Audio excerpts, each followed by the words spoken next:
The Healer's Way, Book 2, by Alexei Kovtunov and Oleg Sapphire, translated by Jennifer E. Sunseri, narrated by Jonathan Johns.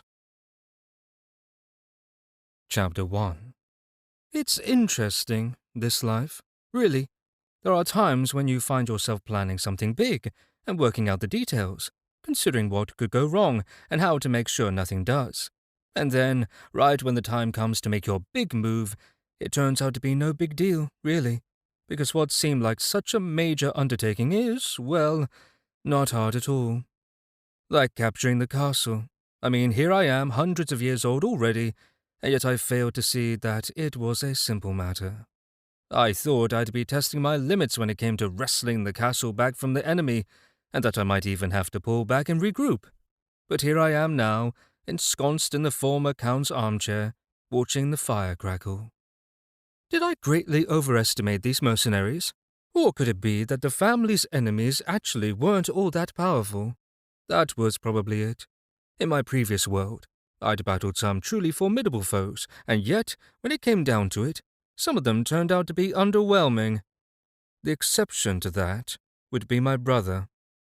Anyway, here I was sitting in front of the fireplace. Like always, it calmed me down. True, back in the day I could enhance the calm by tossing some medicinal herbs into the fire, but there were none here. Just some dust bunnies and general filth around the place. The filth, by the way, was brought in by the mercenaries who'd been occupying the castle. Ah well, I was here now. I sat there thinking, but just couldn't relax. I couldn't escape the thought that if I'd only shown up sooner, I could have made this all a lot easier on myself. The process of seizing the castle was interesting enough, even though my forces weren't in the best of shape, and half of them could have died. Lucky for us, they only sustained some wounds, but of course, that wasn't on me. Thinking back on how our attack had gone, I can say that two things in particular struck me. The first was the shocking carelessness with which the mercenaries approached their duties, and the second was the powerful dedication displayed by my men. They attacked the enemy as if this was the last battle of their lives. They spared themselves nothing, and went at it as if they were ready to rip to pieces with their bare hands whoever stood in their way. I was impressed. This raised their stature in my eyes. I had nothing but respect for anyone who was loyal, and who also knew how to exact a vengeance. Of course, were not I there, things wouldn't have gone quite so smoothly. Naturally, I went first and was so stealthy in my approach that I managed to walk right up to two guards stationed by armored cars at the gate to prevent any uninvited guests from showing up. With a touch, I put the guards to sleep, and then I entered and dispensed with several other mercenaries inside, and then I grappled with others in close combat. That created the noise required to signal my forces to join the fray. "Sir!" Valeri, the captain of my guard, entered just then. "The Imperial interrogators have arrived. What are your orders?" "Good news," I nodded. They showed up sooner than I expected. "When it comes to this kind of thing, they always act with lightning speed," chuckled the captain. "Shall I show them in?" "Make it so." I'd had a table and chairs brought in just for this. I'd turned my attention to the Imperials as soon as I finished off the last of the mercenaries. I figured I'd best not wait before informing the Empire as soon as possible that I, the head of the Bulatov family, was the one who'd set about taking back his property.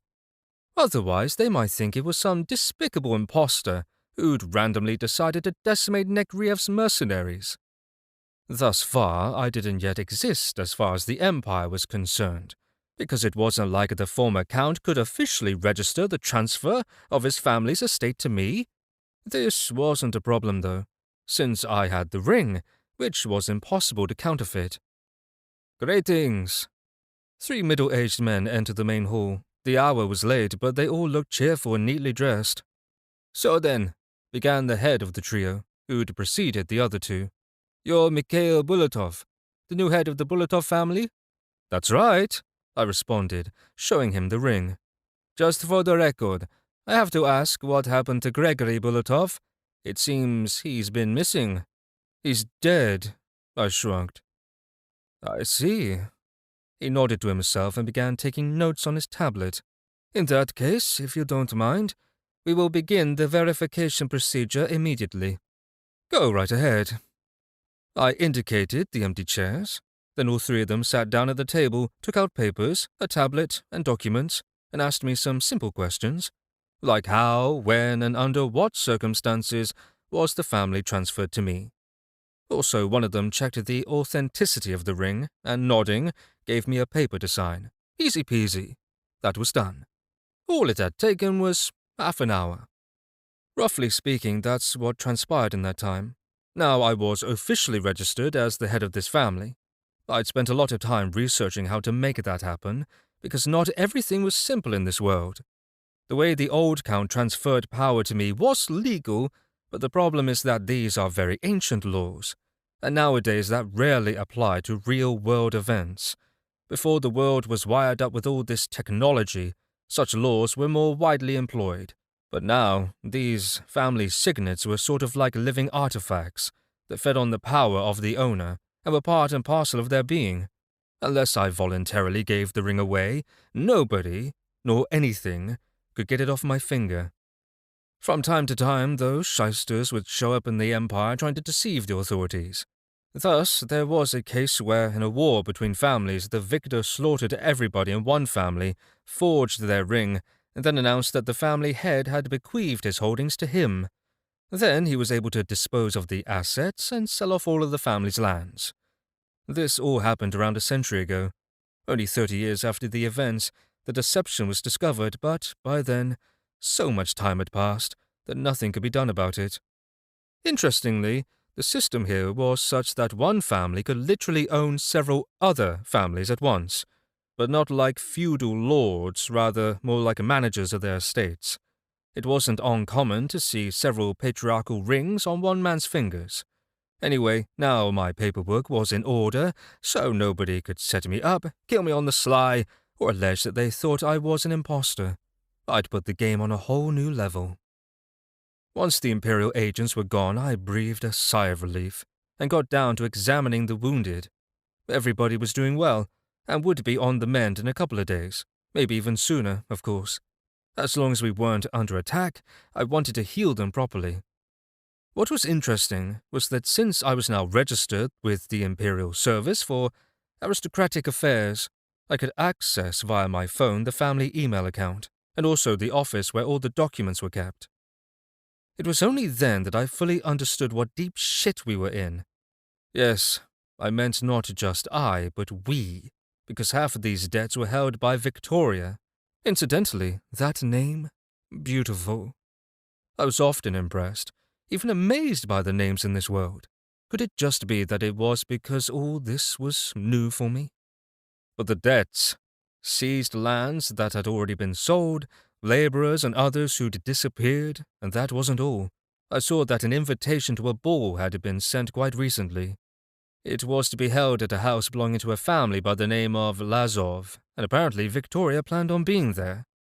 No big deal, except that the Viscount was the one who'd sent the invitation in a message via this very official email account. I was able to read all of their correspondence and realized that he was a heinous specimen of a man. So many nasty things. Was he really so strong that he could allow himself such latitude? What really infuriated me was that in every email he threatened to force her into marriage, although she clearly was opposed. Of course, unbeknownst to him, even if he did take her as a wife, he was no longer eligible for the title nor the family holdings. I was now entitled to either give permission or not to any union, as I was now the head of the family. That was another interesting thing about how these families operated. For example, should my daughter get married, I could make her husband the count, but if I then found out that the wedding was fictitious, then we'd all have problems. I could see why he'd summoned her to the ball. It was scheduled for tonight, and I decided I'd attend. But first, I needed to do a few more things. I still had time, after all, but was short on money and resources. The email account was full of all sorts of interesting matters. There was so much I couldn't read everything. But another notice from the Viscount caught my eye, in which he promised the Countess he'd release her wounded soldiers. He even hinted at where he was holding them. It was a hospital of sorts, only prison-like. It wasn't hard for me to find it, as it was located in a village that once belonged to my family, so it wasn't terribly far away. This was a case where fate intervened, as if screaming at me to set my people free, that sort of thing. On top of that, Negriev's sneering tone disgusted me. Seriously, someone needed to teach him a lesson, no doubt about it. He'd kept these wounded soldiers alive only to put pressure on the Countess, knowing how much she cared about her people. "Valeri, come here, please." I called the guard commander, and within 5 minutes he entered the hall. "How are the wounded?" "Almost everyone is recovering. I would even say it's a miracle, but knowing your capabilities—" He hesitated. "Almost?" I was surprised. I'd treated all of them after all. "Yes, there's one who's not doing well. Looks like I had to spend more energy." On the way to the room holding our wounded, I told Valeri about my plan to free the captured guardsmen. I figured we had time to get it done before I went to the ball. That was a must-do event, actually. I'd finally get to meet Victoria, and yes, time to let the Viscount about my existence. I too wanted to size the Viscount up in person, and I'd anticipated seeing the fear in his eyes upon beholding me. Okay, that might be too much, but in any event, it was time for me to emerge from the shadows. I didn't like living like a rat, skulking about in dark alleys all the time. Valeri was enthusiastic about my plan, so after we dealt with the wounded soldier, he set off to prepare for our raid. I told him to select 7 of the strongest fighters and some kind of transport. And pick some fighters who can drive. It turned out all of them knew how. All right then, guess I needed to learn how to drive too, but I had to do a lot of healing as well. A whole lot, in fact. In this way I'd grow even stronger, which was the main beauty of the gift of healing. With any other gift, the only way to grow stronger was by taking part in mortal battles and pushing yourself to the edge. I too could benefit from this, but it was much simpler really to heal others who needed it. I no longer needed to suck at the life out of others to grow. My source had by now developed to an acceptable level so that I could produce a sufficient amount of energy on my own. In fact, as I further developed my source, other people's energy would only harm me. This is why healers didn't often employ their abilities to drain people in battle. Only in emergencies, when I had an urgent need to recover, would I be resorting to such measures. Yes, this is why I'd sucked at the life out of half of the badasses in the Port District. If I hadn't had to swiftly improve my source, I could have instead meditated for 6 months. But yeah, then I'd have ended up with a pathetically weak source that would absorb strength instead of producing it. In fact, who knows if that would really have worked. But hey, enough with the musings. Just when I thought that I no longer needed to absorb other people's energy, I came across this interesting case. The wounded melee fighter was someone with a rather interesting gift. Right now, his source was hard at work, and it was the excess energy being produced that was burning out the channels in his body. There was even a term for this: magic allergy. From my studies here in this world, I knew that when this happened, death was a certainty in 100 out of 100 cases. Statistics like that amused me, because before coming here, I'd never heard of anyone dying from this. In my old world, any doctor, even student medics, could cope with excess energy. But this was going to take a lot of time, which I didn't have right then. Thus, I had to employ a creative approach. In a couple of minutes, I stabilized his source, then plumbed his magical channels so that the excess energy was expelled. What was this fighter's gift? I soon found out. Due to the energy flowing from his body, mold was starting to form all around us. Nature is a very rare gift, and it seemed to me that this fighter hadn't yet been able to access it, or else thus far it was expressed only weakly. But now, after my manipulations, he'd be able to develop it. But meanwhile, I had to absorb the excess energy. Then I had to process it into a vital element. Fortunately, I could use it as my organism employed something similar. It might be different if this guy had been a necromancer. Yes, even then I could still help, and it would even be productive, but painful. After all, life and death are always around us, and they are far more closely linked than most people realize. The entire treatment took about 40 minutes, and I asked the commander to remind me to check in on this guy later. His energy would all drain, and then his channels needed to be filled again before he could return to normal. Meanwhile, Valeri readied a group of 7 guardsmen. One of them was Grandpa, otherwise known as Timothy, who wanted to come along, knowing that little Masha would be safe under the supervision of the other soldiers. There she was now, already knitting bright hats for them. I was pleasantly surprised when I saw the armored vehicles outside. I'd forgotten that we'd captured them. They were one of the reasons Timothy was so set on going with us. He'd been missing driving a ride like that. "Real junk, this stuff, at least compared to what we used to use," said the old man as he slid behind the wheel of the first armored car. But yes, he couldn't help but smile as he started it up. I didn't argue. I just sat in the back, and after waiting for everyone to take their seats, I gave the command to set out. As we made our way to the village, we planned our strategy, which consisted of essentially storming the hospital. We'd proceed as usual. First, I would enter, and then, when it sounded like lots of fun, the others would join me. Now we had lots of technology to work with, which made everything more convenient. This thing even had a cannon on top, although Valeri said it didn't have much firepower. Not that I needed it. I could, after all, do a lot of damage with my bare hands. The journey took only about 30 minutes, during which time I decided I'd rather take my SUV next time. This thing was shaking like a claptrap, and I disliked being slammed against the metallic interior of the cabin all the time. Great vehicle and all that, but why suffer unnecessarily? We stopped about 1.5 miles from the village, and then the driver maneuvered the vehicle into a ditch behind some shrubbery. I set off toward the village. Nobody was expecting us, so there was almost no security, but I immediately spotted several trucks that could be easily stolen, and 2 of them were loaded with cargo, hopefully something valuable. The so-called hospital did indeed look more like a prison.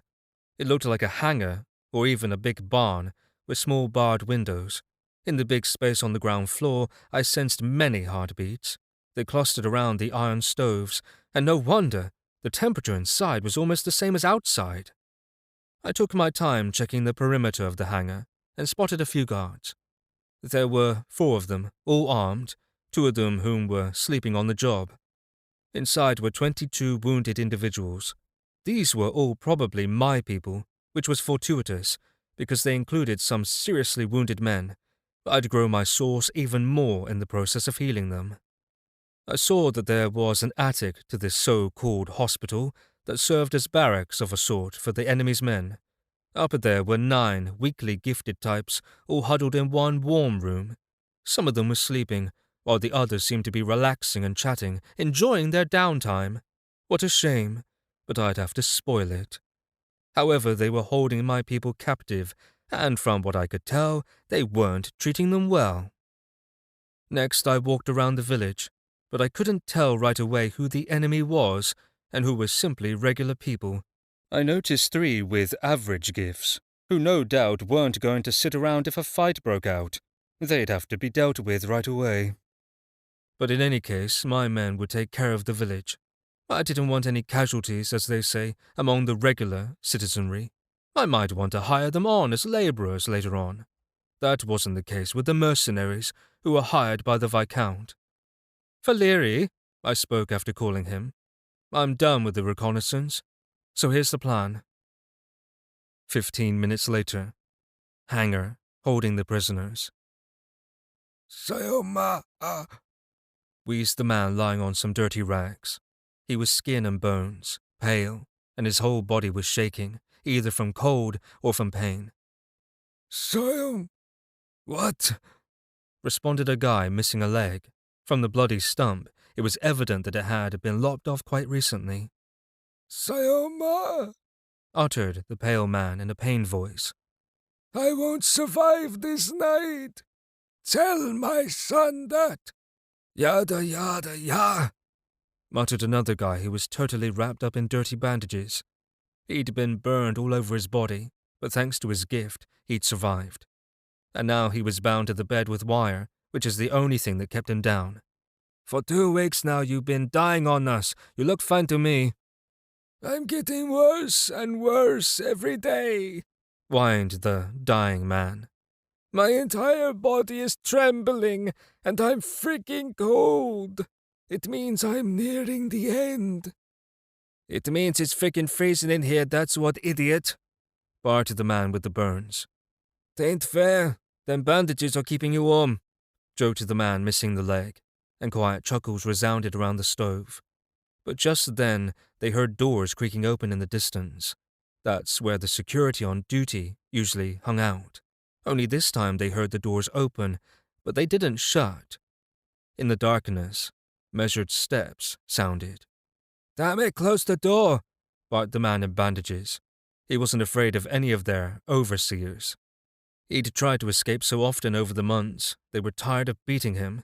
That's why they'd burned him this last time. To everyone's surprise, somebody did close the door, and steps were heard approaching them. Soon a figure wrapped in a cloak appeared in the light of the fire. The stranger wore a mask that made their flesh crawl. Not all of them, though. The burned man tried to sit up. Ignoring the pain, he struggled to rise to his feet. "Who are you? I haven't seen you here before," he said calmly, looking at the stranger. "A new doctor, is that it? Ha!" "You could say so," said the masked man as he quickly looked at them before placing his hand on the sleeping man's forehead. "Well, the usual one is a sadist, so you can't be worse," said the man through clenched teeth. Dog, help! I'm dying. Wailed the pale man again, but the stranger only shook his head. "You're not dying, but this one already has 1 foot in the grave." He pointed to the peacefully snoring guy. All this time, the guardsman wrapped in bandages looked carefully at the guest and could not understand what it was that bugged him about the guy. But then his gaze fell on his hand and... You... He looked at the ring and hesitated. "Count? No, you are not him. I know the aura of my master. Who are you?" Mikhail could see how the man's eyes had lit up with hope, which quickly died. "Mikhail," snapped the stranger, "the new head of the Bulatov family, and I've come for you." "No. Damn, he's gone." The one-legged man clenched his fist and hit the concrete column. For a second he forgot that he was dying. "Yes, he is," said Mikhail, in the guise of a plague doctor. "But the family lives on. His daughter is alive. Will you still serve the family?" "What? Us?" The burned man chuckled and looked at the stranger skeptically. "We couldn't even stop them." What he said was true. The enemy had offered many of them employment. They'd wanted them to betray the Bulatovs, tell them everything they knew. Then they'd supposedly be given real medical treatment, food, and freedom. Some took the bait, and were taken from here. "But we're the ones who are still here," said the burned man. "We're the ones for whom loyalty is not an empty word. We're the ones who are ready to die for our convictions. That's who we are." "I see," nodded the stranger. "This is why I've come for you," he responded, dead serious. "We have no more than an hour to leave this place." "Leave it? That's not likely to happen," said Vasily, the burned one, with a rueful smile. "We're a mess. Only 2 of us can move faster than a dead turtle. No, we can't leave. No, Count, if you really care about this family, then leave us and go. There are at least 20 men nearby, and in the village there is a station with about 40 others. As soon as the alarm is raised, they will all give chase." "Is that all?" chuckled the stranger. "Are you really afraid of them? Vasily, the burned, commander of the fire locusts? What? No? Well then, listen, and heed my instructions." Mikhail raised his voice and added power to it. "Stop whining and prepare to burst out of here." And thusly speaking, in an imperious tone from his past life, He grabbed Vasily by the neck with a glowing green hand. Not just his hand, but his eyes too, glowed with a greenish light. After a rushed treatment like that, Vasily collapsed to the floor, wheezing. It was rough and hurried, but the process worked. It wasn't just any healer who could pull that kind of healing off, and this included the healers in Mikhail's world. Without further ado, the stranger began to approach every wounded man in the room, treating them as he went along. Some tried to resist. They didn't understand what he was doing, but in the end, he prevailed. "And now, I'm off to have some fun. I'll wait for you outside," said Mikhail after most were more or less ready for action. Just before walking out the door, he looked over his shoulder and said, "Arm yourselves. You'll find plenty of weapons lying about." And he was gone. Soon rapid-fire shots were heard outside, including from machine guns, and shouting and screams resounded. "You all know this is our chance, right?" "Yes, sir," the others chorused. "What's your status?" I asked, looking in the truck at one of my men behind the wheel. He responded with a thumbs-up sign. "All right then. Our attack had been swift and bold, and we'd taken the enemy totally by surprise. It was like beating up sleeping kittens, more or less. I had a bit of fun in the barracks when I surprised the guards, but even then, I took them all out in a matter of seconds. As I took care of the hangar with the prisoners, my men had cleared the village. As agreed, nobody hurt the civilians, but anyone with a weapon was summarily shot by the gun atop the armored car. After crushing the enemy, we commandeered 3 trucks and loaded the wounded into them, and off we went back to my castle. We had no reason to linger in the village. We'd already taken all we needed from the Viscount. I'm talking about the trucks, of course. There wasn't anything else there of value. No doubt he kept other valuables, including money, elsewhere. As for the vehicles, ironically, the Viscount had stolen them from my family, and so I was only taking back what was mine. Unfortunately, though, one of our armored cars was seriously damaged. Somehow it was still functioning, but a charge of blue plasma had hit it, and now the motor was exposed. We were all situated in our vehicles, while I tended to the wounded. None were at death's door any longer, but I focused on one man who needed immediate attention. The others just needed time to recover. The trip back was going to take a while, nothing to do about that. So I took the opportunity to run a full diagnostic on everyone. I even launched the recovery process in some of them. Later, I planned on performing a more detailed examination, but now I couldn't afford to devote much to it. A new day was dawning, and I had to prepare to make my big entrance in society. I hadn't forgotten about the ball, and so while on the road I called Georgi and told him to pick up an appropriate outfit for the event. He asked me for my measurements, but I was at a loss. He had to do his own estimate. I was so busy with treatments and all this other business that I didn't even notice when we made it back. As the others unloaded the wounded, I jumped out and took a look at what the other trucks had been carrying. "Food," said Valeri, looking at the cargo. "In this one, too." "What a shame," I said. "But hey, we need to eat as well." Really, it's not like I expected mountains of gold or artifacts from this raid. I took the trucks because they were mine. To leave them for the scum working for the Viscount would be to disrespect myself. Anyway, food is good. Now I had something to feed the army of disabled soldiers I'd recruited to my cause. Of course, they wouldn't remain disabled for long, and so I was killing 2 birds with 1 stone. First, I'd brought back into the fold men who were fiercely loyal to the family. My family. Most of them were loyal, anyway, although among the prisoners there were 2 mercenaries, and if they didn't want to stay, I'd simply release them after treating them. Secondly, I now powered up my source through treating others, and so these wounded were a boon to that process. Really, this was important, at least to me. And with all these new forces, I needed men to guard the castle. That man wrapped like a mummy in those bandages was pretty strong with his average gift, and it wouldn't be too long before he'd be ready for action. He'd already coped with much of the burns on his own, so I didn't have to expend much of my own energy to simply accelerate the healing process.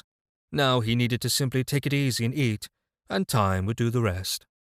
As I examined my patients, doing this and that and issuing instructions, Georgi arrived. "Here's what I found with the funds you gave me," he said, handing me a package. "I'm sure it'll do for a ball out here in the provinces." It turned out that he'd researched what the local aristocrats were wearing these days. Good going. I myself would have been at a loss at selecting what to wear, and yes, looks mattered. Sadly, I'd noticed that about this world. What you were wearing mattered. Unless you were appropriately dressed, you'd never find common ground with other aristocrats. All of this seemed incredibly backward to me, but the fact remained that in this world, dressing expensively and fashionably was important. This was just the rules of the game here. It wasn't any big deal, really. At least the latest fashion was comfortable. My movements weren't in any way restricted. No doubt that's why the cost was high. The materials were designed to enable the aristocrats to jump into action as needed. Not just duels and other showdowns with each other. They had to be ready for random interfaces, like at the fair at the port that time. When an interface opened up, any self-respecting aristocrat was simply obligated to jump into the battle with the off-worlders. And for some reason, I assumed I'd best be prepared for action at this ball. I'm not talking about dancing, either. I had an hour before the ball, so I invited Georgi to stay at the castle since he was no longer going to serve me as my driver. That was now Grandpa Timothy's job. Of course, he didn't look that much like Grandpa anymore. Now he looked younger and healthier. "Timothy!" I called to him as he rummaged around under the hood of the armored car. Boom. Damn! He swore, rubbing the new lump on the back of his head. Who designed this heap of junk? What a mess! We had better combat vehicles back in my day. "Don't get dirty, we're going to a ball." I shook my head, but then I saw that he looked spotless, in fact. Yet in a movie I'd recently seen, the mechanics were all covered in black gunk. "I'm almost ready, sir. I'll get the car. Be back in the flash," said Timothy, rushing off. It took him more than a flash, even if it wasn't too long. In the meantime, I looked at the guys milling about in the courtyard. The wounded fighters I'd brought back from the clutches of death to rid the castle of mercenaries were already looking great. Sure, there were still a few on the mend, but most were busy doing what they could to put the castle back together and clean up the mess. I'd have to hire some professional housekeepers, of course, so these guys could all be put to work guarding the castle. Just then the SUV flew out of the garage like a bullet and stopped right before me. I didn't even have to take a step. Soon I was in the back seat and the roaring monster took off with a squeal. I no longer worried about being late. In fact, we arrived just in time. We even found ourselves in a bottleneck at the entrance to the Lazov family's mansion. I could observe other aristocrats and see how they communicated with each other, check them out unseen, as it were. The ball was hosted by the head of the family, Vladislav. I couldn't imagine why he'd invited the Countess. I was sure that someone far above the Viscount was responsible, but over the past 6 months my family hadn't received a single invitation. I'd checked. So to me it was obvious this invite was designed to lure the Countess out. What they didn't anticipate was that she had others in her family now. Yes, these invitations extended to the entire family. They had to let me in. There was just one thing I didn't understand. Why invite the Countess to an event with so many other aristocrats? That's all Lazov needed to spoil his daughter's birthday. The line of expensive cars stretched for a good 100 yards. All of them were showy vehicles. Some of the aristocrats drove themselves even. Others brought security with them, although they weren't allowed inside. All of the personal bodyguards were shown into a special courtyard, as entry into the mansion with firearms was prohibited. Of course, edged weapons were allowed, meaning swords and, say, rapiers, but no knives, daggers, axes, or anything else that could be easily concealed. How curious, really. But why? I mean, if I wanted to kill someone, I could do it with my bare hands. Who needed a weapon? Elegant ladies in evening dresses, stately men in formal suits, and even people in full military uniform milled about. They all exited their vehicles and then flocked to the open doors of the mansion, from which music and a hubbub of voices sounded. At the entrance they were all greeted by the head doorman. He stealthily checked the guest list. No need to offend the guests by being obvious. In any event, It's not like anyone who wasn't invited would try to enter this way. Just in case, though, he checked everyone's rings, noting them on his tablet. Finally, it was our turn. Timothy ran out to open my door for me. I could tell he'd formerly served a family. He knew how to drive, what needed to be done, and I didn't have to tell him anything. Good thing, because I wouldn't have known what to say. I won't be long, I told him. Stay nearby. I won't even turn off the engine, he nodded. If something happens, might I join the fight? That's right. Would I need him? Let's say I get attacked, like from the Viscount's people, and my man Timothy then opens fire on them. Would that launch a war with the Lazov family? In theory, since this event was at his estate, I was supposed to rely solely on his security. Anyway, what could Timothy do all on his own? No, you need to focus solely on evacuating the Countess and myself. If necessary, that is. Hopefully it won't come to that. Timothy nodded, slid back behind the wheel, and drove to the parking lot as I headed for the entrance. "Pardon me," said the doorman behind me, "but is there a problem?" I said, pausing as other guests gathered behind me. The doorman looked at my ring, then at his tablet, but seemed confused. I just shrugged and walked on by. Yes, I'm not on the list, but the Bulatov family was invited, so I left him to figure it out. It wasn't my problem that I became a Bulatov after the invitation was issued. I felt like mingling, checking out the local elite, assessing their powers. But I didn't have time to do much of this. Just 20 or so minutes had passed since my entry when I beheld an unpleasant scene. Two people stood apart from everyone. A short, thick, bald man and a stately, beautiful, raven-haired girl. Right away I knew it was Victoria. Of course, there wasn't much information about the Bulatovs on the internet, but in the castle, yes, there were several portraits of her on the walls. One thing's for sure, and that is that Victoria's beautiful name suited her. She was lovely, although her face bore scars. But if everything went as planned, I'd deal with those.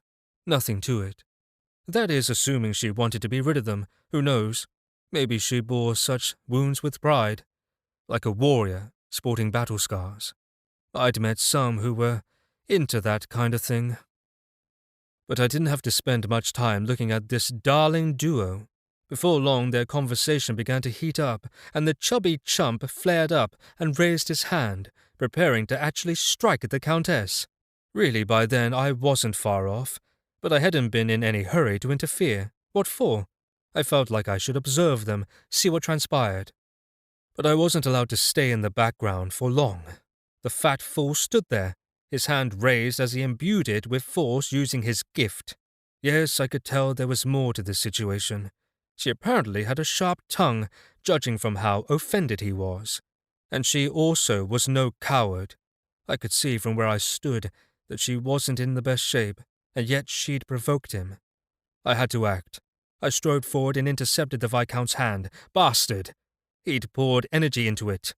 All I could do was make minor changes to his body.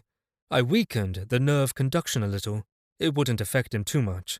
He was, in fact, stronger than me, as sad as I am to admit it, and so I couldn't influence him much. I ask you keep your hands to yourself, I said, and turned on my aura. The Viscount was flabbergasted, to put it mildly. How dare anyone treat him like that, right? Victoria, too, was shocked, probably because she'd noticed her father's ring on my hand. "Who are you?" asked the Viscount, rage and contempt on his countenance. He tried to free his hand, but in vain. I'd poured a lot of energy into it, as much as I'd poured into weakening his grip, and with every second my energy was penetrating his defenses. But still, I lacked the strength to significantly damage him. I? What makes you think I need to introduce myself to such as you? I enjoyed seeing the expression on his face. It was rapidly changing, actually. Now the veins in his forehead were swollen, his face was red, and he looked like he was ready to burst. Meanwhile, the place was packed with aristocrats, all going about their own business, with no one paying us much attention. Apparently, such skirmishes were not uncommon here. And although my understanding that aristocrats were all well-educated people, This Viscount struck me was an ordinary pig, both in appearance and his manners. Take right now, for example. He displayed his true nature by yelling at the entire room. It was so easy to piss him off. All I had to do was introduce myself. I surprised Victoria even more, but I'd achieved my goal. Viscount Negriev challenged me to a duel, and by this time everyone had already gathered around us, so everyone heard his words. And everyone realized that he'd challenged me to a duel only because I was a healer. I was glad that here everyone assumed healers were weak. Little did they know that healing was a two-edged sword. Chapter 2. This was not something Andrei Negriev expected, and so he was taken off guard. Just a second ago, he'd been feeling like victory was near, and he'd soon be Count Negriev. But then, out of nowhere, this stranger with glowing green eyes shows up. That in itself was no big deal, really, except the stranger was wearing the Bulatov family ring, and that meant he wasn't just some random nut job. But as soon as the Viscount realized the stranger was a healer, he breathed a sigh of relief. In fact, he felt like laughing at the old Count's foolishness. How desperate he must have been to give the family ring to the first person he met. Although, yes, it was depressing that he'd managed to do this. They'd told Negriev that the Bulatov family would disappear forever. But in any case, it was short-sighted of old man Bulatov to hand over his family to a healer. No healer could save them.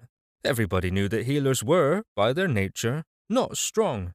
Throughout the world, there were only few who made names for themselves, but that was just as healers, and not through any kind of might. And now that there was a war ongoing between the families, strength is what was needed. Might makes right. End of story. So this then is your defender, Victoria, sneered Negriev, looking at the astonished young woman. Seems to me he's on the weak side. In fact, let me show you. He went on, and then he focused, and transferred a small ball of energy into his open palm, and threw it into the face of the newly minted head of the Bulatov family. The stranger looked steadily at him. He was unnervingly calm, in fact. This was despite the fact that he'd just been challenged to a duel to the death. The Viscount was surprised, as he was sure that the young man would be, at the least, alarmed, and would even try to get out of it. However, instead of fear, the stranger simply looked contemptuously at the Viscount. Then he bared his teeth and said, "I accept your challenge." A crowd began to gather around them, and everyone began chattering about what was happening. Such spectacles rarely happened anymore, and the aristocrats were loving it. Andrei Negriev stood and smiled, already anticipating an easy victory. What kind of idiot do you have to be to agree to certain death? But that wasn't the main thing. Once this pathetic healer was dead, Negriev's problems would be solved. The new head of the Bulatov family was a complete idiot for showing up here. He was doomed. Good thing I'd read that book on aristocratic etiquette. It was boring, and yes, it is rare for a book to bore me, making it, I guess, a rare book. But I knew it contained useful knowledge. So I read it from cover to cover, and that's how I knew what it meant when Negriev threw that concentrated pure energy in my face. It didn't do any damage at all, but it was unpleasant, and that's how these aristocrats challenged each other to duels. I noticed that these duels were, as a rule, to the death, but there were cases when they might be interrupted. The victor, for example, didn't have to kill the defeated one. Of course, had the challenge been uttered out loud in words, the duel would not be to the death, but being hit in the face with energy was a means of humiliating someone, as if to say, "Look at all this energy I have, punk.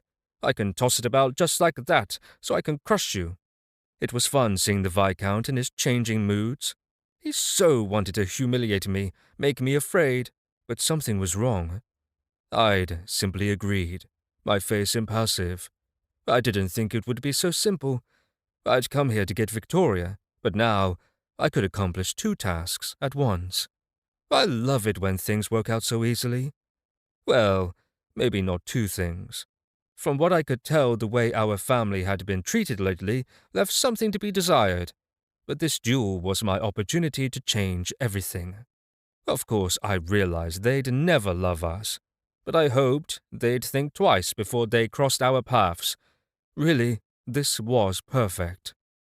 All the local aristocrats gathered around, talking about what was happening and anticipating a show. "Is that the new head of the Bolotov family?" a pretty girl with a glass of wine in her hands asked, clearly surprised. "Yes," said her friend, adding, "He's cute. Where did he come from? I didn't think they had an heir." "I heard that the former count, being in desperate straits, gave his ring to a commoner." Another voice was heard, and the crowd quickly picked up this rumor. "Exactly. It's clear that he's a commoner, but now he thinks he's a count." A boy of about 18 pointed at me right before his father whopped him on the head. "Didn't they teach you anything?" said an older man dressed in military uniform. "If you give the ring to a commoner, he will immediately die from the release of energy." He shook his head. I paid no attention to all this gossip. Many were indignant that the Viscount had challenged a defenseless healer to a duel. Others speculated that I wouldn't even last 10 seconds. Let them have fun. What did I care? "Time and place," asked Negriev, smiling maliciously. "It is my understanding that you don't want it here and now." He hinted that I would postpone the duel until the last minute. Ha! But why not? Let's do it right here and now. I shrugged and the smirk disappeared from his face. "You have to take out the trash right away, otherwise it starts to stink." "Yes, I think it is best to get it done with. You must understand that your insults are cause for war, but as we're already in one, let's get down to it." "How dare you?" he sputtered and then said with a scowl. "You don't even have a weapon." That was true. The mercenaries had stolen most of the things of value, and anyway, I didn't feel, as a count, I needed to walk around with a sword. Anyway, I was better off without one than with one. I wasn't going to disgrace myself with a cheap blade. "I see that you have one, though," I said, pointing at his evidently costly sword. "I'll make it mine once we start the duel." I found that there was no end to how much I could anger him. After every word I uttered, the veins on his forehead swelled more and more. Maybe I didn't even need the duel to take him out. I might be able to give him a stroke just by talking, and then I'd simply withhold treatment. That would be a fitting end to the war between the families. But no, he had a pretty strong gift, and so he wouldn't die quite so easily. And I'd have a hard time altering his body on the sly, so I had to fight him fair and square. "Is it customary in Arkhangelsk to challenge those who are weaker to duels?" I heard a commanding voice behind me, and I turned to see who it was. The crowd parted a little, and I saw a young woman in obviously expensive clothes. That face was familiar. Right, it was Princess Ryazantseva. I wonder how she'd ended up here. Meanwhile, she cast a contemptuous glance at the Viscount and continued, "Is this how you're asserting yourself? In Moscow, they despise you for this." Good for me yet again. I wasn't wasting my time back at the tavern when I studied all of the princes and their families. You always need to know by sight the powers that be, wherever you make your home, and indeed, you need to know them well. "Dear princess, whatever are you saying?" Negria's face immediately changed. "How could you think so poorly of me? I seek to exercise the right of substitution." He bowed almost to the floor, while I silently stood there. He was fawning so much that it was sickening to behold. "I shall nominate Pavel Petrunin, my servant, in my place. He's just the 8th rank, so the forces will be equal." Negriev continued to fawn, but the princess just shook her head and sighed. Whispers were immediately heard from the crowd, saying it was a servant against a count. To die at the hands of a commoner, especially in a duel, was almost the highest degree of shame for any family. Meanwhile, the Viscount was beaming. He was glad that he could try to get at me like that. Too bad he was so sure his servant could defeat me. I'd already conducted a full diagnosis of the guy, and he didn't have a chance. I'd have to hold back if I didn't want to finish him off in seconds. Probably I needed to make a show of prolonging the encounter a little, otherwise they'd suspect something was off.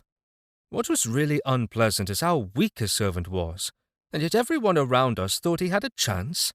The Viscount was actually confident he'd win. Yeah. Negriev took the sheath from his belt and handed it to Pavel, the servant. Pavel bowed deeply and gingerly accepted the weapon. It was quite valuable, in fact. Custom-made, no doubt. What was nice is that after the duel, the victor got to keep his opponent's weapon. Finish him fast, Pavel, and I'll give you a bonus. Pavel beamed with happiness then, and bowed yet again, and entered the dueling circle. I was already there. They fenced off the dueling circle with ribbon, keeping the spectators outside so that there'd be no danger to them and no interference in the fight. That being said, the spectators were all pretty strong, as this was what mattered most in high society. I have a spare sword in the car, smiled the Viscount. I want a fair duel, he said a little louder so that everyone could hear. Keep it for yourself. You will need it later. I smiled in response. Why do I even need a weapon if I am against a coward who chooses to sacrifice his servant? Everyone heard this, but the Viscount managed to keep a grip on himself and maintain his smile. Still, it was evident how furious he was. He was doing his best to intimidate me, but I kept my cool. Really, what did I have to be nervous about? The Viscount, though, didn't understand how it was I could be so confident. Mikhail, a quiet voice said, and turning around I saw Victoria. I understand that my blade is a woman's, but it's still better than fighting with your bare hands. She took the sheath from her belt and handed me her sword. I appreciated her gesture and noted it. She didn't yet know me, and what to expect even. But she saw how seemingly unjust this fight was, and wanted to clearly show whose side she was on. That being said, it would be reasonable to want me to die, since for all she knew, I wasn't out to help her. Indeed, it was a woman's sword. It was made for her smaller hand, the guard narrow and the blade thin and elegant. It was a good blade, strong, and it could conduct energy well, but— No, wait! A young man burst out of the crowd, clearly tipsy. He had an unfinished glass of wine in his hands, but that was quickly corrected. He gulped down the rest and called for the waiter again. Heavens, though! What the hell's going on here? The guy looked around the crowd, then looked at the dueling circle and walked towards us with an unsteady gait. Here! He tore his sword from his belt. I could tell right away it was costly. Take! He thrust it in my hands. Sorry, but I can't bear to stand by and just watch. No Count should have to fight with a lady's blade. No worries, Count. I looked at him carefully, but his face was unfamiliar. Still along the way, I'd only managed to study those who lived in Arkhangelsk or nearby, along with the princes. Thanks to the internet, this was easily done. Clearly, this guy wasn't a local count. Count Cherepanov, he introduced himself. Nikolai Leodovich Cherepanov. And yes, I'm passing through here. Just stop by the ball. With these words, he handed me his sword and immediately stepped back. Don't disgrace us, Counts. I don't want to hear about it. But your sword is worth more than the life of the Viscount and all his servants combined. Why spoil this sword using it against them? I called after him, but he just waved his hand. I don't care. At least I'll see how you wield my weapon. He took another sip of his glass, and realizing that he was too drunk, activated his gift. I watched him, and I have to say that this guy was very cunning. He could control water, and quite skillfully. In a matter of seconds, his blood was clear of alcohol. He was now merely lightly intoxicated. The young count stood with the others to observe the fight as he enjoyed his wine. Count, don't worry. Negriev turned to Cherepanov and even bowed his head as a sign of respect. After the duel, we will agree on the price, and I will not charge a high ransom for the blade. The count merely waved at the annoying Viscount and continued sipping his beverage. He cared about wine much more than he did about Negriev, and he wanted to watch the fight. He didn't have to wait long. All of the preparations were completed, and so now I stood facing Pavel in the middle of the circle. We then shook hands, and as soon as we did this, a roar of indignation swept through the crowd. Really, how could a count shake hands with some commoner? I didn't care, though. Pavel deserved respect for even daring to stand against me, and what did it matter if he was a commoner rather than a king? I've killed many, but this is the first time I'll be taking out a count, my opponent said quietly, producing a nasty grin. I could see that he enjoyed killing. "I thank you for this opportunity to add your scalp to my belt." "Have you killed a lot, then? Did you slaughter some pigs for your master's barbecues?" "Well, that doesn't count." I grinned and took a few steps back. I marveled at how pathetic this man was. He wanted to impress his master, and since he took pleasure in killing, gave his life some kind of meaning. Okay, I am often cynical because I've seen a lot in my life, but this was, well, how very sad. Just then, someone announced the start of the duel. Showtime! Later, I didn't even want to recall how it went down. Pavel was confident he could kill me and rushed into the attack. One swing, and then another. I simply dodged these two blows, letting the sword swish over my head and past me. The servant then tried to throw a sweeping roundhouse kick, but who does that anyway? And why? Okay, time to finish with him. The tip of my blade pierced his ribs and entered straight into his heart. I didn't even have to use my strength. It was really quite easy. "Next," I said to the Viscount, wiping the blade off on the now dead Pavel's clothes. My voice echoed throughout the spacious hall, and everyone heard it. After my swift victory, a ringing silence reigned. "You have another sword, it seems, and after my victory, I will ask you to make a public apology for your bad behavior." "Aha!" Count Sharapanov was the first to break the silence. "I knew it! He's a count! Ha ha! Good man, this count. He didn't disgrace us. No, he's one of us." Behind him sounded a roar of voices then. It's not like everyone thought I didn't stand a chance, but no one could imagine that it would end so quickly. I issued the next challenge for a reason. It was my right, according to the rules. The Viscount could challenge me again, but after winning this round, I had the right to refuse. But why should I? I hoped this time he'd fight me himself instead of sacrificing another of his servants. As bodyguards weren't allowed inside the event, he'd have to make it another servant. "I accept the challenge," shouted Andrei Negriev. "Pavel was unprepared, and it was my fault too, for telling him not to fight with all his might, so as to not disgrace Count Bulatov." He began to tell everyone why his servant had been so easily defeated. "I put forth another servant. He won't hold back." And then a man of about 35 entered the dueling circle. I could tell right away that he was far stronger than Pavel. What did I say about bodyguards? This was one, I'm sure. He was just pretending to be a servant. I placed him at the 6th rank, at least. "It seems to me that this servant of yours is much stronger than the previous one," the princess said with suspicion. She was still watching us. "You think this is a fair fight?" "He's 8th rank," said the Viscount. "There are documents that will confirm this, but they're back at my mansion." "You can refuse." The princess turned to me. "Your honor will not in any way suffer." "Thank you," I smiled politely, "but I expect to finish him off too." The hall again was filled with a hubbub of voices. And if last time they immediately buried me, now they even started rooting for me. And Sharapanov was completely jubilant, every now and then shouting not the most flattering phrases at Negriev's bodyguard. But it was, of course, all within the bounds of decency. "You can take a rest for half an hour." The second, an elderly man who served as a butler, came up to me. It was he who announced the beginning of the fight last time. I knew the rules, though. It's true that I was entitled to rest, but I wasn't going to take advantage of it. "Thank you, but I'd rather wrap this up rather quickly." I shook my head. I came here to spend the evening with Victoria and enjoy the delightful hospitality of our hosts, but I have to deal with this nonsense first.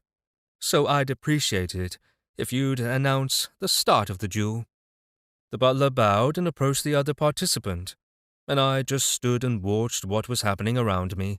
The servants quickly ran to the Viscount's car and brought the spare sword. It was far less costly, I had to say, and this is what he had earlier proposed I fight with. Clearly this was another attempt at humiliating me. Oh well. Once his servant had the sword, Negriev gave him some instructions, and then stepped out of the dueling circle. "Don't make Petrunin's mistake," shouted the Viscount. "Give it your all." So had Petrunin, but what good did that do to him? But all this was for show, I could tell.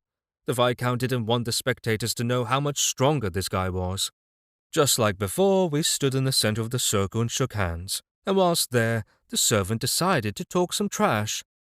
"I'll tell you a secret," he said quietly with a nasty smile.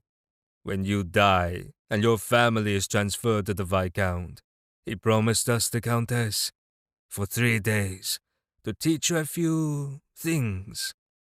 Oh, how much confidence there was in his words. But what was the point of telling me this? Did he want to shake me up, so that I'd rush him in a frenzy? "I'll share a secret too," I said, pouring a lot of energy through his hand.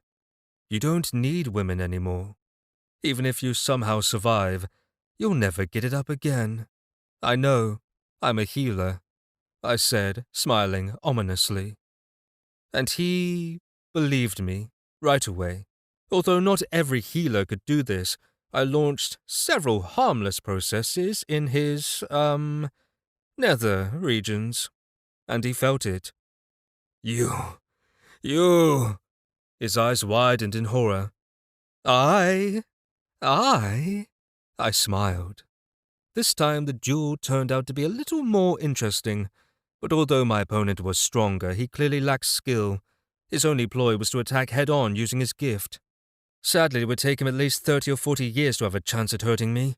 Meanwhile, I'd be honing my sword skills for over a century. I'd study with the best masters, and spared no time and effort to become the most advanced healer to wield a blade. In my world, every healer must be excellent with weapons. After all, what other gift could alter the capabilities of the body so much? Whatever, I had to really hold back during this fight. I didn't want to reveal how strong I was, especially given how skewed the local thinking about healers was. Did they, for example, expect healers to know how to use cloaking, or imbue the weapon with your power, so that it penetrates the enemy's defenses without encountering any resistance?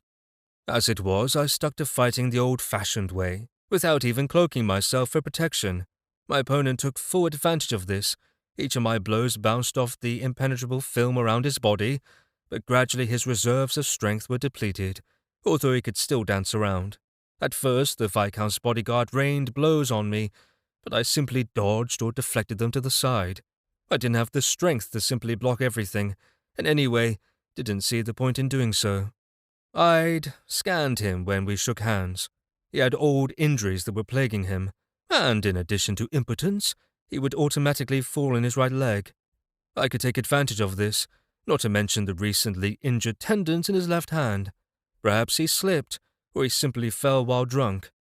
I'd noticed a lot of little things, and now, thanks to this, I could easily defeat him. Knowing one's opponent's weaknesses was the key to success. Meanwhile, I noticed how the spectators were looking at us, obviously with interest, because no one expected me to hold out for even 10 seconds. But the battle dragged on, minute after minute, causing the crowd to make more and more noise. The aristocrats clearly liked it. The drunken count shouted especially loudly.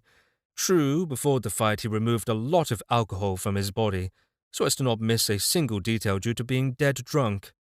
"I declare this is no commoner. What kind of moves is he making?" said a man in a strict black suit. "Those moves strike me as a cat and mouse." His comrade in an officer's dress uniform grinned. "Look," he pointed at me. "Did you see? He could have dealt a fatal blow, but for some reason he didn't." Looks like they had me dead to rights. Time to end this farce. Swish. The bodyguard's blade swept right past my face, but I'd drawn near on purpose, because then I inflicted a hail of strikes on him. He couldn't parry any of them, and gradually I depleted his cloak, and then, with a sweeping blow, I pierced his throat. As he'd been leaning on his injured leg, he couldn't even retreat, and he slowed down as well. He was a strong one, no doubt about it, but that alone wasn't enough. Silence reigned again, but this time it was interrupted by applause. It is not often in this hinterland that people got to see such spectacles, and therefore the aristocrats were very happy. I looked at Victoria, who was still standing in one place batting her beautiful eyes, not understanding what had just happened. Yes, she'd experienced a lot in just 15 minutes. Just recently, the Viscount forcibly tried to marry her. Then a new head of the family appeared, and this new head had already won 2 duels. But the first thing I did was approach Serapanov, who was again getting drunk. Now he didn't need to focus on anything, and so the glasses flew into his mouth, one after another. Should I improve his liver? But he is strong and gifted. Simple diseases didn't harm him. Oh, surprised, amazed! He shook his head, taking the sword from me and clipping it back onto his belt. You and I simply must drink to the victory. He raised his glass and snatched another from a passing waiter. Yes, we simply must drink. The waiter had been heading for someone else, and sighing, he turned and headed back to the bar. Are you really a healer? The Count narrowed his eyes, but it was all in jest. Just in case, I showed him a clot of green energy. Yes, it just can't be. Your brethren never take up arms. Everyone knows this. Yes. I myself read that somewhere. It's something of a given the healers never fight. In fact, it's that kind of tripe that compelled me to throw that book on the art of healing into the fire. Allegedly, the healer's gift is weakened during fights. I needed to find out where that notion came from. Seriously, it was strange indeed, and could be attributable to the local healers being unaware of how to purify the energy from heavy combat. When that happens, the excess energy settles in the channels, your membranes become clogged, and yes, you can eventually lose your gift. But processing alien energy is child's play. In any case, for whatever reason in this world, it was something of a given that healers never fight. After chatting a bit more with Sharapanov, I again thanked him for the sword. It truly was a fine weapon, perfectly balanced, but most importantly, made of high-quality off-world steel. If I had used my gift, which the sword would have held without resistance, the fight would have taken a split second. As other aristocrats passed on their congratulation to me, I headed toward the butler serving as the second. All this time the old man had been waiting for me, clutching my 2 captured swords. One was cheap, but the other, which had belonged to the Viscount himself, looked valuable. Speaking of, he was nowhere to be seen. I wasn't surprised, though. The humiliation I'd heaped on him had been dispiriting.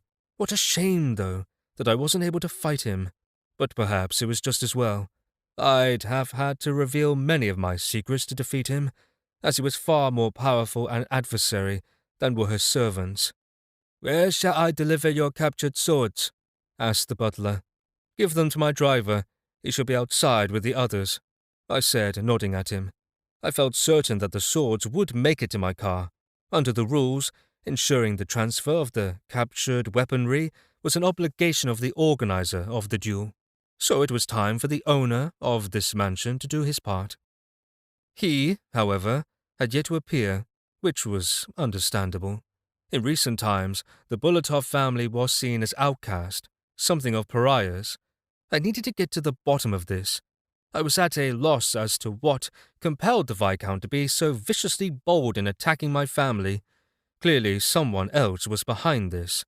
Whoever it was, well, they were above him, and I needed to find out more. And this included uncovering the reasons for it, because the war between the families didn't start all on its own. The dead body was swiftly carried out and the blood wiped off the floor. Now nothing remained to remind anyone of the duel. The crowd dispersed as well, but everybody was talking about, well, me. In particular, how could I, a healer, the new head of the Bulatov family, defeat someone with a gift in a fair fight? To them, this was strange.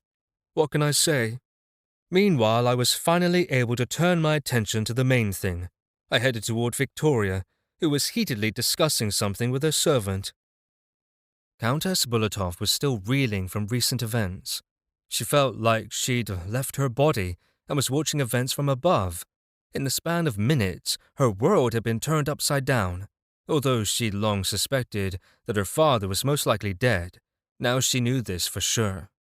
And yet, even so, he'd done what he could to save the family. He'd somehow found a worthy successor. At least, he seemed worthy. She'd stopped questioning his strength after his first duel, but he was a healer, just a healer, and this didn't bode well for a family in the midst of a war, But her father, he was intelligent, insightful, and wouldn't have made a mistake. When she heard that Mikhail was a healer, she'd wanted to fight the duel in his stead, but the rules forbade this. And then after the first fight, she realized why he was so confident, so calm. And the second fight, well, after that, she was full of questions. She had honed her skills from a young age, and thus she easily discerned the oddities in Mikhail's behavior. It was as if he was deliberately dragging out the second duel. From time to time he could have struck and killed, but he didn't. He even created difficulties for himself. He made crazy thrusts with the sword, and then suddenly a flawless move. To fight like that, well, he'd have to perfect his technique over years, if not decades. And she wasn't the only one who'd noticed. And then the healer seemed to realize the game was up, and so he wrapped up the kill in a few swift strokes. Now that the fight was over, as the winner discussed matters with the second, she thought about how this evening had gone from a major mistake to a pleasant surprise, just like that. Indeed, for the first time in ages, the Countess even smiled, which was amazing given how difficult the past 6 months had been.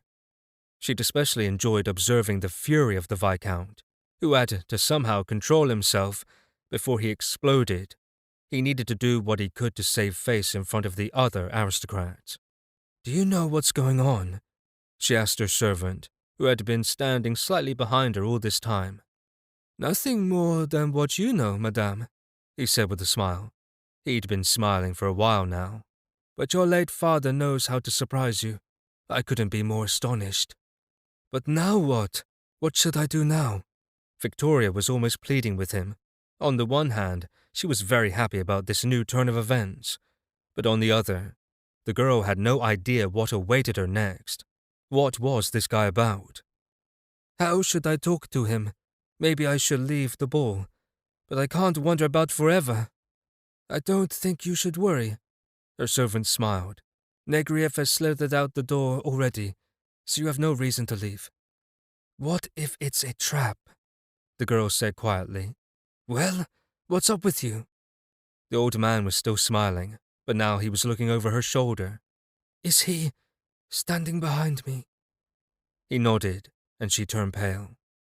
She realized right away that she needed to talk, yet again, about her future, and she had no idea what to expect from this guy. Meanwhile, on a road in the country, Viscount Andrei Negriev's car. Andrei left the ball as soon as he realized that his bodyguard was doomed. He saw how skilled the little punk turned out to be, but there was nothing he could do about it, and no way did he want to remain at the ball, so he leaped into his car and sped out of there. Thoughts crowded his head, and he was at a loss as to how this could even happen to him. Just a few minutes ago, the title of Count, the remains of the Bulatov estate, and the Countess herself were within his grasp. His plan was impeccable, and that was because he'd thought it all out to the smallest detail. Only he hadn't expected someone new to enter the game. The stranger looked like a loser, but then, against all odds, he'd emerged victorious. The Viscount couldn't wrap his mind around it. "A healer! Healer!" he moaned and yelled. "It can't be!" It was especially discouraging to lose to a pathetic healer. Healers weren't fighters. No, even those who were truly gifted, they couldn't hurt a fly. None of them knew how to use weapons, and their gift, well, they could only heal, right? In aristocratic circles, such a gift was regarded as more of a curse, because healers would never be strong enough to lead a family. But that little punk had tried to force him to apologize. That wasn't all, though. Here he, Viscount Negriev, was driving himself home, and all because of the new head of the Bulatov family. That was his driver who'd perished in the second duel. To think I could have fought him, killed him! Andrei Negriev shook his head. But then again, that healer was a strong fighter. Who knew? As it was, had he fought the stranger, it would have damaged his own reputation, which had anyway taken quite a hit. Anyway, he thought that his servant could finish the kid off. In that case, the Bulatov family would have been humiliated. "Look at where you're going, bitch!" he snarled at a woman pushing a baby stroller, who jumped out of his way just in time. She stared aghast at him as he sped away. He barreled right through a red light. "Hello, Makar? You bastard, why aren't you picking up?" He muttered into the phone. "Why didn't I find out about the attack from you, huh? Rot in hell, creature, got it?" A continuous stream of abuse and threats poured from his mouth, but the man on the other end of the line simply remained silent as he listened to his master. "Sir, the attack happened only 3 hours ago," the servant answered after waiting for the Viscount to finish yelling. "But we have already sent a team of fighters out, and they'll deal with the situation." "What kind of fucking team are you talking about? Do you know the forces he used to friggin' capture the castle to start with?" The Viscount roared, and again a stream of abuse rained down on the servant. Hmm. The servant sounded cowed and hemmed and hawed some more. "The castle?" he eked out in a falsetto. "I was talking about the village of Sitsevka," he faltered and commenced clearing his throat. "Argh!" Andrei could no longer contain himself, and he started smashing whatever was at hand in an impotent rage. He then grabbed the phone again, and wanted to break it too, but he changed his mind. "Call the mercenaries. I want them ready in half an hour. Understood?" He yelled into the phone, and the stuttering servant responded. "As you wish, master." Chapter 3. I walked up behind Victoria, who was in a heated discussion with her servant. She didn't notice me even, and I could have listened in, but I didn't. I instead was focused on catching what others were saying. I wanted to hear the chatter about me and also the gossip about the Bulatov family in general. How astonished everyone was that a new figure had entered the scene, a successor to old Count Bulatov. I'd certainly surprised them, but of course, how could it be otherwise? It's not like this kind of thing was a common occurrence. Rather, with lesser aristocrats, it was more likely to happen, but not when it came to a count's family. As I stood there, the countess's servant alerted her to my presence, and alarmed, she looked around. "Good evening," I smiled. She said nothing and simply stared at me in disbelief and alarm. I, too, was at a loss for words. "Good evening," Victoria said hesitantly then. "I take it we're going to have a conversation?" "Yes, a conversation is certainly in order," I nodded. "But why does it have to happen now? Would you like to dance? I've been too busy to relax in recent days. I assume that you've been occupied as well?" Victoria smiled rather sadly at that, and then, after a pause, she extended her hand to me. I immediately took it, and felt, oh, necrotics. And not weak. All this time the lady looked at me intently, trying to discern my expression.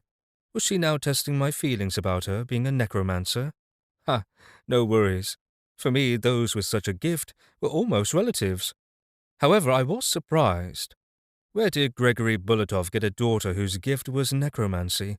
Had his wife been a necromancer, and such a strong one as to pass the gift on to her daughter? I note here that necromancers had a hard time finding mates. Both in my world and here was the same when it came to necrotics. Many were repelled by this gift, especially those who have not encountered death.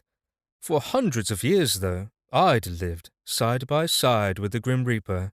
He was more my friend than he was an enemy. Victoria was clearly surprised when, instead of disgust or fear, a smile appeared on my face. After that, we commenced to enjoying the evening. Some were surprised to see us, while others took it all in stride. Whatever the case, the local aristocrats were, generally, a little wary of our family. They kept away, while those who weren't local came up to us to congratulate us on our performance in the duels, and compliment me on my skill with the blade, though I be a mere healer. Again, the low expectations of healers here. Why? It's like even a crippled commoner was expected to best a strong healer in combat.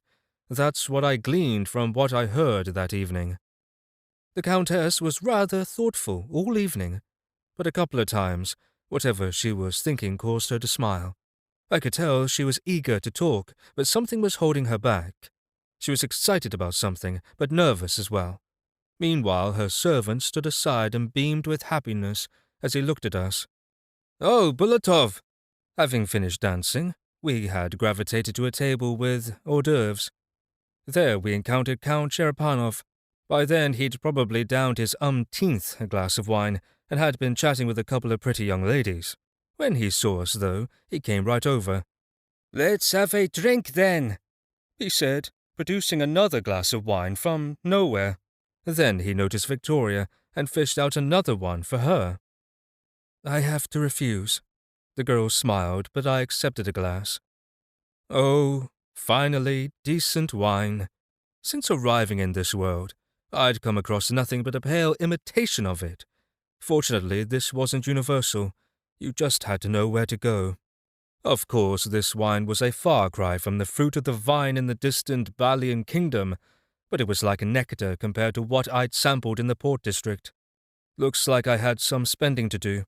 I needed not only books, but supplies for the castle's wine cellar as well.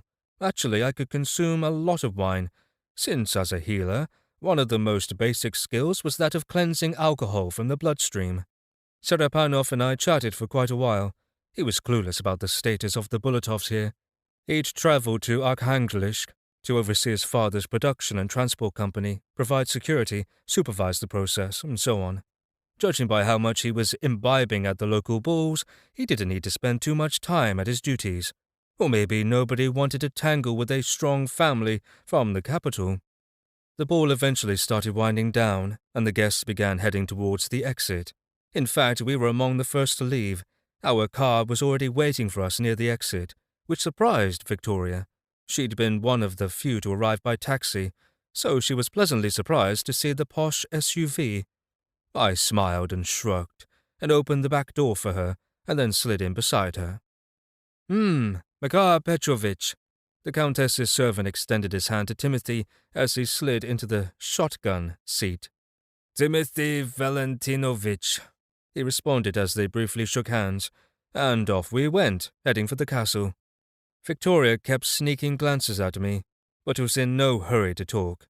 I, too, wasn't in a hurry. I wanted to get back to the castle first, and then have a real conversation in peace and quiet. I'm sure the Countess was full of questions. As for myself, I felt like I had a good handle on things. "The springs are creaking," Makar noted, if only to break the silence. "Front right." "Those are the torsion bars," growled Timothy. "Ah, yes, torsion bars," repeated Victoria's servant, realizing his conversation starter was a non-starter. Meanwhile, I admired the views outside the window, even as I cast occasional glances at Victoria.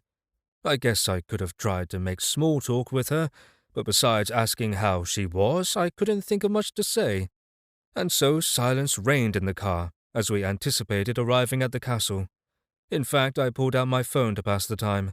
I checked out the latest news, read up on the Sharapanovs, and was surprised that such a powerhouse of a family was even out here in the hinterlands. We finally arrived at the castle. Once we pulled up, almost all of our guys ran out and lined up. As we exited the car, they stared first at me and then at the Countess. They didn't know who to greet first. I was the head of the family, and they owed me a lot, but then Victoria was the one they knew best. The Countess, meanwhile, froze in surprise. I'd forgotten to mention that I'd brought some of her guards back, and I'd cured them as well. The Countess well remembered the shape these guys had been in, as she'd been paying for their treatment. Each of these men was very dear to her, and right then she looked like she was ready to cry. She'd known some of them since she was a child. For almost a minute we all stood there, silently looking at each other. Valeri, the commander, looked at me questioningly, and as soon as I nodded at the girl, he immediately broke into a smile. "Attention!" barked the commander, and the entire formation fell in. Everybody struggled to hide their smiles as Valeri launched into a report. "Countess Bulatov, we have demolished the enemy occupiers. The castle is clear, and we are at your service." I still wasn't up on the protocol amongst the aristocracy. No time to read up on it yet. But the resounding cry of "Hurrah!" uttered 3 times by the recovering castle guards sounded like it could finally bring down the shaky walls of this castle.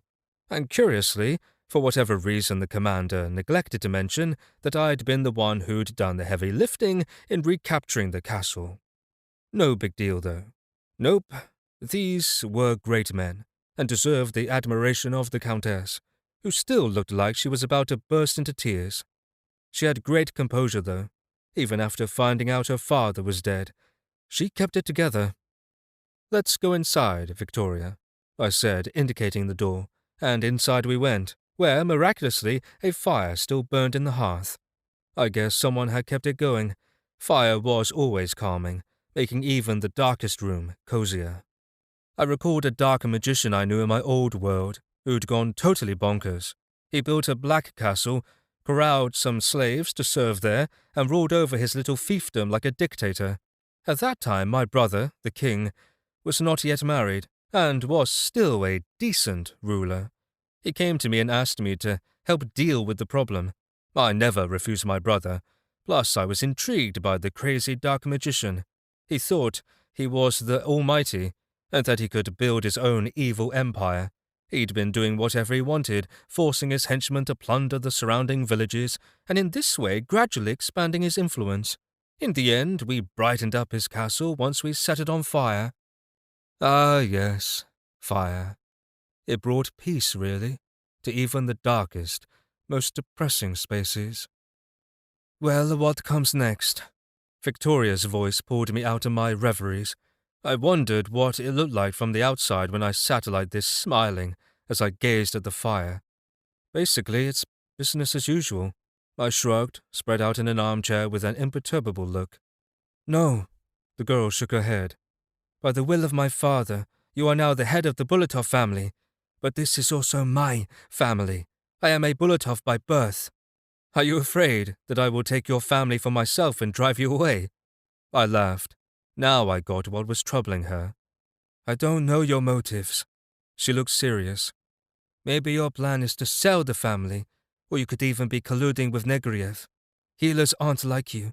Healers don't fight, giving it their all, and yet I saw it with my own eyes." "In cahoots with that piece of shit?" I was taken aback. "And why would I want to sell the family? Do you think I need money?" I actually had to regulate my breathing a bit, calm down. Victoria looked at me rather angrily then. Maybe I ought to tell her about myself. "You've seen what I can do, and I don't have difficulty procuring funds. Tell me, can your healers bring a person out of a coma and put him back on his feet in the span of a day?" "What do you mean, our healers?"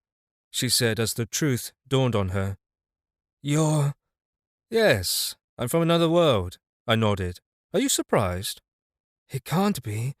She shook her head in disbelief. "We understand each other. If you were an off-worlder, we'd be speaking in an alien tongue. Come up with a plausible story, please." She actually thought that I must be joking. "No, I'm not from an interface," I exclaimed, realizing what she was thinking. Again, I had to breathe in and out and start all over again. "I am Archmagister Mikhail of Vernicia, son of Emperor Rekar of Vernicia, conqueror of 3 worlds, destroyer of interfaces. It is worth noting that I am the first to reach the level of Archmagister before attaining the age of 200, and I arrived here of my own free will, having completed the ancient soul transfer ritual.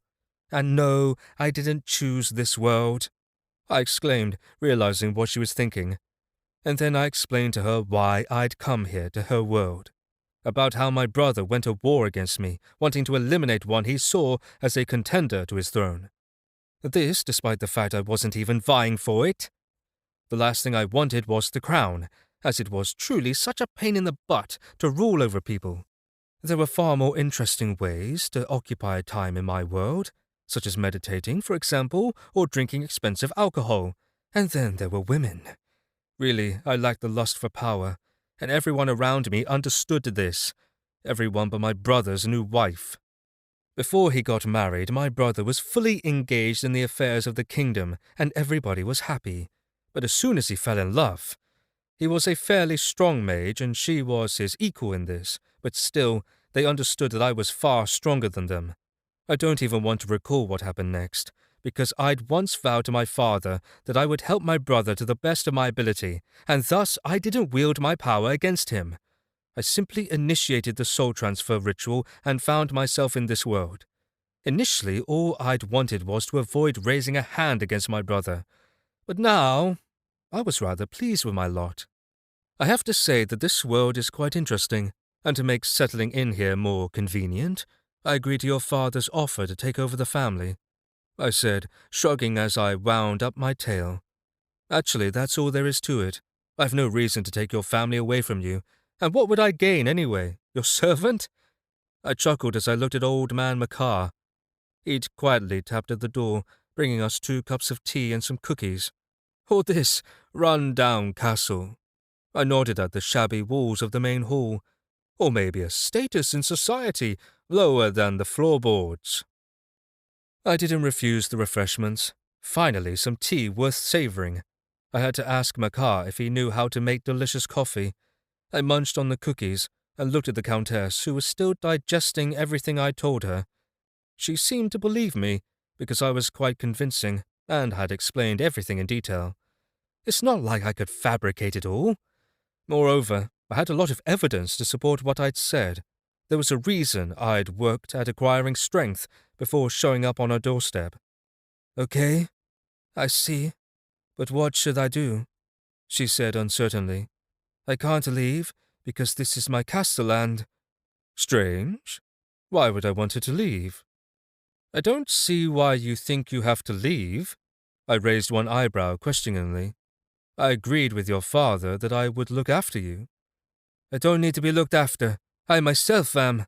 Victoria sounded heated, but just then I burst out laughing. Yes, I see how it's going for you. I shook my head. Okay, here's the thing. I promise you that I will not force you to marry anyone. You don't even have to worry about this. In response, Victoria sighed imperceptibly. As soon as the war is over and the family is secure, you can do what you want. I'm ready to leave if this is what you want. It doesn't matter to me. By then I'll have a better understanding of this world and I'll know how to help you, and also myself. Maybe I'll even gain some status through marriage if there's a worthy girl able to melt my heart. I was joking when I said that, but she didn't pick up on that. Aha, right, she grinned. The Bulletovs have been at war for 12 years. We can't seem to end it. Well, how to tell you? It seemed almost over before I showed up, I said and shrugged. What more was there to say, really? I'd spilled my guts, so to speak, and she just needed to process it all. I'd even shared my plans with her. I had no reason whatsoever to force her to do anything. If she didn't like me much, then I'll keep my word and leave. I'd study other countries and technologies. True, I didn't clue her in on the fact that the local interfaces were harbingers. The real battle would be in a few years or so. But yes, it was inevitable, and times would be tough for everyone. We'd gone through this more than once in my old world, so I knew full well what I was talking about. There will be bloody battles. There will be armies of thousands. All of this will happen. These interfaces are harbingers. And with that, our conversation ended. The Countess was equipped with all she needed to know, including that nobody was going to kick her out. She also knew that I wasn't going to take advantage of her family, or in any other way damage it. As it was late by now, I suggested that she go to her chambers, which was the only suite of rooms in normal condition in this castle. The rest had been ransacked by the mercenaries. She nodded in agreement, and taking her servant, headed off into the recesses of the castle, and I remained in the big drawing room by the fireplace. I decided to just sleep on the sofa there. That was the plan, anyway. But as luck would have it, as soon as I dozed off, the heartbeat runes were activated, making me jerk awake.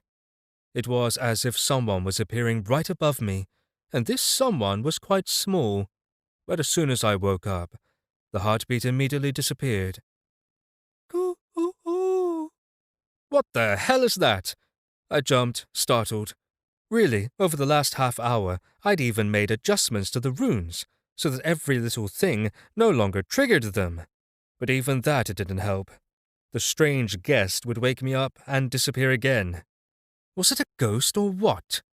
No, ghosts didn't have heartbeats, and I clearly sensed one right under the ceiling. Actually, the ceilings here were high, but you could reach them via the stairs. The drawing room was designed for entertaining guests, and there were 2 levels to it. As soon as the sound disappeared, and I no longer felt alive under the ceiling, I was finally able to plunge into the long-awaited slumber. Coo-oo! I leaped out of bed and rushed up the creaky steps, tracking the source of the heartbeat. But as soon as I got closer, it simply disappeared. Oh, that's okay. I can wait right here.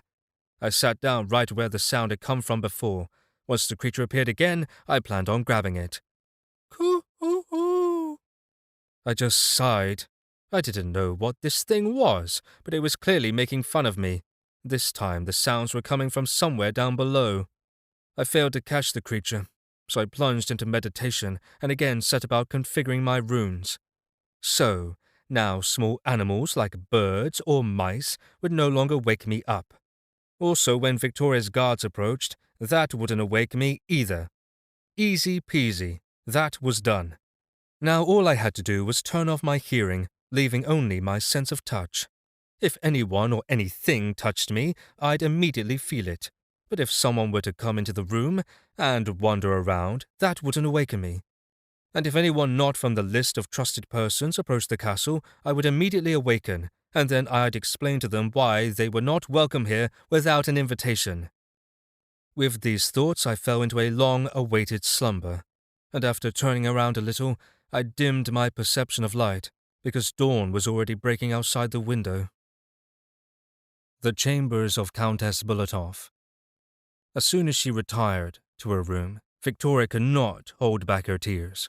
She cried until the morning, unable to stop. But as soon as the sun appeared over the horizon, she pulled herself together. This was no time to feel sorry for herself. It was right to mourn the death of her father, but the tears were just a tribute to memory, and Victoria knew that she needed to be strong. She also realized that she was no longer alone. Her father had found a worthy successor, and she no longer doubted this. Victoria believed Mikhail's words, and was even surprised at how many secrets he immediately revealed to her. The girl highly appreciated his trust, and she had no doubt that he wasn't making anything up. After all, none of the healers in her world had such powers. He'd healed the near-dead, restoring their health in a matter of days. Victoria had seen the shape of Valeri, the commander of her guard, had been in, and now he was bursting with health, with no trace of the old scars left on his face. Right, and her father wouldn't give the family to just anybody, and that meant all was as it should be. Even if she still, for whatever reason, doubted what the new head of the family had told her, it was impossible for her to doubt the will of her father.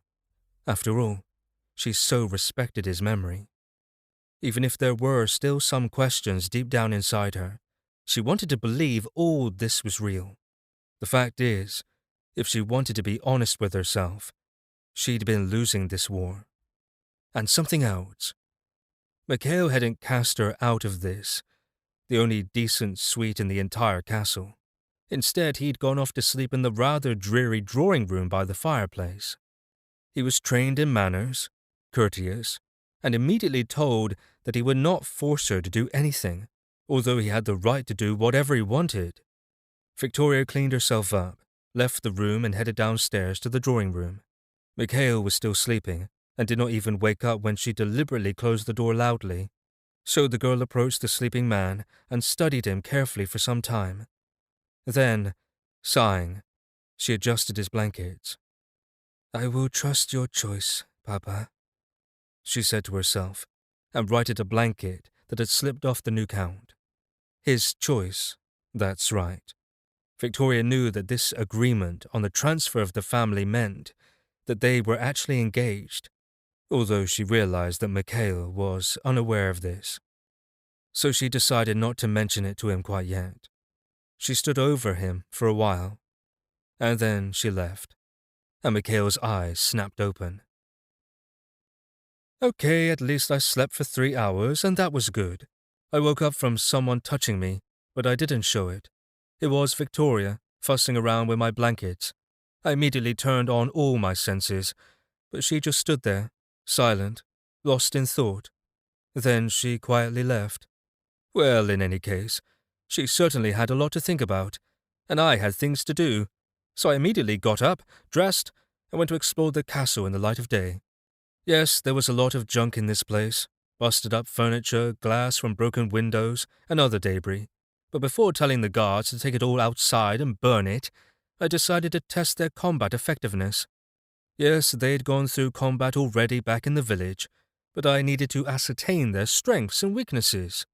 By now, almost all of the wounded were already on their feet. At least the ones who had legs were on their feet. There were men still in the ward we'd set up for the sick, and were now eating the food supplies we'd found in the trucks we'd retaken. They needed to eat, to regrow new limbs. The process is slow and impossible for the inhabitants of this world, and so, for now, I didn't reveal it. They needed to get back to good health first. Valeri, call everyone to formation. I ordered the commander and headed for the castle courtyard. Everyone? The sentries too? He asked. Everyone who is free now, and then switched them out. He roused everybody, and in about 5 minutes most of the men were standing before me. Some were still on duty because, after all, we could fall under attack at any moment, although I'd sense it if anyone was to approach, but the sentries would spot them first. Even Victoria showed up. She looked with curiosity at what we were doing, and was very surprised at how quickly the wounded had recovered. Well, there were greater surprises in store for her. First, I had them run as I monitored their performance. I noticed there had been some backsliding during their lag time, but nothing that couldn't be dealt with. Outside of the treatment sessions, the guys themselves needed to put in a lot of effort and do some physical therapy on their own, but no one minded this. Then I checked their combat training, and, how to say, they all knew how to shoot, much better than I did, but otherwise, there was room for improvement. They were strong in close combat, but their technique was wanting, and so it made sense to find a specialist to provide training. Ideally, a wounded or crippled specialist, which shouldn't be too hard. What with how weak the local healers were, there must be plenty of cripples to choose from. For 2 hours I ran the guards ragged, and then I told them to clear the garbage out of the castle and burn it all. Yes, it's true that their only responsibilities were to provide security, but we didn't have any servants to carry out such work. For now, they'd have to do it. Speaking of servants, Victoria, I approached the Countess. She didn't mind my putting the guards through drills and such, but she also didn't know what it was all about. We need to find servants. Servants? The Countess smiled wryly. That won't be easy. Given our reputation, no one wants to work here. I just laughed. Believe me, they'll want to. They'll be lining up outside even. Do we have the money to hire them? She asked, though it was an awkward question. Money? I thought and made some calculations. I'll find the money. I'll take care of it. Arkhangelsk estate of the Cherepanovs. Early morning. Oh. Nikolai Cherepanov opened his eyes with difficulty and rolled out of bed, trying not to wake up the two beauties slumbering beside him. He went to the toilet, washed his face, and immediately headed to the bar full of the finest alcohol. Before his eyes were fully open, he grabbed a bottle with one hand and a corkscrew with the other. All that was left to do was uncork it and kiss the neck. But for some reason he froze. "What the hell?" he said. Then he put the bottle down. He bent over and even jumped up and down a little, and he was even more astonished. "Yes, I feel good. How is that?" What surprised him was that he did, in fact, feel just fine. As long as he could remember, he'd been constantly plagued by pain. In his early childhood, he'd had the misfortune to be near a strong interface right in the middle of the city. Some powerful mages and steel-clad fighters poured out of the portals, and a real massacre ensued. He finished off one strong enemy, but many wounds were inflicted on him in the process. His father threw money at the problem, bought a slew of restorative artifacts, and hired the best healers. They saved his life, but due to the old injuries, He was always in pain. It wasn't sharp pain, but a constant ache that over the course of the day would wear him out.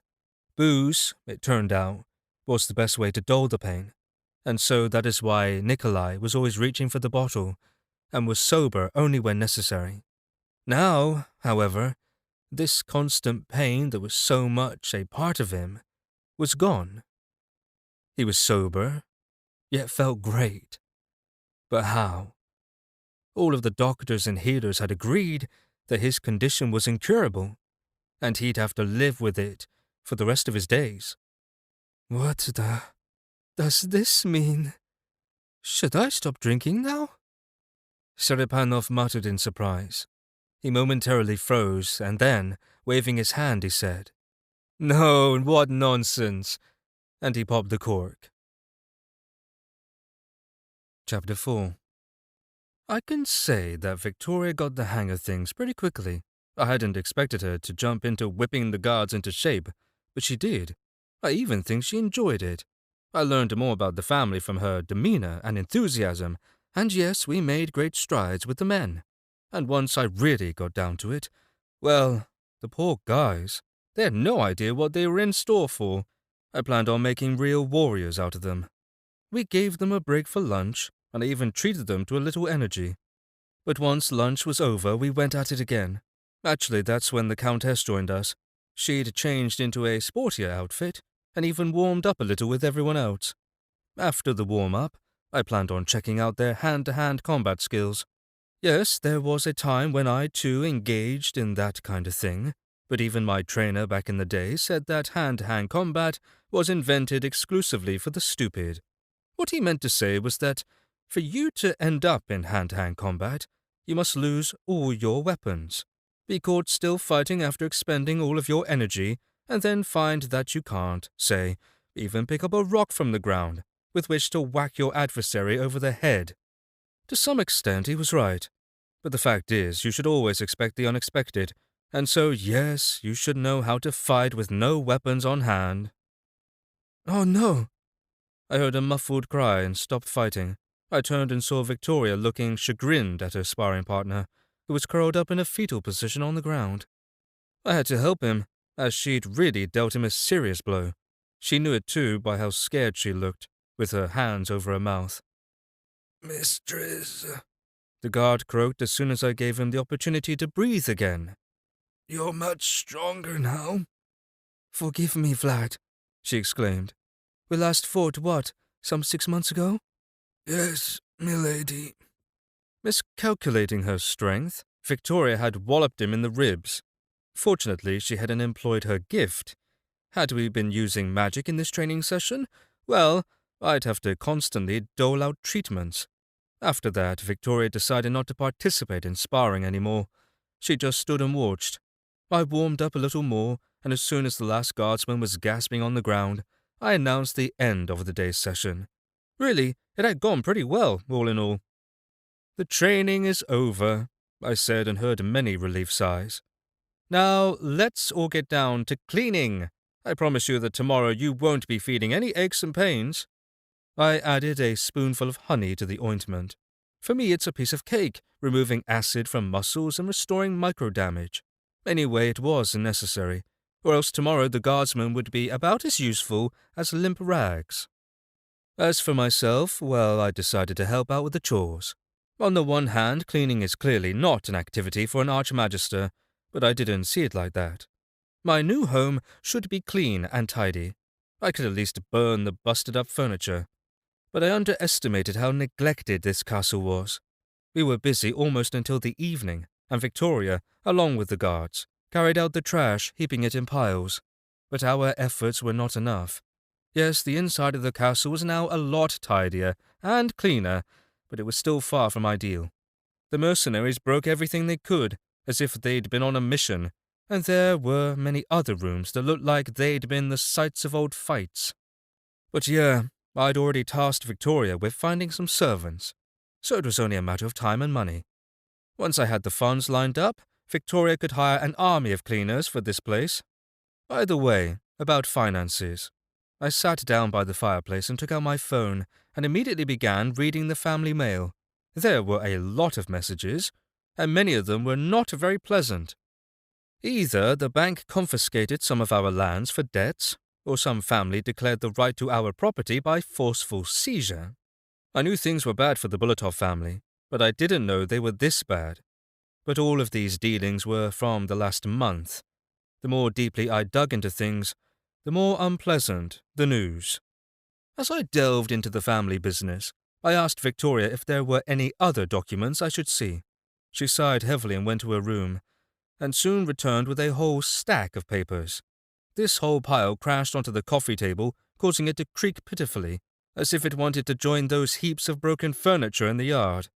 The table hung in there, though. All right. Apparently the tree from which this table was made was worthy indeed. A druin tree.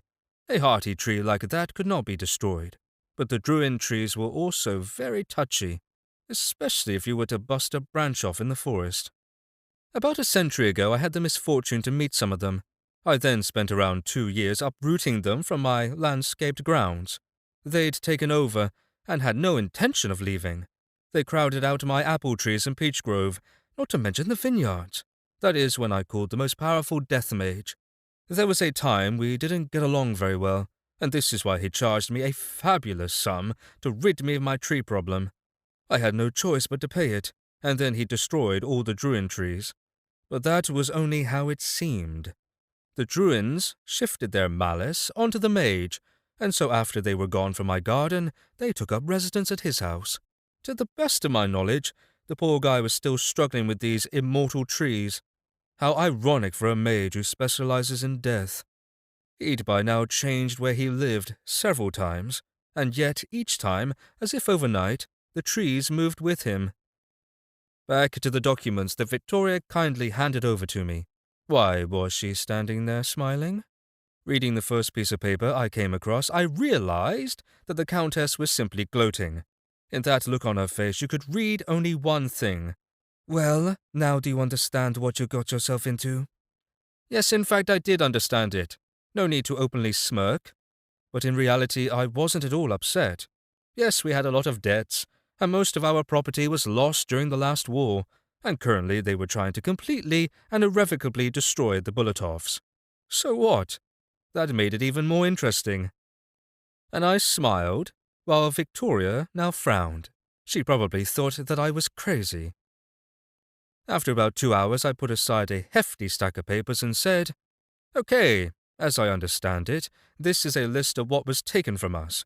Well, in any case, we'll get it all back," I said with a confidence as I met the girl's incredulous eyes. Really, how much more proof did she need? I'd told her my life story already, but she still didn't understand who I was. And this, it's what we still have. Even I felt a little sad at this point, because what this was comprised a single sheet of paper on the table. I mean, I was a count. That's the good news. And I had territory. That's a nice thing too. True, it was completely empty, which wasn't so very nice. A smattering of villages, uncultivated lands, and you could say, that's it. But the dying count said that his family had it at its disposal several factories, a quarry, production facilities, and even real estate for rent. Perhaps that was all in his head, though.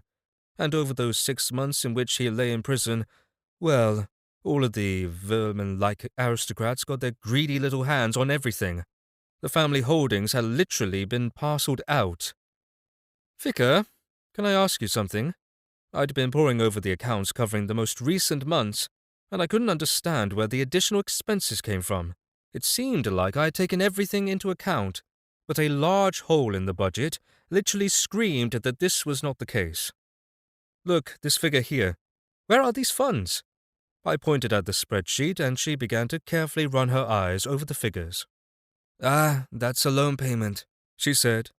"5 months ago I took it out to sow the fields," she said. "In the autumn?" I raised an eyebrow questioningly. "I'm no farming expert, but nothing seems to grow under the snow. Maybe they have snow potatoes. I definitely wouldn't refuse some right now." "As soon as the snow melts, the winter crop will begin to grow," the Countess patiently explained to me. "True, it no longer matters." Say what? I didn't understand. How was it that it didn't matter? The money has been spent, which means the crops will need to be harvested. As soon as I planted the crops, Baron Yarovitsin took these lands from me, and there was nothing I could do. She shrugged. You see, that was the day Viscount Negriev attacked the castle again, and I had to urgently withdraw the guard from those lands. So then this Yarovitsin will line his pockets at our expense in the spring. Victoria nodded in response. Yarovitsin. Yes, I memorized his name. That meant that he was second in line after Negriev. I decided I should buy a notebook and write down names, or else I wouldn't remember them all. Actually, better still, I should kill my enemies so that I could then just forget about them. Yes, that made the most sense. Recently, this particular baron had stopped his attacks, as had many others. According to Victoria, this was all one big conspiracy. It was on Negriev the other day to deal the final blow to the family. And so none of the others interfered, because they knew what was going on and that he was playing the main role. Someone was behind all this, and I definitely needed to find out who it was, and then I smiled. Why do you smile like that all the time? Victoria seemed indignant. Don't you see how dire our straits are now? We need 30,000 rubles to pay back that loan. I don't have that kind of money, and we have to pay up in 3 days. I have no idea how we're going to find that kind of money in time. I just laughed and laughed. Then, calming down, I told her why I was so chill about all this. I've only been here 1 day, and I already owe a debt to someone. And I am sure it's not the only one.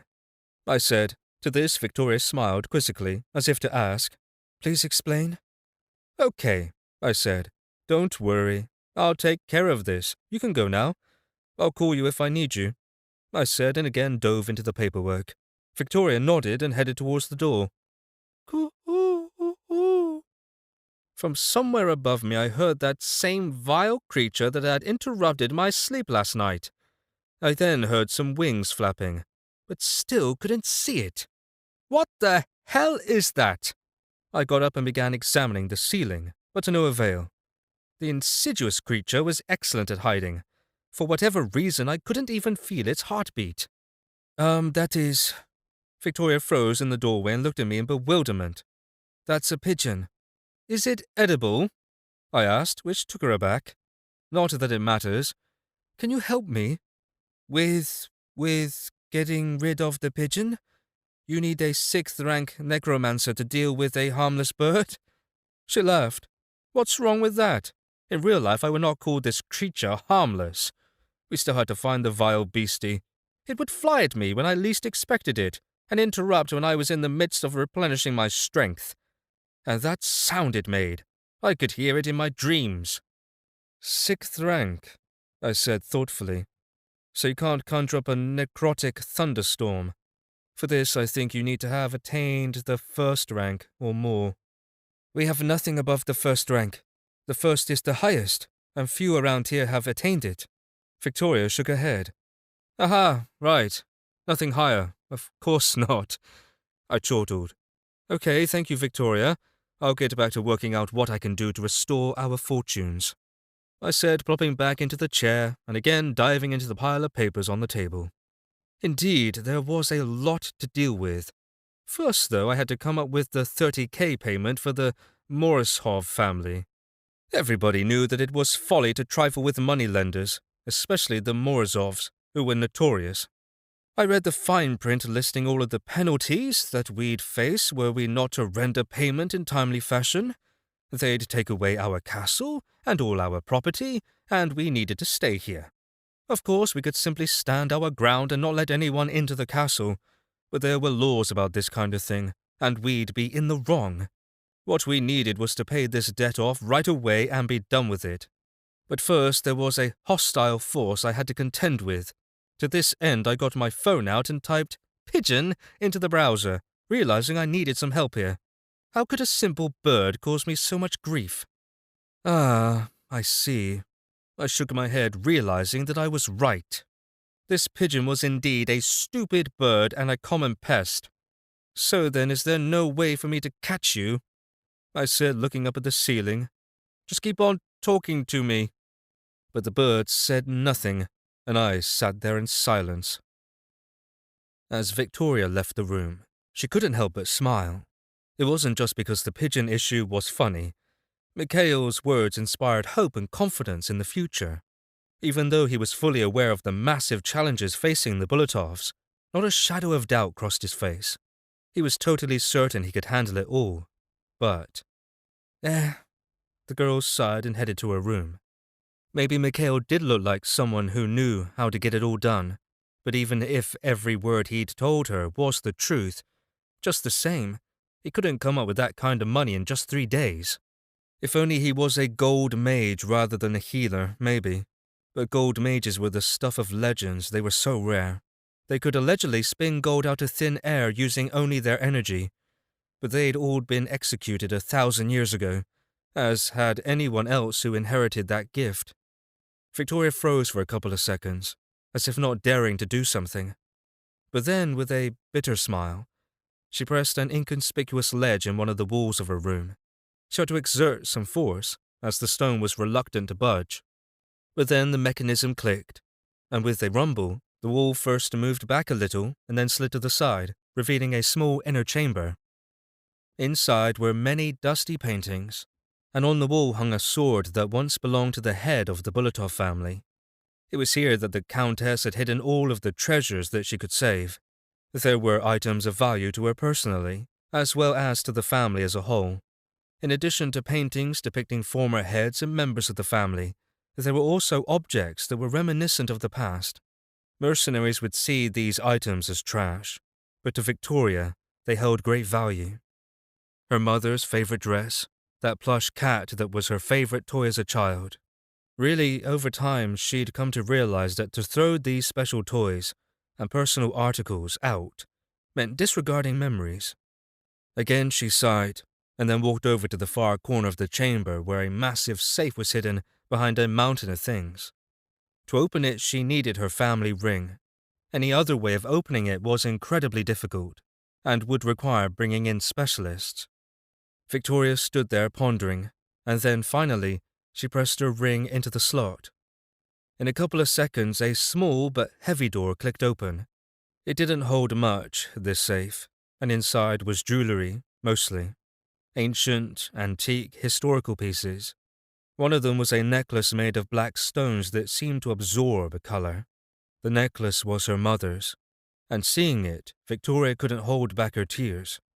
As she pressed the necklace to her breast, they silently rolled down her cheeks. "Forgive me, Mama," she whispered quietly, turning aside, "but I have no choice." This necklace was worth 100,000 rubles, but she'd get 70,000 at best were she to sell it. Victoria was mortified at the thought, but she'd already been shopping around the internet to see what she could get for it. Still, she couldn't bear the thought of putting it up for sale. But now that there was a ray of hope for improving the Bulutov family's situation, she realized that the time had come. Mikhail impressed her, but she knew he wasn't able to get the funds together to pay off their debt so quickly. Anyway, that was her opinion. She felt like she had to do her part to help. So, wiping away her tears, she exited the chamber, and then, with a quiet hum, the massive wall slid back into place. I sat at the table until nightfall, thinking. Sometimes the flapping of wings knocked me out of my thoughts, but I tried not to pay the slightest attention to the vile creature. Unlike the nasty seagulls, it didn't seem to have to shit, and for that I was grateful. But that constant cooing, and the subterfuge, well, to hell with it. Once I got around to scattering some poisoned grains about, no more bird problem. I had a lot of work to do. We needed money right away to resolve pressing issues. Okay, that was clear, and the big picture of what we were facing had formed in my head. What this was a picture of was Shit Creek, and we were in the proverbial canoe without the proverbial paddle. Well, as they say, solve each problem as it arose. What happens when you're facing a lot of them all at once? Enough, though. I was simply venting. The situation wasn't actually all that bad. I was telling Victoria the truth when I said that making money was easy for me. I could tell that she didn't believe me, but I had no doubt she would before too long. After all, I'd been totally candid with her. I'd been around in existence for a long, long time, and so I knew all about making money. In short, to make money in the shortest possible time, there were three options. These included prostitution, robbery, or acquiring trophies. I wasn't into either the first two, but I could set about picking up some trophies, and that's what I'd probably do. But actually, I'd left something out. There was one more option for making fast money, but it applied only to this world, and also wasn't something I engaged in. What this was, if I'm to believe what I read on the internet, was organ transplants. As the healers here didn't know how to restore organs, the aristocrats in need would buy them from commoners. Of course, this was rife with issues that must be dealt with. The donor had to be selected with great care, as both their physical characteristics and energies had to be compatible. Theoretically, I could grow an extra kidney a day. The heart, well, not worth the trouble, since it didn't seem these were subject to transplant here. I could see why, as they contained too much magical channels. No way could the local healers deal with the complexity. So yes, let's focus on trophies instead. Yes, although kidneys were selling for 10,000 rubles, I'd essentially be serving as an incubator. Also, even more important, I might easily slip up and reveal my impressive healing abilities. For the time being, I didn't want this. My plan was to let them know about my full abilities later, when I was secure enough in this world. Picking up trophies was in fact an honest way to make some money. When you robbed people, you inflicted harm on innocents, who generally didn't deserve it. Trophies were a different matter. Anything goes as far as the interfaces went. They were out to kill you, and you were out to kill them. It was all done by mutual agreement, essentially, where the winner takes all. And these off-worlders, well, who asked them to show up? They'd come here on their own free will, after all. They deserved what they got. I'd been able to find out some fun facts about Arkhangelsk. Generally speaking, portals opened up randomly, but there were 3 locales where they occurred far more regularly. In the industrial district, for example, there were portals opening up almost every day.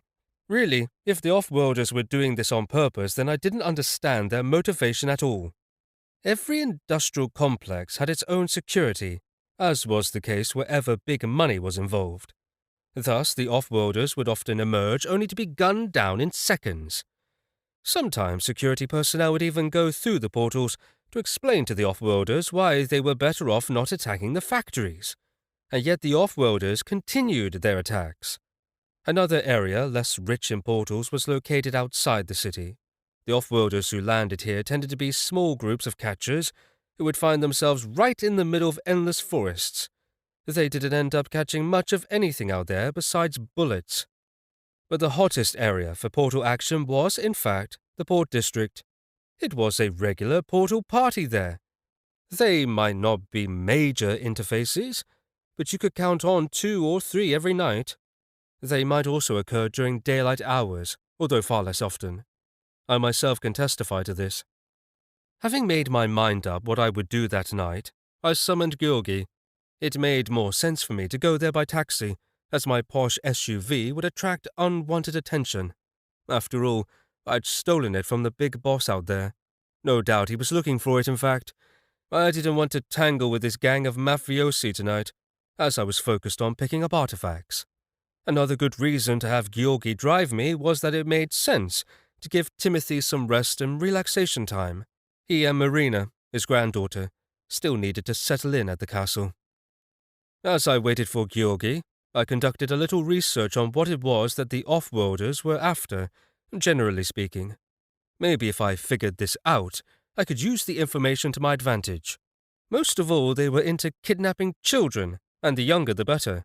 They snatched babies right from the hands of their mothers, and then they'd whoop out loud in delight as they dashed through the portals with them. But that wasn't the only thing. They would take essentially whatever wasn't nailed to the floor. Household items, weapons, equipment, whatever. All they sought was to get the stuff through the portal. That was the gist of it. Besides this, there was nothing else out there about the off-worlders. By now, Georgi had arrived, so I got ready and headed out. "Count Bulatov, sir." The guard at the door stood at attention. "I'm off on business if anything comes up. I'll be gone all night," I said, nodding at him. Good to keep them up on my whereabouts. He nodded in response and opened the door for me. Then I plopped down in the back seat of the car and off we flew to the port district. I didn't waste any time along the way. Instead of counting crows outside the window, I plunged into deep meditation and began improving my spatial anomaly locator. I wanted to make it more efficient, as right now it took too much energy to maintain it. So I added 2 new runes, and that did the trick. Now it would work automatically without my having to focus on it. The regular rune would accumulate communication energy. Really, I'm surprised they knew nothing about runes on this world. These are the basic building blocks of the magical language of inscription. And no, they're not very difficult to learn. Once learned, through trial and error, you could create new symbols and new combinations. Why not? You could then apply runes not only to your bones, but also to your soul and your flesh. And hey, you could put them on castle walls and so on. Like weapons, even tattoos, if executed correctly and injected with the right amount of energy, can be quite powerful, and at the same time provide a person with new opportunities. But then, what was I talking about when their maximum level topped out at first rank? In my old world, first rank meant the average level for a magister. Strong, solid, but still just a magister. Clearly the ranking system here applied to how developed the source was, rather than the ability to employ their gift. Anyway, I was just finishing inscribing a rune, and even managed to test it in action, when the car stopped. "We've arrived." Georgi turned around. "So when shall I pick you up? I want to make sure I'm here on time." "Wait." I closed my eyes and poured a little more mana into the chain of runes, and it worked. "Let us head a quarter mile to the north, and then we'll be there." "A quarter mile," he repeated. "That's where the pedestrian path is." "Okay, never mind." He waved dismissively at his thought, and then we were there, near an interface portal. "Being close touch, I don't know how long I'll be busy," I told him and hurried out of the car. The first interface was right on time for me. I might be lucky, but then, as I drew nearer, I heard a fight going on. What a shame. I wasn't the first to show up. Local official anti-portal fighters beat me to it. What are they called? Troops for managing off-world penetration. That's what they were called. For whatever reason, some people made fun of that name. In any event, they were simply referred to as the Penetrators. They were a branch of the anti-portal police, and indeed their fighters were impressively strong. The portal opened, and as usual around 20 off-worlder fighters poured out. Right behind them were 20 or so catchers who fanned out in different directions to gather as much as they could from this world. Even junk was valuable to them. But instead of successful looting and kidnapping, they were greeted with a long burst from a heavy-caliber reinforced machine gun. Protective artifacts burst like soap bubbles, and all this carnage took only a few minutes. I took part in it only as a spectator. It was a real pity that so many artifacts were being destroyed in vain, and I could see why simple protective artifacts were hard to find. These were acquired only if the off-worlder was killed by magic, and they only offered protection from physical attacks. Anyway, then a small assault force entered the portal, while I wandered off. There was nothing to see here, and anyway, the rune script announced the opening of another portal less than a mile away. Meanwhile, the streets filled up with people again. It was night and buzzing with activity, but nobody bothered me. Perhaps my cloak played a role. I didn't wear the mask, so as to avoid attracting unnecessary attention, but the soft aura of necrotics from my cloak no doubt surrounded me, and people subconsciously probably felt this, especially the weaker people. As I walked along, I wondered how it came to be that the so-called penetrators were able to show up at that last portal before I got there. It was as if they too could sense its presence. I had to find out how. Also, they usually didn't take notice of weak small portals, Perhaps they were aided by some kind of artifact that senses only large, spatial anomalies. My detector would pick up any signal within a radius of almost 2 kilometers. Now, one such signal led me to the slums. I don't know what the off-worlders wanted to find here, but there weren't very many of them. Just one warrior in cheap-looking armor and 2 catchers. They were armed with blades and also the standard hooks on ropes. The portal had very recently opened, and the off-worlders hadn't gotten very far. By the time I arrived, one of the catchers had just finished tying up a woman of about 30 years of age, maybe older, and the second was scouring the area. He broke into empty houses and piled all kinds of rubbish near the portal. Meanwhile, the warrior stood there, warily looking around. He spotted me first. "Get him!" he barked, motioning toward me. Really? How offensive! I was cut to the core, even. This warrior was allegedly there to protect the catchers. Meanwhile, the catchers were supposed to kidnap defenseless citizens and drag them into the portal. That was how it was supposed to go down. So how did I qualify as a defenseless citizen? The reason I'd worn this cloak was so that the sword on my belt wouldn't be visible. Did this off-worlder really think I was just a passerby? Although they looked like homeless people, the catchers turned out to be professionals. I'm guessing that yes, in their world they have schools that taught them how to properly capture prisoners. The hook whistled towards my leg, but I jumped a little to the side and grabbed the rope, immediately sending a good dose of energy along it. "Ah! Ah! Ah!" screamed the catcher as the skin started peeling off his palms. "Necromancer! Necromancer!" Right, I get it. Necromancers can do this too, plus my costume smells like necrotics. Nobody was afraid of healers, so I might as well mess with them by passing myself off as a necromancer. The other catcher was the smarter of the two because he took to his heels and ran. Good try, anyway. I ripped the rope out of the hands of the first catcher and sent the hook into the back of the second one. With one touch, he collapsed onto the ground, writhing in convulsions. Weaklings. It was ridiculously easy for me to hit vulnerabilities in the body. I knew about these due to my diagnostic skills. If someone, say, suffered from epilepsy, for example, I could provoke an attack just like that, virtually free of charge. It took very little energy, even if my victim possessed a strong gift. As the second catcher was himself an epileptic, I'd taken advantage of it. The single warrior, though, was quite healthy. Bad teeth don't count, but too bad for him. It was quite difficult to win the battle when you have a vicious toothache. And if you had a sword charged with vital energy, it was quite easy to win one.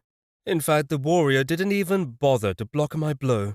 He rushed to attack me, and completely relying on his protective artifact, tried to cut me down with his sword, without being distracted by my blows. "Well, you're bad," I said, shaking my head. "Did you not see what I did to your comrades?" I was sitting on his dead body speaking to him. I didn't need to drain him, as my source now generated energy on its own. I merely took a little, but not enough to harm myself. Too much of other people's energy wasn't good for me. Fortunately, off-worlder energy was more concentrated, and this was good as I didn't need as much. I channeled all of it toward developing my source. As I sat there, I surveyed my surroundings. This was indeed a poor part of town. One dilapidated house after another, and the street itself was more like a narrow lane. Though the windows were darker, I could clearly feel the beating of several hearts. Might they have helped the woman? No, I don't think so. There they were, cowering in their huts, and I could see why. With no weapons or gift, they wouldn't have stood a chance against the off-worlders. Now it was quiet, and a few people were peering at me through the cracks in their boarded-up windows. I assumed that as soon as I was gone, they'd come out to rummage through the junk here. Too bad for them. I'd leave with all the trophies. A huge rat emerged from behind the trash heap. It stared at me and squeaked questioningly. Okay, you can have a bit of that ear, but no more, I said, pointing at a catcher, and the rat ran over to feast on the magical-infused meat. Actually, that's cartilage, I observed. I didn't let the critter eat too much, even though it tried. I had to give the rat a little kick to let it know the meal was over. I didn't want to see it get oversaturated with energy. The rat might morph into a toothy monster. Next, I searched all the pockets of the 3 off-worlders, and without even looking at what I'd scored, I threw everything into a bag. I'll see what my take was later. I did see that the warrior had 2 artifacts, one of which was protective, while the other allowed him to release a wave of power. I guess technically that would be protective as well. It looked like a lighter, and needed to be broken in half to activate it. It was disposable, but you could use it to keep back a throng of pursuers just long enough to make it back through the portal. But the warrior hadn't even activated it, as here it was in his pocket. That meant that he never saw me as a real threat. He paid for this. "Can you manage?" I threw a knife toward the tied-up woman and set about tossing the bodies through the portal. I didn't bother taking the warrior's armor, although it was worth some money. Time was of the essence now, because I sensed another portal opening. It wasn't far away, just a few 100 meters, but I had no time to lose. "Why did you kill them?" The woman stunned me by asking. Maybe I wouldn't have minded. He had such strong, warm hands. And the way he touched me." "Damn! That's it. Time for me to leave. Really, unreal." Anyway, I was in a hurry. She continued to complain about the lack of real men in her life right now. Me, I tried to put her out of my mind. Just let go of it, and don't let it trouble you anymore. Don't think about a woman so pathetic that being kidnapped and forced into sexual slavery seemed like a good alternative to what she had going on in her life. I didn't want to clue her in on the truth, which is that the way she looked, she'd probably end up in the mines. A deep, dark mine without a single ray of light. But that would be rude. In fact, it turned out she herself had approached the off-worlders. But whatever, we all had our problems, some worse than others. I sprinted to the next portal, but was still a little late. There were many more off-worlders exiting this one, 5 warriors, one of whom was armed with a good crossbow and the same number of catchers. They had already captured a girl who looked to be about 20 years old and were about to drag her into the portal. Maybe she wasn't the first, and I also saw a corpse. He'd been hacked to death by the warriors. He probably put up a fight. Judging by the clothes, he was just a simple passerby, one of the locals. I had to jump into action. I did my diagnostics of the off-worlders on the fly, and then... click! Yes, I used up my new artifact. I was up against strong adversaries, and so I had to give it my best. I'd fished out the disposable artifact, broke it, and also reinforced it with a lot of my energy. The shock wave caused the 5 warriors to fly back several meters, and then collapse on the ground. But that wasn't all, because I'd channeled energy into the blast on purpose, and the effect of doing so made itself felt. "What? Are you drunk?" said the one who was apparently the commander. This was all because a fighter had stood up and was shaky on his feet, but as soon as he too stood, he realized I'd done something. Yes, I cast a dizzy spell. It was all I could do on the fly, but it could be a big help. As the catcher rushed at me, I attacked the warriors. Yes, they were dizzy, but they repelled my blows and even tried to launch counterattacks. One warrior with a spear and shield was especially infuriating. I couldn't draw close to him because his comrades were covering him, and he could do me a lot of damage from afar. Again, what a waste. I grabbed the shaft of his spear and jerked it towards me, so that the warrior had to really grip it hard not to lose it. So then, my diagnosis of this guy was that he suffered from a complex lung disease in childhood. It's called pulmonary disease here, and they knew a lot about it in this world. Myself, I hadn't yet studied it much. Theoretically, though, I could tweak the walls of the bronchi themselves and force them to produce more fluid. Then he'd start choking and coughing. However, this would take time. I could instead provoke a bronchospasm or play with the alveoli, that being the cells of the lungs that saturate the blood. Really, the options were plenty.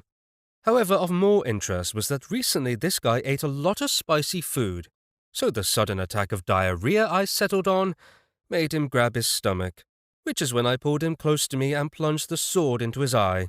The results were perfect. Why reinvent the wheel when you have such a powerful spell in your arsenal? His ignoble death had a demoralizing effect on the other warriors, and I took advantage of this. Thus, by the time the catchers reached me, "You're gonna die, off-world scum!"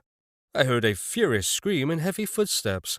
I took a swift look over my shoulder and saw 3 big guys in striped sailor shirts turning down our dark alley.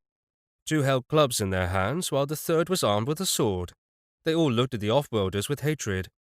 The catcher closest to me lost focus for a second, for which he received a sword in the neck.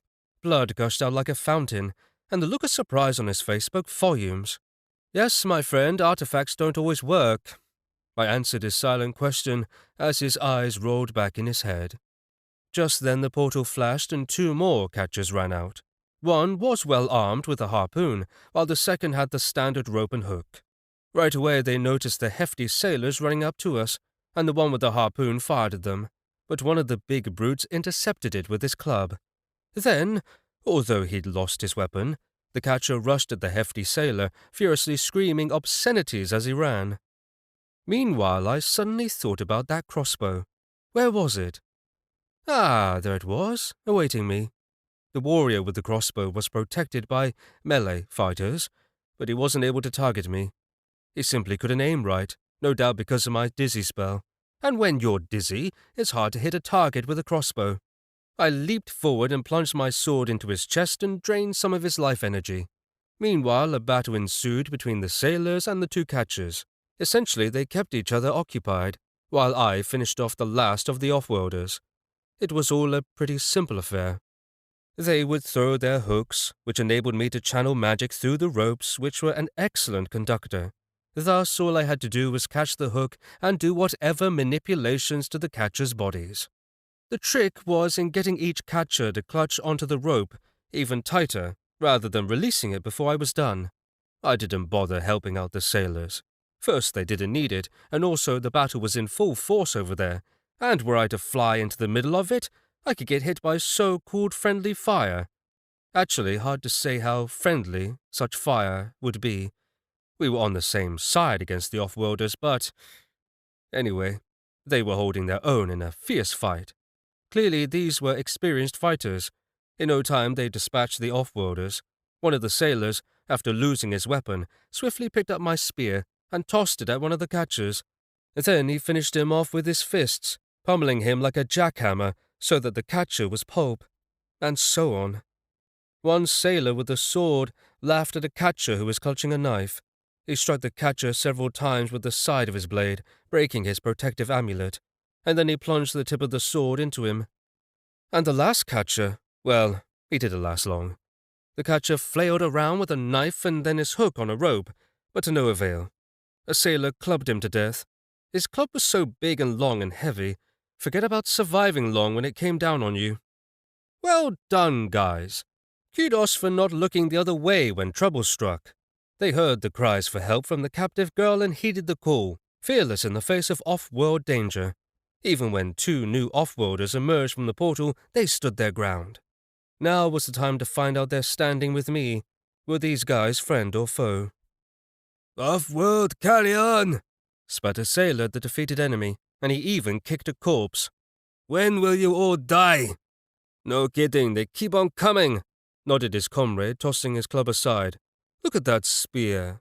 Can I have it?" he asked. "What do you mean? Why are you asking me?" he asked, surprised. "Look at his spear." He pointed at me. That was good. They didn't seem inclined to take someone else's property. That was unusual in this part of town. Unusually, might makes right around here. I'd been standing to the side, but now I approached them while still keeping an eye on the still open portal. You never know.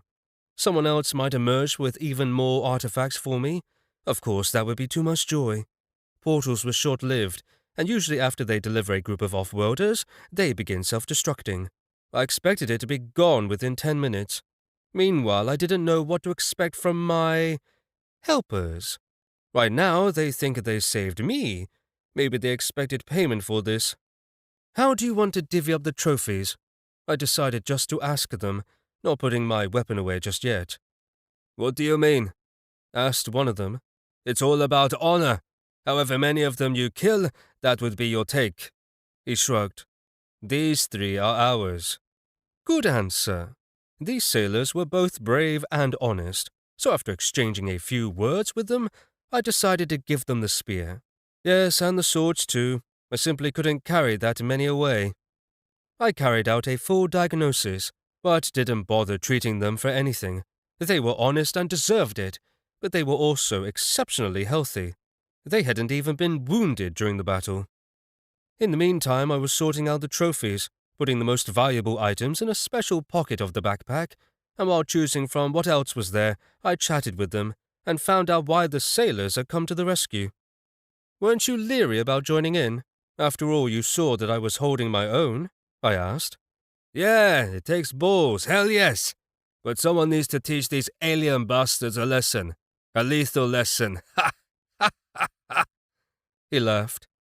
They're real fuckers, said another one who looked to be around 40 years old, and he spat on one of the corpses again. Nuff said. Yeah, these bastards stole the son of our friend, and the kid was only 8 years old, with his whole life ahead of him. Monsters. The third one kicked the long-suffering corpse. What kind of evil are you to steal little boys and girls? They all deserve to die, and until they do, I will not rest. They're not going to all die, believe me. Not for a long, long time, and not until more and more of them show up here. Of course, to be sure of this, I should visit them, see what the world is like on the other side of the portal. I needed to learn a lot more about them, and in the meanwhile, I could pick up quite a few artifacts. I picked up only the most valuable trophies, artifacts, gold, coins, a few weapons that seemed particularly valuable. I even bargained with the sailors for coins that they got from the catchers. They were happy to hand them over in exchange for the off-world armor, even though I got the better deal.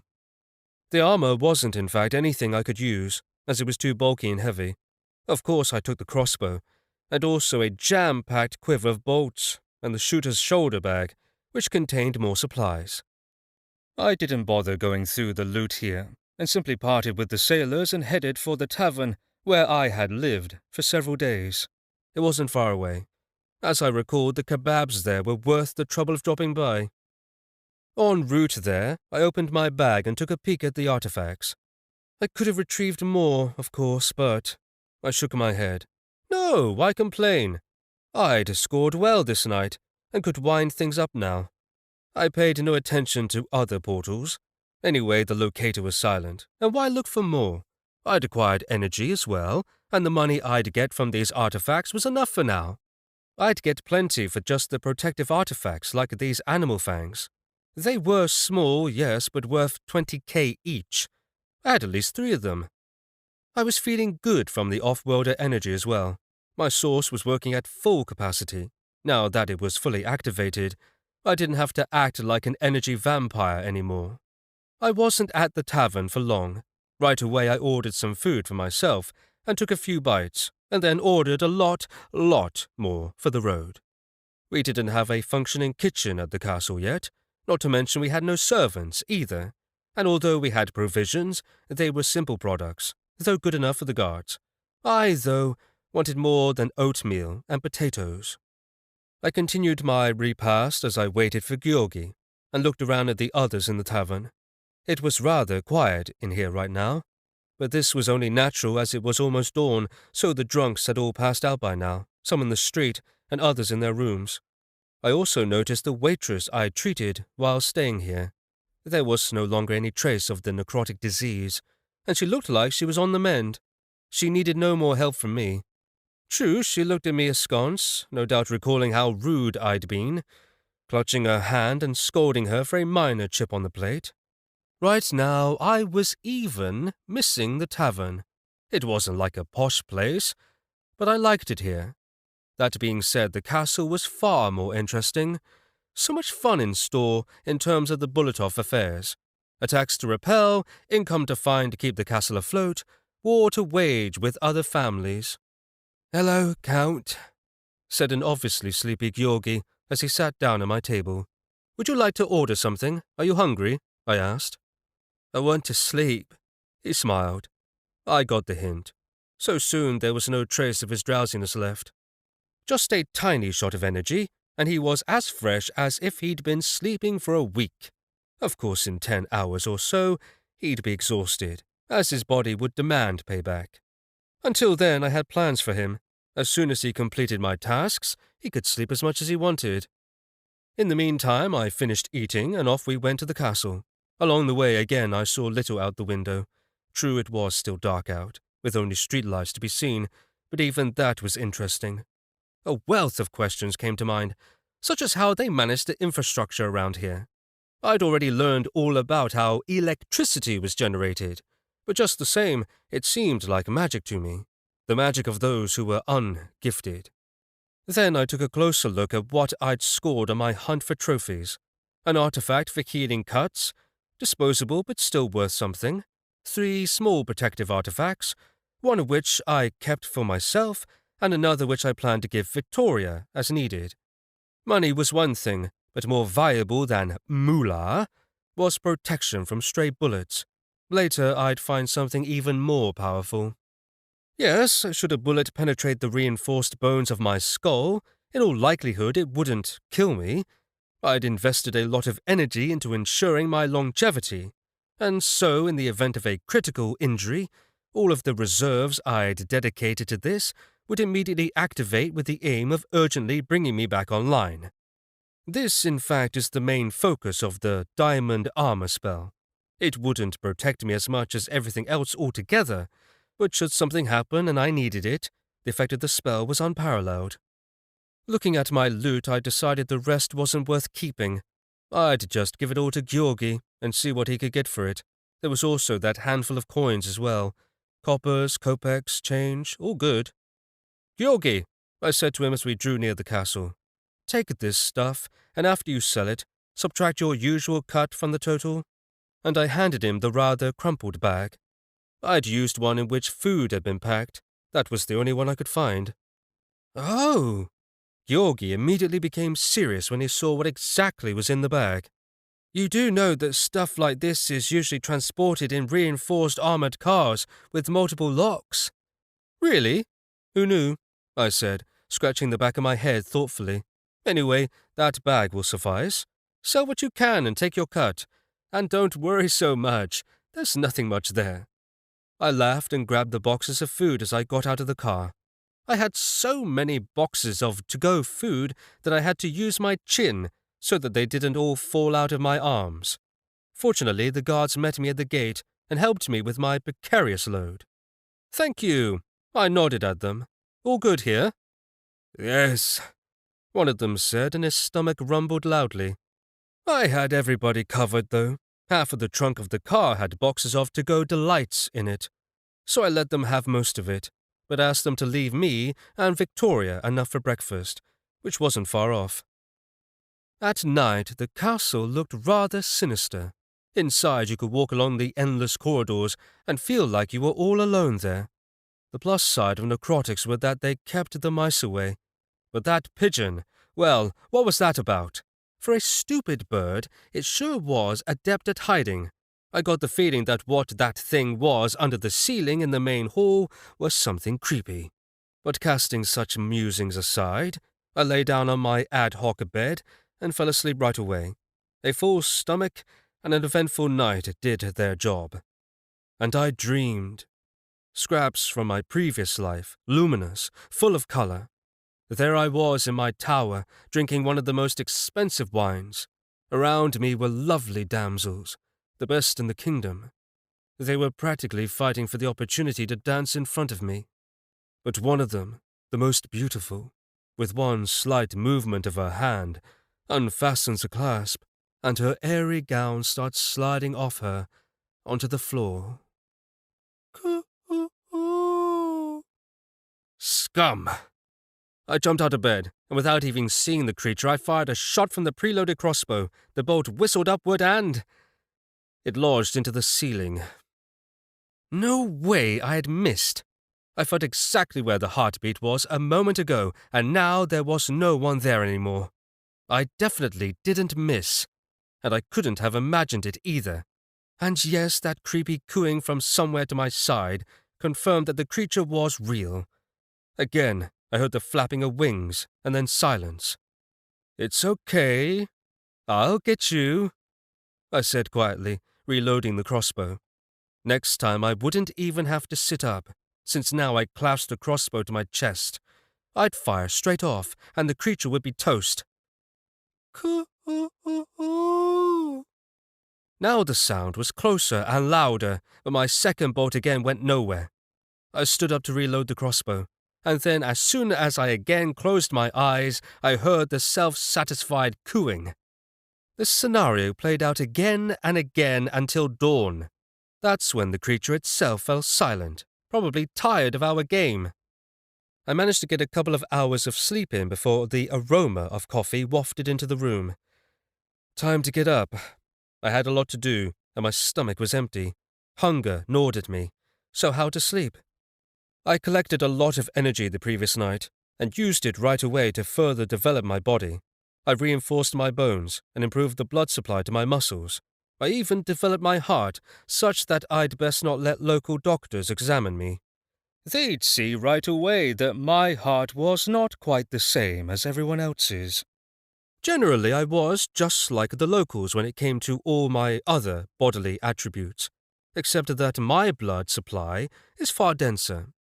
I wanted it to be like this so that I could accelerate its operations without having to worry about ischemia. When blood-borne substances are in short supply, that's what happens. Tissue starvation.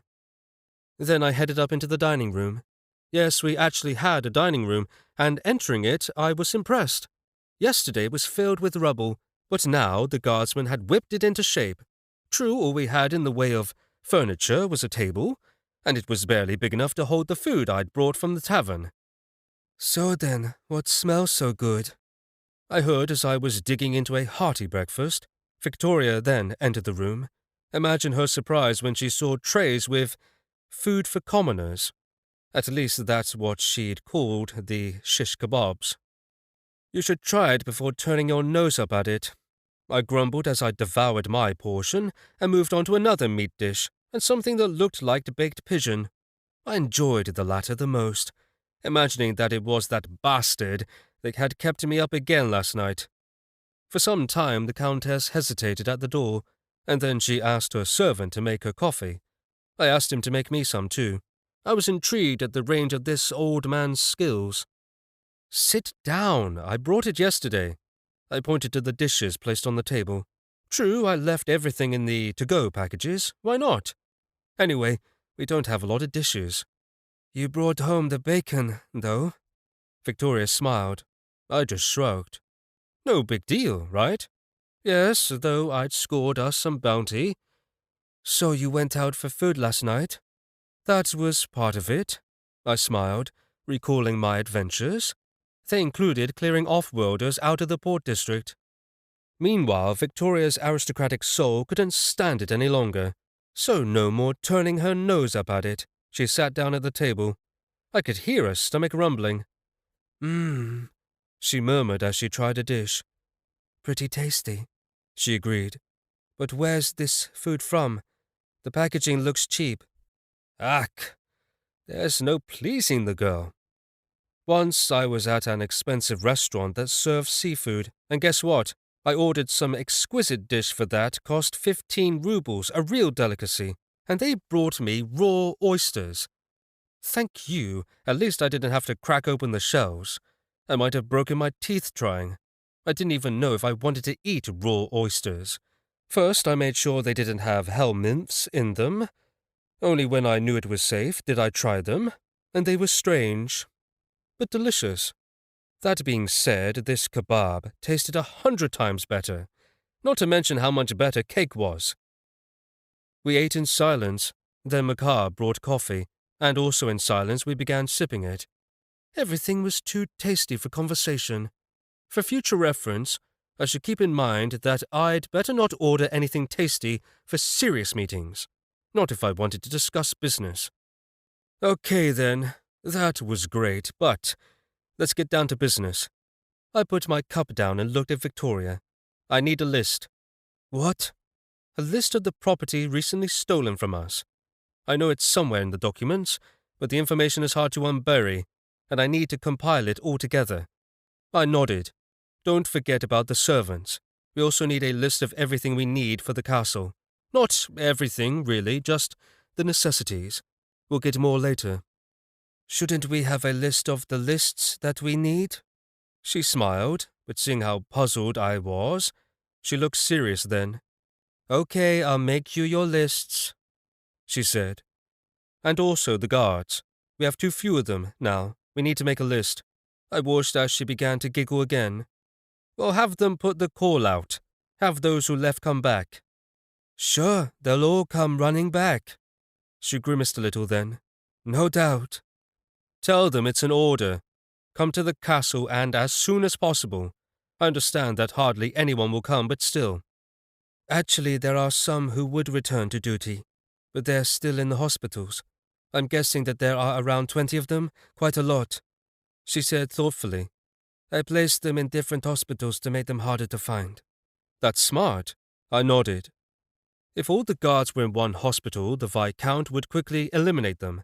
But does this mean that I have to run around all of the hospitals in the city? I said, thinking about how long that would take. Not only in the city, also in the countryside, she said sadly. Is there any way to somehow gather them together? Here, for example, I suggested, and in response Victoria shook her head. That would cost a lot, and we don't even have anything to pay off our debt yet, although I have a plan. You don't have to worry, she smiled. You'll see. All I have to do is— Don't bother, I interrupted her. I've already done something that I think will cover the debt.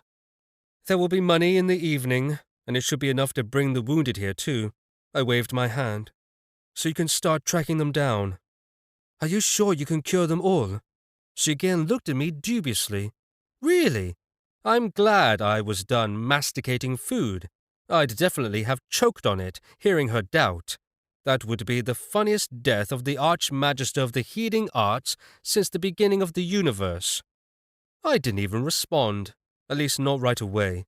I simply picked up a knife and ran it across my arm, producing a deep cut. Ah, yes, my bones were definitely stronger. I didn't even have a scratch on them. What are you— Why? Victoria said, alarmed at the sight of the blood gushing from the wound. I was actually pumping it out to make it all the more shocking.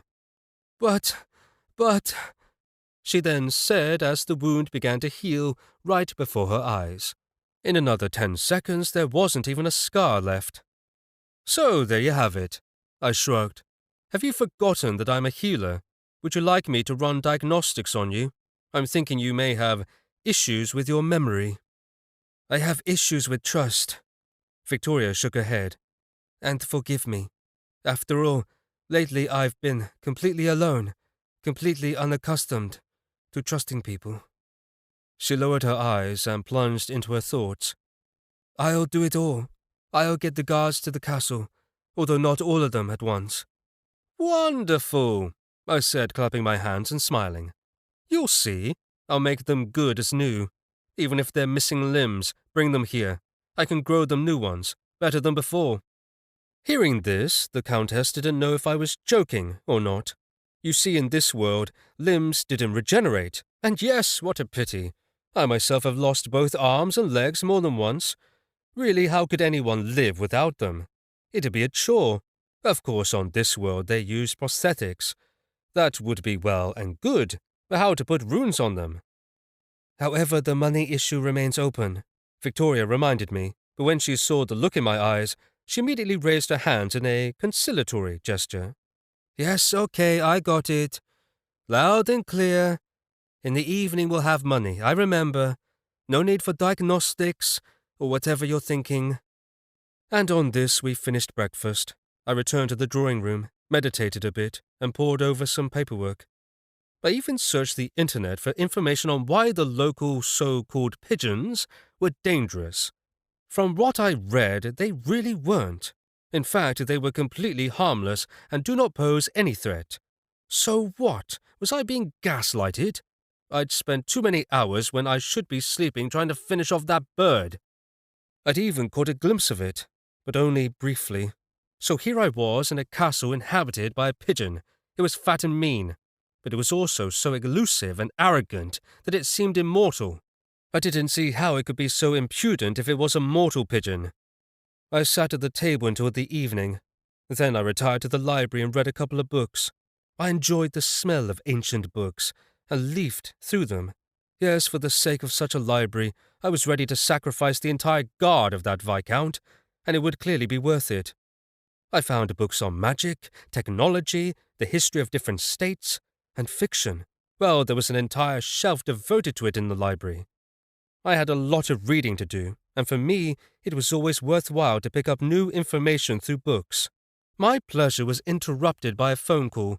Apparently, Georgi had sold the artifacts and coins and was on his way to the castle. Eh? I sighed heavily, putting the book back in its place. Why, though, was everything so dusty here? But no, better not let anyone clean up the library in case they damaged something. I'll clean in here, at some time. While I'm at it, I'll put some protective runes on the door, walls, and ceiling. Maybe I should just move into this room. Okay, I'll decide all that later, but now I had to meet Georgi. The castle courtyard. Yes, I understand that it's unlikely, but you still called them. Victoria put her hand on Valeri's shoulder, and he sighed sadly. As you wish, madame, but they left when you were having a hard time. I won't forgive them for this, he said firmly. But of course, I'll issue the call and order everyone to show up as soon as possible, just like you said. Thank you, Valeri, Victoria said with a smile. I don't know what I would do without you. Thank the Almighty that you're back on your feet. The Almighty would be Michael then, he grinned. I don't know who he is or how your father was able to convince him to accept the family, but... At that moment, the sound of an engine was heard in the distance, and the fighters immediately took their places. Report! The commander barked into the radio, and he was immediately told that everything was fine. The taxi, already familiar to all of them, was approaching. So the fighters relaxed a little, but kept their weapons ready. Calm down, he's here for me, I said, walking up to them at the castle gates. What are you doing out here, by the way? We were talking about summoning the guards. Victoria waved her hand. Are you going somewhere? She indicated the taxi. No. He shook his head and walked up to the yellow car that had stopped nearby, from which a young man of about 20 had just emerged. Hiya! He waved at the Countess and the guards. I've done as you asked, sir, he said and handed me a shopping bag. The Countess is standing right here and you're chewing gum, you idiot. I reprimanded him. The boy immediately swallowed his gum and looked serious. Please forgive me, Madame Bulatov, he said. I didn't recognize you right away. Won't that hurt him, swallowing gum like that? Asked Victoria. We'd have to be lucky, but I won't treat his intestines, so that he learns how to look after his health, I muttered, accepting the package from the boy. The package turned out to be simple only in appearance. In reality, it was much more complicated. First, I unwrapped one package and found another one inside, and then yet another, and so on until I unfurled all 7 layers. So it's just to be on the safe side? The taxi driver shrugged. And here it is, safe and sound. Victoria tried with all her might to see what the guy had brought, and soon she saw, and her eyes widened. 10, 30, 60? That's it? I asked Georgi, and he nodded affirmatively. Have you taken your cut already? Yes, exactly what you said, 200 rubles. The taxi driver said contentedly. Well, is there anything else I can do for you? Well, I handed the money to Victoria and reached into my pocket as my phone rang, as did Valeri as his phone rang. Uh-huh. I'll be right there. I nodded to the voice on the phone. Actually, Georgi, you'd better leave. Right away.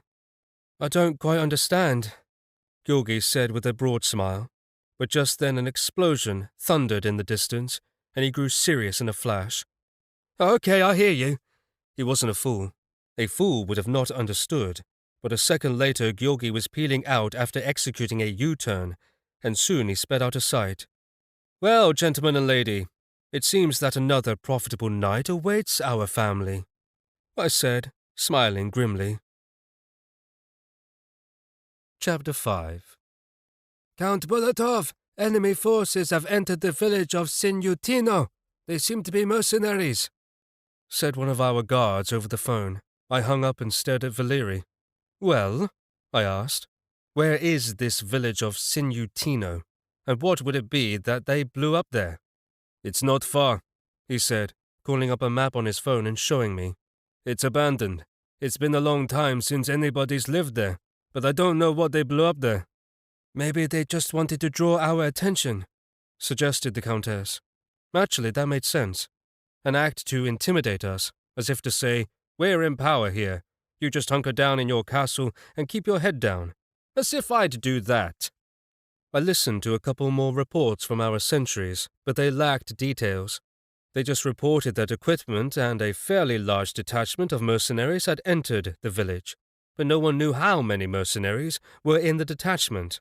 Victoria was not for confronting them, as they were a strong force, and why should we risk losing any of our people? Anyway, the village was empty with nothing of value. The mercenaries were many in number, plus they were well armed, while we had 40 guys at most, and they weren't even all in full health. As for weapons, we were woefully lacking in arms. So what you're saying is abandon the village. Okay, but you said that we don't have weapons. I was indignant. What better way to get them if not from these mercenaries? I produced my devilishly handsome smile, and only then did Victoria get what I was driving at. According to the reports from our intelligence, the mercenaries are bringing in reinforcements even. Do you think they're planning on staying a while? If they're setting up a base there, then we'll always have to be on the alert for attacks on our castle. We can't run away from confrontations forever, so it's best that we strike first. I summed up. That made sense. I didn't think our enemy was stupid. It was, in general, not wise to underestimate these guys. Even if they did something profoundly stupid, it was always worth considering the reasons why. We all wanted to live, and none of us wanted to lose. Thus, they must have set up in this abandoned village with one goal in mind, and that was to await reinforcements and to then strike. Or else maybe they wanted to take one village after another until we were surrounded. In that case, we'd best make it clear right away that such an undertaking was doomed to failure. Okay then, we're attacking first. The decision is made, I said. How about you? Will you be joining us? What a question, of course, exclaimed the Countess. Only I need corpses, but if they're old ones, completely damaged, I'll have to expend a lot of effort. Don't worry about the corpses, I smiled. There will soon be as many as your heart desires. I decided to take a dozen of our troops with us. I didn't see the point in taking any more, as we needed forces to guard the castle, and a large group would be harder to manage. Were I to take too many of my men, some would likely die, and I didn't want to lose any of these guys. These ones were our most loyal, after all. As soon as the sun dipped low and darkness was descending, we set out. It's such a pleasure traversing through a snow-covered forest under the cover of darkness, and we succeeded in approaching the village unnoticed. Wait for me here. I ordered my people to stop a couple of kilometers from the village. I'll do the reconnaissance, while you keep a lookout. If anything happens, you can reach me. I gave my final instructions to the guards, told them to protect the Countess, and if needed, head back to the castle. It was always good to have a backup plan. Off I went to the village. Already I could hear them yelling, lining up for roll call, and then some cussing, and the usual for these kinds of low-life mercenaries. I saw their insignia on their cars, and indeed, these were the same mercenaries who'd taken the castle before my arrival. I knew for sure who'd hired them.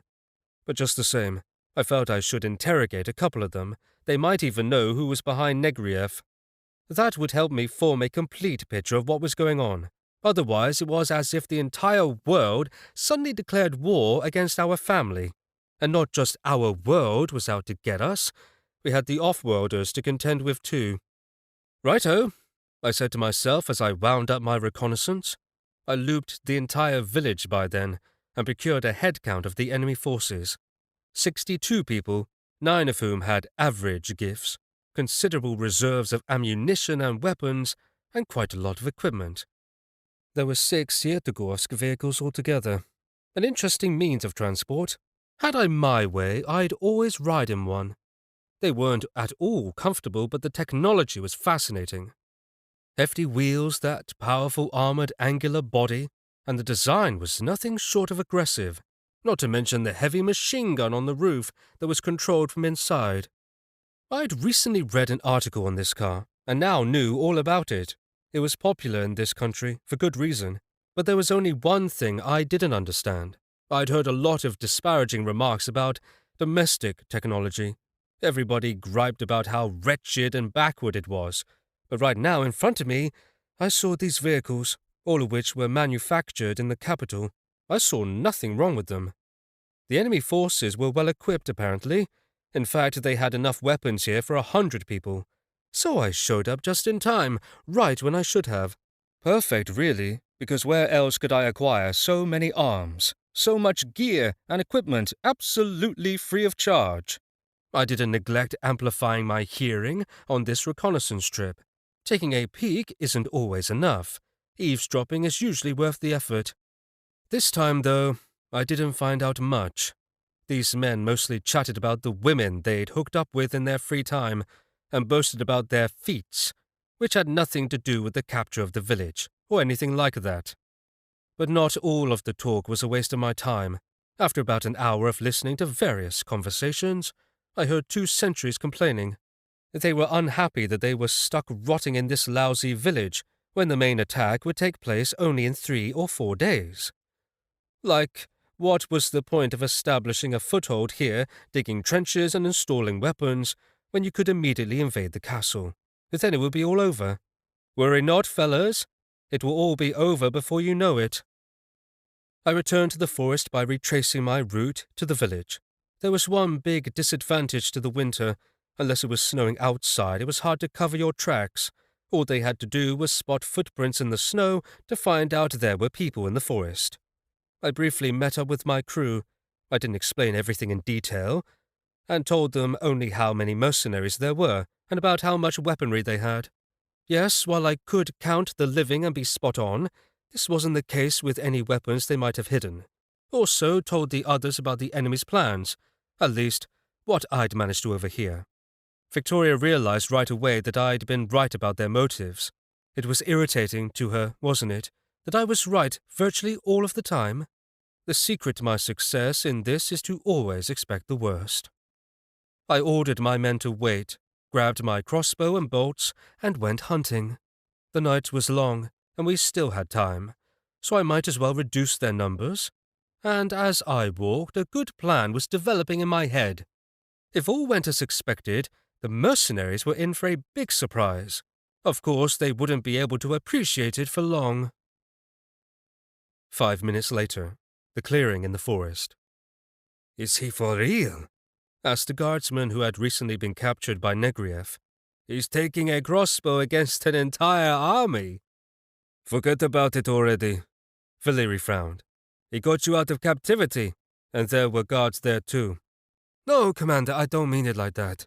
The guardsman immediately raised his hands in a conciliatory gesture. "It's just strange. They can cut him down with one machine gun burst, even if he has artifacts. It's still too dangerous. If only he had some backup or a sniper, just in case of a firefight." "Backup? What good would that do against 6 Civic-Ador tanks and some 60 fighters?" laughed the commander. "That's my point. He went alone against all that, with a crossbow." The guard didn't let up, but Valeri shut him down with one look. "He ordered us to wait, so we'll wait." He shook his head. "Yes, he's unconventional, but I'm sure he has a plan, and it won't be something our enemies expect," he added with a wicked smile. Indeed, Mikhail loved to surprise the enemy. Valeri was very interested in what the surprise would be this time. There was a reason I wanted the crossbow, especially one that was from an off-worlder. The bolts absorbed my energy like a sponge, so I was able to put a new spell into each shot. In my world, this spell I was going to use was called Last Breath. In fact, it is extremely complex, and few people employ it.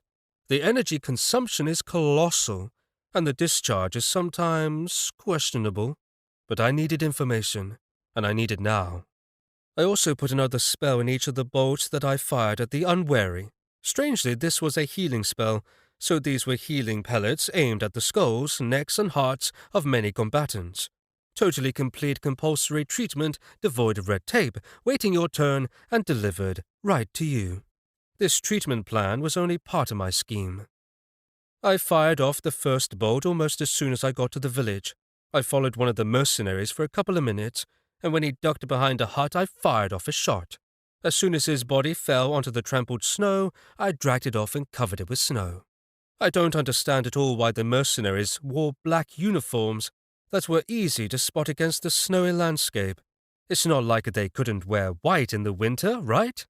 But perhaps they had some kind of rules about their wardrobe.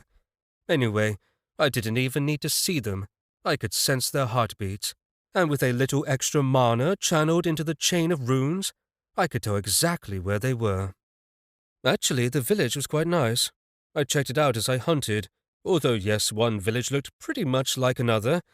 Take the one where Negrief had kept the prisoners I'd sprung. It looked identical to this one. The same log cabins, roofs made of metal sheeting, small windows and doors.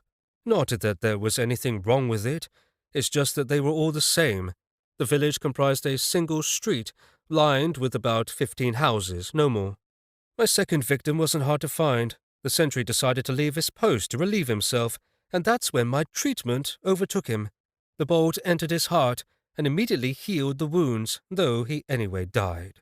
Yes, I healed him so swiftly that the poor guy didn't even have time to scream. Thus I wandered around the village, melding into the darkness. Yes, they had their spotlights set up and headlights switched on in their vehicles, but this didn't help them, not at all. Of course, I didn't march down the single street of the village. In an hour and a half, I'd shot 6 people. I did it so quietly that no one noticed anything. I didn't bother the ones standing at their posts talking on their radios. If they were to raise the alarm, my plans would go down the drain. But if it worked out, and if I was careful enough, I'd end up with 6 perfectly preserved bodies at my disposal. Thanks to the healing spell, everyone's faces were intact, and there wasn't a drop of blood on their clothes. A couple of them did end up with marks on their necks, but I easily removed all this with a blood-splitting spell. Next, I tied all these bodies together and dragged them into the forest as if I was hauling a barge. "Is that what I'm thinking it is?" Victoria said as soon as I approached. Of course she could see for herself. Or were the necromancers here as weak as the healers? "How did you manage to keep them in this condition? They're not even frozen." She was impressed. I could tell. They were quite intact. It was as if they were alive. But was I, or wasn't I a healer? Yes, I'd ensured that no corpse spots marred their skin. After all, it was important to my plan that they look alive. "Can you raise them?" I brought 6 of them for a reason, and didn't look for more. I figured she'd be able to handle that many. I think so, yes. But there may be a problem with managing them," the Countess said thoughtfully. "Leave that to me." I smiled at the way Victoria looked at me. "What of it? Is it that I'm a healer? Was that it? I wasn't supposed to delve into any other kind of magic?" She was always forgetting that I am an Archmagister. At this level of energy mastery, whether you want it or not, you can control other elements. Sure, not as good as she could when it came to the dead, but still, in my world, it was a normal practice for 2 or even 3 mages to join forces. I remember one day our kingdom was attacked by an army of the dead. Powerful necromancers from a connected world raised a huge army of zombie puppets and sent them to the largest city to create even more dead people.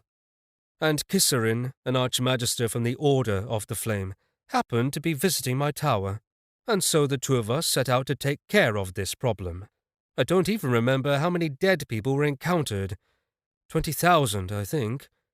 And all of them were strong, complex, charged with necrotic energy to the max.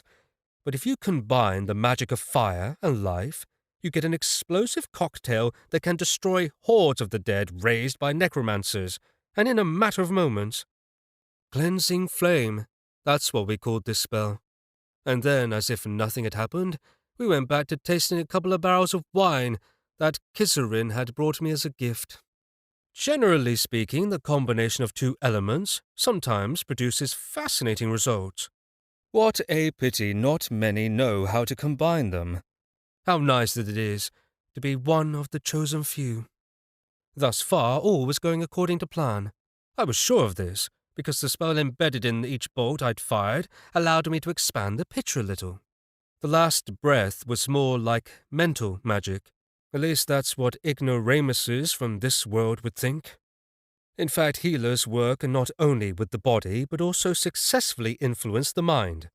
This spell allowed me to see the memories of a dying person. However, it consumed an incredible amount of energy, and so I could only discern a couple of seconds of the memory of each of my victims. Well, 6 is good, Victoria concluded. I don't understand how you finished them off totally unnoticed, but I don't expect you to tell us. Why not? I can give you all the details. For example, this one. I pointed to one of the dead. I shot him with a crossbow, but his comrade, well, I pointed to another. That was more complicated. However, I also shot him with a crossbow. Would you like me to tell you how I killed the third one? Let me guess. You used the crossbow, right? Smiled the Countess.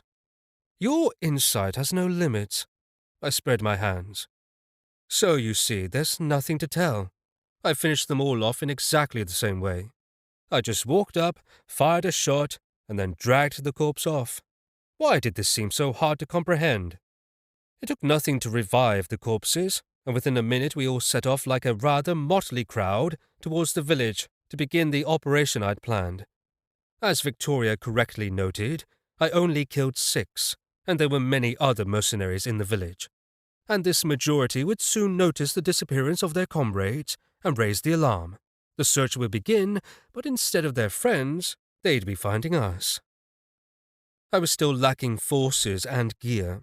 I can't right now go up against an entire army, and so I had to use stealth and wits. I didn't feel badly about it, though, in light of who our enemies were. We approached the outskirts of the village. I and Victoria left our 12 fighters there, ordering them not to attack under any circumstances until I gave the signal. How will you signal us? Asked Valeri as we were leaving. I and Victoria both looked back at him. What do you mean? I was surprised. When we took the castle, don't you remember the signal? Yes, half the city noticed it.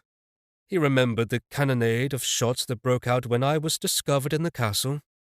Well, this time my signal will be visible from space. I grinned, and the commander sputtered in surprise. Victoria and I and the 6 zombies went to the far side of the village. There I had to expend a little effort. The Countess cast her magic on the corpses, taking control of them. All I had to do was clear their minds, so that they would acquire at least some intelligence and recall some of their memories. Victoria could not yet create intelligent zombies, so I had to help. Can you give me control? I asked, after finishing with the last one. What? You'd have to ingest some necrotics, she said in surprise. Only necromancers can control the dead without harming themselves. Only necromancers? And one healer? I smiled. Don't worry about me. Everything will be fine. Victoria stood there for a couple of seconds, but then shrugged and put a hand on my chest. I immediately felt the threads of necrotics stretching from the 6 men straight to my source, but I quickly blocked it, isolating it from the rest of the energy in my body. The manipulation is not the easiest. It can only be learned at the Magister stage. Unless this was done, the energy would mix with mine and harm my source. It would be a deadly sort of problem, so to speak. Anyway, as I'd kept these corpses in excellent condition, it wasn't hard for me to cleanse their brains of death and enable them to function at a tolerable level. In the end, their memories were sufficient to allow me to issue simple commands to them.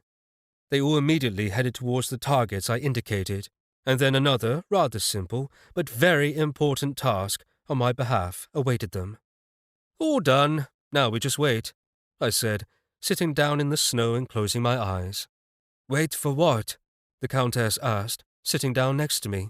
That signal you mentioned. We will see it from here. I didn't respond. I just looked at her reproachfully, and she fell silent. Meanwhile, I concentrated on the dead under my control. I could no longer influence them in any way. Only necromancers could do that. But I could observe their actions. They were following the orders I'd given them. Ah, yes, they were doing my bidding. That's it. Let the fun begin. Meanwhile, inside a house in the village. "Report!" An officer sitting at the table barked as he looked at the soldier who entered the room. "Well? The equipment has been tested and is ready for battle. We do have some problems with fueling and lubing, but they can wait until the morning," reported the private.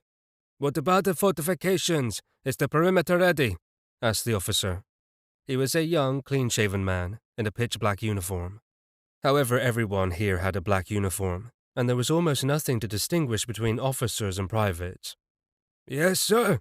The fortifications have been erected. The barracks are occupied, guards are stationed at the ammunition depot. You're free to go."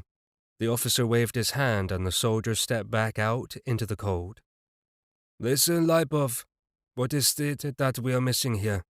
As soon as the private left, the other officer picked up their conversation. "The boss called me, offered me double the price and told me to show up, but didn't really explain anything. We're going to finish with this countess. They say that some new bloke showed up there with a surprise." The bald man waved his hand. "And they also dug up some guards from somewhere. So tomorrow or the day after tomorrow, we'll go to the castle." "That's what I thought. Back to the castle. But why so many guns?" asked the third guy. "There's enough for 200 fighters, and which is more than we need. Tomorrow another group will be brought in, and we'll equip them." Lipov wanted to say something else, but the front door swung open sharply, and a fighter entered the hut. "Makarov, damn you!" growled one of the officers. "Close the door, you idiot, it's cold. And why aren't you on duty?" The fighter just stood there, looking straight ahead with empty eyes. They kept on cussing him out, but then there was silence. This is because the fighter suddenly tossed a bundle of dynamite on the floor, and then he fired at it with his pistol. Before anyone could come to their senses, the house was blasted apart, along with everyone in there, as nobody had time to activate their shields. Just then, 5 other powerful explosions occurred outside, and all hell broke loose. Oof! I had to cover my ears. Victoria also covered her ears and hunkered down on the ground, otherwise she'd have been blown away by the sound. My plan, though simple, was a good one. The last breath spell gave me access to fragments of the memory of the mercenaries I'd killed. A couple of seconds is all, but that provided a wealth of information. For example, I knew where these guys were stationed. Thus I was able to behead the enemy first, leaving the scattered groups aimless without leadership. Now all that remained was to finish off the strays fleeing in horror, and then our work here would be done. What I'd done was access the zombies' memories about how many of their guys were on duty, and how many weren't. Out of 60 men, only 20 were still on active duty. I sent 3 zombies with explosives to the off-duty men. The other 3 zombies made their way to where the sentries were stationed, simultaneously blowing them up. The only place I left alone was the shed with all the gear and supplies. Although it was rather heavily guarded, I didn't want to blow up my property. I'd manipulated the memories of the mercenaries' brains for a reason. I needed them to remember what explosives were and also how to activate them. Actually, I assumed they'd employ grenades, which I'd recently become familiar with myself. But by the sound of the explosions, the dead men had come up with something even better. Judging by the power of the blasts, these guys had been preparing to turn our castle into rubble. Actually, this wasn't exactly an original plan, employing zombies this way. In fact, in my world, necromancers were essentially all alike in their tactics. They'd all raise bands of zombies, give them explosive artifacts, and send them forth to greet the enemy. Effective, right? It made sense to do likewise here. "What was that?" Victoria asked as the blasts died down. "That would be the signal," I shrugged. "Now we fight." And I flew around the corner and started firing at a man fleeing in panic. He didn't know what hit him and collapsed on the melted snow. I didn't bother draining any energy from him. No time for that now. Not what with 2 other mercenaries rushing at me. I tossed my crossbow aside and drew my off-world sword, imbuing it with energy. But just then Victoria flew past me and launched into an attack, The thin blade of her sword had a barely discernible haze, and with a swing she sliced open the stomachs of each of the astonished would-be attackers. She moved swiftly, and with grace and skill. Clearly she'd trained under a real master, and she'd trained hard. The mercenaries were in real trouble, all right. To die at the hands of a necromancer's not the most enviable fate. Most likely that meant more than the death of the body. If one's soul was weak, then the Mage of Death could destroy it too. In any event, both of the mercenaries died in terrible agony. But before they could even fall to the ground, Victoria took control of them and sent the now zombified mercenaries into attack against 3 of their former comrades. This trio had just emerged from their ad hoc barracks looking bewildered at the chaos around them. Too bad for them. I plunged my blade deep into the chest of one of them, piercing his heart and other vital organs. My sword, imbued with power, cut through his bones like a hot knife through butter. With 2 quick swipes, the other mercenaries also fell lifeless onto the snow. You sons of bitches! I heard the scream of fury as a tall, hefty, bald man busted out from under some rubble. His clothes were burnt shreds, and some rebar was sticking out of his stomach. But this didn't stop him from tearing to pieces the 2 zombies Victoria sent his way, as she dealt with a 3rd mercenary. "That one is mine," I warned her and rushed to attack. She was, of course, strong, but just in case, I wanted to handle this guy. Not to mention, but going up against a strong opponent was also a bonus for me because it was great to develop my source. The best, even. Indeed, this guy was powerful. He'd survived one hell of an explosion. Although he didn't possess any magic, clearly he was endowed with an above-average gift. A powerful physique, for sure. His gift enhanced his physical assets, allowing him to strike more powerfully, move more swiftly, and withstand far more damage than what was normal. He'd noticed me, as well, and we both rushed toward each other. He'd even pulled his sword out from under the rubble, although it was somewhat mangled by the explosion. "Grrr!" he growled as he made a sweeping blow. I jumped back, but managed to nick him with my sword. All I could do was scratch him, but that was all it took to carry out a full diagnosis. He'd be dead in 2 hours. His intestines were such a mess that the contents were seeping into his abdominal cavity. Any normal man in this condition would be lying on the ground, groaning in agony until they died, but this guy was strong enough to carry on fighting. He was also sporting numerous other injuries and fractures, but none of them were yet a problem. During our brief moment of contact, I released a little energy into him to increase his sensitivity to pain. This caused him to momentarily freeze, and that's when I struck him again. But he managed to block my blow and kicked me in the chest, and I found myself tumbling head over heels in the dirty snow. I felt like I'd been hit by a train. Powerful. My ribs immediately cracked as they fused back together, and I rose to my feet. I'd also torn several ligaments in my shoulder, but that was no big deal. Really, all in all, I was fine, with no other damage. But then my opponent was ready to swing at me again. I dodged his blow and was about to attack him again when— thwack! The crossbow bolt dug into the warrior's chest, and the black haze that enveloped the projectile was instantly absorbed into the resulting wound. With a look of horror, the big brute collapsed onto the ground. I ran up to him and activated Last Breath, but his soul was too strong. I tried to find out who hired him, but he was able to ignore the question and instead revealed completely different memories. They were not at all of interest to me. What a shame. Oh well, by now our forces had finished off the rest of the mercenaries. It wasn't too difficult. Since the explosions had taken out most of them, Valeri showed up and reported that they'd taken 2 prisoners. "Sir." My commander seemed concerned about something, and after reporting he made a request. "We have 4 wounded, one of whom is about to die." Why wait to tell me? I hated losing people who were loyal to me, so right away I went to tend to the wounded. Indeed, one of ours was in a precarious situation. He'd been hit in the back by a short burst of gunfire. A quick diagnosis showed that his lungs were punctured in several places, and his heart sac was in bad shape, but the heart itself was completely intact, at least for now. But he had bullet fragments in the heart sac, and that was a problem. I had to stop and think about how to deal with them. Meanwhile, Valeri told me how this had happened. It seemed that this guy had shielded his comrades from the machine gun fire. He'd thrown himself into covering them, which was, of course, commendable.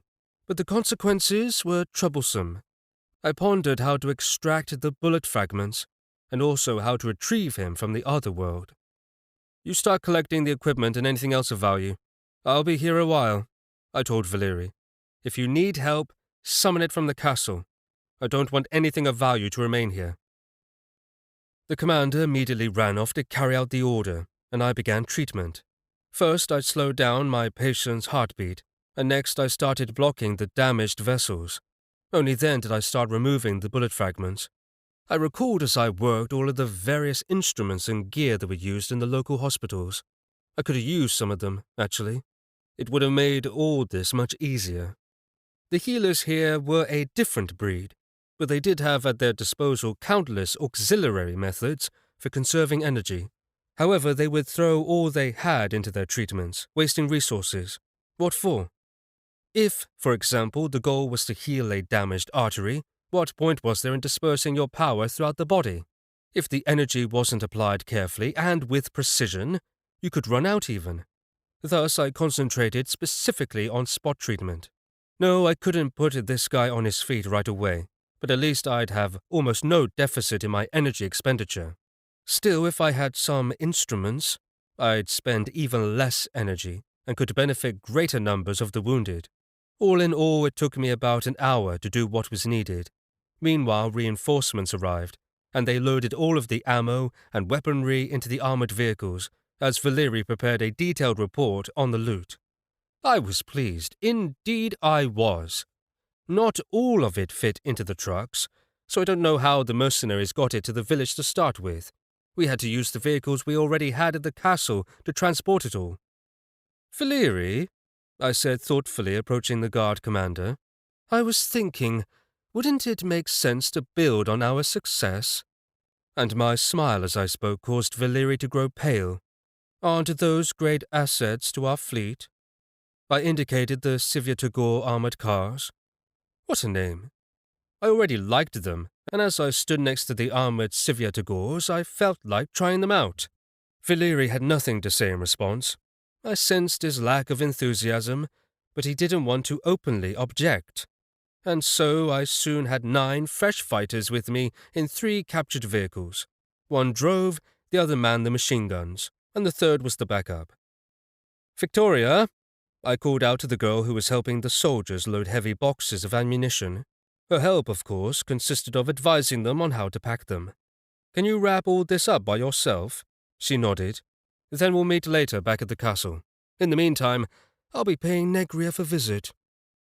Victoria was busy and didn't register what I'd said right away. Before it sunk in, I jumped into the car, shut the door, and ordered the driver to get moving. Mikhail, what did you just say? She shouted after us. You're not really going to... We were too far off for me to hear the rest. No. I wasn't going to his estate, as that would be suicide. Instead, I found a checkpoint on the map where the Viscount's guards ought to be stationed. Actually, Valeri confirmed this, saying it was an outpost Negriev had taken from us some 6 months ago. I assumed there would be items of value there too, but if not, in any case we could send a message to Negriev. The operation didn't take long.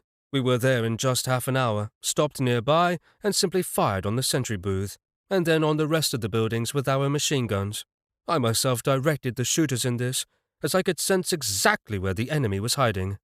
Of course, before this we'd scouted and made sure that there were no civilians around. Not that there could be any. This checkpoint was a small fortification right on the side of the road, with a couple of houses in which the guards lived. There were only 6 people stationed here, who were manning the fortified sentry booth in shifts. Theoretically, such checkpoints were there to prevent the enemy from drawing near undetected. The guards were supposed to repel any attack until reinforcements arrived. That was the idea, anyway.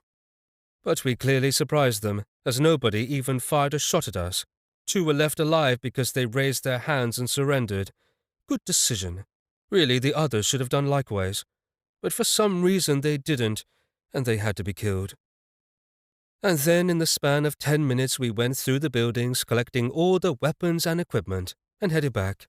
According to the prisoners, reinforcements would be there within an hour, as they'd sent out an alert.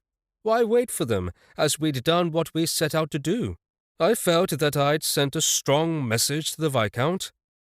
It took an hour to get back to the castle, and all this time I looked out at the small window in the armored vehicle. I had no reason to strain my sores. I'd fought a good fight this night, fed it energy, and now I simply needed to assimilate it. Actually, a good sleep would be nice, and this was my aim upon returning to the castle. It was bustling there, of course, with all of the equipment, the newly acquired vehicles, ammo, and so on. We even had some of the mercenaries' uniforms, which, who knows, might come in handy, you never know. Maybe when we faced off against more of them, we could sell them their clothes. Finally, all was done, and I lay down to sleep. I was drifting off into dreamland when... The feathered bastard was cooing right into my ear. I drew out the crossbow hidden under my blanket and fired at the grey blur as it rose into the air. I know I shot it. Well? I was perplexed and angry as I jumped out of bed and reloaded my weapon. I hit you, didn't I? I did see some fluff in the air, and yet the crossbow bolt simply struck the wall. Meanwhile, the pigeon was gone. I even rubbed my eyes and looked for its carcass on the ground, but no, the creature again somehow evaded my shot, though I know my aim was true. I felt incredibly sleepy, but I decided not to go to bed. I felt like that would be futile as the bastard bird wouldn't allow me to sleep. I could turn off my hearing and turn down sensitivity and the chain of runes, but maybe that was what this creature wanted. Then once I was defenseless, it would peck at me. No, this was untenable. What do you say to this? I said through clenched teeth as I finished drawing lines of runes right where the ceiling met the wall. This had taken me hours, and the sun was almost up before I was done. I'd created magical nets right up to the ceiling, and also where I'd seen the bird before. It wasn't possible to avoid them. As soon as the bird showed up again in this space, it would immediately fall into one of the traps. No, it wouldn't kill the bird, but it would paralyze it, and it might even fall to the floor. Then it would get what it deserved. But it was too soon to celebrate. I returned to my bed and climbed under the covers, as if nothing had happened. I didn't even bring my crossbow with me. Now, smiling, I closed my eyes, ready to hear the bird thrashing around in fear and consternation. I'd poured enough energy into the runes to shock a large boar, or even a bull. But as soon as I was snug in my bed, I heard the flapping of wings. I clearly felt the familiar heartbeat, but the bird continued flying even where I'd placed my nets. It flew near them, but didn't fall into them. Scum! I screamed as the bird again screamed into my ear. But then, as soon as I opened my eyes, it was gone. Even the heartbeat disappeared. I sat on the bed and began to think. Really, maybe I should move. The goons from the local gangs would visit me in the tavern, but I could handle them. But this, well, maybe I should activate my universal diarrhea spell. That should do the trick. But I'd spend all my energy on it. And yes, everyone in the castle would suffer. But that pigeon was such a cunning creature, it could possibly use the ailment against me somehow. So that left me waiting with my crossbow in my arms. But there was a plus in this. I recalled all of the simple attack spells for healers that I hadn't used for a couple of 100 years. For example, there was the calm spell. The target would calm down, their heartbeat and breathing would slow. Simply put, it would remove adrenaline from the body and prevent more from developing. Even if the target tried to run off, he wouldn't be fast enough to get away. The problem was making the spell work over the entire area. This reduced the effectiveness of the spell, but it wasn't like I was inflicting calm on a giant monster. It was a pigeon. That's it. Although I'd love to sick this pigeon on the Viscount. That would be like killing two birds with one stone. Pun intended. At some point in my vigil, I managed to get the crossbow bolt to release energy upon impact, whilst covering an area with a radius of a meter with my calm spell. But the cursed creature simply disappeared then, only to reappear in another place. I'd been tormented by the bird for hours on end. My nets didn't work, nor did all the bolts I'd fired at it. I'd wasted something like 20 bolts on trying, using up almost all of my supply. This is war. Yes, war, I said quietly, and then, finally, I fell asleep. 2 hours later, same place. I woke up because someone had been standing outside the door for about 40 minutes, fidgeting. He did not dare knock, but he was in no hurry to enter. It was Valeri. I recognized him right away. At least I'd caught some sleep. Oh, I peeled one eye open only with the help of magic. 2 hours. I leaned back on the pillow. The creature had tortured me until morning, and now it was already noon. Come in, Valeri. I croaked, and the door quietly opened. Good afternoon, sir, he said briskly, but seeing the expression on my face, he reworded his greeting. Good morning, right? Nothing good about it. Hello alone will suffice. I rasped as I got up. Why have you been hovering outside my door for almost an hour? I didn't want to wake you up, he said, scratching the back of his head. I've got a serious matter to discuss. How I love serious matters, especially right when I get up. Maybe he's clever enough to resolve them while I'm still too sleepy to realize it. Okay, let's listen first and see what's up. So I waved my hand, inviting him to speak up. I want to step down as commander of the guard, he blurted out in one breath. I wasn't even surprised. He clearly realized what I'd come to understand. I'd noticed that he wasn't yet ready for the responsibility. He was taking losses far too much to heart, and was reluctant to send men out to certain death. He'd rather die himself than order others to perish. For a commander, though, this was unacceptable, and there had been a lot of such moments. No, this was a good man, and an excellent fighter, but not a commander, unfortunately. He was still too young. Give him another decade to mature. Yes, he was clearly trying his best, but he was suffering in the role, and forcing himself to do what was needed. I thought. Right now our family is at war, I said, grabbing a bottle of water and drinking some down. So here's the thing. How am I to understand what you're saying? There isn't anyone to take your place, so you want to abandon the guard, leaving it without a commander? Is this cowardice or betrayal? No, how can you say that? He exclaimed. Sir, I would never betray the family. I knew that, but I wanted to see his reaction. But I'm not a real commander. There was someone else, far better. A world-class man, a strong warrior, and an excellent leader. But officially he died 4 years ago during the storming of the castle of the Belezerov family, he said. I've heard about him, but would you mention him if he had really died? I understood what he was getting at. Yes, I've seen what you're capable of. And he didn't actually die. The old count registered him as dead to protect him, and I don't believe what the healers back then said. Actually, all of this was really interesting. I even spent some energy to fully wake up so that I could properly take it all in. Previously, the Bulatov family had a different commander. Everyone called him Chernomor. He was the same age as the old count and his best friend, although he was a mere commoner. He was a 4th-rank warrior, a physical god, essentially. Very strong, fearless, and most importantly, fiercely loyal to the family. He suffered significant brain damage during a battle with the head of the Belozerov family. The count spent a lot of money trying to restore Chernomor's health, but in vain. He was now what they called a vegetable, unable to react to anything. All he could do was lay there like a log, and the only thing keeping him alive was medical technology. Fascinating. I'd have to see what was wrong with him. According to Valeri, Chernomor was now in a special institution, where he is monitored day and night by the best specialists in the place. No, none of this was cheap, but the Bulatovs have been paying it for 8 years now. Count Bulatov just couldn't allow his friend to go to the next world, and until the end he hoped for a miracle.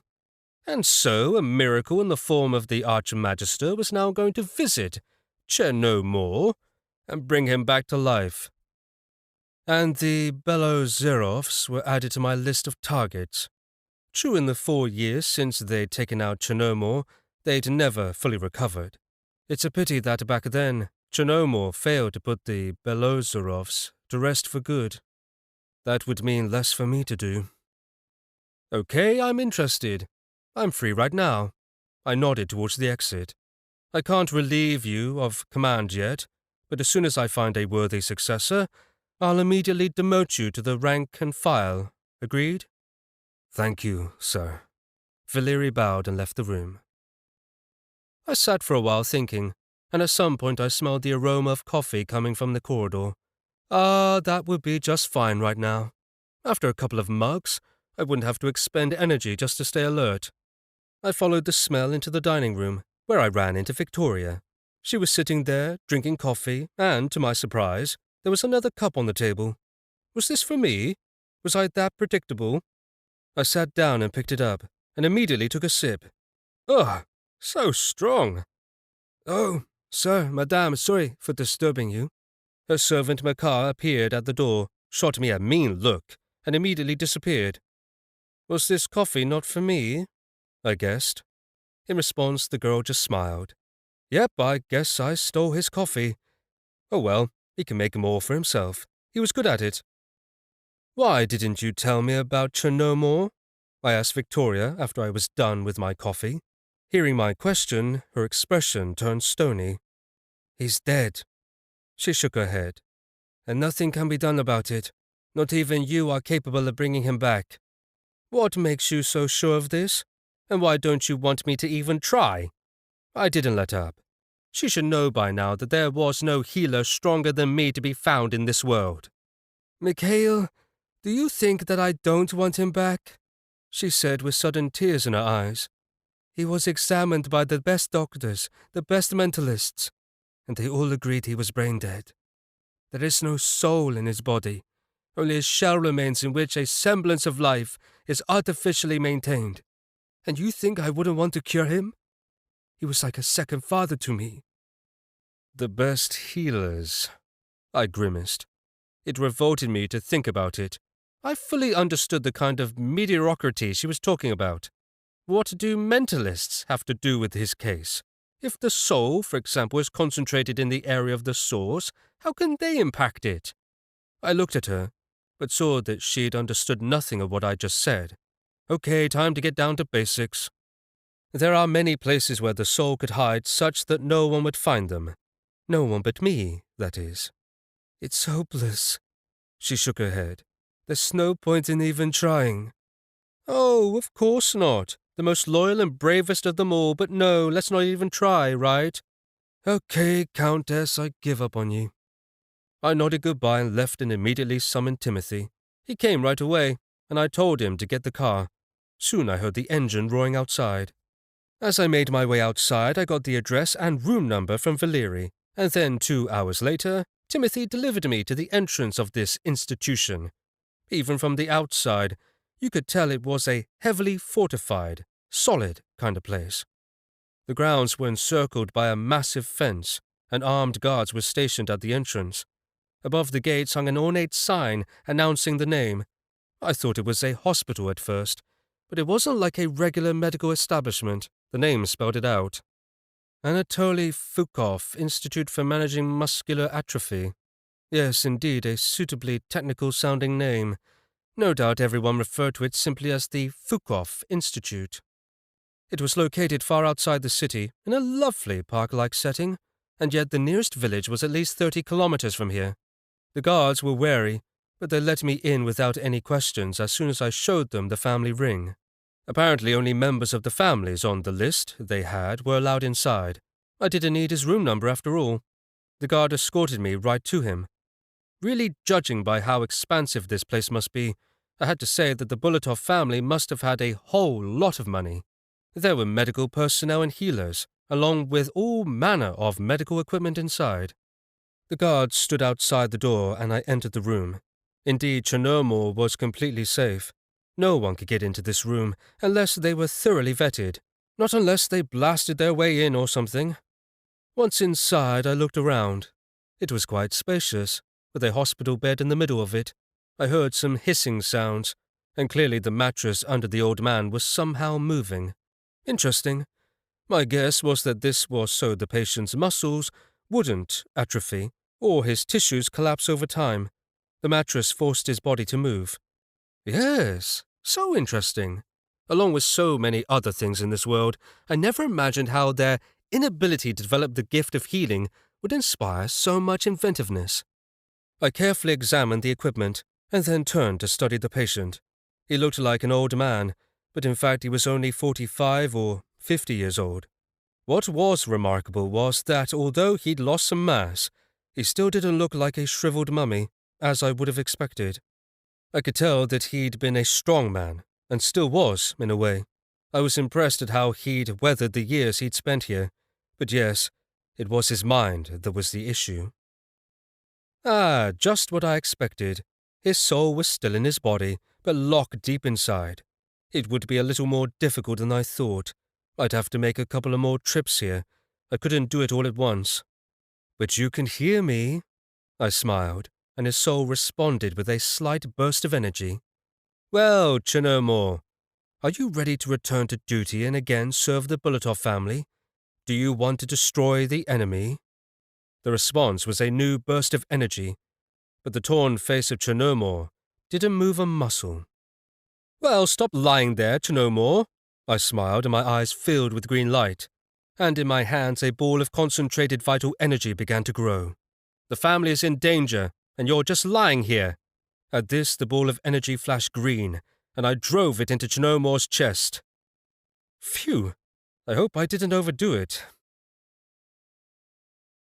Chapter 6. The ball of vital energy flashed a bright green as it entered Chernomor's chest, and right away his eyes snapped open. Well, about time. He boomed so loudly that he made the walls vibrate. Glad someone could do something. Clearly he was disgruntled. I was surprised that he could do that much after lying here for so long. I also didn't expect his awakening to happen like this. I thought it would take him a few minutes at least to come to the realization that he was no longer imprisoned in his own body, and that he would then rejoice, maybe shed a few tears of happiness. But no, the first thing Chernomor did was voice his unhappiness over the local healers. To him, they were all idiots and dumbasses, and hearing this, I felt like we were going to get along. We clearly agreed on at least a few things. He groaned as he struggled to sit up. His ossified joints naturally creaked, and his stiff muscles didn't want to obey him and produced acute pain, but it was as if he didn't care. You should still lie down, I advised him, but he just shook his head. No more lying down. I have something to say. Chernomor grit his teeth and then sat up. Of course he couldn't stand up, but at least he was sitting. So then, he said, glancing at me. Tell me, who are you? Get to the point. Spare the details. The new head of the Bulatov family. I shrugged. Chernomor immediately looked at the ring, and convinced of the veracity of my words, he sighed heavily. Understood. And his thick eyebrows drew together, shielding his eyes. So, Gregory and his daughter are dead. He lost himself in his thoughts for a couple of seconds, and only his heavy breathing could be heard in the room. So, he said loudly again, how did you acquire the family? This was no fool, and he knew full well that I could not have taken the ring by deception or through any other nefarious means. He wanted to know how it happened, though. Gregory gave it to me, I said. How else could it have happened, really? In fact, he offered it to me. I told him briefly about how I became the head of the family. Without leaving anything out, I told him about my agreement with Gregory. Chernomor listened intently, sometimes stopping me to ask questions. He also wanted to know what had become of some of his comrades from past battles, but I couldn't always tell him much. I wasn't here back then, after all. The old man had been out of action in the Fukov Institute for some time now. Although how old was he, really? At the age of 50, life was just beginning, and the fact that he now had a thick grey beard reaching to his chest didn't make him an old man. "Oh, and Victoria is not dead. She's alive and well in her castle," I said, winding up the recap. Great. That means the war isn't over yet. Nodded Chernomor, his face grim. Although what was I talking about? That stern look was his default, I expect. Still, what he had said sounded harsh. "Actually, I'm here too," I reminded him. "In addition to Victoria, there is at least one more bullet off. I hastened to remind you." He heard me but said nothing, and again plunged into his thoughts. And after a couple of minutes of reflecting on things, he seemed to reach some conclusions. And slapping his hands on his bed, he spoke, his deep bass tones again causing the walls to vibrate. Right. It's time for me to get up, he said, and began struggling to rise. "Where are you going, Chernomor?" I almost laughed. Here he'd just opened his eyes, for the first time in years, and yet he wanted to get up and go, maybe even off to battle, judging by his demeanor. I don't care, he said stubbornly, straining to get out of bed. I want to leave, now. Sleep, come on. I put my hand on his forehead and activated the pacification spell, plunging him into a deep magical sleep. His massive frame immediately slumped back onto the bed, which creaked in protest. It was a miracle he didn't break it. I looked at him and shook my head, stubborn as a herd of sheep, but I liked him. Clearly this was a leader, and just who we needed to serve as the commander of the guard. Later I'd straighten him out about who was boss. That would take a little more time. I summoned Timothy and told him to go back to the castle and bring a couple of our men back, and in the meanwhile, I went to see the head of the Fukov Institute. He was a man of about 40 years of age, dressed in a formal suit, over which he wore a white doctor's coat. I found him in his richly furnished office. All of the medical doctors and such here wore those white coats.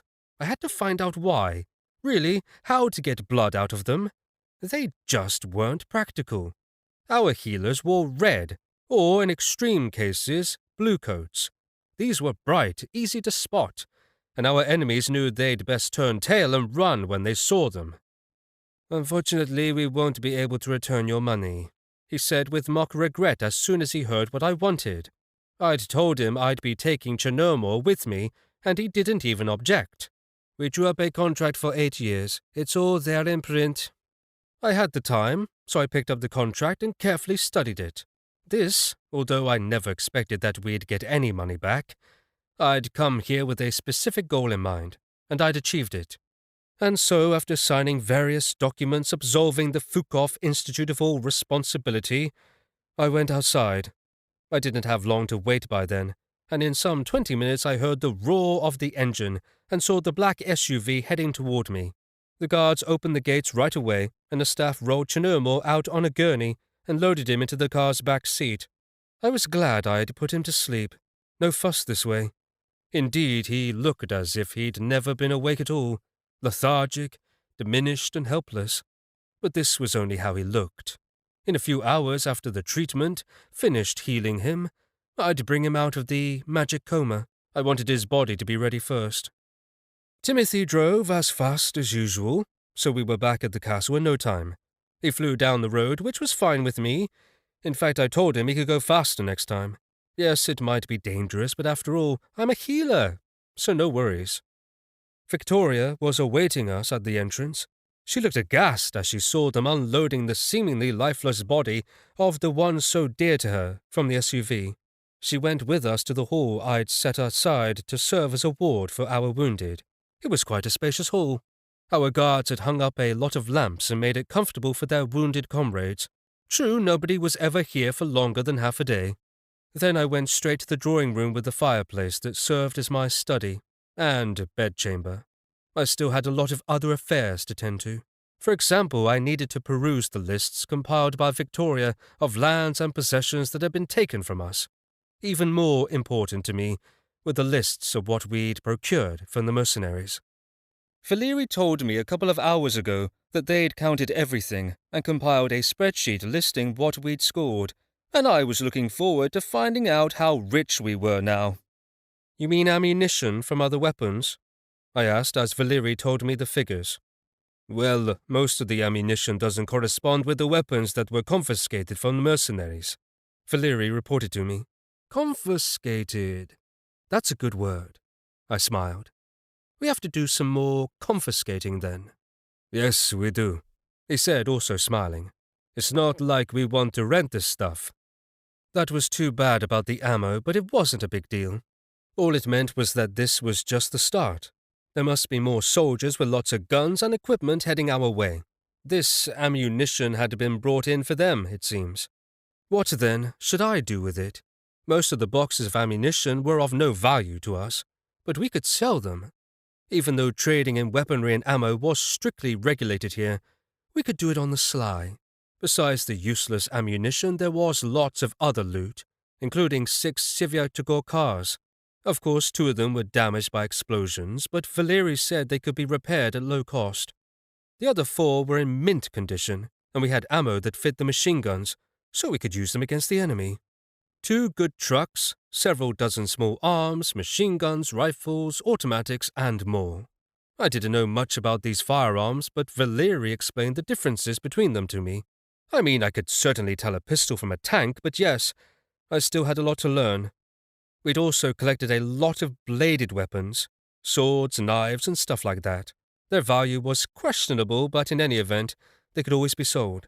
Now our guard was armed to the teeth, and we were no longer facing a shortage of weaponry. Better still, we now had a lot of explosives. It would be sinful to sell such a lovely find. Clearly the mercenaries had been planning to level the castle to the ground. They'd brought so much dynamite with them.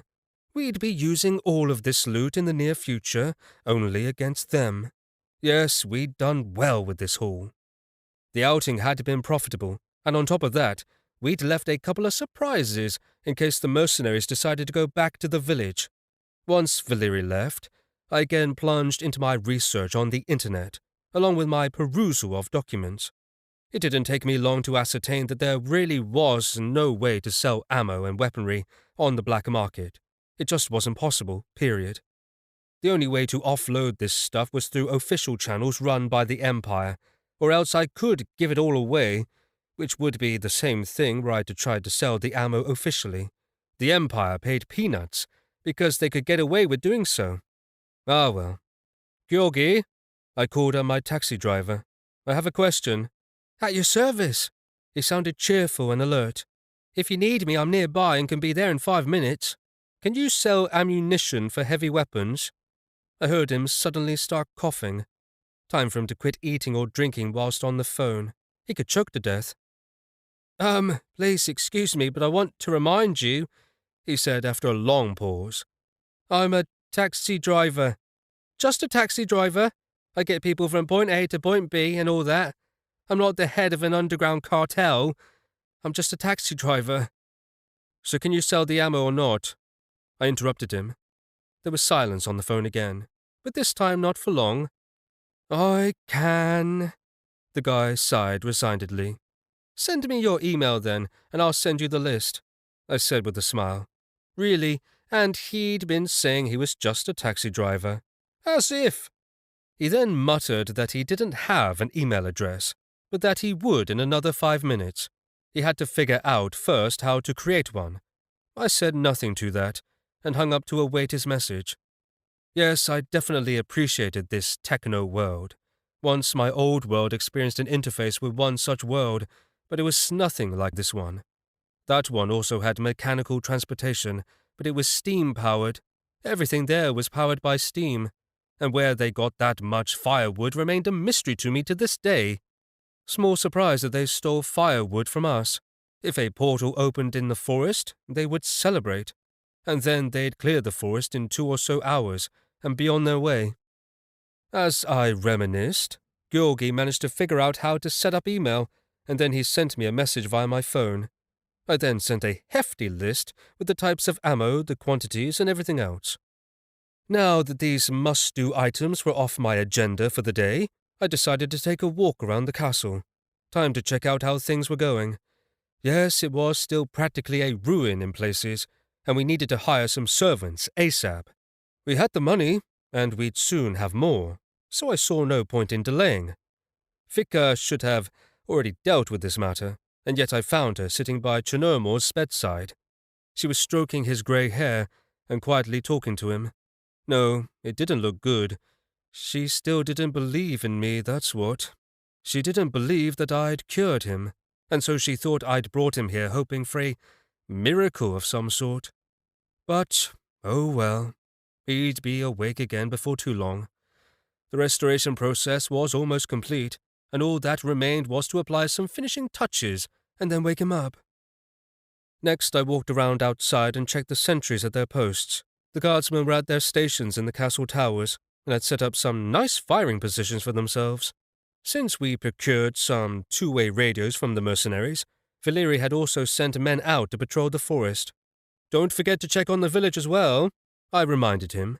"The mercenaries could well go back there, and then we'd have to pay them another visit." "Of course, sir." He nodded. "All of the surrounding villages are under constant surveillance. Patrols check them every hour, although they don't go too close, otherwise you never know." I nodded and headed back to Victoria. She had to hire those servants. That was important enough that I had to make sure she was on it. An inconspicuous building on the outskirts of Arkhangelsk. The mercenary station. The man in a business suit sat in a chair listening attentively to the speaker. He was having a hard time maintaining his composure. In fact, the throbbing veins in his forehead betrayed his thoughts about what he was hearing. "All?" he asked the man in the black mercenary uniform reporting to him. "All of the forces have been defeated, all of them. Several prisoners have been taken." The underling bowed his head. He, too, was at a loss at how the assault detachment could be demolished by such small forces. "But—" the boss began, rubbing his temples. He had a hard time keeping calm when a host of dire thoughts were overwhelming him. "Could it be that our client wasn't forthright with us? We're talking about some like 20 men, almost totally unarmed. How could that be?" "No, he told us the truth," responded the mercenary underling. "We double-checked, sent out reconnaissance, and they said the castle didn't have much in the way of forces, and not much in terms of mages either. The necromancer girl, and this healer," he shrugged. "They must have some powerful artifacts." "Wait." The boss raised his finger. "You said they took prisoners. How do you know?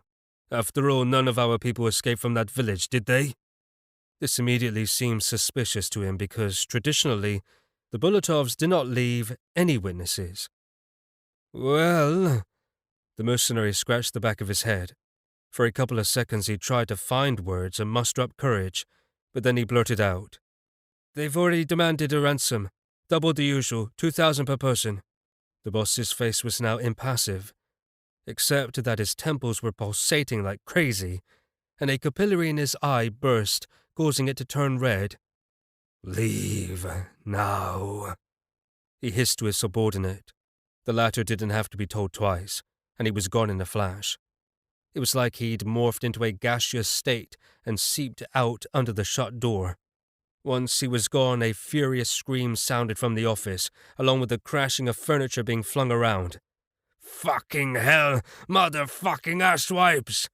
the boss yelled while the subordinate and the boss's secretary simply stood outside waiting for the storm to abate. A couple of minutes later the door opened, and the now calm, even gallant man appeared on the threshold. "Mirkov, agree to the ransom. Bring those men to me right away. We need to find out how these Bulatovs were able to overpower us." Well, what a shame. I'd wanted to interrogate the prisoners, but that was off the table now. Yes, I told Victoria to ransom them, but I didn't think the enemy would buy their guys back so quickly. This was even though the Countess had doubled the price, she said, to prevent the mercenaries from rushing into a decision. However, they agreed to our terms in the space of 10 minutes. It would be wrong now to torture them or to interrogate them. Under the law, they no longer belong to me, and within 24 hours I must deliver them to a special agency that dealt in matters such as ransom. They collected a small percentage, but they would guarantee the fairness of the transaction. I'd give my money, and the other side would get their men. Well, all right, I was pleased. Money was good, and these funds were as if, out of the blue, we'd have to make a point of taking more prisoners. They were worth more than corpses, it seemed.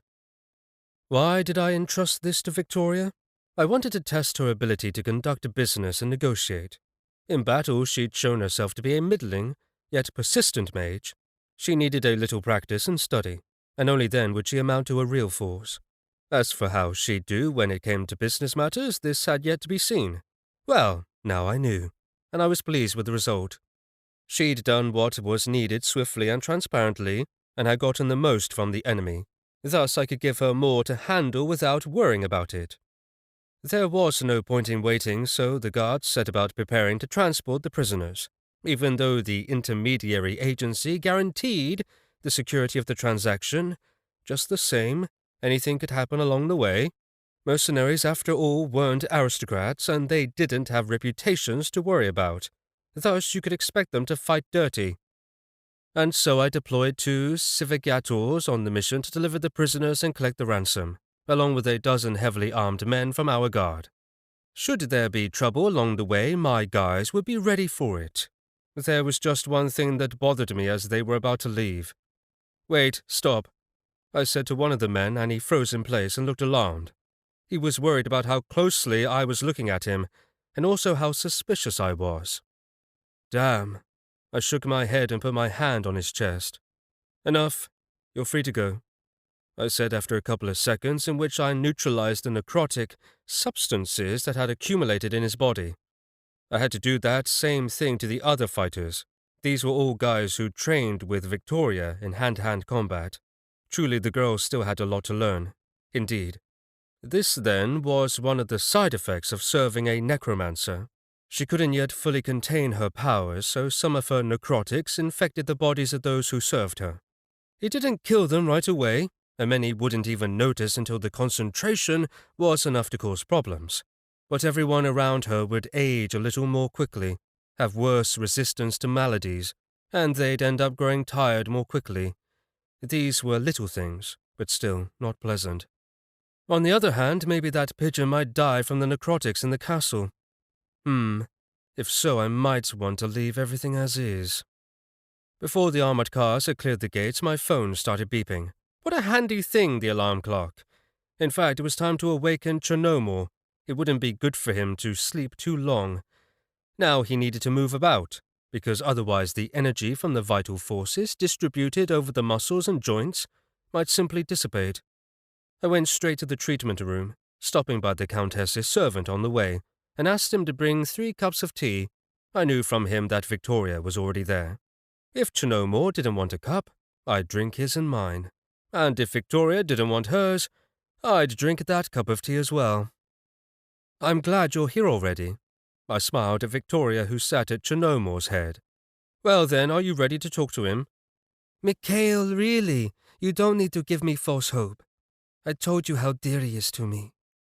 The girl began to speak, but I quit listening. I put my palm on Chernomor's mutilated forehead, and his eyes snapped open. He looked furious. It was like he wanted to beat me up, or at least try. "You," he said in a deep voice, but suddenly noticed Victoria's surprised face, and he immediately softened. "Fika," he mumbled into his beard. "Fika, my girl." "Uncle Chernomor," she exclaimed and grabbed him, causing him to groan. Really, it was a tight hug. She didn't let up for a couple of minutes, but as Chernomor's strength gradually returned to him, finally he was about to tear the girl off of him. He gave her a somber look, and then, without further ado, began interrogating her, mostly about me. Victoria was taken aback at first, but began to answer his many questions. She told him all about the many events that occurred over the years he'd been in a coma, about the wars with the different families, and how the neighbors grew even bolder, and how they began to divvy up the Bulatov assets and fall en masse upon them. Not much good to report about those years, and Chernomor's eyebrows frowned more and more as he listened. "And then Mikhail showed up.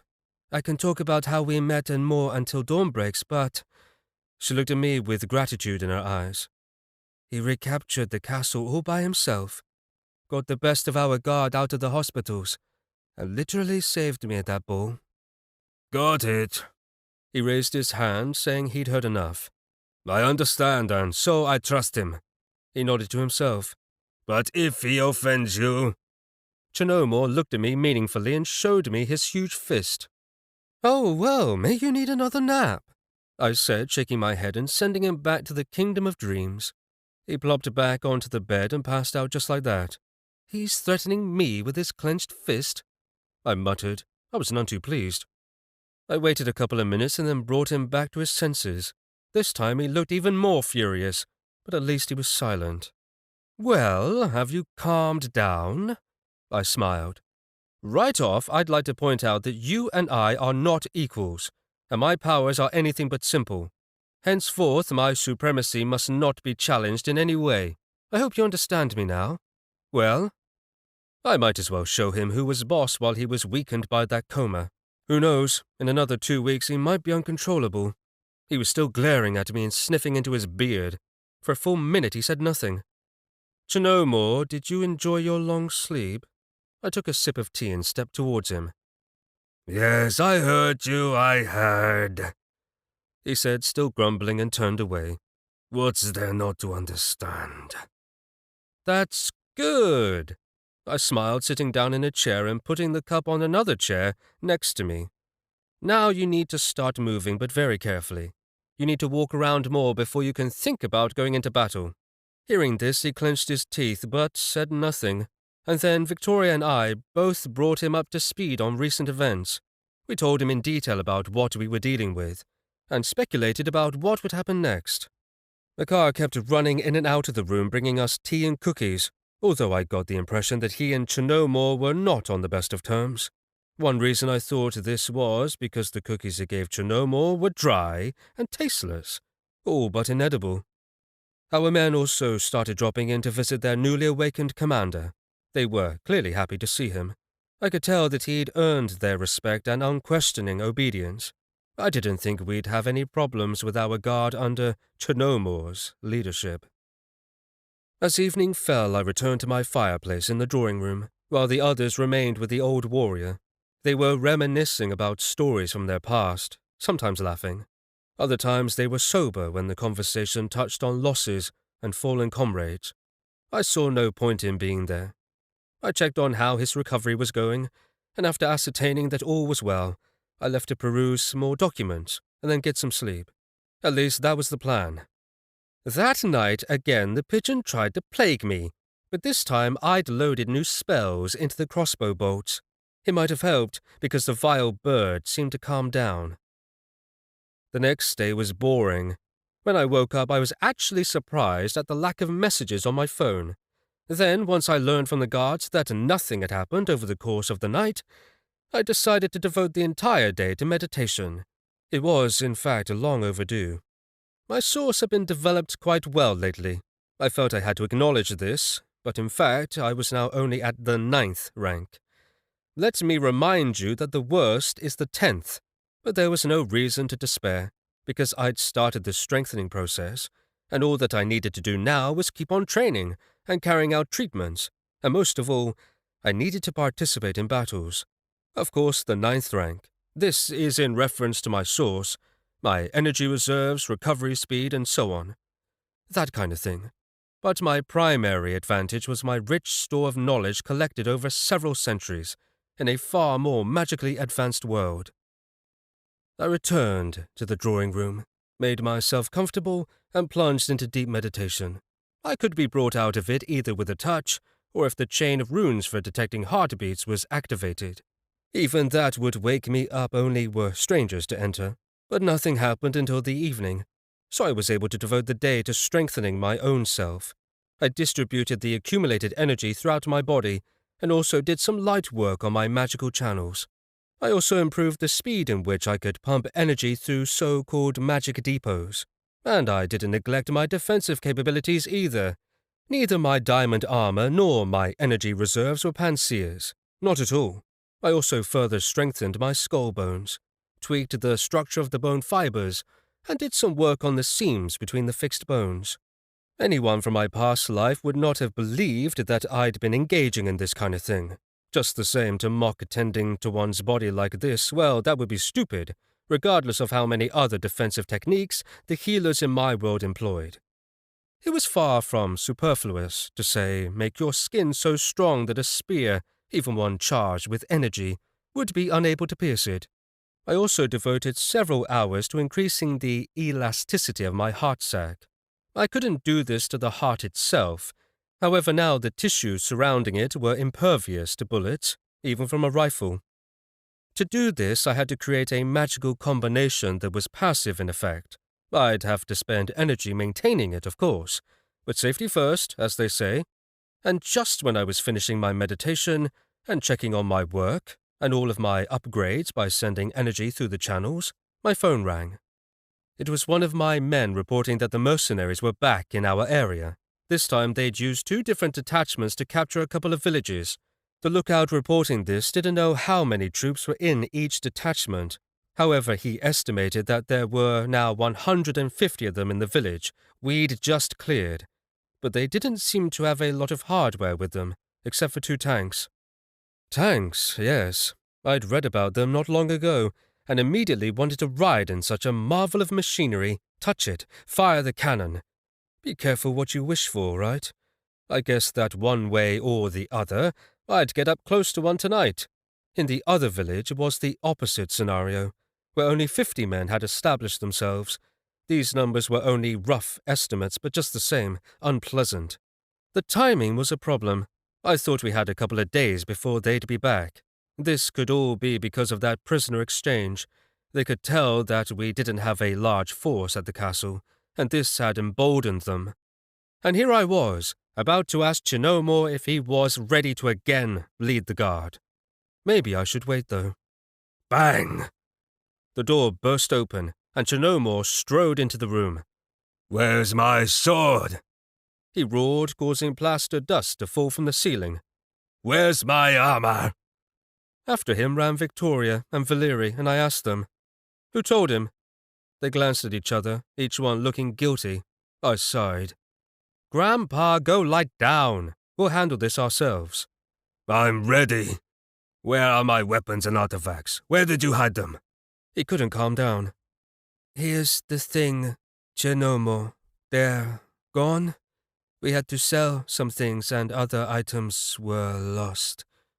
Clearly Victoria hated telling Chinomor this, but he had to find out sometime. A wealth of emotions crossed the old warrior's face, but then he nodded, indicating he got it.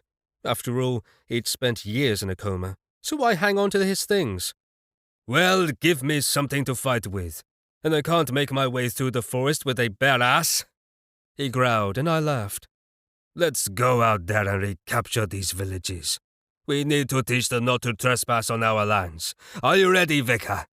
He turned to the Countess, but she shook her head, saying, "Don't ask me." "Why not?"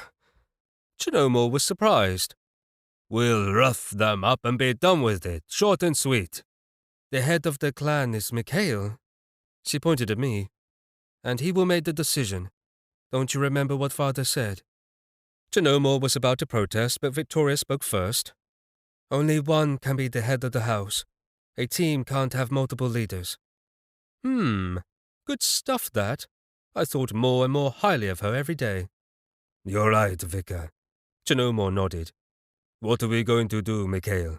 Just don't tell me to sit this one out. I've done my share of that in my time." I thought about it, and quickly reached a decision.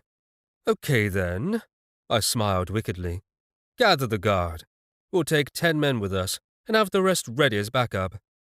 As Valeri set about putting together the strike force and setting up a defense here at the castle, the Countess, Chinomor, and myself drew up a plan. We gave Chinomor a large, if not the best quality sword. It wasn't easy to find something that would fit, but we also managed to come up with a uniform and set of armor from the loot we'd already scored from the mercenaries.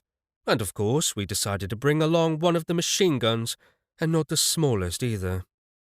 This time our plan was simple. Not that our last plan was terribly complex either. In any event, we didn't waste time on strategizing. We piled into the armored cars and set off, but in half an hour or so we stopped. You see, I sensed people in the forest. Ah, yes, they've grown some smarts since last time, I said quietly. What are you talking about? Victoria asked.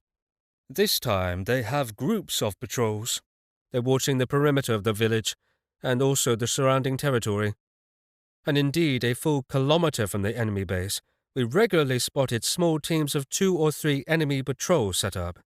Each of them had radios, and I heard them responding to a roll call, and thus, should one of them fall under attack, the base would immediately be alerted. So even if we took out the patrol, their base would know about it within 5 minutes. And in the village itself there were indeed 150 men, actually 156 in total, and among them quite a few with above-average gifts. No doubt the strongest were earning a handsome salary out there.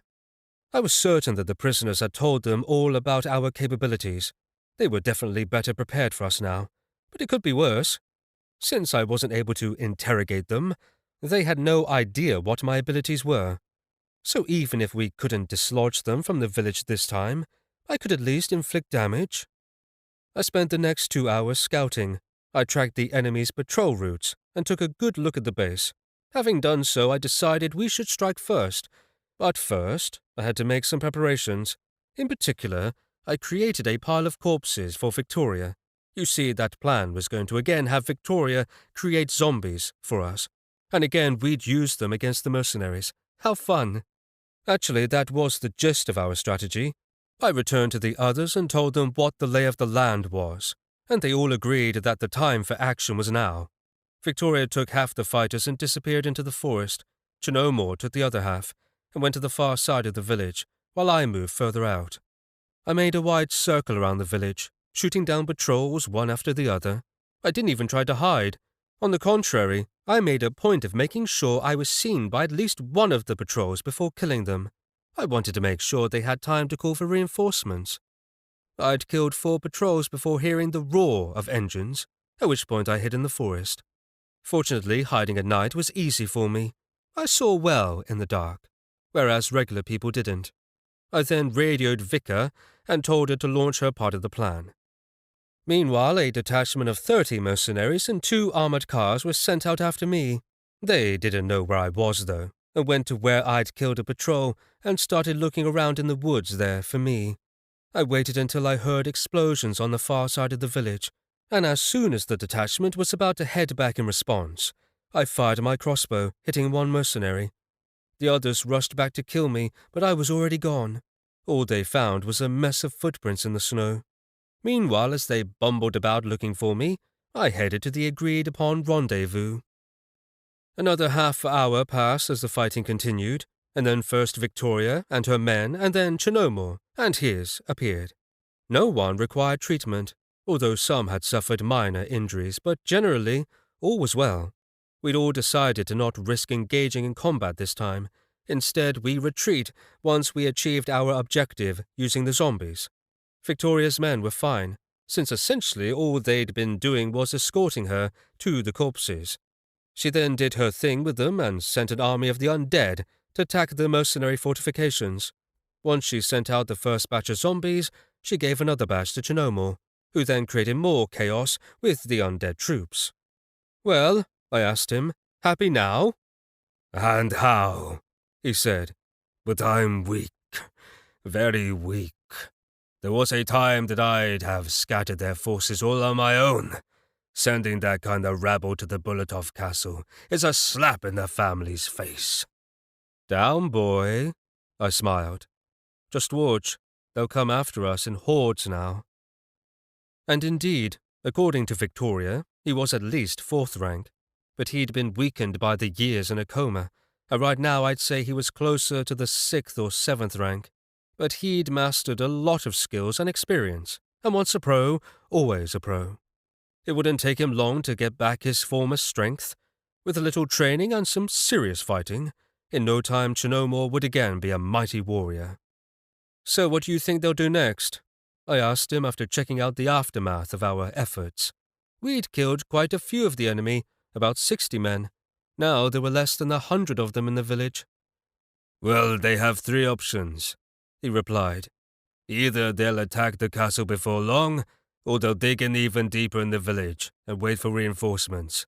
The third option is that they'll get the hell out of here. I think the latter scenario is the likeliest, but the first two cannot be ruled out. It's a pity that we didn't take a single prisoner.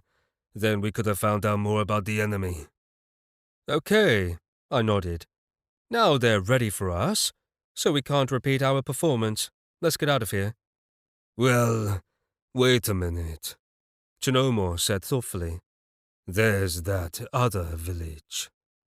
Didn't I say we were heading back home? I smiled. And then, for the first time ever, Chinomor the Grim smiled at me. The village of Saridova. Commander, the first detachment is under attack, reported a soldier covered in sweat as he flew into the headquarters. We suffered serious losses, but the enemy has retreated. Keep me informed. The officer nodded and motioned to the soldier to carry on. He rubbed his bald spot and shook his head. Well, they won't attack us again today. True, nodded another officer sitting at the table, eating his now lukewarm dinner. As they'd only just settled into this village, he hadn't had a chance to eat yet. But now that they'd set up the defense, placed men at the posts and stationed others in the barracks, they could finally relax. So the officers were ready to enjoy a quiet dinner and maybe play some cards. And the news about the attack on another detachment rather pleased them. You see, according to intelligence data, the enemy didn't have a large force, so they wouldn't be dispersing them. So, yeah, tomorrow we'll drop by the castle and let the Countess entertain us. One of them laughed.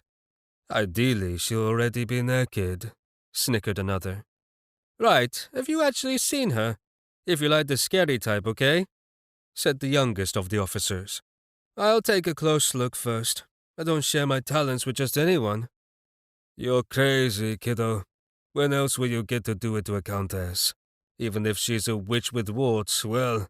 Before he could finish, the door swung open, letting in a blast of cold.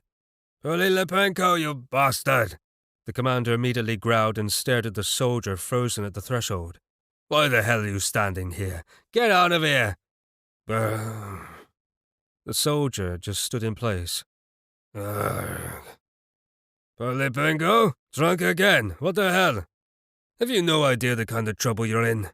The commander rose from the table and headed towards Polilepenko, who meanwhile pulled a bundle of dynamite out from under his coat. Just then, a powerful explosion thundered somewhere in the village, and then a second, and third. Brrr, said Polilepenko again, and then he activated the detonator. Chapter 7. I felt rather fatigued. It wasn't too bad, but still, I didn't like it. I'd had to put a lot of my energy into the last sortie, but at least we cleared the village with no losses on our side. Yes, some of my men were wounded, but this didn't cost me much. Most of my energy expenditures were on treating myself. After all, when a detachment of mercenaries armed to the teeth is on your tail, you don't count the costs. I spent resources on reinforcing my muscles, and others on further hardening my skin. I would have liked to devote more to these two areas, but I also had to deal with some damage here and there simply from the heavy demands I'd had to make on my body. Unless a body is developed, it simply cannot handle excessive quantities of energy poured into it. Over time, muscles and ligaments begin to tear, joints lose their flexibility, and tendons stretch and are thinner. Thus, this all requires maintenance. But in this recent foray, I'd only taken a couple of hits, with no damage to critical organs. As we drove back to the castle, everyone was sunk in their own thoughts. I was, overall, happy about the trophies we'd scored on our outing. The men, meanwhile, were pleased that we'd come across some nice food supplies. They were all happily exclaiming over it as they loaded the huge boxes of provisions into our trucks. Our newly acquired trucks, of course. Victoria was also smiling. I think what made her heart sing were all the corpses we loaded into one of the trucks. It was full of them, and I gave her carte blanche to do whatever she wanted with the dead mercenaries. I didn't expect that she'd ever have to worry about running out of them. What she needed to train her gift showed up right at her doorstep with enviable regularity. In fact, I thought it was odd that the mercenaries hadn't yet blocked the road to the castle. That's what I'd do. I'd simply cut the castle off from the outside world, then they'd just wait for our supplies to run out. Of course, now we were unloading 2 big trucks stuffed with provisions for the castle, and yet another was still heading this way. We could actually hole up for quite a while. Although, yes, I do believe I'd read somewhere that the roads all belonged to the Empire, and so the Emperor had forbidden anyone from messing with them. They all had to be kept open. No doubt the mercenaries had no desire to provoke the wrath of the Empire, although this law was apparently a rather new one. It was instituted after an incident in which hostiles between 2 families resulted in a road blockage that extended over several hours. It so happened that this occurred when a powerful healing artifact was being transported to the heir to the throne, who was in dire need of it. Ever since then, anyone who messed with the roads was swiftly and severely punished. That put a stop to further blockages. I wasn't the only one who was tired now. Victoria had spent a lot of her energy raising and keeping the dead in their undead state, and Chinomore had thrown himself into the fighting with such gusto that I was worried he might fall back into a coma. Our fighters too had spent the entire night rushing about in the snowy forest. Once we got back to the castle, we all headed right for the dining room. We were all ravenous. I could barely restrain my stomach from trying to consume itself. "Mikhail, are you wounded?" asked Victoria in surprise as soon as I took off my jacket. I was wearing a light shirt under it, and now a large bloodstain in the shoulder area was visible.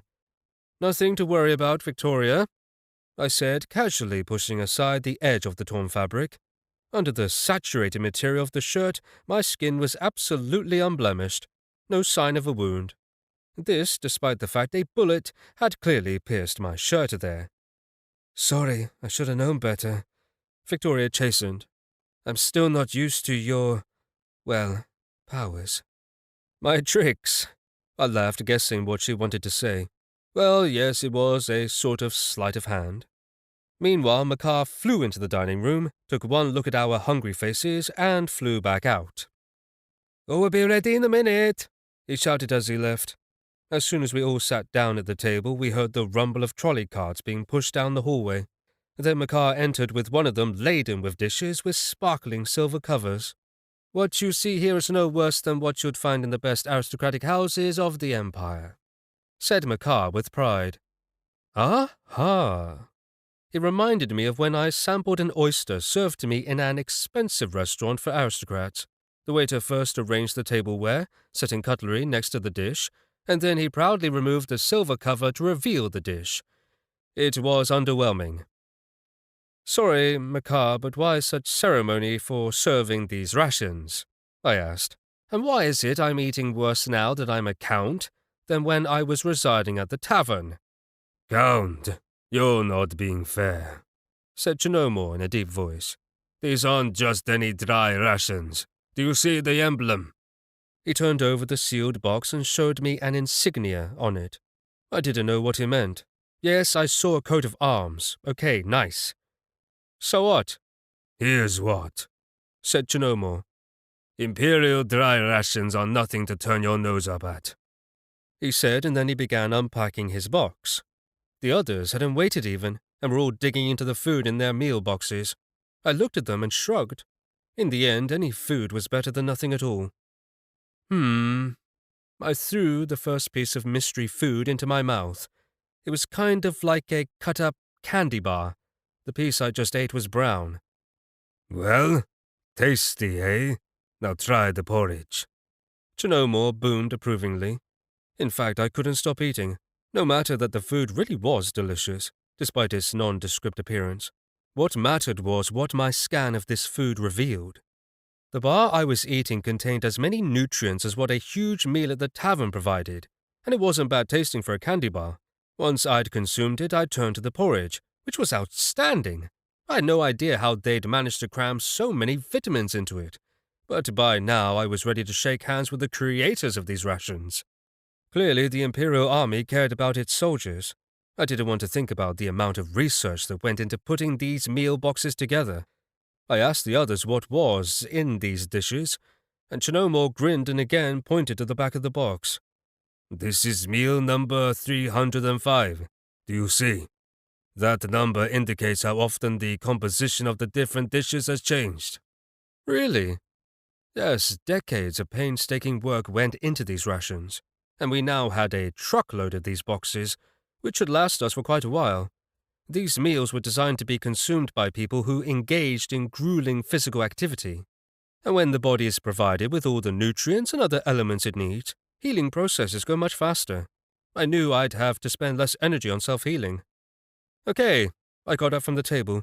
Victoria and Chinomore were again delving into memories, and I saw no point in sitting around eavesdropping. I've digested the information, and now all that's left is to digest this food. If a war breaks out, call me.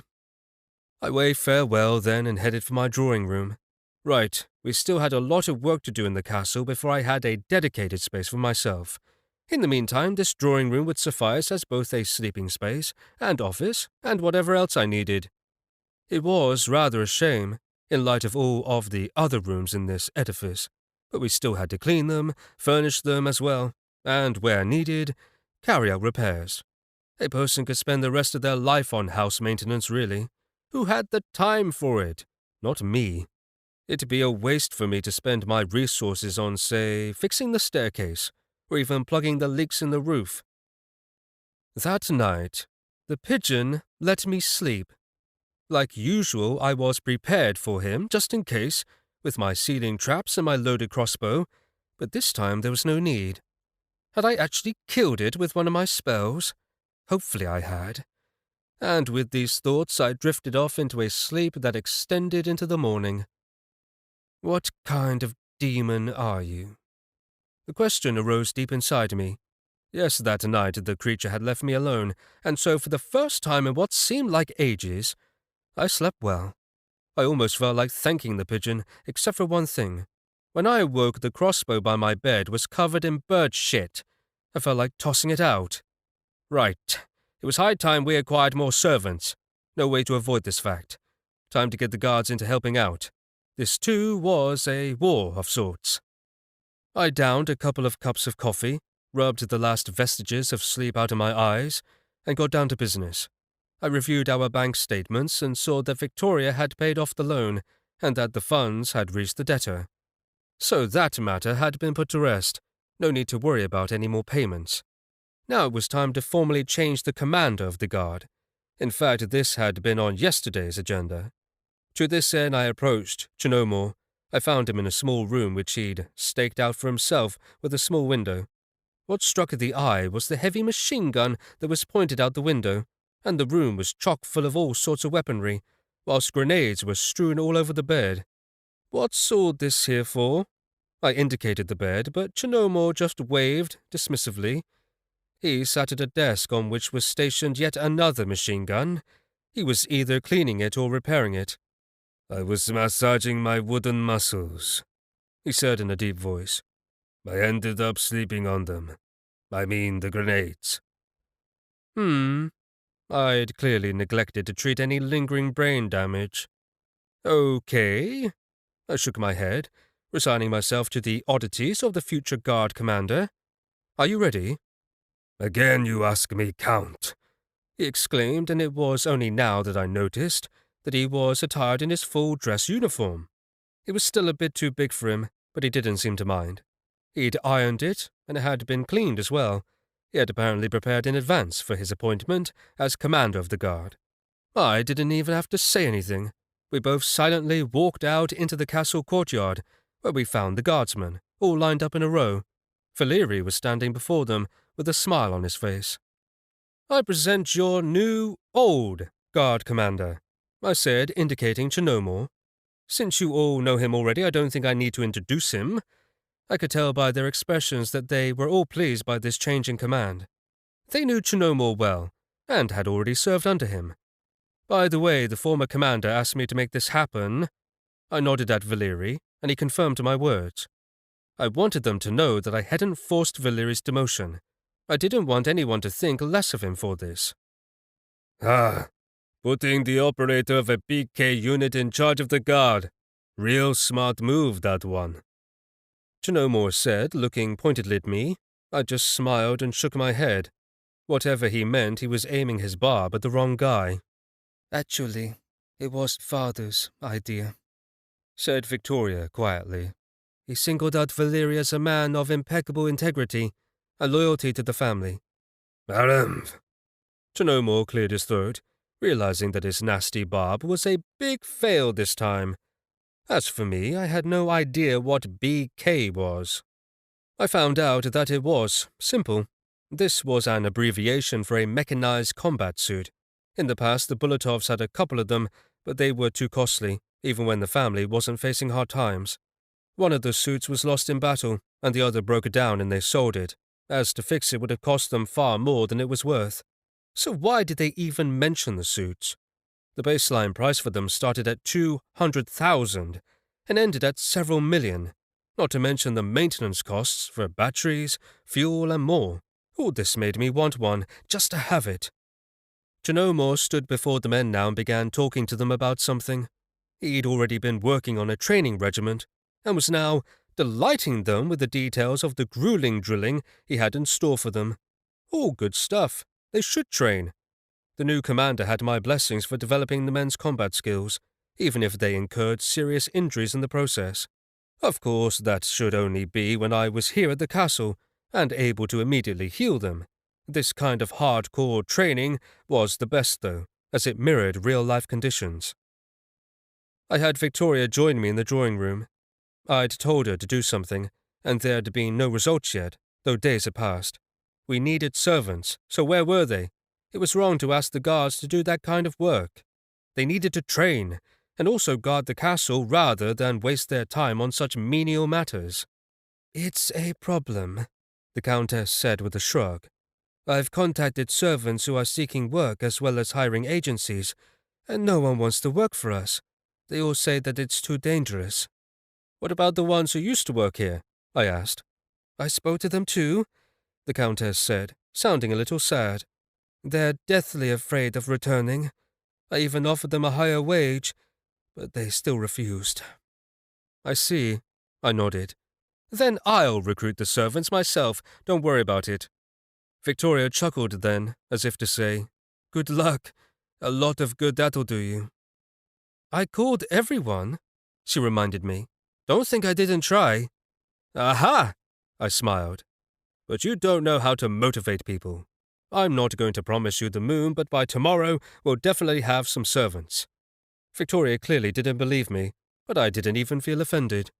I'll just surprise her, because yes, I had a foolproof tactic for recruiting personnel. It never failed, and moreover, it cost nothing at all. No, it wasn't like I was going to make anybody work for food. They'd all be paid a fair wage. Victoria left to her chambers, and I dialed Georgi's number. He picked up right away, as if he was waiting for me to call. The first thing he said was that he hadn't fulfilled my latest task yet. Let's not discuss this on the phone, but just so you know, I haven't yet found a buyer for, the items. But I'm still looking, and I have a couple of ideas. What was he talking about? Oh, yes, the ammo. My bad. I'd forgotten all about it. Well, what mattered was that he didn't forget. I'm calling you about something else, I said after a pause. Why don't you drop by and we'll discuss everything then? How odd, though. As I recall, I'd asked him about the ammo via the phone, and at the time he didn't seem worried about it. Something must have changed, such as some new information or something. Anyway, I had even more ammo to sell now. Valeri already drew up a new list. When Georgi arrived, he was immediately shown to my drawing room, where I was already sipping a cup of tea over a plate of sweet treats. I had no idea why the mercenaries needed such a big supply of candy and pastries, but I appreciated it. All the more so as they'd delivered them directly to one of my villages. Good afternoon, Mr. Bulatov. Georgi nodded to me, and I motioned to him to take the seat opposite me. All the way here I've been dying to find out what it is you wanted to talk about with me, he said, scratching the back of his head. He seemed rather nervous. Do you have still more weapons to sell, or military equipment? The Sivyad Tugors? That would be too complicated for me. I don't even know who to contact. It could get dicey, like I might find myself in cement shoes or worse. Can you find me a cook and a cleaner? I cut in, and after he digested my request, he breathed a sigh of relief. It'd be better if they were facing difficulties or were disabled. You see, ordinary servants are afraid to come here. He thought. Mind if I make a couple of calls? I just waved yes, of course, I don't mind, and took a bite of a chocolate truffle. Georgi made several calls and then told me that he'd found at least 2 candidates. I'd have to talk to them and definitely meet them. The main thing was that both of the women had ailing children who were terminally ill, and so if I healed their young ones, these 2 women would be my most faithful servants. They were both tentatively interested, but didn't believe I could perform such miraculous cures. They lived in the Port District, and anyway, I wanted to go back there, seek out some interfaces, and enjoy some delicious food at the tavern. So yes, this dovetailed nicely with my plans. We also discussed offloading the ammunition. It turned out this was no simple matter, as ordinary gangs didn't use this kind of heavy-duty weaponry. These were imperial models in terms of the firearms and delivery systems. Indeed, it struck me as strange that ordinary mercenaries were armed with this kind of weaponry. Where did they acquire them? Oh well. I'd find out sooner or later. I'd simply soften them up first, using physical means, and then they'd give up their superiors, whom I'd handle more harshly. As we were talking, Victoria entered the room, but seeing that I was talking to Georgi, she turned to leave. I saw her throw me a puzzled look. Yes, I'm sure that it looked strange to anybody else. To her, after all, Georgi was just a regular taxi driver. She had no idea what he was doing at the castle, much less having tea and sweets with me. However, I saw no need to explain anything to her. Sooner or later she'd see for herself the value of cultivating faithful people. Moreover, Georgi really did have a talent for handling issues that needed attention. He and I immediately headed to the Port District, and along the way Georgi kept calling somebody and would then engage in an animated chat with them. I didn't listen in, and instead meditated, so the time flew by in useful fashion. Before I knew it, we stopped near a nondescript 3-story apartment building. Sir, if you don't mind, could you wait here for 5 to 10 minutes? Georgi asked, turning to see me. She lives in a communal apartment, so there are always a lot of people around. I nodded that it would be no problem, and stepped out of the car. I wanted to breathe a little fresh sea air. Georgi went inside as I looked at where we were. This was a standard poverty-stricken neighborhood. Narrow streets, apartment houses as if stuck together. The mist-matched balconies hung above us looked like they could fall off into the street, as they were all fashioned out of cheap materials, supported only by the unshakable faith of unknown builders. Okay, they're ready to see you. Georgi's voice pulled me out of my thoughts. You don't need your mask. My mask, that's right. I brought it with me, but forgot all about it. Okay, if Georgi said the coast was clear, then I wasn't going to worry about it. The first patient was on the 3rd floor, and although it was empty on the streets, inside the building there were people all over the place. What a crowd! Now I knew what he meant by communal apartment. We turned down a long corridor lined with doors into cramped rooms. There was a single shower for everyone, and only one bathroom as well. Now there were about 20 people sitting in the corridor, and everyone was blindfolded. They muttered complaints, but as soon as Georgi raised his voice, they all shut up and waited to be allowed to take off their blindfolds. Wouldn't it be easier if they were all in their rooms? I asked Georgi, and he just shrugged. One of them might step out just as we're walking by, or else they could peek out at us. He was right, actually. It was better that we could see them, but not vice versa. In the last room, a woman sat on the bed, and she too was blindfolded. On her lap lay a child, who looked to be around 7 years old. The little one was as skinny as a skeleton, and totally bald. Yes, her malady was most unpleasant, and could deprive the child of her life within the next 6 months. Is it you? Said the woman, hearing us walk into the room. Can you save my baby? Please, I beg you, do everything in your power. If you cure my child, I will serve you for the rest of my life. I am an excellent cook. I have 30 years of experience, I promise. Let's discuss everything later, okay? I said, placing my hands on the child's weakened body. The child seemed to be a girl, but it's not like I could tell by just looking. My diagnosis took less than a minute. and I found out what the poor little girl was suffering from. Yes, it was a tumor, and not just one. The infection gradually spread throughout the weakened body, but the biggest problem was the blood. In short, I'm talking about the blood-forming organs, spleen, liver, lymph nodes, which are primarily found in the bones. But for me, this was a simple matter, and in my world, even weak healers who ranked slightly higher than students could cope with such maladies. All this required was a background in anatomy and a comprehension of the processes associated with such infections. As such tumors are usually located near the main magical channels, they weren't difficult to manipulate. But this wasn't fast work, because if one were to kill the infected cells too quickly, the results could actually kill the patient. All in all, the process took me around half an hour. I didn't spend much energy, actually, but in the end her body really got a jump start. Do you have anything to eat around here? Preferably something tasty, I added. The girl is going to be extremely hungry. What? Trina just hasn't had an appetite lately, said the woman. Mummy, but I am hungry. I want to eat. The little girl squeaked in a weak voice, causing tears to trickle out from under her mother's blindfold. Of course, by jump start, I meant a huge charge of vital energy directed right where it was needed. Well then, show us your cooking skills. Otherwise, I'll order delivery from the eatery on that street of three sluts. I decided to scare her. No, we don't need that slop. I'll make something right now. And with trembling hands, she began untying her blindfold. Georgie moved to stop her, but I shook my head. I knew that she'd be my cook for sure. Trina, baby, the woman said tearfully. What would you like? Porridge? Some pie? Meat. She needs meat, I said after conducting a short scan.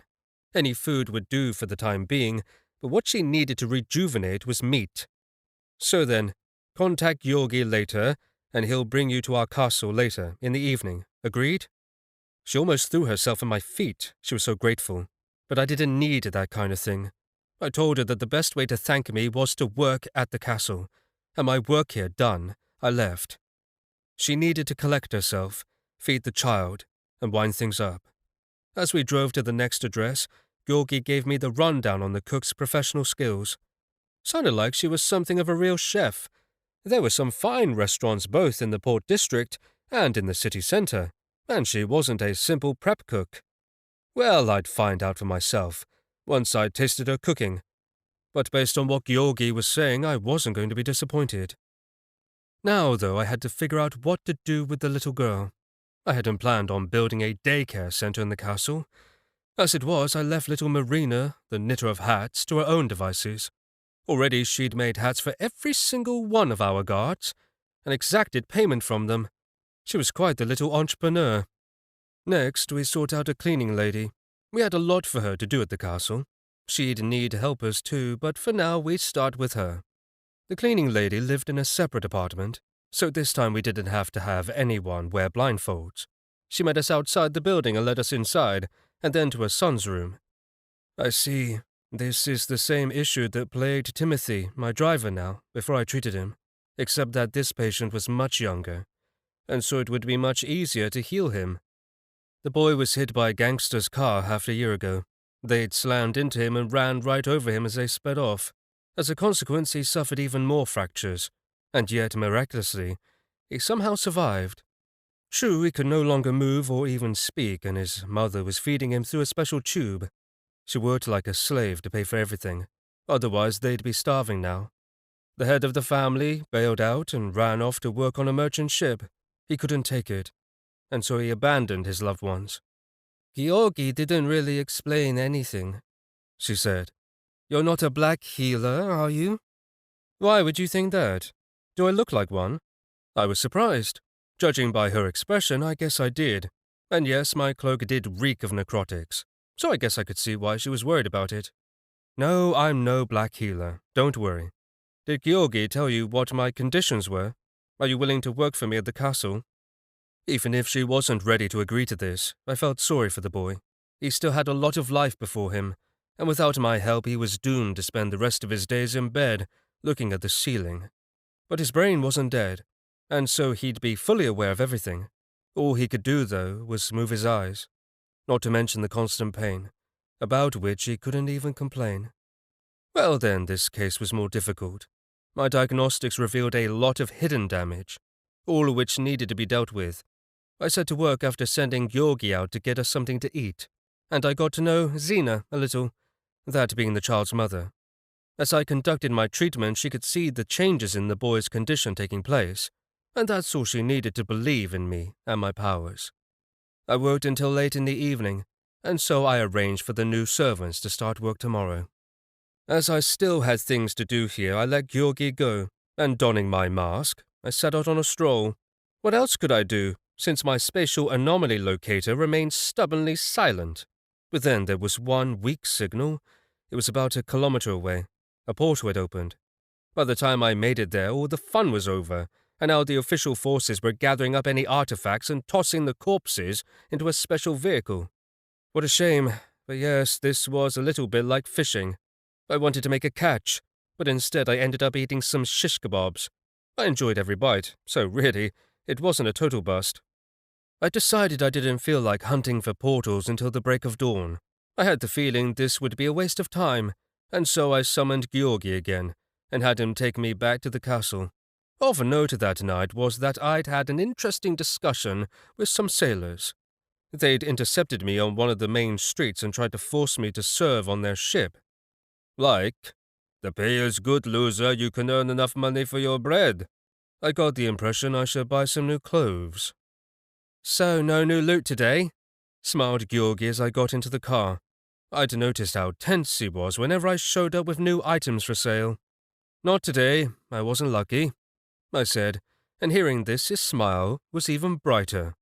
He had no other questions, as we'd already talked about everything else. In the morning he'd delivered the new servants to the castle. Both of the women were ready to swear fealty to me. They even found somewhere to place the children for a little while, until they settled in. I didn't ask where. The main thing was that finally we'd dealt with the matter of the servants. I got back quite late, but Victoria was still up and in my drawing room. She was seated in my favorite chair, meditating. I was glad, as I wanted to run a theory I had about the pigeon by her. Victoria, might I ask you something? I said, interrupting her meditation. Since you're here anyway, meditating. She opened her eyes. I'd like to switch bedrooms just for tonight, okay? I knew this wasn't very gentlemanly of me, but I needed a good night of sleep. The Countess was surprised, but then she shrugged and said she'd have Makar make up a bed for me. I thanked her right away and headed for her chambers. Ah. I moaned in pleasure as I stretched out on the most comfortable sofa. My consciousness immediately began to fall into a sweet slumber. And behold, bright flashes of memories of my former life, my youth appeared before my eyes. I once again found myself in the Academy of Magic, under the auspices of the imperial family. Only the very, very best future magicians of the Empire were allowed to study there. An image appeared before me of how I first stepped over the threshold of this academy, how I was introduced to my peers, and then I saw her. She had the gift of flame, and a personality to match. Damn, she was hot. In more ways than one. Everything spun around me with lightning speed, and then she and I were alone. And she looked at me, and licked her lips, and... What the? I was surprised. That's the last thing I expected to hear her say.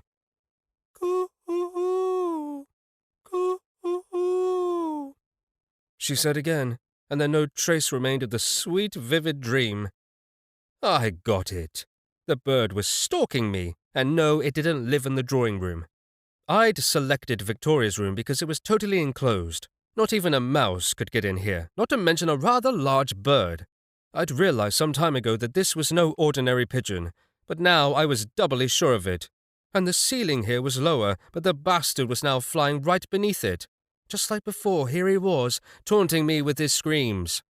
I pretended that I hadn't noticed him, and started collecting pure energy from my source and concentrating it on my fingertips to generate a rather weak attack spell. As soon as the creature once again flew over me, I threw off the blanket and slammed green lightning right at it. That spell could stop a wild boar's heart, and this was a pigeon. But right before the spell hit him, the bird vanished, and then he reappeared in the far corner of the room. Coo-oo-oo-oo. The bird cocked his head and began to strut across the floor. I didn't bother attacking again. I didn't want to lower myself. Instead, a plan was emerging in my head on how to trap the bird, but this required preparations. I intended to use a chain of spells I hadn't employed in a century or more, so I needed to refresh my memory. So forgetting about sleep, I sat up on the sofa, made myself comfortable, closed my eyes, and plunged into meditation. At first, the pigeon hid and was in no hurry to approach me. Then he started loudly cooing, but I ignored him. Even when he started cooing right into my ear, I paid him no attention. I simply sat there concentrating my energy and weaving it into a complex structure within. This went on for several hours, and gradually the pigeon began to lose his temper. He cooed, flapped his wings, and flew right past my face. He didn't dare shit on my head, at least, probably understanding I'd definitely have to kill him then. Finally, he totally lost it, and alighting atop of my head, he pecked me right on the forehead. It enraged me, of course, but in fact this is exactly what I wanted. Opening my eyes, I smiled at the creature, but it immediately disappeared into thin air. "Fly! Fly!" I said, smiling. "I've already procured your mental life cast." All I needed was one touch to acquire the cast. By pecking me on the forehead, the pigeon had given it to me. Now I'd have no problem tracking the bird. All I needed was to complete the tracking spell. Even if he flew a kilometer away from the castle, I could always feel where he was. It didn't matter where he hid himself. Nobody could escape this spell, not unless they were a healer, of course. Only we can change up our vital indicators at will. I spent what remained of the night, and also most of the next morning, casting the spell. It wasn't a complicated process, but it took some time. I had to decipher what I got from the cast, weave it into an energy construct, and then, well, none of this could be accomplished quickly. And what was especially annoying was being distracted by a phone call right in the middle of the process, but that's what happened. They were notifying me of the arrival of Georgi at the gate, along with 2 women. I told the guards to let them in and take them to the drawing room, and then headed there myself. I'd already talked to the 2 new servants, and of course Georgi had already explained the situation to them in detail, so I had no doubt that they'd be loyal, given how I saved their children. And I'd also told them about the consequences should they betray me. In short, they'd die a fast, though painful death. Most important, this death would be inevitable. Both women were impressed by this, and also believed me after seeing my abilities, and so I didn't foresee any problems with my new staff. After I greeted them, I then passed the task of orienting them to the castle over to Victoria. She, of course, was amazed that I could find the 2 women in just one day. Well, didn't I tell her I'd do just that? So why be surprised? After this, I went back to generating my spell to handle the bird. Ding! "What the hell is this now?" I exclaimed, grabbing my phone. We'd received an email at the family's address. I felt like ignoring it and going back to my meditation, but then I noticed that the sender was Viscount Negriev. I had to see what the bastard was proposing. It was, in the end, quite predictable. "To Count Mikhail Bulatov, I suggest we meet and discuss everything in a safe place. I give you my word that my guard will not attack your castle during our meeting." Right, wasn't that fishy? After all, he was the type. I give you my word, blah blah blah. The family email was akin to communicating in public. Imperial employees have free access to it and they record agreements. So that meant should he attack the castle while I was at this meeting, he'd have to compensate for all the damage down to the last kopeck. But he only mentioned his guard, saying nothing about the mercenaries. Aha. Well, yes, it would be interesting to see what this was about, but I didn't want to leave Victoria here without protection. Although, why worry? We had plenty of weapons, and the guards were primed and ready to fight back. And we also had Chernomor back in action, and he was worth an entire army. Not to mention that Victoria herself was no helpless damsel. She had around 50 corpses in the basement, which is a considerable army in the hands of a necromancer. Most important of all, she possessed enough strength. And so off I went to meet Negriev, my mind at rest. Before I left, I checked our sentries and buffed them up a little by spending a tad bit of energy on them. Then I summoned Timothy, and I took a seat in the SUV, along with 2 of our guardsmen. Yes, just in case. It took us half an hour to get there, because the venue selected by the Viscount for our meeting was located in the very center of the city. In fact, he seemed to be on the level, as I saw not a single one of his guardsmen there. He sat at a table by a window, and when he saw me walk in, a smug smile appeared on his face. I'm glad you came, Count Bulatov. He did not extend his hand for a handshake, but that's understandable. Anyway, I wouldn't have deigned to shake it. Why did you convene this meeting? I asked, sitting down opposite him. The waiters immediately began laying out the dishes, and I did not refuse partaking of what was offered. I'd get at least something from the meeting.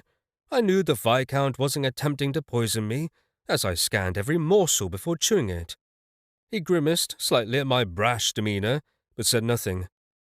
Okay, let's get straight to the point, he said, his expression serious now. How much money would it take from me to convince you to hand the family over to me? How much are you willing to pay? I asked, my mind off of the delicacies before me now. This was interesting indeed. 1,000,000 rubles. That's a fabulous amount, is it not? He said, baring his teeth in a semblance of a smile. Yes, that's a big fat wad of money, I agreed.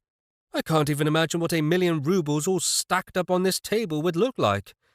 Can you show me, at least approximately?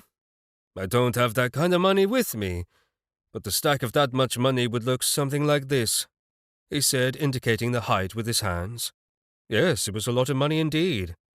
Let's make it 2,000,000, I said, and before he could speak I went on.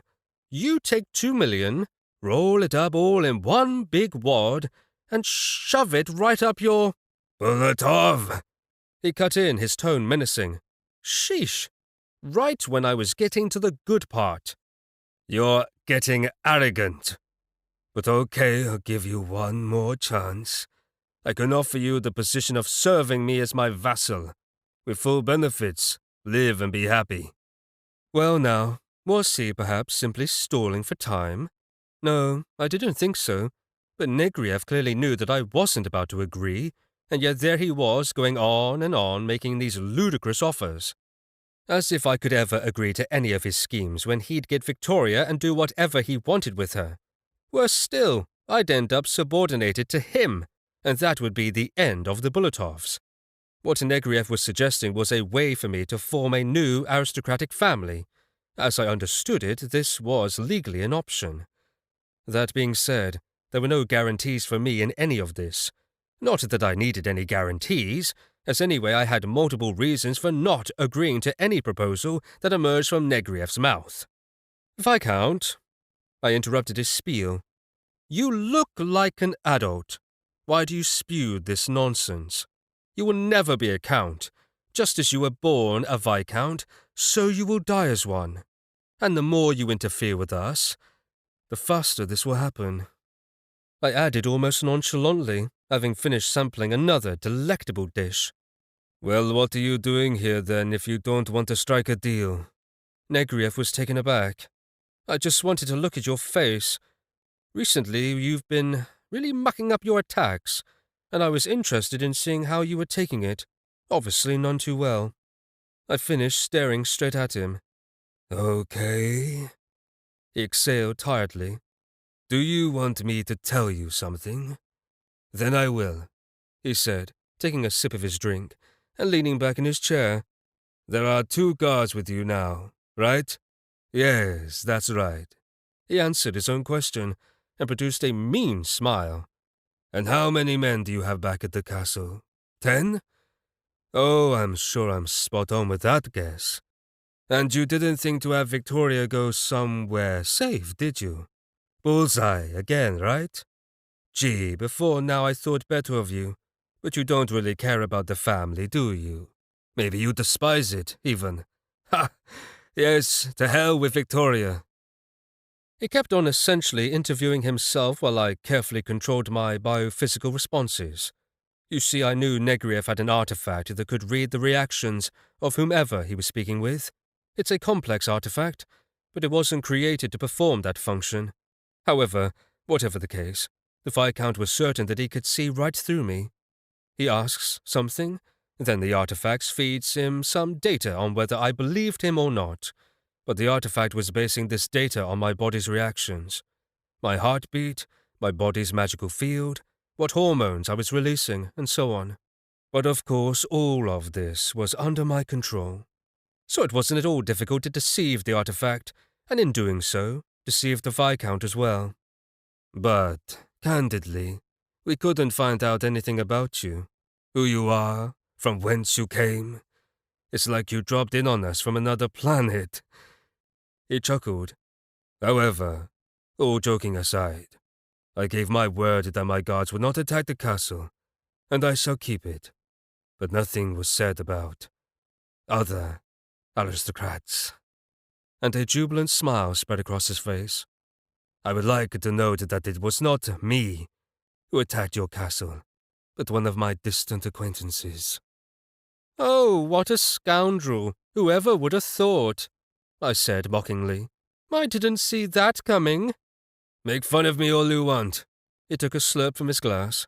But as we speak, a detachment of 50 fighters has marched on your castle. They easily did this with the help of a canopy, he said, continuing to slurp his drink. A canopy, yes. This is a one-of-a-kind artifact. I read about it once. It's quite an impressive thing, and also quite dangerous. It can mask a small detachment, but there's a wicked payoff.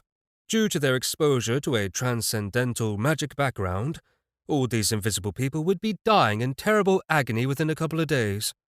Their channels would simply burn out from the inside, but apparently the mercenaries under the deadly canopy weren't aware of this.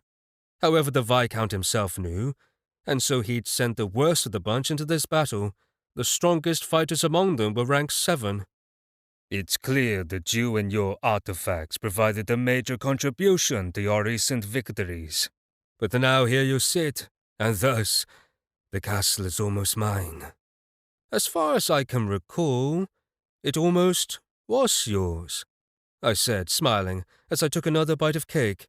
It was a tasty treat, I have to say. So how did it go? Did you like it back then? What would you do if I were to bring, say, a couple of 1,000 fighters there, He also started eating some cake, and was silent for a couple of minutes. I don't understand. He suddenly threw his fork aside. Why don't you fly to the castle to save it? You're just sitting here, gorging yourself. It's a good cake, I shrugged. And what's the hurry? Seeing my calmness, Negriev began to grow noticeably nervous, and periodically flicked a glance at his phone. Now that I'd had my fill of the cake, I was enjoying the tea. I sat back, waiting for the phone call to come in. Ha! He shouted as the screen on his device lit up. Let's listen to the report. He put it on speakerphone and picked up the call. Hello? What's taking so long, idiots? Responded a deep voice on the other end. Vika, how do you work this piece of shit device? Genomo, you're already on the line. You can speak, and he'll hear what you say. That would be Victoria talking. I watched how the dolt's expression changed. Seriously, they were using one of his men's phones. Right. So then, can you hear me, Viscount Negriev? Even if you can't, I don't give a shit. Listen up anyway. Know that I've put a target on your back, and if we see you around here, you're a dead man. He snarled at the last bit so fiercely that the Viscount couldn't help but start. And then Chinomore hung up the phone. He probably crushed the phone in his fist right after that. That must have been a wrong number, I said. Well then, have a nice night. I guess I'll go now. I then got up and headed for the door. I had no other business in the city, and back at home I had some unfinished matters to attend to.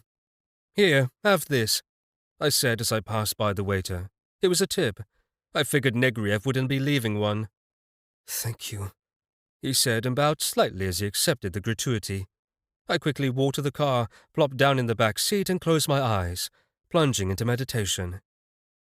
The road flew by again, unnoticed, and from afar I noticed a column of smoke rising above the castle. But when I got closer, I realized that it was not from the castle itself, but from the forest nearby.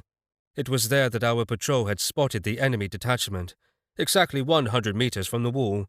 Why exactly 100? Well, it's simple. The Viscount's plan was based on his soldiers making their way into the castle under a cloak of invisibility, and then they'd attack our defenseless guards. But the heartbeat chain of runes cannot be fooled by invisibility, and I'd put these runes on the bones of each of our sentries. All I had to do now was check the runes once a day, and when necessary, feed more energy into them. Because of this chain of runes, my guards could all sense an approaching enemy within a range of 100 meters. And in fact, they sensed the enemy when they were about that far from the castle. Subsequently, the coordinated fire of several heavy machine guns ended Negriev's cunning plan to take the castle. The battle was over before Victoria and her zombies could even make their entrance. Now all that remained was to watch as the guards collected all the trophies. The weapons weren't anything special, and not much was left of the clothes, nor did they carry any money on them. But the canopy artifact, that was worth a lot. I could sell it, or keep it for my own use. Yes, it could slowly kill me and my people, but that was only if I were to activate it. Before I ever did that, I'd first remove any toxic energy from everyone's bodies, and that would prevent the otherwise inevitable consequences. Now I finally had a few hours of free time. It was not yet evening, and so I locked myself in my drawing room after ordering that nobody disturb me unless it was a matter of life and death. An example would be if, say, thousands of troops with aircraft and tanks descended on us. Nothing short of that. Leave me alone. Okay, it's curtains for you, I snarled as soon as I activated an incredibly complex chain of spells. I'd factored in every little thing, even the size of the creature I was targeting. This is it, you bastard! Rising from my chair, I closed my eyes and felt where my sworn enemy was hiding. Not even the Viscount and all of his connections could vex me as much as this petty little fowl. But now I knew where he was, and the bastard didn't even bother to hide out in a deep hole. "Sir?" the cleaning lady said in surprise when I burst into the tallest tower. She'd just started cleaning the tower, and everything was a mess. "I'll take care of it, there." Crack! I was sprinting up the rotten stairs and my foot crashed through one of them. Did that stop me? No. I was unstoppable. I'd fallen forward on the stairs, but I quickly scrambled to my feet and went on, ignoring everything around me. The tower was in ruins, but I climbed. I reached the ceiling of the roof, but I knew there had to be an exit upward somewhere. It took me about 10 minutes, but I found a hatch leading to an attic. I entered it as stealthily as possible. There you are. I saw the bastard sprawled out on the floor in the corner. The pigeon was on his back, his wings spread wide. A greenish, flickering light surrounded them. His legs were twitching a little. He was in a deep, lovely sleep right then. Here comes my sweet revenge. I slowly approached the sleeping bird, bent down, and... "Coo-oo-oo-oo-oo, chump!" I shouted, grabbing the pigeon by the throat. Who knew a pigeon could look surprised? Chapter 8. "Mikhail!" Victoria exclaimed as soon as I walked into the drawing room. "What is it?"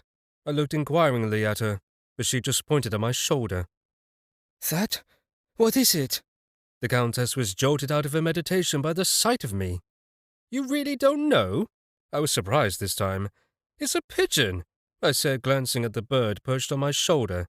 "Say hello to the lady, Birdbrain." "Coo-oo-oo-oo." The pigeon complied with my request, and even inclined its head at Victoria. "Coo, coo, coo." We'd spent quite a while this morning rehearsing this moment, during which I'd flicked my finger at the little idiot's head over and over again, my way of slapping some sense into his tiny little brain. "Wow!" The Countess was astonished. "Does he understand you? Or was that just a coincidence?" I could only shrug and sit down at the table. I'd encountered Makar on the way to the drawing room as well, but he didn't deign to ask me why I had a bird perched on my shoulder. I asked him to bring me coffee in the drawing room, and now I sat at the table looking at the mail. It looked like something was in the works, and I had to see what it was all about. I was left to my own devices for only 5 or so minutes, though. It wasn't the pigeon that interrupted me this time. In fact, he'd flitted off my shoulder and onto the armrest of the chair by then. It was Victoria. She'd tried to go back to her meditation, but finally couldn't stand it. No, what gives? She shook her head. Where did that bird come from? What are you doing with it? What exactly is going on here?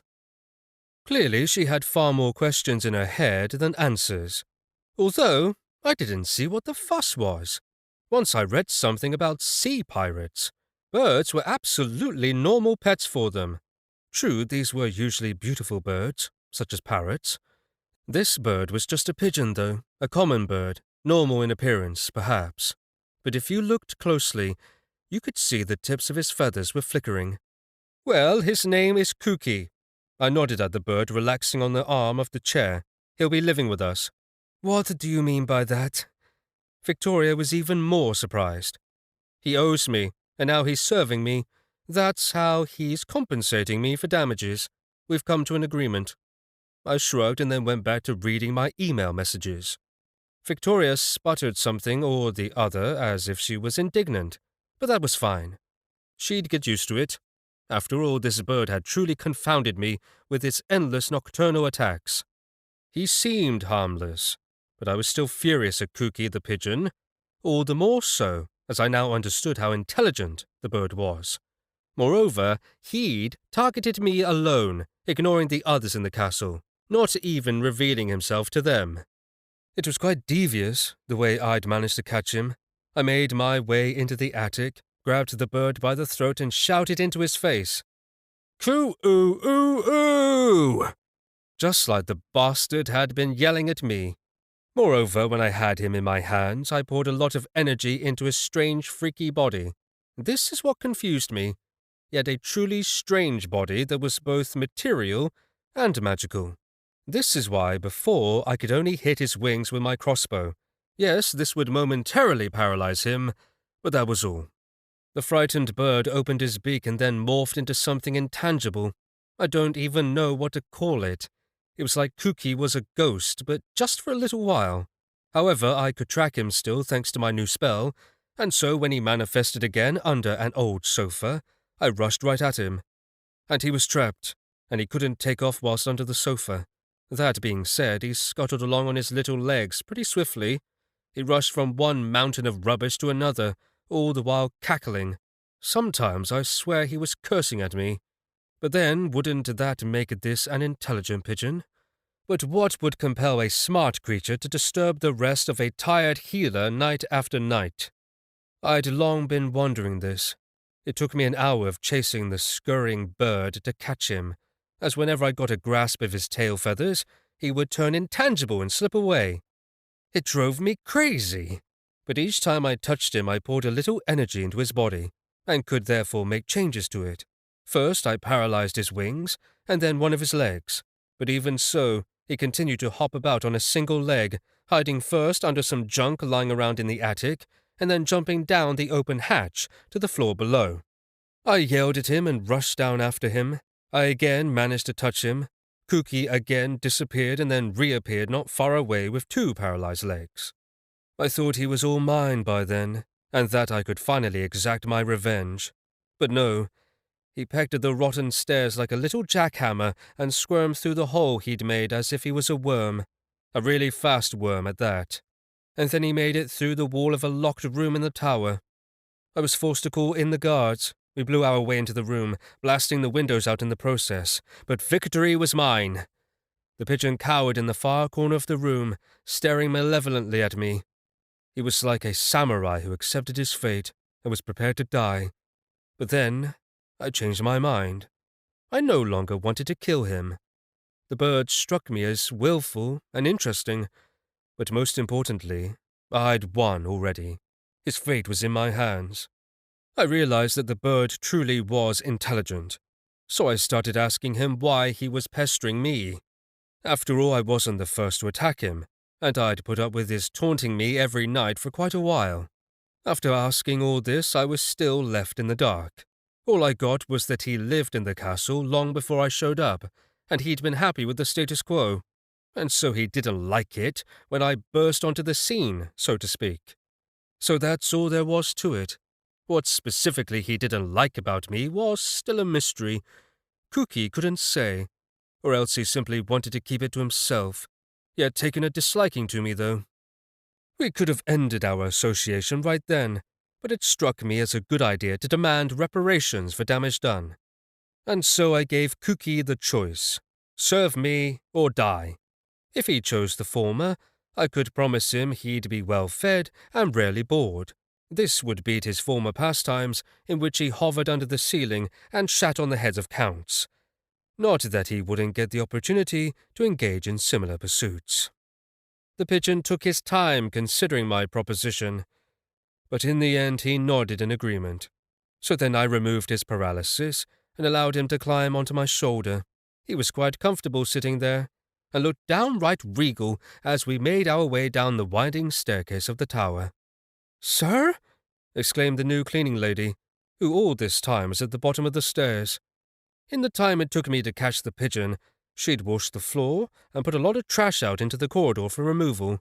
The guards helped her with the heaviest items, and now I found myself in a very clean, totally empty room. "I'm just about done here." This tower reminded me of my own tower in my past life. True, my former tower was 5 times the height, and 30 meters wider. "Oh!" exclaimed the cleaning lady then. "Made sure not to step in it," she said, indicating the bird shit now all over.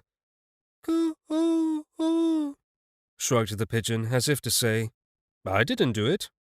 "You do understand that even if a drop falls on my back—" But the pigeon looked aggressive, as if to say, "What do you think you're going to do about it?" I changed his attitude pretty quickly, though. "I'll fix you up real well. You'll find yourself shitting once a week.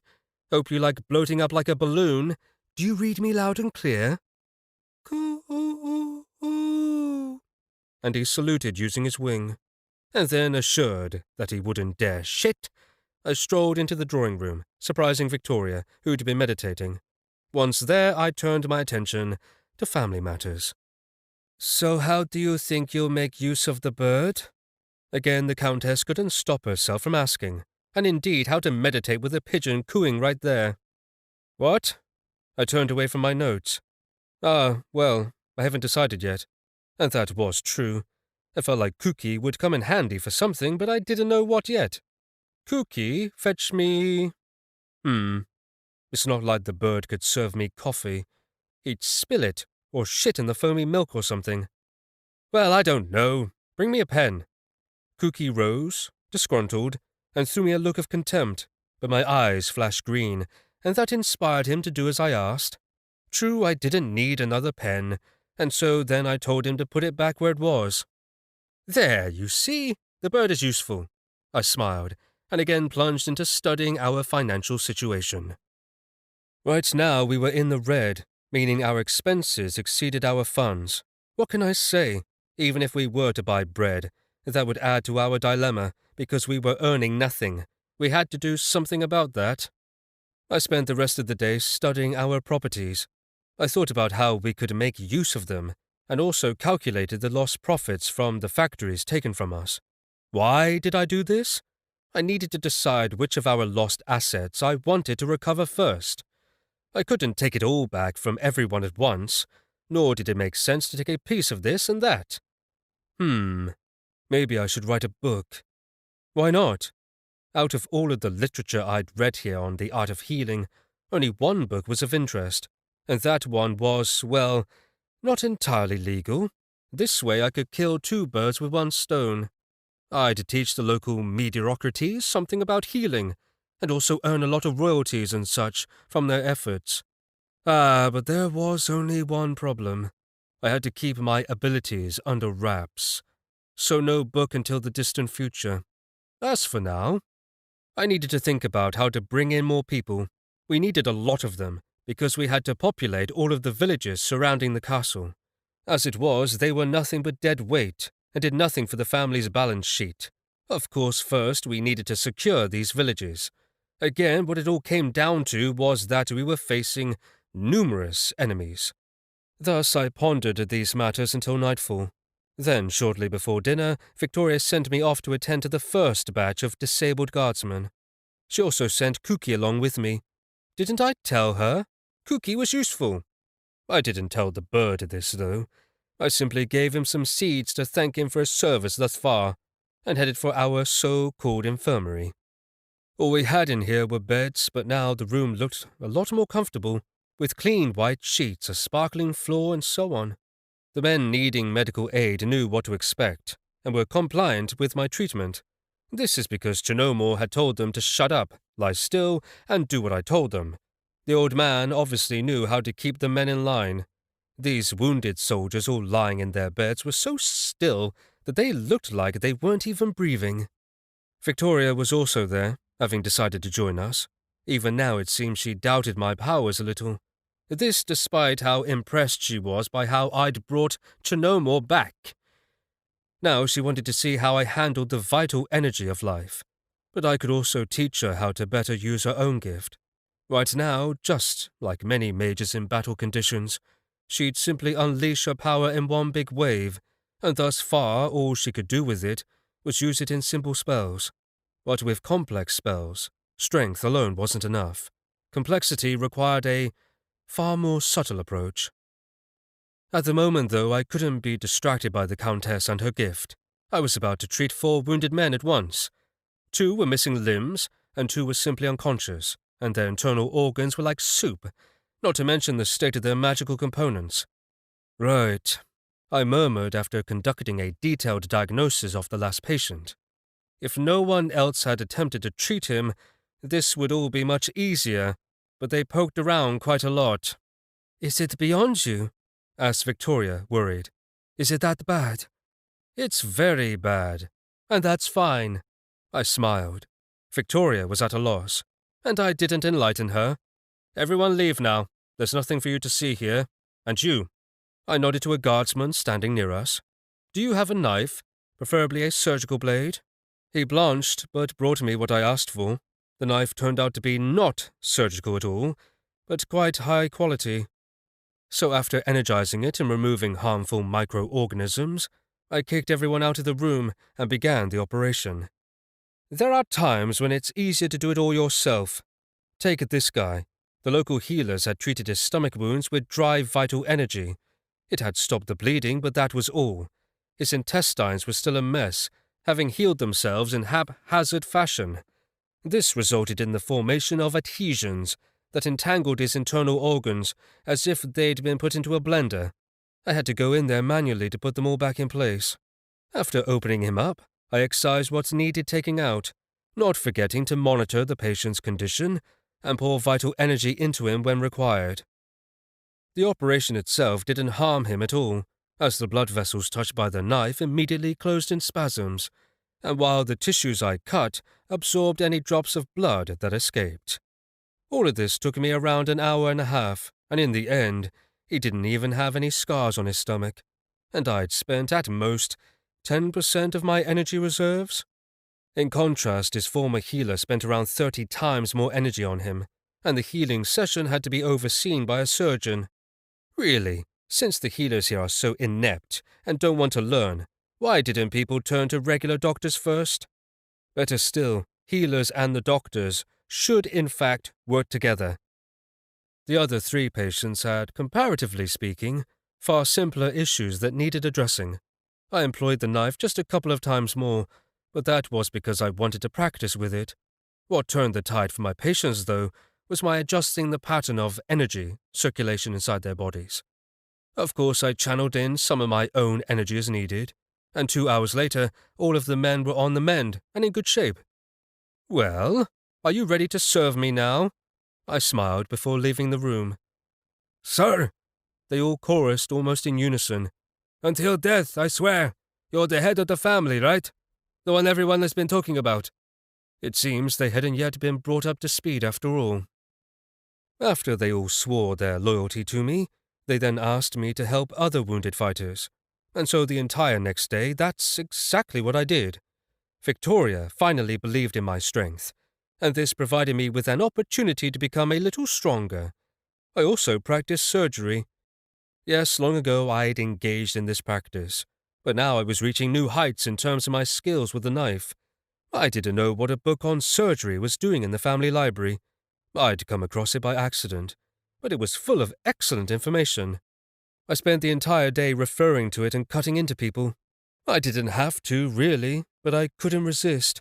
If it was possible to spend less effort healing the wounded with the same effect, then why not try it? Over the day, 24 fighters were brought to our castle, and by the following morning we now had some 60 soldiers in our guard, or actually, even more. Subsequently, the courtyard was filled with cries of pain, as Chinomor began putting the men through his own version of boot camp. They gained new, valuable combat skills, and I treated them as needed. In between treatments, I tried to figure out how to make use of the pigeon. Coo? Kuki tilted his head to the side as he saw me looking his way. There must be something I could use this bird for. Again I peered into the pigeon's very soul, subjecting him to the most detailed diagnostics. By then, I succeeded in securing the feathered idiot's unquestioning obedience. Of course, I didn't take his word for it, and instead relied on an old trick. Now, any time I suspected him of treason, the runes I'd applied to his cervical vertebrae would alert me, and then he'd either die swiftly without pain, or, conversely, slowly, in great agony. I might also simply paralyze him and be done with it. That's what I told the pigeon, anyway. In reality, I didn't yet have the strength to waste on doing this, but I could be very convincing. After playing a little with the bird's nerves, I managed to convince him of my power over him. I didn't anticipate further problems from Kuki, and it was quite a surprise how intelligent he was, such that he should pick up on my not-so-subtle cues. Just the same, I looked at him, and still didn't know how to make use of him. I did have a couple of thoughts about it, though. The fact that he could morph into a ghost wasn't the main thing. Of course, it was a big plus, that feature. For me, though, his main advantage lay in how receptive he was to magic. He had his own full-fledged source, with highly developed magical channels, and I could work with that. I could continue to apply runes to his bones. How else was I to communicate with him? The pigeon could serve as an excellent scout. He could go anywhere. I'd seen this that night I spent in Victoria's chambers. Really, this was a huge asset. But the problem was how to communicate with him. I could create a chain of runes to establish a mental connection with Kuki, but that was just a temporary fix. In my world, that was used for when you were drunk or something, because it was far better to simply use the Unity of Thought spell. This allowed you to see, hear, and feel whatever your target saw, heard, and felt. For this, all you needed was a mental cast of their vitality, and that was it. You could then be 100 kilometers apart, and yet know exactly what they were up to. But with the bird, it was more complicated. I could inscribe runes on Kuki's bones right now, and draw the same chain of runes on my own bones, but then it would work both ways. I didn't want Kuki constantly spying on me. But on the other hand, maybe I could streamline and edit the transmission of signals a little. Come here, Kuki, come to me. I beckoned him over, but now he was playing his "I am a dumb bird" trick. He cocked his head to the side and shat on the floor. No, bird. I'm not letting you play the fool. Get over here on the double. I'm going to upgrade you. He understood many words, but not all, and he was clearly interested in an upgrading, as he immediately hobbled towards me and climbed onto the table, and then I put him to sleep. The process of applying the runes was a painful one, so I waste resources on pain relief, and if right in the middle of applying the runes, he decided to turn into a ghost, we can only guess what the results would be. Kuki was unconscious for about an hour. That suited me just fine, and now... Get up. Let's check the connection. I put the bird on his feet. For some time, Kuki shook his head, and then, uttering his signature, "Coo!" he lifted off, fluttering in the air. Do you know Morse code? I asked, and in response he shook his head. In my world, it was different from the code used here. And yes, it wasn't called Morse code, but in essence, it was the same. To send a message, you tapped in intervals, or else use sound to do this. Yes, I applied the connection runes to both myself and the bird, but I limited the range of functionality quite a bit. Again, I had no desire to feel what Cookie was feeling at any given time. Essentially, this chain of runes was created to basically share emotions and sensations with another person. Anything more would be difficult to transmit, such as images, and what would be the point?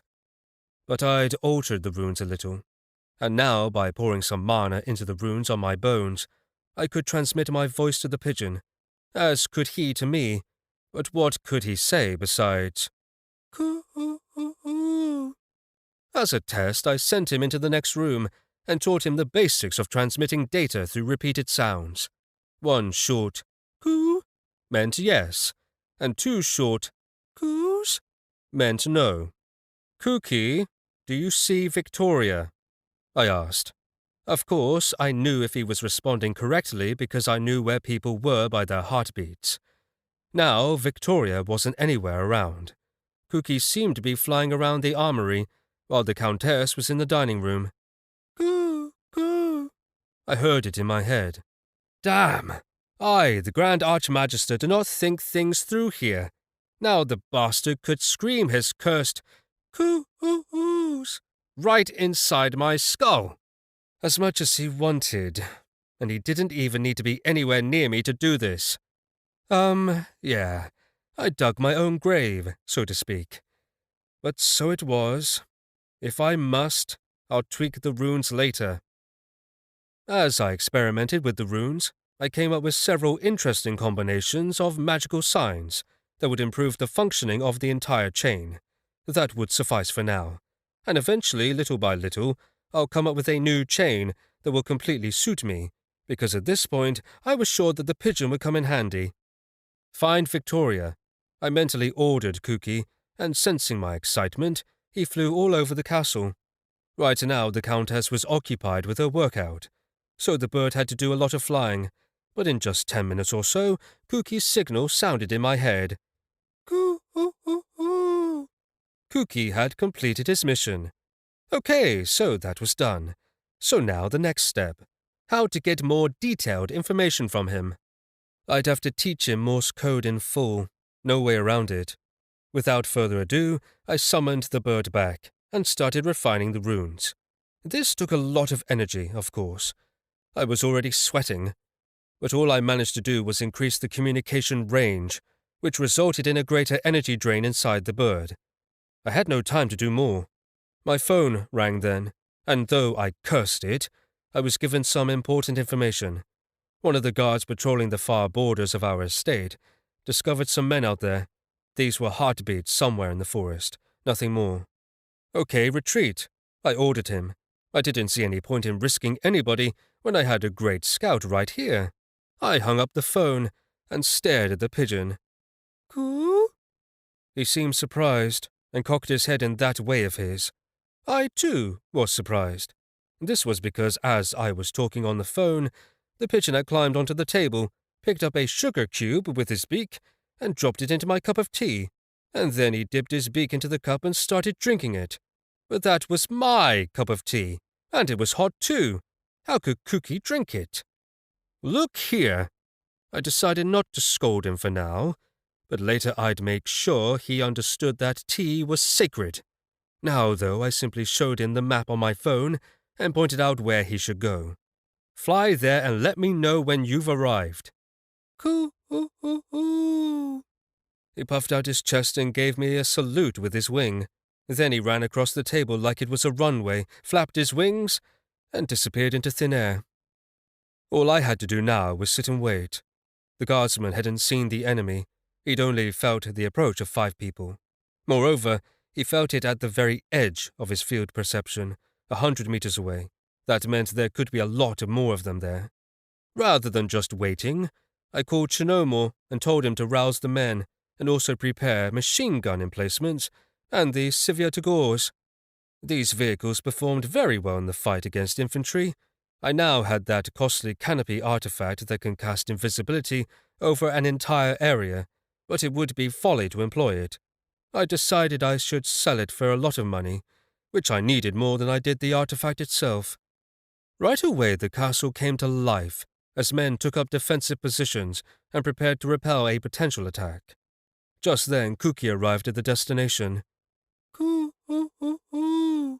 I heard it in my head, and I poured more mana into the chain of communication runes. Do you see people there? I mentally asked my feathered scout, and immediately he signaled, yes. I needed to somehow adjust the volume of these messages, but that could wait.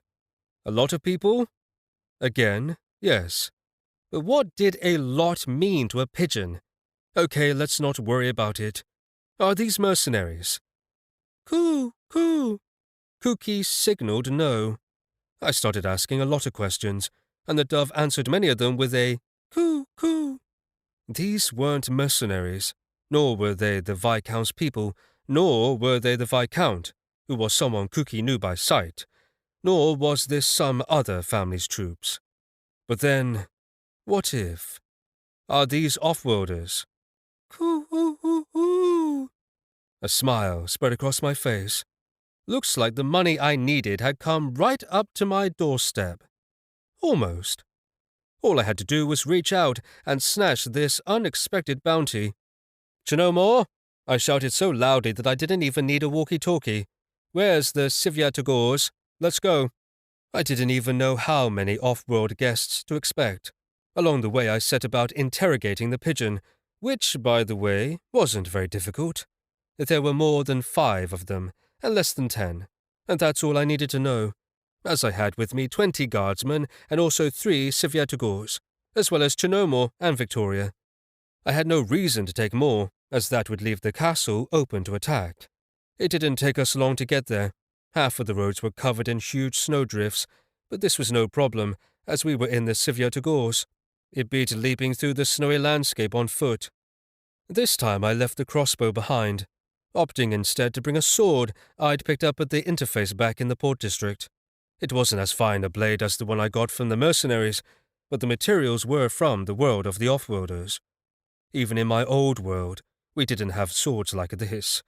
Although they weren't strong blades, they were excellent energy conductors. It was all I needed. In fact, any stick would suffice. But this sword was far more convenient. It was superior to merely touching my target when it came to manipulating the body.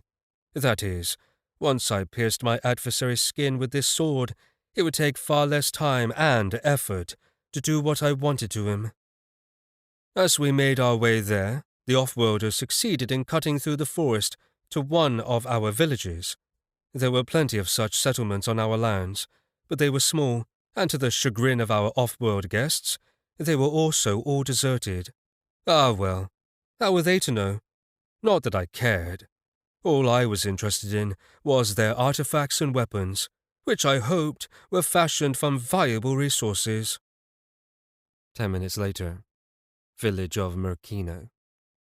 "Commander," the soldier said quietly, having already inspected a third house in the village. "No one here either." "Damnation!"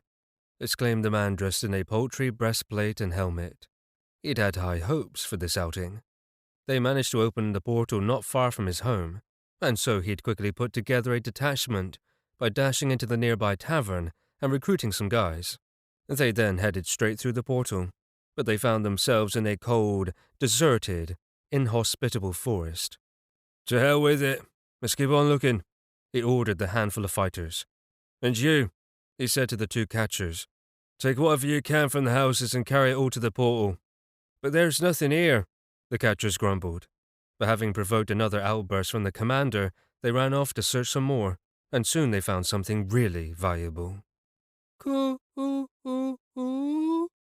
The bird was surprised when the door to the chicken coop swung open and 2 hungry men appeared on the threshold. "Oh, a local bird. Let's take it with us," shouted a catcher, pointing at the pigeon sitting in the chicken coop and pecking at some leftover chicken feed.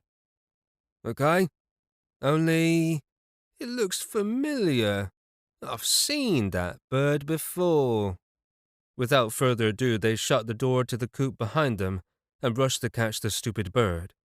The pigeon looked quizzically at them as they drew near, all the while pecking at the kernels of grain. And then, as the off-worlders lunged at him, he suddenly vanished. Instead of catching the pigeon, the two men grabbed air, ending up planting themselves on the ground. Coo-oo-oo-oo. Now the pigeon was hovering below the ceiling above the catchers. "You little shit!" one of them cursed, jumping up to try to grab him and failing. The sounds of the flailing catchers emanated from the chicken coop for the next 10 minutes, and finally the commander showed up to see what was going on. "You idiot," he started saying, but then he saw two faces in the light of his flashlight. Both of the men were covered in something. "What's this? Did a Garvanian stork shit on you?" The commander was referring to a gigantic bird that would often shit-bomb their urban citizenry. "No," responded one of the catchers. "It's that, I can't think of what it is. I've seen that bird somewhere before, but I can't remember where." Coo-oo-oo-oo. Now the pigeon manifested above the commander's head. "Right you are. I've seen it before too. Ah, yuck!" the commander grunted. This was due to the pigeon's excellent aim. Moreover, the bird's timing was impeccable. And Cookie drove the commander and his men into a frenzy. They were jumping around all over the village now, provoked by what seemed like the pigeon's taunts. The pigeon flitted from roof to roof, dodging the snowballs. An occasional crossbow bolt slung its way by the 7 off-worlders. Now and then 1 or 2 of them would try to clamber onto a roof after him. Coo-oo-oo-oo. With one last call, the pigeon flapped his wings, ascending skyward, and headed off into the distance. At this, the men gave up. It was futile to go after the bird now. "Okay, that was a waste of time," snarled the commander. "Get what you can and let's go home." "Let's not go home," said someone new, and a stranger walked out from around the corner of the last house on the street. The dastardly bird was seated on his shoulder now and was clearly gloating at the off-worlders. A huge older man and a girl dressed in a black dress followed the stranger, along with 24 heavily armed soldiers. "Damn," said the catcher, slapping himself on the forehead. "Now I remember where I've seen that bird. I saw it in—" But he didn't have time to finish. The crossbowman standing nearby raised his weapon and shots rang out in response, shattering his protective artifact, allowing dozens of bullets to blast into him. The two sides came together in battle then, although in no time the off-worlders suffered a crushing defeat. "Where was it he could have seen you?" the stranger asked the pigeon on his shoulder, but the bird seemed to shrug. "Coo-oo-oo-oo." And then he shook his wings. The sortie, of course, was highly successful. The ride through the forests and fields was lovely, as was the stroll toward the village. We didn't drive right up to it, and instead parked a way off so as to approach unnoticed on foot. The other fighters drove right up to the portal. Did I feel like going through their portal now that we'd killed some 7 of the off-worlders? Yes, but this would be risky. There could be anything on the other side of the portal. For example, a clever trap from which even I may not return. I still lacked enough strength to take such a gamble. In any event, we scored several artifacts. What was a shame is that I never found out where these off-worlders had seen the pigeon before. So it goes. That crossbowman pointed his weapon at Victoria, and the guards had to take immediate action. They were just following protocol. They deserved nothing but praise for acting swiftly. As no one else emerged from the portal, it soon closed up, and we returned to the castle. I asked Makar to brew me a giant mug of coffee, and then I locked myself up in my new study in the tower. The cleaning lady had worked her magic, and the guards had put together simple but high-quality, comfortable furniture.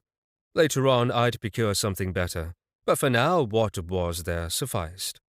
And so, with Cookie now perched on the table, I sat down beside him in front of a big stack of documents on the family's real estate in various cities. Yes, indeed, theoretically, we had a lot of properties. I wanted to come to an understanding of which of them were still under our control, and if any might be sold, for example. Why shouldn't we offload useless assets? For the next hour, I delved into this issue. I soon needed more coffee and sent Cookie to Makar. Of course, I could have just phoned him, but it was better still to employ a carrier pigeon in the digital age. I was, after all, an old-school archmagister. I sat back awaiting the arrival of the coffee when someone knocked at the door. The heartbeat did not actually belong to Makar, but just the same I bid whoever it was entry. It was Chinomor. He just stood there frowning at me for a minute. Then he sighed heavily and filled the office with his booming voice. "Mikhail, we need to talk," he said. "Let's wait," I said, motioning to the pile of papers. "In the morning I'll be all yours, but now—" "No, now," he insisted. Did I mention that Chinomor was as stubborn as a flock of sheep? That's putting it lightly. He's worse than that. "Now." In 2 hours? I tried bargaining for time. After all, I could tell this was slated to be a serious conversation, at least as far as Chinomor was concerned. "Mikhail, who are you?" His first question surprised me. Fortunately, at that moment, Makar came through the door with my royal mug of coffee. It smelled good enough to fight over. I'd kill anyone who tried, actually. Right then, it was essential to my well-being. Chinomor waited for Makar to leave, and then he slammed the door after him, almost crushing my pigeon. Just in time, Kuki turned immaterial, and then he reappeared on the table. The way he looked at Chinomor, I suspected someone was going to get shat on tonight. "What do you mean, who am I? I'm the head of the Bulatov family." I shrugged, although I knew what he was trying to get at. "Don't trifle with me. I've been watching you, and I can only assume one thing. I'm sorry to say this," he went on, "but I know that you're an off-worlder." Chapter 9. I looked at him. Yes, he seemed to be a grown man, and yet here he was, all bent out of shape because he thought I was from another world. "Are you sure?" I smiled.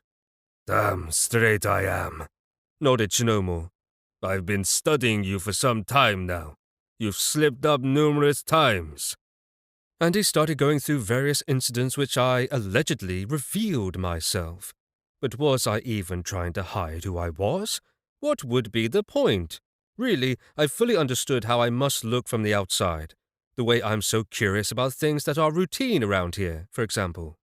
"You do the impossible when it comes to healing, that which confounds scores of the most learned professionals," boomed Chinomor. But of course he was right. "Well, what if I do? Your professionals are all imbeciles," I responded hotly. And in my world, nobody would disagree with what was the obvious.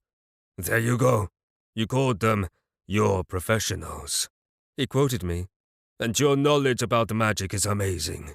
And also, the way you looked when they brought you that book on biology." "What do you mean?" I was surprised. "It was a good book. I read it from cover to cover. It was fascinating." "That was a third-grade textbook." Well, he had me there. I wasn't making much headway in convincing him I was from this world. Not that I was really trying. Why should I? Chinomor was truly loyal to the family. I'd told Victoria my story, and this old man guessed it all by himself. Of course, not totally, as right now he was under the assumption that I was from the world that interfaces with this one. He seemed to think that I'd simply learned the local language, and that was all I needed to move around unrecognized. "Chinomor," I interrupted him. "You are right. I am indeed from another world, but not from the other world you think I'm from." And then I told him exactly what I'd told the Countess. Only unlike Victoria, he didn't interrupt me and simply silently listened to me. He nodded and now and then asked me to clarify something, but that was just fine. What mattered was that he didn't doubt me. The gist of his own assumptions had been spot on, and this pleased him. Chinomor was thoughtful and scratched his thick beard. "In short, I don't really care where you're from," he said, and pausing, he nodded to himself and went on. "The most important thing to me is that you regard this place as your home now. Only then will you do all in your power to bring the family back to power," he concluded. Hearing this, I was all the more convinced of his loyalty. He was the right pick for commander. I could trust him with anything. and although I hadn't allayed all of his suspicions, I was certain that we'd resolved this matter.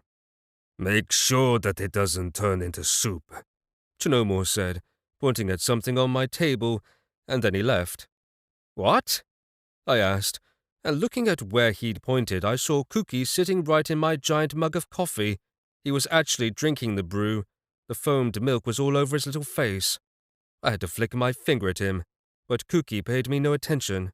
Coo-oo-oo-oo, he purred contentedly. But that was my coffee. Yes, it had cooled off some, but the bird had no reason to bathe in it. So I had to extract the bird myself, as if he was a tea bag. Have you lost what few brains you have in your tiny little skull? I asked, setting him down, causing a small pool of coffee to form around him. The situation devolved from there when he ruffled his feathers and shook himself like a wet dog, splattering coffee all over the table in the process. Coo-oo-oo-oo. And he pointed at the mug with his wing, as if inviting me to have a sip. Then, as if nothing was amiss, he strutted off to attend to his pigeon affairs. Hideout for the mob, somewhere in the Port District. Boss, we found him, said a guy of about 20 years of age as he entered the dimly lit, cramped room, in which a fat, bald man was sprawled out in a cushy chair, talking to a couple of bruisers. Go now, waved the boss, and the two bruisers ambled out the door. Looking at the kid, the boss then lit a fat cigar, which immediately filled the room with thick, acrid smoke. The kid didn't even wince as the foul odor wafted over him.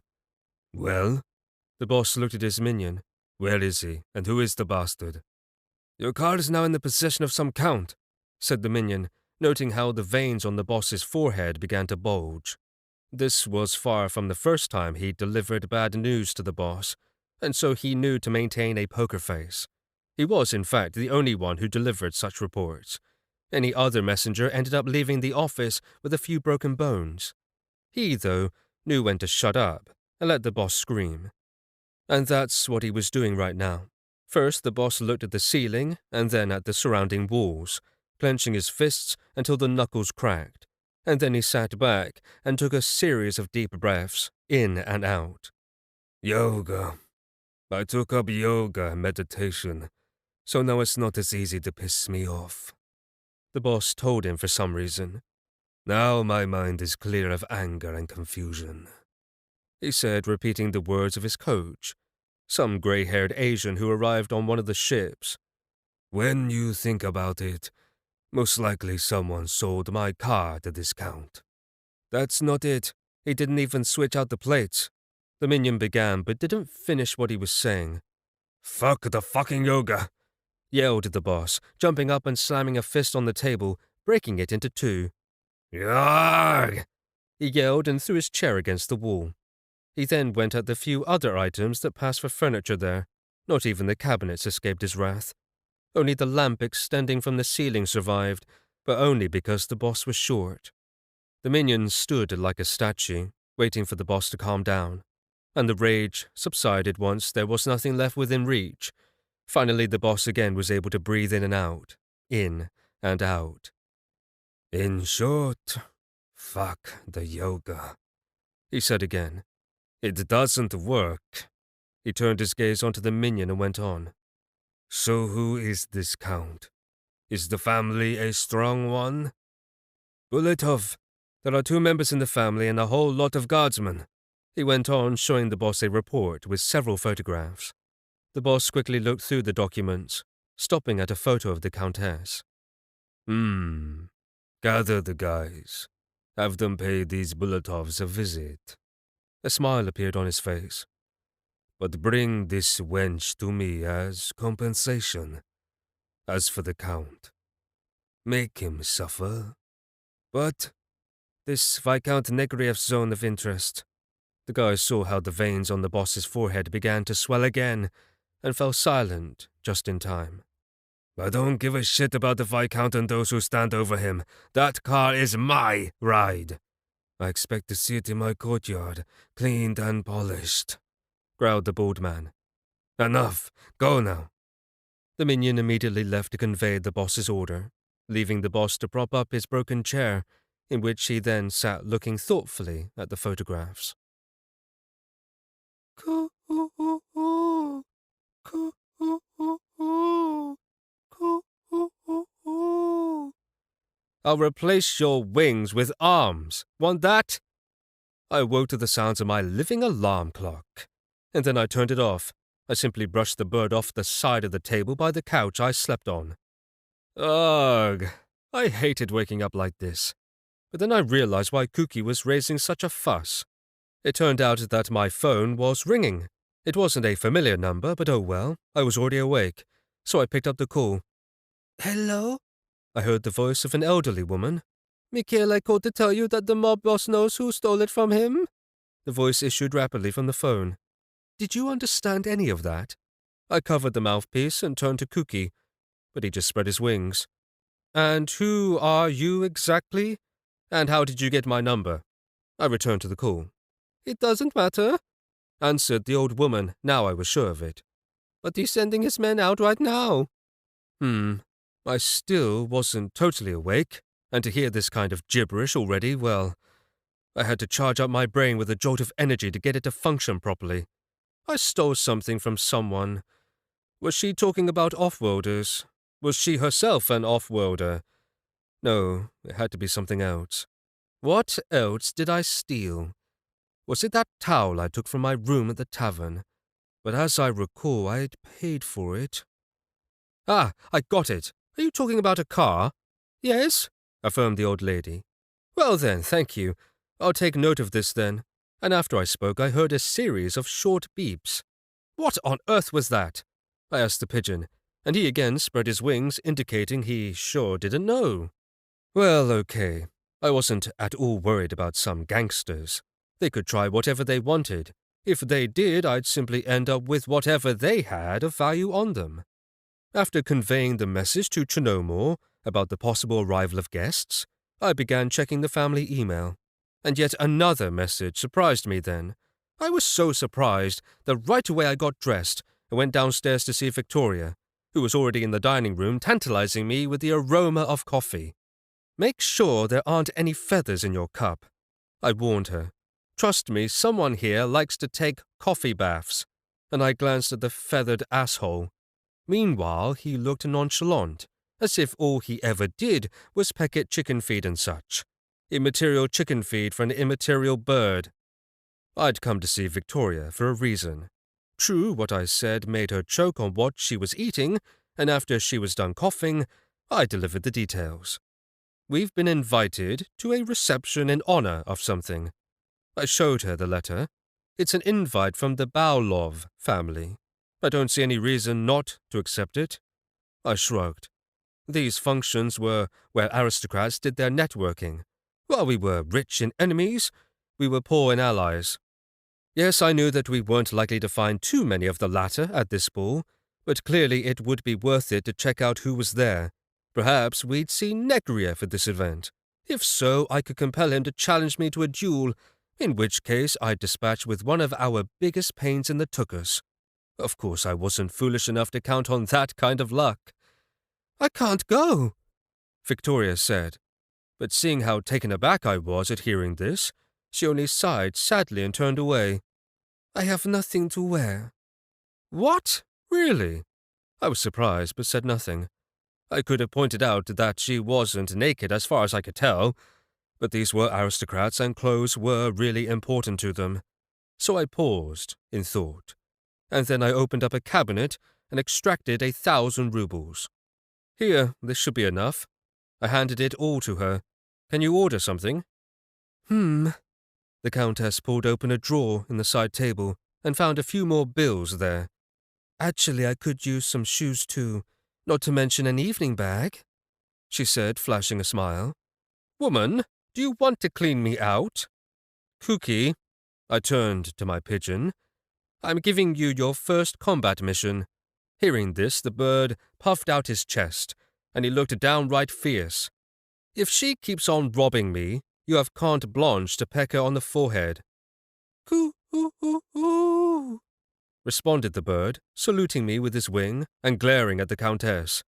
But I'm not kidding. I really do need an evening bag, she responded. The one I have now, well, everyone has seen it already. Coo-oo-oo-oo. Cookie responded, beginning to strut towards the Countess.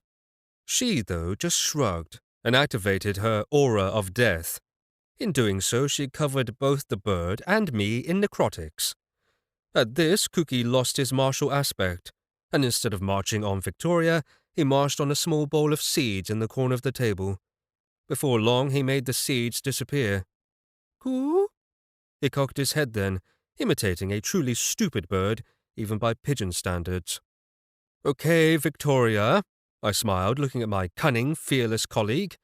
Take what funds you need for this, but don't spend more than you need. You yourself know full well our family's financial straits. She said nothing in response, but she smiled, and then called Makar, and off they went to do their shopping. It was too risky for her to actually go to a store, so instead they elected to turn to the internet. Meanwhile, I kept myself busy. While Victoria was busily planning what she'd wear, I checked out who this family was, studied their possible connections, and was finally convinced that they were not among our enemies. The Barlovs had moved to Arkhangelsk not long ago, and I think that's why they invited us. After all, for whatever reason, the local aristocrats shunned the Bulatovs. I was, frankly, disgusted by the locals who didn't welcome us. How to respect sheer cowardice. And that is what it was behind their unneighborly relations with us. There was a powerful patron behind Viscount Negriev, and he was set on destroying my family. Apparently, everyone feared him. After that, I immersed myself in business matters, and then some meditation, and also with fostering communications with Cookie. To this end, I was teaching him Morse code, which he not only picked up, but began to study on his own. This world's version of Morse code was quite different from what we used at the academy in my former world. Cookie really was intelligent, and easy to train, and despite his nasty character, I found I was growing rather fond of him.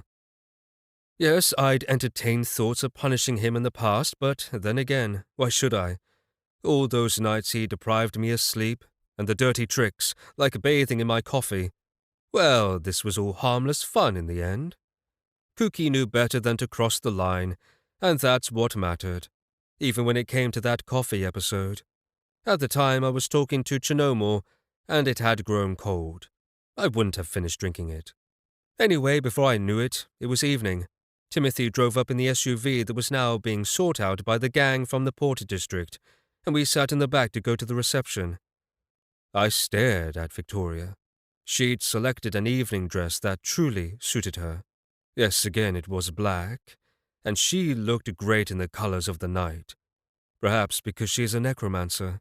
Whatever your power, it generally emanates from you. That being said, I didn't myself feel compelled to always wear green. Not at all, in fact. Not in this world, nor in my past world. My attire in my past life was never an issue. No matter what I wore, I was still the great Archmagister Mikhail, and I was always recognized by any living creature, even if I was in the most remote corner of the planet. In this world, it was more complicated. Victoria noticed how I was looking at her, and for some reason she blushed. She lowered her eyes, and all the way there she stole glances at me. I was contemplating how she'd spent our investment of thousands of rubles. She'd selected a dress with rather a severe cut, and which revealed very little of her flesh. I wondered why. Perhaps she was embarrassed by her scars. Perhaps I should offer to remove them. This would take me a couple of minutes at most, and a minuscule expenditure of energy. It would be a simple matter. All I'd need to do is motivate her body to reject the scar tissue and replace it with fresh, healthy skin. Actually, the way scar tissue forms is quite interesting. I'd recently studied this. Scar tissue is exactly the same as skin tissue, but with one difference. The arrangement of the collagenous fibers is completely different, which is why scars look the way they do.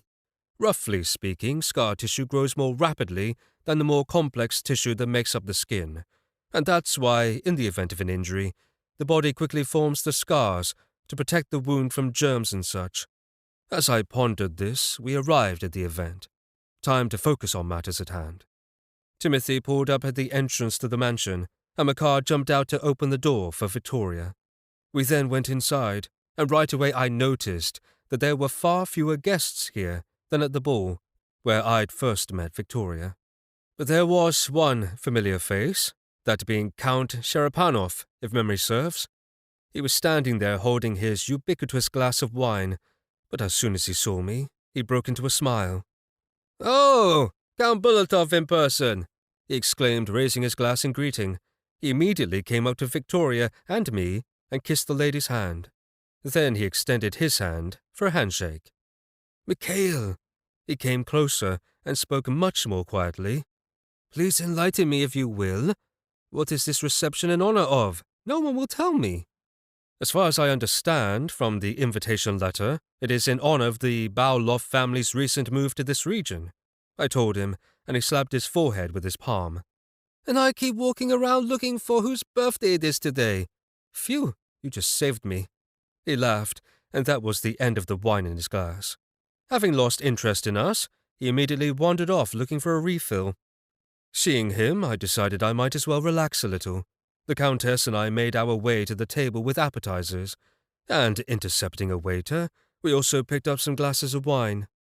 I noticed a strange dish on the table, a large tray on which all kinds of greens and vegetables were beautifully laid out, and in the center of all this splendor was a stuffed bird, as if sitting in a nest. At least that's what it seemed like at first glance. "What are you doing here?" I whispered to Kuki, who sat with his eyes closed, pretending to be a stuffed fowl or something. He opened one eye and nodded slightly towards a bowl of what looked like garlicky croutons. "Coo-oo-oo-oo," he murmured conspiratorially and closed his eye again. I immediately looked around to make sure that no one saw us, and when I turned back to the nest, Kuki was gone. But then I saw his beak peeking out from above a closed dish near the croutons. "Fly under the table," I whispered to the pigeon as he ducked back under the cover of the dish, causing the lid to clatter as it fell back into place, attracting some notice. As soon as everyone turned away, I scooped up a few croutons and tossed them under the table. Soon I heard Kuki down there cooing in contentment as he pecked at the treats. Except for my interactions with Kuki, the evening passed quite sedately. Victoria and I stayed side by side, quietly chatting about various topics. She told me about how carefree her childhood had been, and I shared with her some episodes from my past life, but nothing too deep. After all, you never knew who might be listening. I noticed many interested glances, mostly directed at the Countess. She paid no attention to them. We danced a little and talked with the head of the Baulov family. Baron Baulov, it turns out, somehow knew that we were the black sheep of the neighborhood, but he'd invited us anyway, probably out of politeness. His family was involved in transportation services, and recently they'd also expanded into moving freight by ship. In fact, that's why they'd relocated to the Arkhangelsk region. Clearly the Baulovs were quite wealthy, although not particularly influential. I managed to overhear several conversations. Why else would I be here? I knew how to channel my hearing such that from one end of the room I could listen into conversations at the other end. I found it unpleasant to hear the contemptuous mutterings of some of the locals about our hosts. Some were even openly snarky, saying he was a fool to invite the Bulatovs to their reception. I, of course, noted who spoke thusly. They were now added to my lengthy blacklist. Over the course of the evening, the only event of interest was the duel. I'm beginning to understand why aristocrats love them so much, because bloodshed is the only thing that can brighten up such otherwise boring evenings. And I took part in it as one of the seconds. One of the guests, the youngest son of some local influential count, decided to show everybody who was boss here. At least that's what appeared to be the impetus for his rudeness. "I don't need your apology. You, Count, look like a snickering drunken pig. You should go back where you came from and stay out of our business," said a plump guy who looked like he was around 20 years old. And it's not like Cherepanov did anything except accidentally bump into the upstart, and right after doing so, he'd apologized. Cherepanov wasn't at all offended by the kid, and instead he smiled, as if in anticipation, even though he reeked of booze, and he could barely stand on his feet, He calmly turned to the young guy, looked him up and down, and put his unfinished glass on the table. "Well, I assume you won't refuse a snickering drunken pig's challenge to a duel." He smiled as he launched a ball of energy into the face of the kid. "To the death, of course." The plump upstart was expecting this, so in no time Baron Bowloff set up the venue for the event. His servants fenced off a wide, circular area, and all the guests gathered around in anticipation of the showdown. Right away, Sharapanov sought me out to ask me to serve as his second. Of course, this involved few responsibilities. All I'd have to do was observe the duel, making sure it was a fair fight. Oh, and I also had to announce the start of the duel, which I did with plenty of swagger. As soon as I did so, Count Cherapanov's demeanor changed radically. Before, he had a drunken smile on his face and was teetering on his feet, but once the duel commenced, he was dead serious, with not a trace of alcohol in him. What this meant, though, was that all of the booze in his system had migrated to his bladder, so Sharapanov had to quickly wrap up this fight.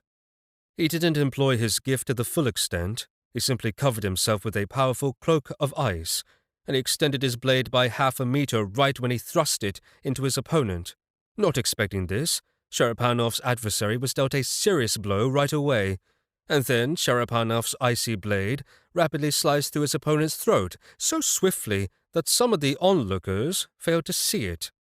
But had he hesitated even a second, his adversary might have acted. As it was, Sharapanov's opponent didn't even have time to throw up his shield, and, as he had possessed an earth attribute, had he done so, he might have been invincible. Fortunately, Cherapanov knew how to deal with little punks like that.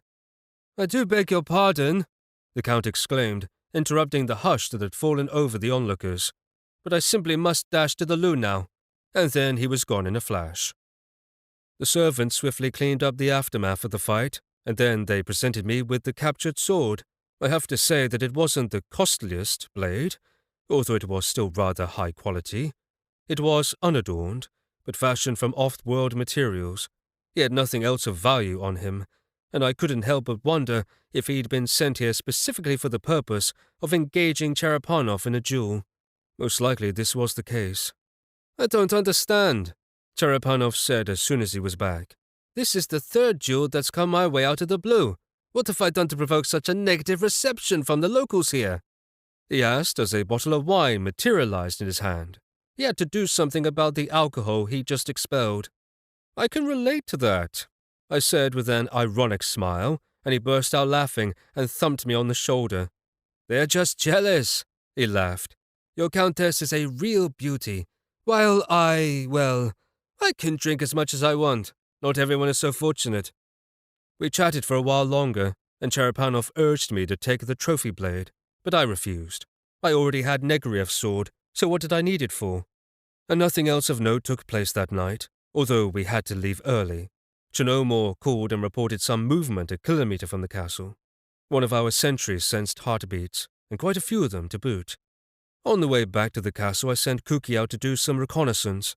He subsequently reported that the armed detachment descending on us was of a considerable size. As Kuki now knew some Morse code, I was provided with some details.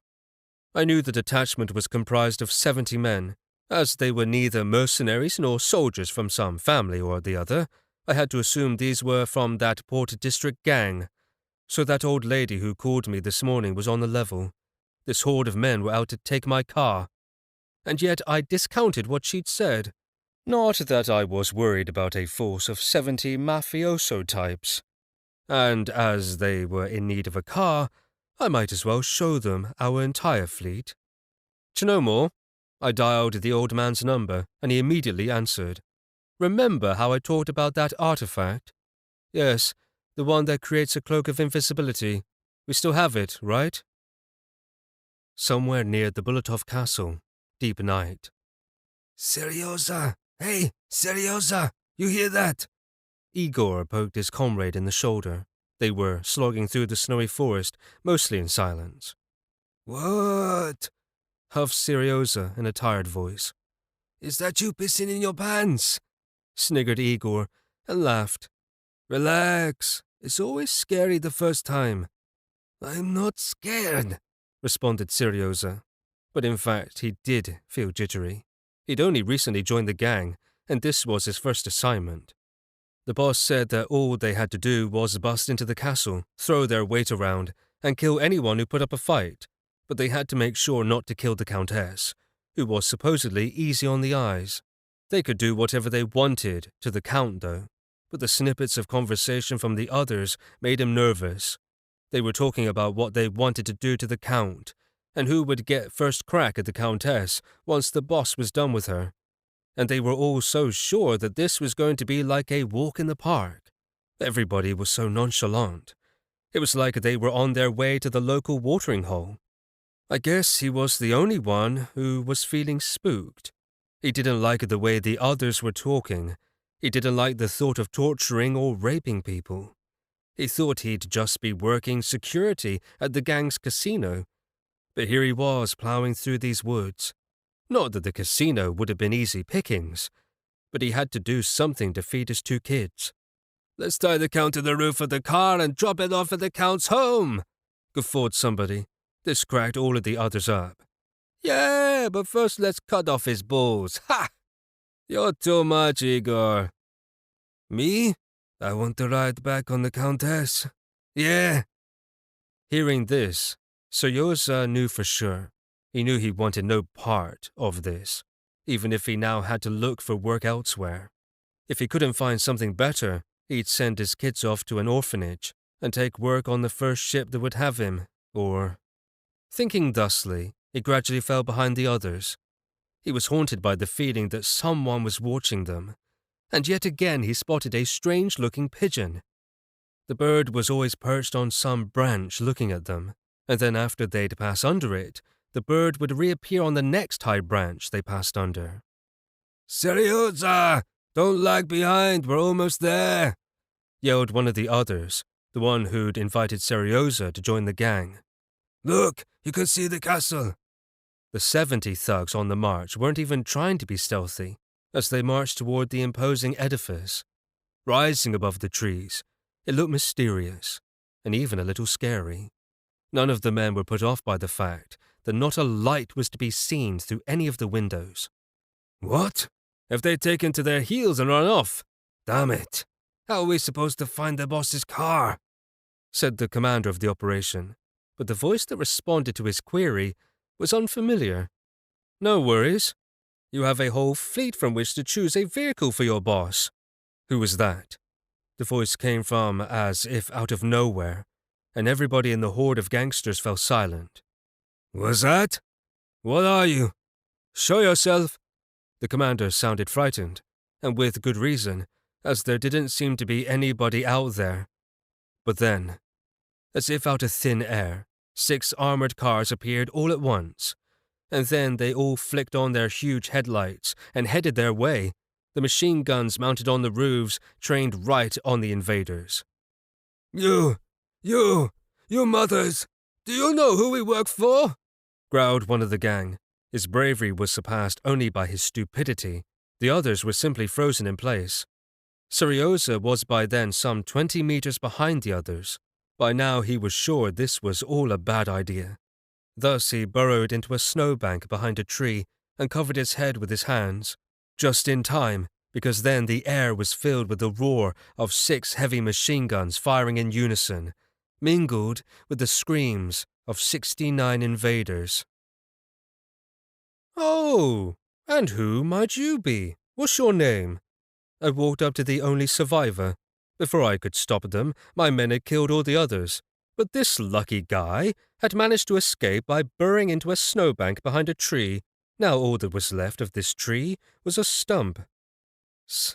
"Seryoza," he said in a trembling voice. "Please, don't kill me." "Really? Why should I? I didn't want to slaughter them all. As it was, they were thieves out to rob me, and they'd been summarily executed. This one was lucky that he'd stayed behind the others. I'll let you live if you answer all of my questions, agreed?" I decided to give him a chance, and I also took the opportunity to cast a monitoring spell on his body. Simply put, I now had this guy in the palm of my hand. I could discern changes in his heartbeat and also his breathing. and more. I could, in short, tell if he were to lie to me. Negriev tried to apply such a spell on me, but he'd used an artifact.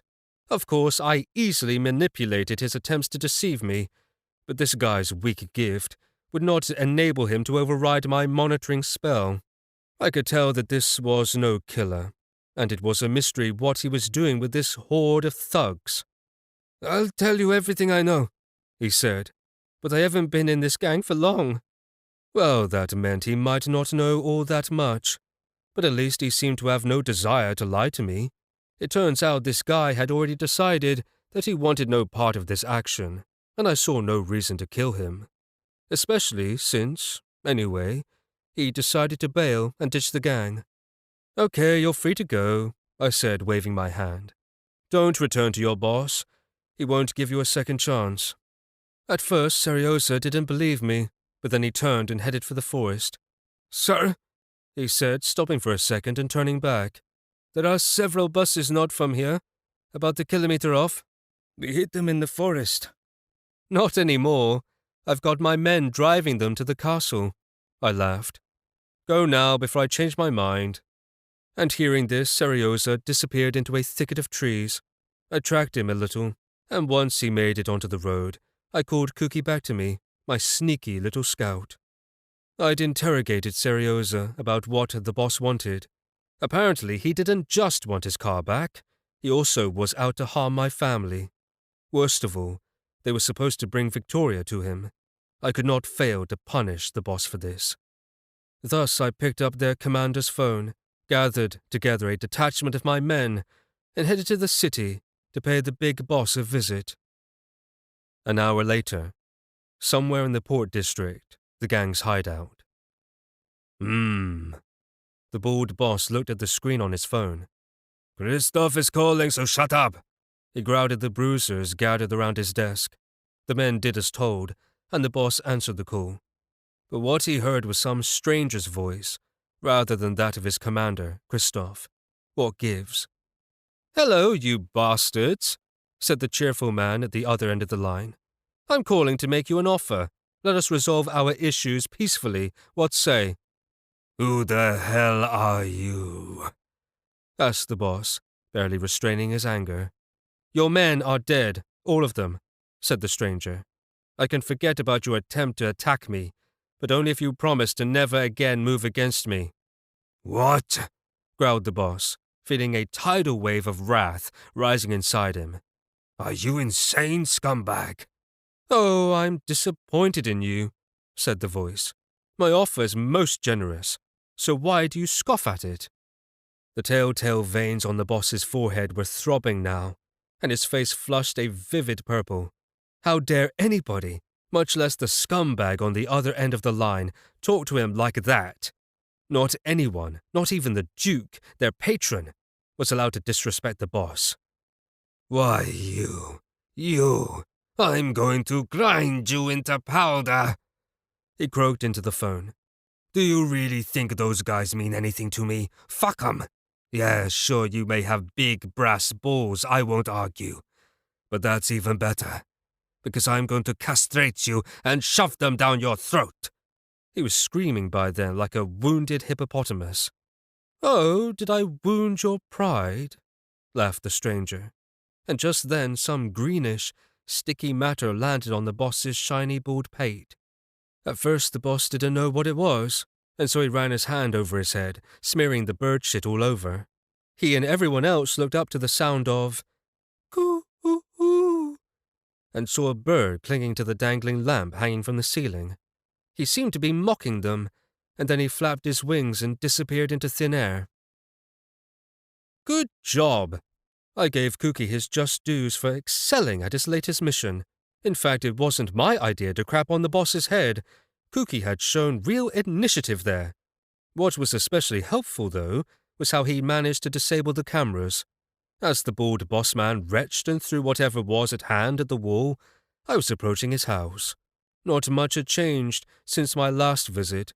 Only the 2 Doberman dogs on guard here had been placed by human Dobermans. Guards. Or rather, they were real combat types. But yeah, All it took to make the one suffering from chronic gastritis pass out was a shot of energy to his stomach. As for the other one with the old skull injury, I gifted him with convulsions. None of this cost me much, and I didn't have to waste crossbow bolts. And thanks to the bird shit all over the security camera, I had no problem penetrating the walls surrounding the mansion and making my way to the garage. The security there had been beefed up too by 2 armed guards, who were a little stronger. Their gifts were rather weak, although one of them was closer to average on the gifted scale. I would place him at the 8th rank, but they'd been unable to raise the alarm. This time, though, I'd had to use my crossbow. And now here I was, standing beside the gang leader's brand new car. He'd apparently come to terms with the loss of his former vehicle, and this time he'd gone all out by purchasing a much larger, far more luxurious SUV. I, who knew very little about such matters, could tell just by looking at it how sophisticated and powerful this beast of a machine was. But since I'd killed the guards, I guess I'd have to get behind the wheel and drive the thing, which would not matter at all, except that I'd yet to learn how to operate these marvels of engineering. "Timothy, I need your help," I said after calling my driver. I didn't have much time, and the mansion guards were no doubt on their way. I had to learn how to drive on the fly over the phone. "What's going on?" asked Timothy.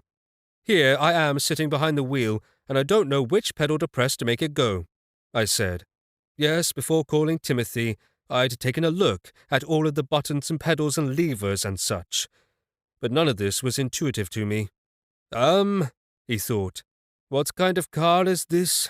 "The big kind, and it's black. That's all I know," I admitted. "It has a steering wheel." "That's good," said Timothy. "How many pedals? And did you start the car?"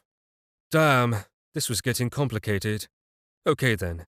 I told Timothy as much as I could, and then, a couple of minutes later, there was a growl and purring sound from under the hood. And then I did everything according to his instructions, and off I went. The car went exactly where it needed to go.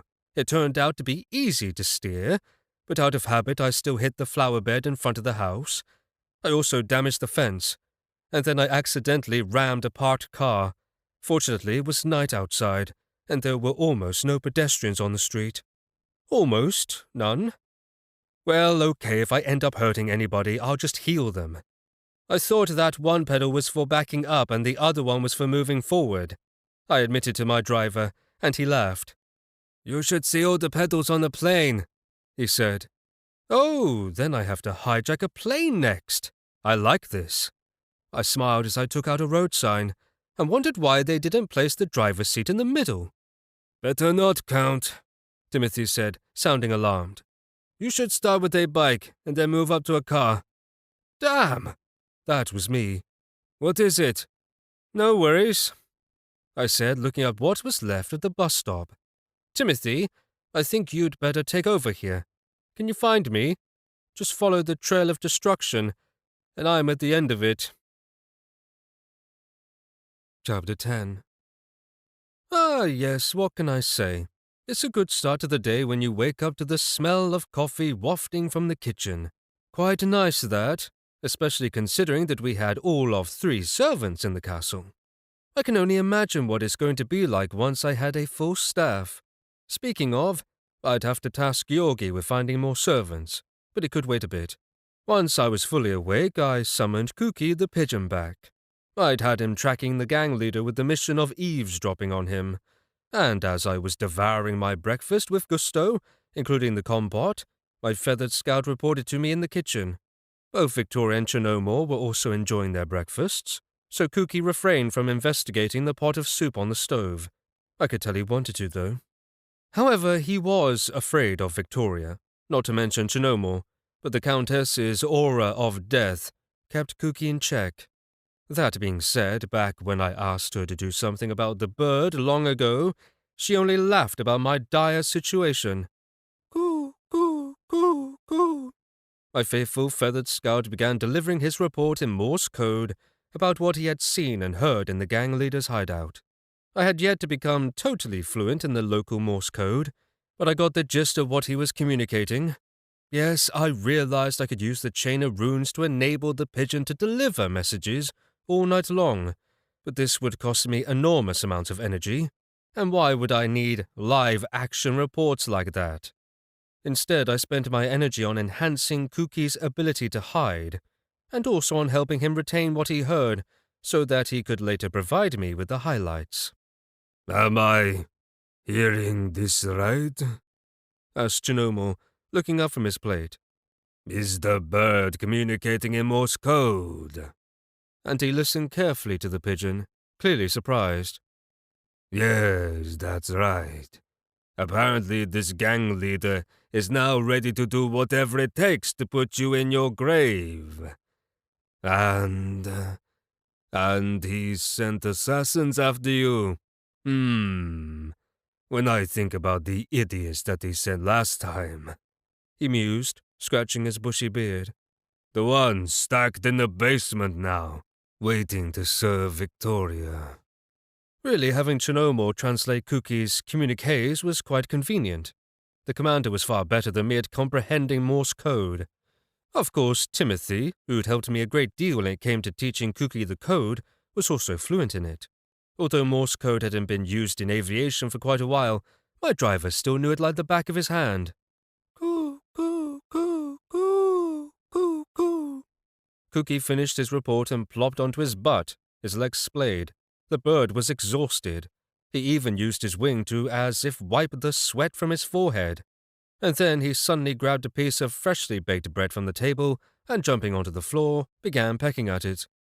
Harumph! I coughed to attract the notice of the bird, and once Cookie looked up at me, I motioned to the table. My scout shouldn't have to eat off the floor. Cookie reluctantly flitted onto the table with his chunk of bread and began pecking at it from there. That made me wonder what it was he should be eating.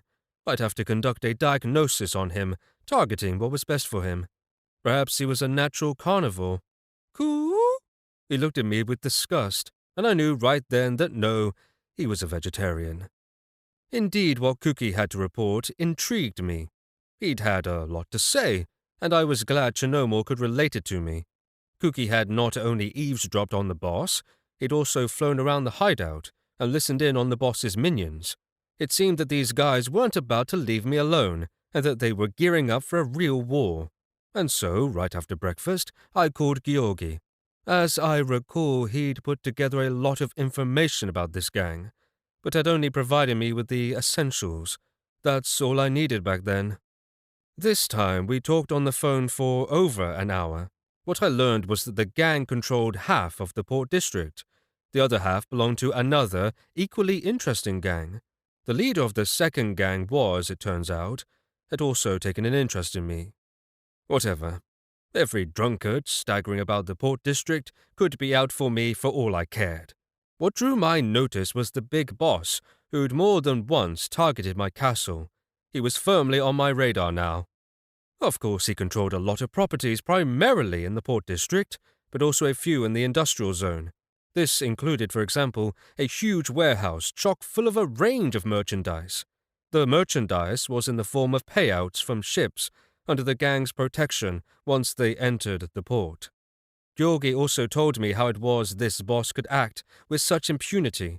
It seems his patron was an influential duke who covers up the gang's shady dealings for a small cut of his profits. But really, how small? The Duke regularly pocketed half of the earnings generated by the casinos and brothels, and other avenues of income from the gang's enterprises, and in turn he ensured that any cases opened by the police disappear. In fact, this gang boss once destroyed an aristocratic family. The Duke, who was the head of the family, tried to put a stop to the way the gang was forcing regular business and people in his district to pay tribute. The Duke would push the authorities to do something about it. He paid for his efforts with his life. The gang showed up at his estate, mowed down the guards and also everybody else. This included the Duke's wife and servants. The only reason his children survived was that they happened to be at school at the time of the attack. But just the same, the gang threatened them until they abandoned their claims to the family's name and holdings. And that's how the boss showed them that he was not to be trifled with, and that's how it went down. Georgi said, concluding the sordid tale. Well, once I have my way with him, I said, it will be no trifling matter. I have no problem believing you, said Georgi. Well, I've shared with you everything I managed to dig up about them, but I might be able to tell you something about what they're planning right now after I make a few calls. I'm already up on their latest plans, I smiled. A little bird told me, I said, looking at the pigeon. So that'll be all for now, I said, and I was about to hang up when I remembered something else. Oh, and don't forget to keep looking for new servants for this place. Right now we need carpenters and mechanics, most of all. But you know all this. I'm on it, he said, adding, you can count on me. And with that we both hung up. I was taken aback by one takeaway from our conversation. It was that a pathetic goon from the Port District was richer than me by legions, if not more. The boss was rolling in money, and had properties galore to boot. It was time to correct this situation. From what I'd heard from Kuki and Georgi, they were finally taking me seriously. So they were making real plans, strategizing about how to get their hands on me so as to inflict pain and suffering on me, and how to go about depriving me of my family and my property. In light of this, I saw no reason not to seize the initiative and act first. Thanks to my scouts, I was aware of the existence of this warehouse. Georgi had only heard about it, but Kuki had seen it with his own eyes. He'd observed several containers packed full of valuables being offloaded there. How do I know the containers held items of value? It had to be so, because these gangs required handsome tributes in the form of goods. Moreover, they'd transported the containers there on trucks. Although my fleet of vehicles was a nice size now, I could always use more trucks. And so I spent the entire day preparing for our foray. I meditated, and with Cookie's help I studied the terrain and took note of where the guards were stationed. Surprisingly, there wasn't much security around the warehouse. After all, who in their right mind would steal from the mob boss himself? The guards were more for show and not particularly interested in their duties.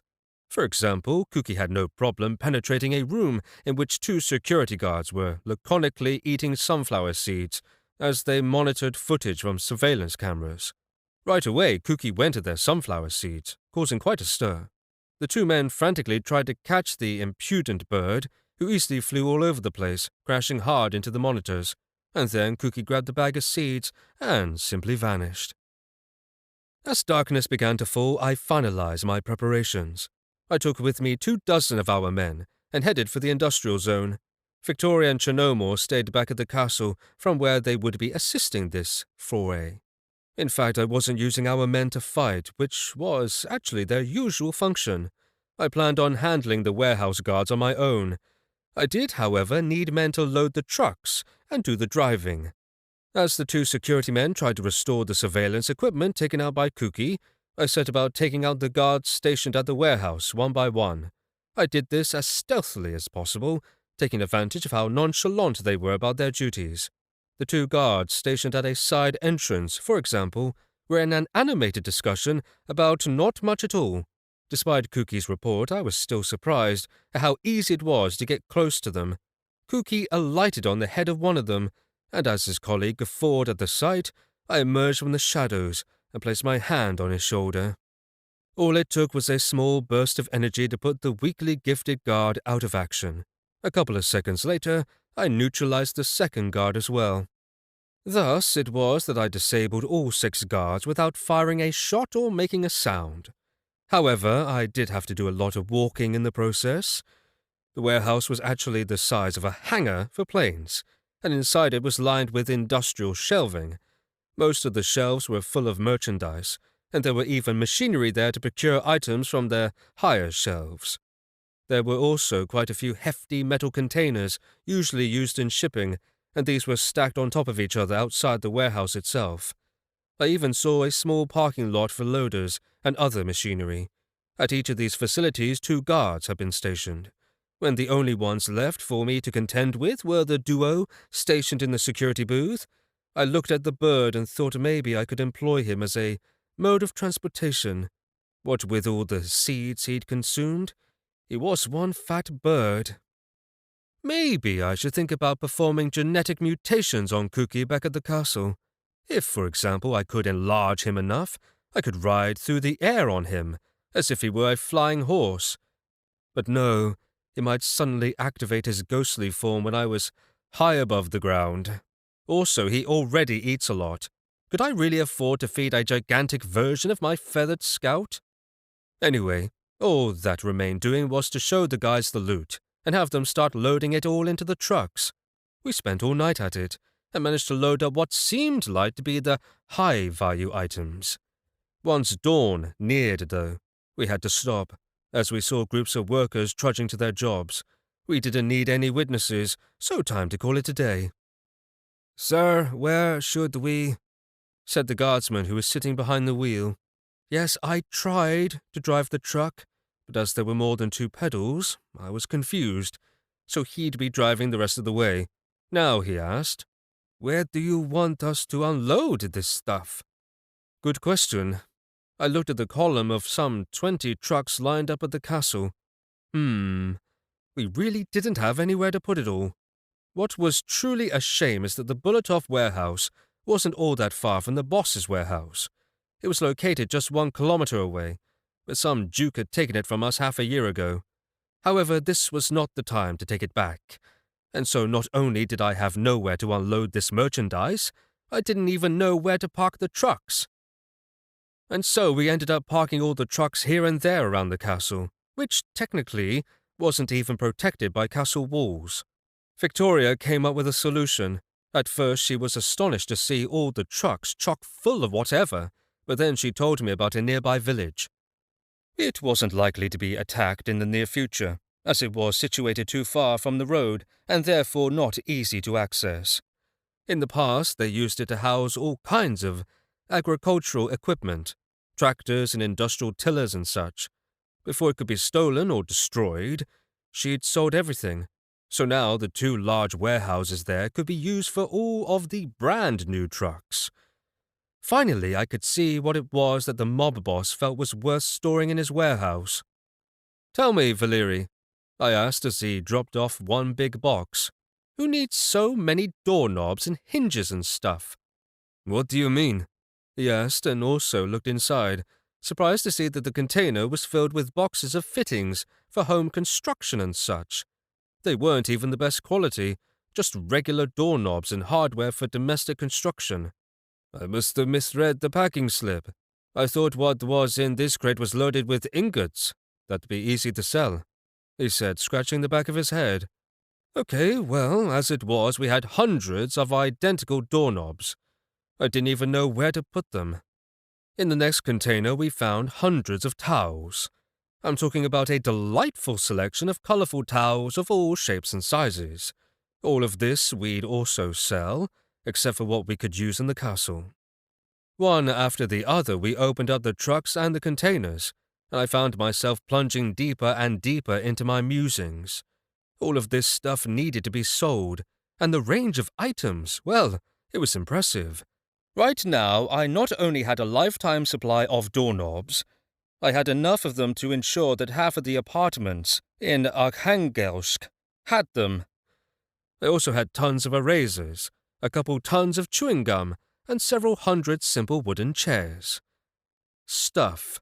Lots of stuff. However, now and then I came across something interesting. For example, the pallet loaded with brick we retrieved right from the center of the warehouse. I personally pointed it out, as the packing slip indicated it was just that, brick. But this clearly wasn't ordinary brick, rather it was something off-worldly. I checked the selling price of this brick on the internet, and saw that it was approximately equal to 20 tons of plates, cups, and bowls, which is also something we managed to steal. Coo-oo-oo-oo, sounded in my head, and I found the pigeon only by tracing his heartbeat. Coo, coo, coo, coo, he uttered, clearly communicating something to me. I didn't understand half of it, but from what I caught, the pigeon thought that he'd died and was now in pigeon heaven. I so understood why. How often does a bird come across tons of premium bird seed, having found it in a container, Cookie had no intention of ever emerging. "This must be why he insisted I take this particular container," said one of my men. "I was going to grab the one next to it." "What was in that one?" "I don't know. Put on the box was a picture of a cell phone. You instructed us to listen to the pigeon, though, right?" "That's right." I clenched my teeth and my fists, but if I thought about it, it all made sense. Cookie selected what he deemed the most valuable cargo. What else did he indicate? "Over there." A guard took me to a nearby container. I pried open the outer boards and opened a massive iron door to a case inside. Grass. What kind of idiot ships dried grass across the ocean? I asked, bewildered. "Sir," said a guardsman, "let's put this container someplace special, okay? This isn't ordinary herb. It's, well, magical." He was trying to tell me something. At first I didn't get it, but then, oh yeah, I understood. We had a similar herb in my world, but it was legal there. Here, though, for possessing this herb, we could land in prison. So I told the men to take this container out to the forest and... No, don't burn it. That would get half the region stoned. What would happen should, say, the wolves inhale any of it? Worse still, what about bears? No, better not create problems for ourselves. But it did seem like a nice gesture to unload several tons of dried weed near the gang's hideout. Moreover, we could cast it about outside, so that it would take them a while to gather it up. In general, only time will tell how profitable our foray to the warehouse ends up being. I immediately tasked Victoria with researching where and how to sell all that we'd scored after our men inventoried it all, and even roped Georgi into helping out. In fact, he knew best where and what could be sold in the shortest possible time. I didn't care if he ended up selling it for half of what it was worth. I did not want these mountains of consumer goods to simply gather dust. Better to get them off our hands and be done with it, and this included the trucks, of course. As for the bricks, we'd keep them. They were of use to us. I'd have them installed in the castle walls, and I'd apply runes to them, which would function much better than if I were to draw them on ordinary brick. I could use them to create a system of smart traps, or build a shield against gunfire and explosives. At the very least, I could create energy accumulators from them, after which inside the castle, well, it would be easier to restore one's reserves. Yes, so much to think about regarding the bricks, but to do anything with them we needed a mason. By the time I returned to my castle and went to bed, the day was in full swing. I told Cookie to wake me up should there be an emergency, and then, my night's labors done, I crawled under the blankets and was out like a light. Bzzz. I heard a strange sound at the edge of my consciousness. I paid it no mind, though, as I was in the midst of vivid dreams. I knew that should anything happen, Cookie would rouse me. But then I heard the sound again, and I had to peel my eyes open. The bird didn't wake me up. Instead, I saw Cookie's little pigeon head sticking out from under the blanket on the pillow next to me. His beak was open, and he was enjoying no less vivid dreams than my own. "Hey, Birdbrain," I said, giving him a tiny shove, and he seemed to mutter as he turned his back to me. This, after adjusting the blanket with his beak. "Right, I can depend on you, totally and completely," I muttered as I climbed out of bed. The noise I'd heard came from my phone. I turned off the ringtone when I was at the mob boss's warehouse, but I'd left vibration on. That's what woke me up, rather than the feathered bum. As usual, this was an unfamiliar number, but by now I wasn't surprised. "Hello?" I crowed into the phone, and heard in response an incredibly cheerful voice. "Count Bulatov! Did I wake you up or what? No wonder you love to sleep so much." "Who is this?" "It's me, of course." Ah, yes, indeed it was. "Count Sharapanov, remember?" "Sure, of course I did. But there was one thing I didn't understand. Where did everybody get my personal phone number?" "Yes, good morning, Count," I croaked. "How's doings?" "Oh, just fine," he exclaimed. "But I'm bored. Would you care to pay me a visit? They brought me some exemplary wine. I need an excuse to open it, and it would facilitate our getting to know each other. I sought out a hidden agenda behind his invitation but couldn't find one. Time for me to give up being paranoid because, though externally inebriated, Cherepanov was a solid guy, and it wasn't hard to believe him when he said he lacked a circle of friends here, or perhaps he simply lacked anyone around with whom to share a fine bottle of wine. Moreover, it would be great to meet up with him again, primarily because he'd invited me to his mansion. Why not join him, chat a while, relieve his boredom? But not right now. Sure, how about a little later? I responded. Right now I've got the mob out to get me, not to mention Negriev. Oh, I hear you. The vino can wait. I look forward to seeing you in a couple of days, once you've wound up your affairs, agreed? He asked. Sounds good, I said, and with that we both hung up. But that was the end of my sleep, because just then I saw I'd missed a couple of calls from Georgi, and I also suddenly received an incoming message from him. It seems he'd found more servants for me. 4 in total, with all injuries of varying severity. Only one was ready for action right now, while the others needed some healing and recuperation time lasting a day or even 2. Which suited me fine. One was a carpenter, and the other was a mechanic. The former had simply sawed off his fingers, but the latter was, it seemed, on the verge of death. Well, actually, he probably had another 2 weeks or so, but he wouldn't enjoy them, not at all. He'd trashed his liver, having overly imbibed all his life. Well, once I was done healing him, he'll never drink again. I went to see him first. He was spending his last days at home. This was a small apartment near the port. Before he used to work for a car repair shop right by his apartment building, but then they canned him due to his drinking. Georgi said that this guy not only had golden hands, he knew his stuff. I'm not sure what he meant by golden hands, but okay. The mechanic's apartment was rather sparsely furnished. He had a thin rug on the floor on which he lay, and that was it. Aesthetic, to say the least. Anything else he'd had in terms of furnishings had been sold for booze. Let's dispense with business matters right away, I said instead of greeting him. Once you agree to serve my family and I heal you, then your drinking days are done. One sip might not kill you, but at the very least it will cause excruciating pain. I leaned towards him and saw the fear in his eyes. That's right. This was no ordinary mask. It hinted at the approach of death itself. I agree, sir. Please, I swear, never again, he muttered. Of course not ever again. He'd be physically unable to even. I had some misgivings, but Georgi told me that this guy was highly qualified, so I decided to give him one last chance. I spent nothing at all on this. In fact, there was no need for treatment. All I did was improve the circulation of energy, as well as his blood flow, and compel any normal liver cells to begin dividing, and then the body would gradually get rid of the damaged tissue. That's all it took. No need for a liver transplant. Sadly, this trick only works for the ungifted.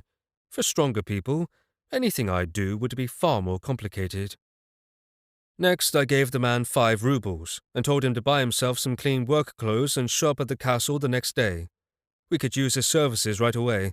As for the tools of the trade, he could work that out with Georgi. After that, we moved on, traversing around the port district. I went around to the other prospective servants and told them what to expect should they agree to serve me.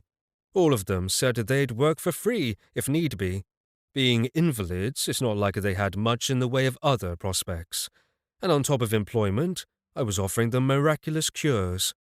But before I could get to the last 2, my cursed phone started ringing. It was Chernomor. Apparently a column of Negria's forces was heading towards the castle, and apparently he himself was with them. Well, that would be serious. I had to get back, or else my men would have a hard time dealing with them. Georgi executed a U-turn right then and there, and put the pedal to the metal, tearing back to the castle. We as if flew back, and I was tossed about in the back of his yellow cab like a sack of potatoes, and came close to activating my diamond armor a couple of times. I thought he'd surely crash. I'd be fine. I knew how to self-heal, but what made Georgi think he was immortal? Did he think I'd be there for him? Was that it? And then the car shook and we heard a huge crashing sound. It was a booming sound, as if a thunderstorm had begun, or something else massive and powerful. Bzz, zzz, zzz.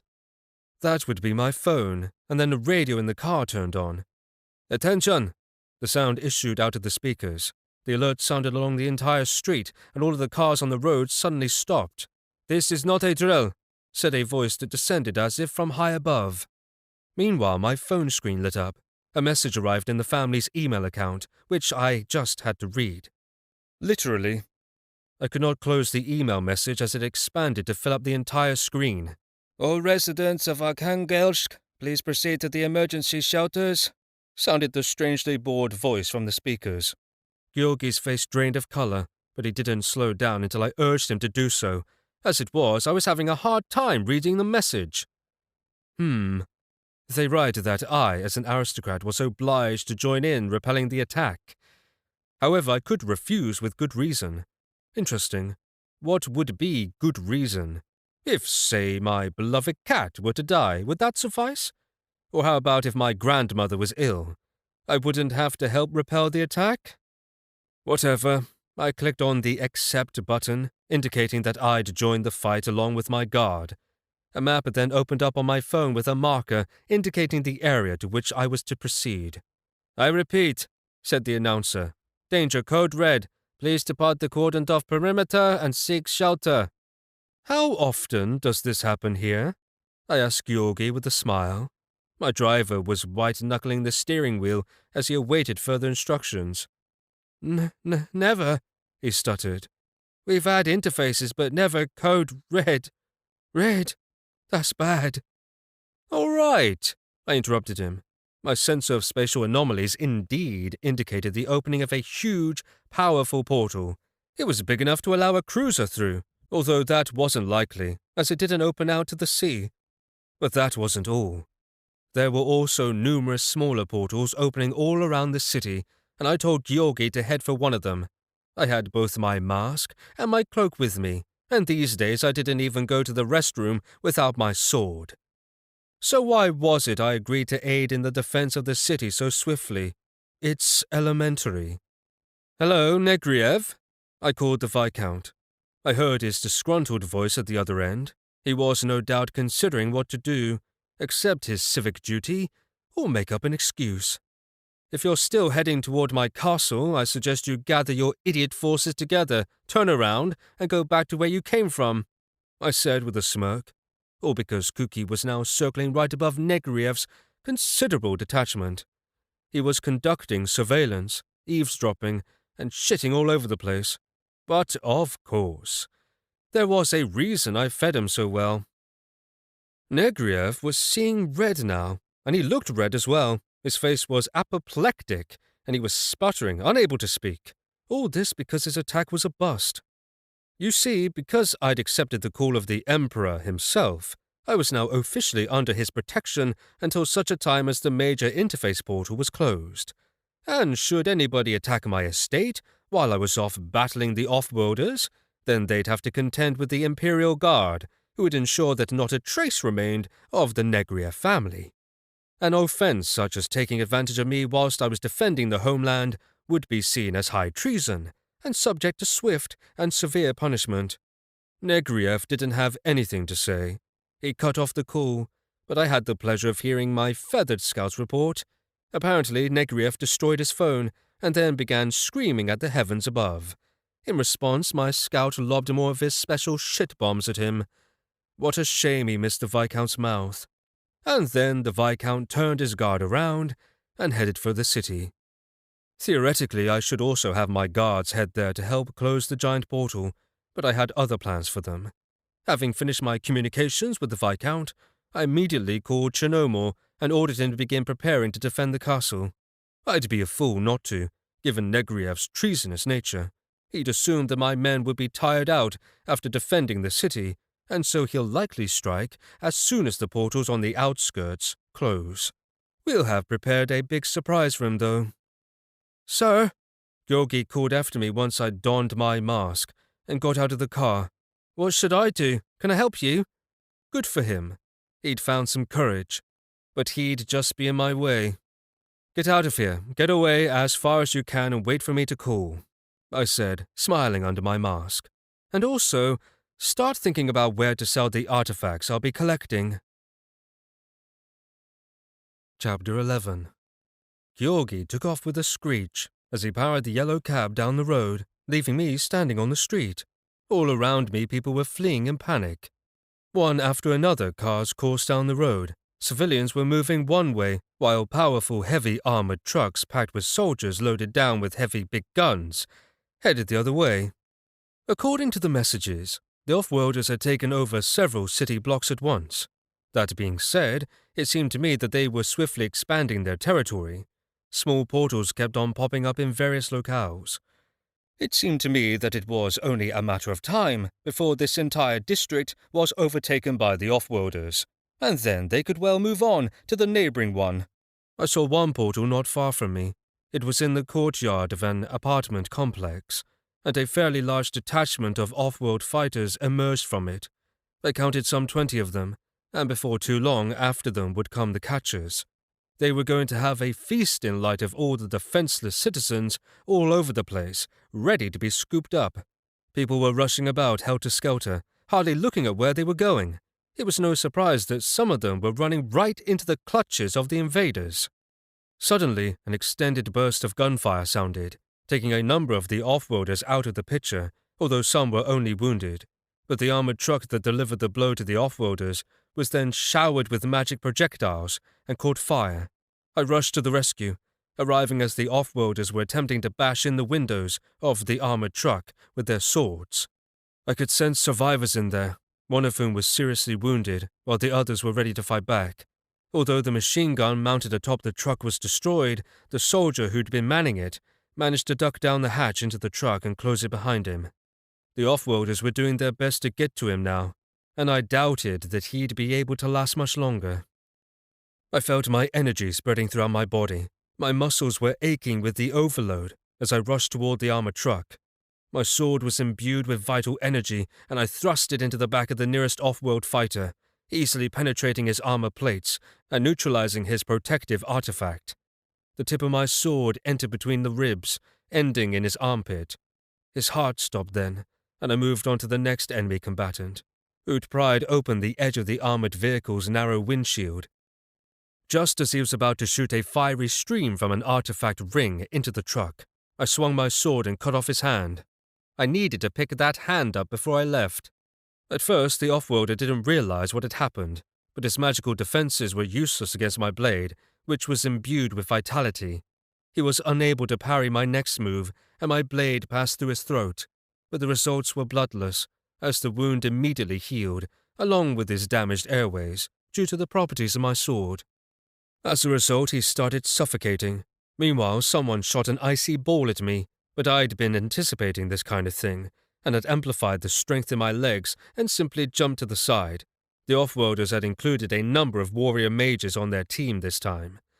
All wore light armor and could employ rather weak attack spells and fight with swords as well, but they also had more artifacts with them. Thus, although they were more dangerous, I favored encounters with such adversaries. Sadly, I wasn't able to finish the job with the icy ball lobber. Just then the door of the armored truck opened, and a gun barrel poked out from it.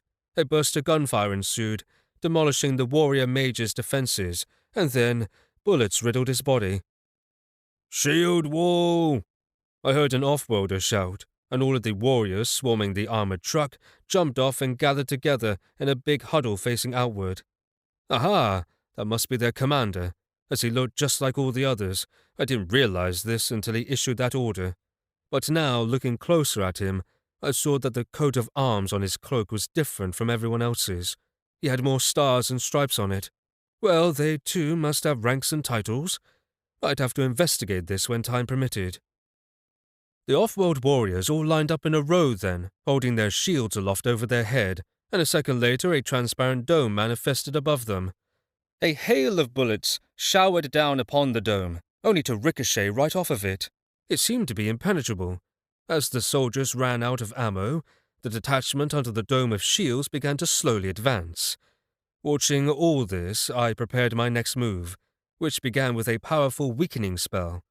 Well, how powerful really? It wasn't close to full strength, but I could still confound the enemy. At least I assumed they didn't expect it, when I suddenly busted through one of the shields creating the dome. My green eminence flashed, and from each of the mages under their shields, thin threads of vitality extended toward me.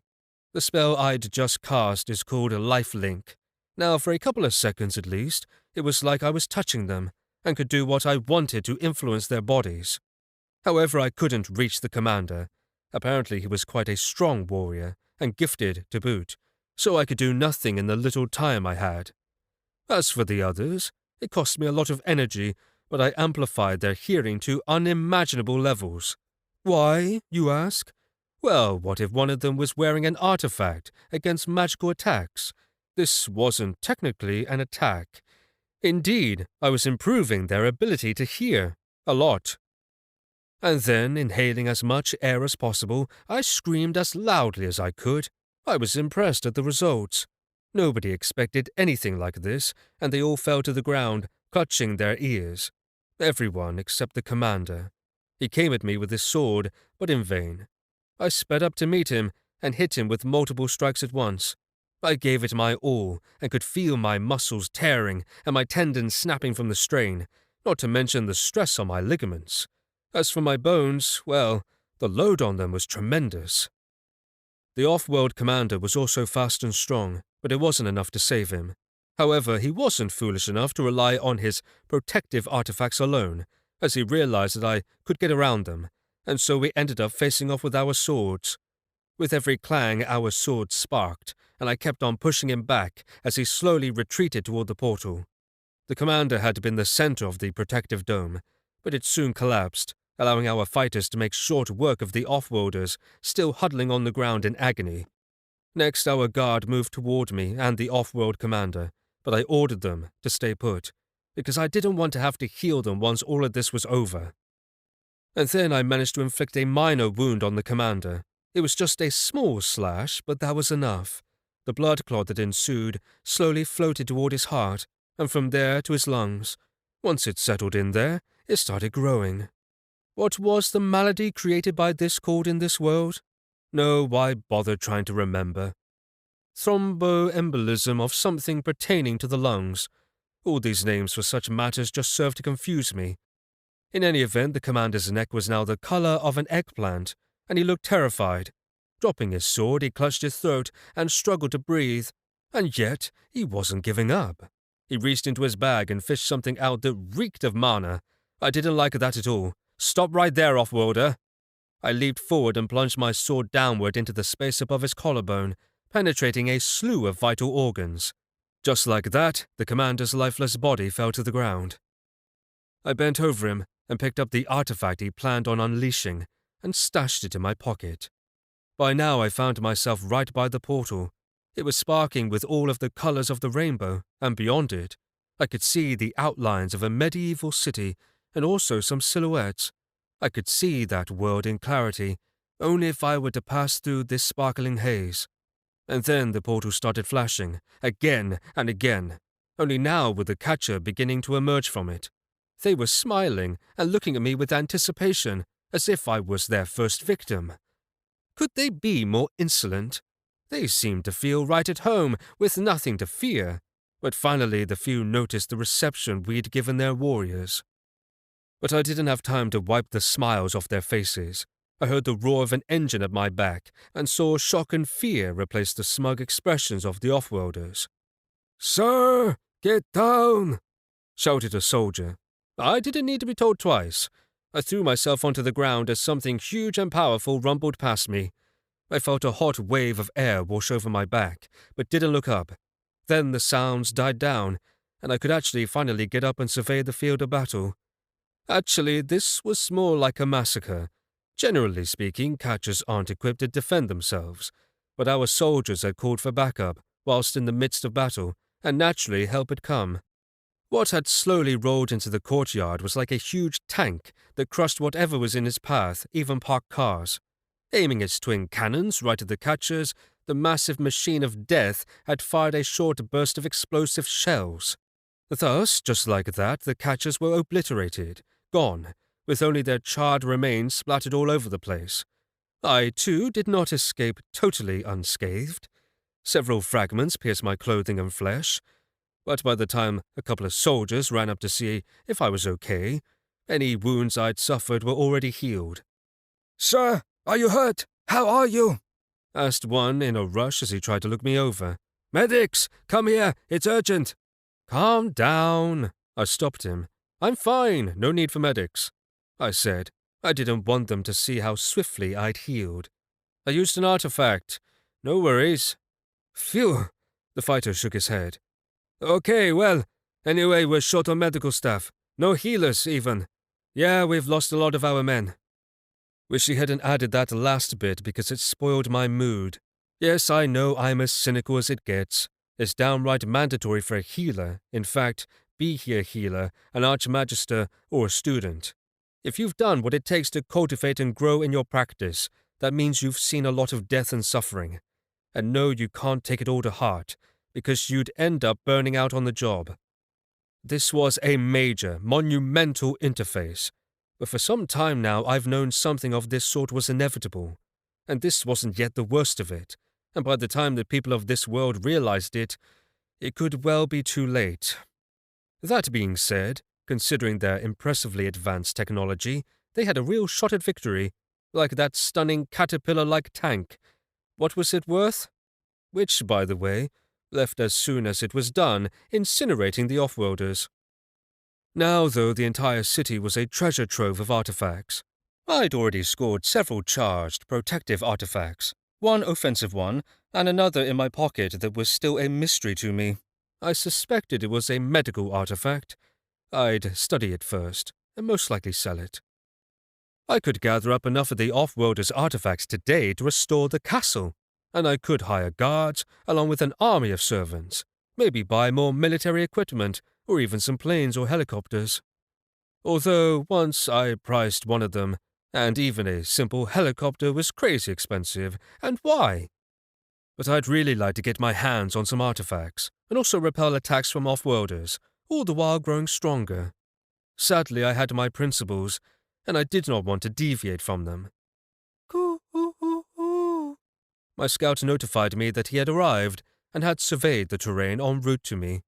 He immediately set about delivering a report. I'd improved my abilities with Morse code a little, although some of the information flew past right by me. I'd summoned Kuki for a reason. There were so many beating hearts around here, I really did need him to provide me intelligence. Theoretically, I could easily distinguish foreigners from Earthlings, but the chaos and confusion were so great now, I could also get confused. Why not have my bird survey the area from above? Our fighters wasted no time leaving the courtyard now, off to the next cluster of off-worlders. They stationed 2 machine gunners at the portal, though, just in case more off-worlders were to exit. This, by the way, rarely happened, but it was better to play it safe. Off to the side, I saw a wounded soldier who was about to be evacuated. I quickly approached him and placed my hands on him. I didn't bother with the external wounds, but I used my powers to imbue his damaged organs with strength. It wasn't a miracle cure, as he needed time to mend, but at least he was no longer in pain. As I was busy treating him, Kuki returned from his surveillance mission, and now he reported his findings. It was as expected.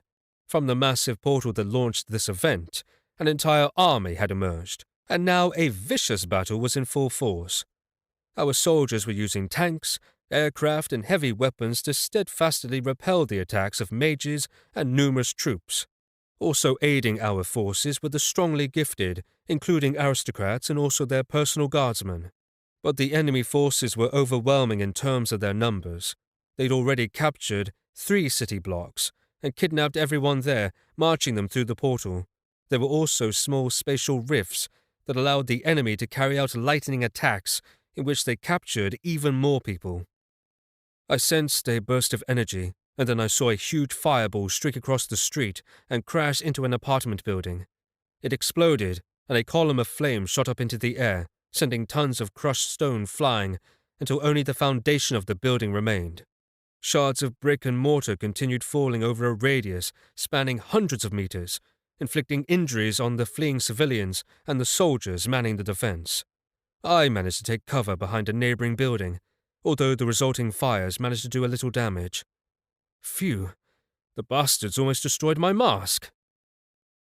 Well, what fun, right? And I again wished I could join the fray. Score some artifacts and weapons in a fair fight, but yes, my principles. No way could I discard them. The pigeon told me that there was a field camp not far away, in between the burnt house and the one I was at right now. The red crosses on the tents indicated their function. In this world, red crosses were posted to signal where to find medical assistance. I sighed sadly as I sensed the opening of another portal nearby. 30 off-worlders sprang out of the portal to no one's surprise. These included some clearly powerful mages wielding costly artifacts. But no, I ran in the opposite direction. Our forces were heading right to the new portal, so they'd manage without me. It was such a pity that I'll be missing out on the artifacts. But I had to adhere to my principles, and I am a healer. And so I headed for the field camp, and had Kuki carry on with his surveillance. He flew above me and reported on how the battle was going. In some locales, our forces were regrouping to more fortified positions, and elsewhere the guardsmen of a particularly strong family were able to bust through a formation of off-worlders and inflict enough damage on them to force them to beat a retreat. All around me, it was like a minor earthquake, and magic missiles occasionally flew over my head. As I made my way to the field camp, I witnessed a fight with a powerful off-world mage. He hurled balls of sparkling flame at the aristocrats fighting him. Meanwhile, the aristocrats fired back at him with all of the magic at their disposal. Concentrated darkness, electrical discharges that looked like lightning bolts, chunks of concrete ripped out of the streets, clods of earth. They sent all of this in a continuous stream at the enemy mage, but he fought back and seemed to be relishing the battle. With a wave of his hand, he sent his magic this way and that. He was also helped by a large detachment of off-world warriors and even catchers. They were all drawing closer to some of our gunners, and it looked like they were all about to engage in hand-to-hand combat. I was about to help out, but just then I heard a loud, extended whistling sound, and then several missiles hit the place where the mage had been standing. His body was then consumed in the resulting bonfire.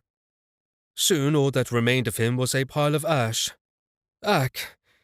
All of the lovely artifacts he had on hand were also in that pile of ash. I was choking with angst over the barbaric disregard displayed by our defenders towards the precious artifacts. Ah well, there was nothing to be done about it. Right after the explosion, a couple of combat helicopters flew over our heads. These were Imperial combat choppers, both of which displayed the Empire's majestic coat of arms on their sides. They fired a few more missiles and headed off. But then, all of a sudden, several icy spikes pierced one of the departing choppers. Each icy missile was 2 meters long, and they penetrated the chopper through the bottom, exiting through the roof right where the pilot was seated. There was no defense against a magic attack of such power. The surviving chopper responded with a barrage of fire, targeting the source of the icy spikes. As the chopper's attack was unanswered, I could only assume that the mage's icy spikes were great for attacks, but did nothing for his defense. I continued on to the camp, and was there in a couple of more minutes. I discarded my mask on the way there, so as to avoid attracting unwanted attention. The camp had a lot going on. Though only 15 minutes or so had passed since the start of the battle, it was overflowing with the wounded and dead, with more coming in.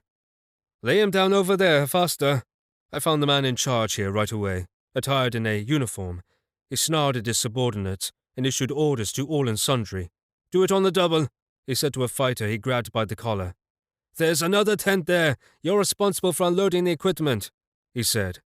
His orders flowed from his mouth like a torrent, as his men rushed about all over the place.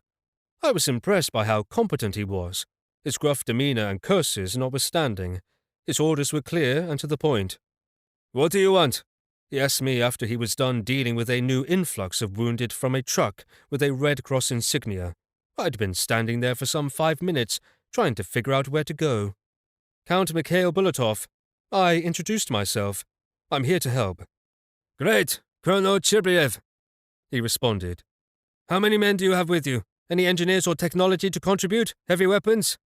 The colonel pulled out a tablet from his pocket and opened a map up of the area, with several points marked on it. All of the data changed in real time. Can you get over to any of these areas? Your choice. I said. I'm here on my own, as I just happen to be in the city. The colonel frowned. So, what is your gift? Tell me so that I can send you where you're most needed.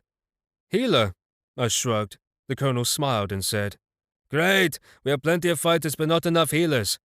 Over there is the tent with the severely wounded, and that tent is where the less severe cases can be found. They can still breathe freely. Choose either one. We have only 3 healers for the entire camp. He waved his hand to illustrate this.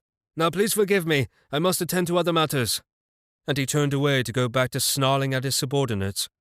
All right then, I knew where I was most needed, and headed for the tent with the severely wounded. Looking around, I was impressed by the abundance of equipment. I wondered where it all came from. In the space of a half an hour or so, it was like they'd opened a clinic. I entered the inconspicuous-looking tent and saw evenly spaced rows of beds with shattered, battered men in them. The medical personnel included 4 nurses, 2 doctors dressed in white coats, and a trio of healers. These were local healers, as evidenced by the stupidity radiating from them and the lack of intelligence in their eyes. They reminded me of baboons. I jest, of course. Both in my former world and this one, the art of healing required a wealth of knowledge, and the only reason the local healers here were so weak is that they didn't know anything about the basic postulates of controlling external energy. Nobody taught them about it, and for whatever reason the primary institutes of healing neglected the benefits of fashioning healers into mages. 2 healers who looked to be elderly men were working on a guardsman from an aristocratic family. They'd stabilized his condition and were now trying to reduce the blood loss. Good afternoon, colleagues. I walked up to them and put my hand on the patient's forehead and carried out a quick diagnosis. Gentlemen, I don't recommend pouring energy into him now, as there's a risk of incurring thrombosis. I forgot what they called it here. Yes, that's what it was. Thrombosis of the bronchial cavity. Mesentery, actually. The old man shook his head. Why are you bothering us? You're not even certified. He grumbled. Run off to the other tent with the less severely wounded. Don't interfere with our work, he said, waving dismissively. Right, be that way. Okay, I resisted the impulse to gift him with diarrhea. Why waste the energy when people's lives depended on me? But I remembered the old man's face. His colleague also supported the old man's diagnosis, so he'd get it too the next time we met. The upshot was that these 2 were old friends, it seemed, so I'd best not even work with them. So I didn't respond to their provocations. Anyway, the guardsman's life wasn't in danger, as I simply blocked the flow of energy to his intestines. The pompous old doctors wouldn't even notice it. They drove me away too, the 3rd healer said. He was a young guy, around 20 years old. He was in the process of pouring his meager reserves of energy into some poor fellow whose arm was torn off. I immediately joined him, because his patient was losing blood and was approaching critical levels. Wait, you're feeding him the wrong energy. I interrupted his treatment. What's remarkable is that the guy immediately stopped and looked at me in bewilderment. I put my hands on the patient and made a quick diagnosis. In addition to the missing limbs, he had a ruptured spleen and a couple of bruises to his internal organs. These needed treating first, but if I was to cure all of this at once, I'd end up facing a lot of questions.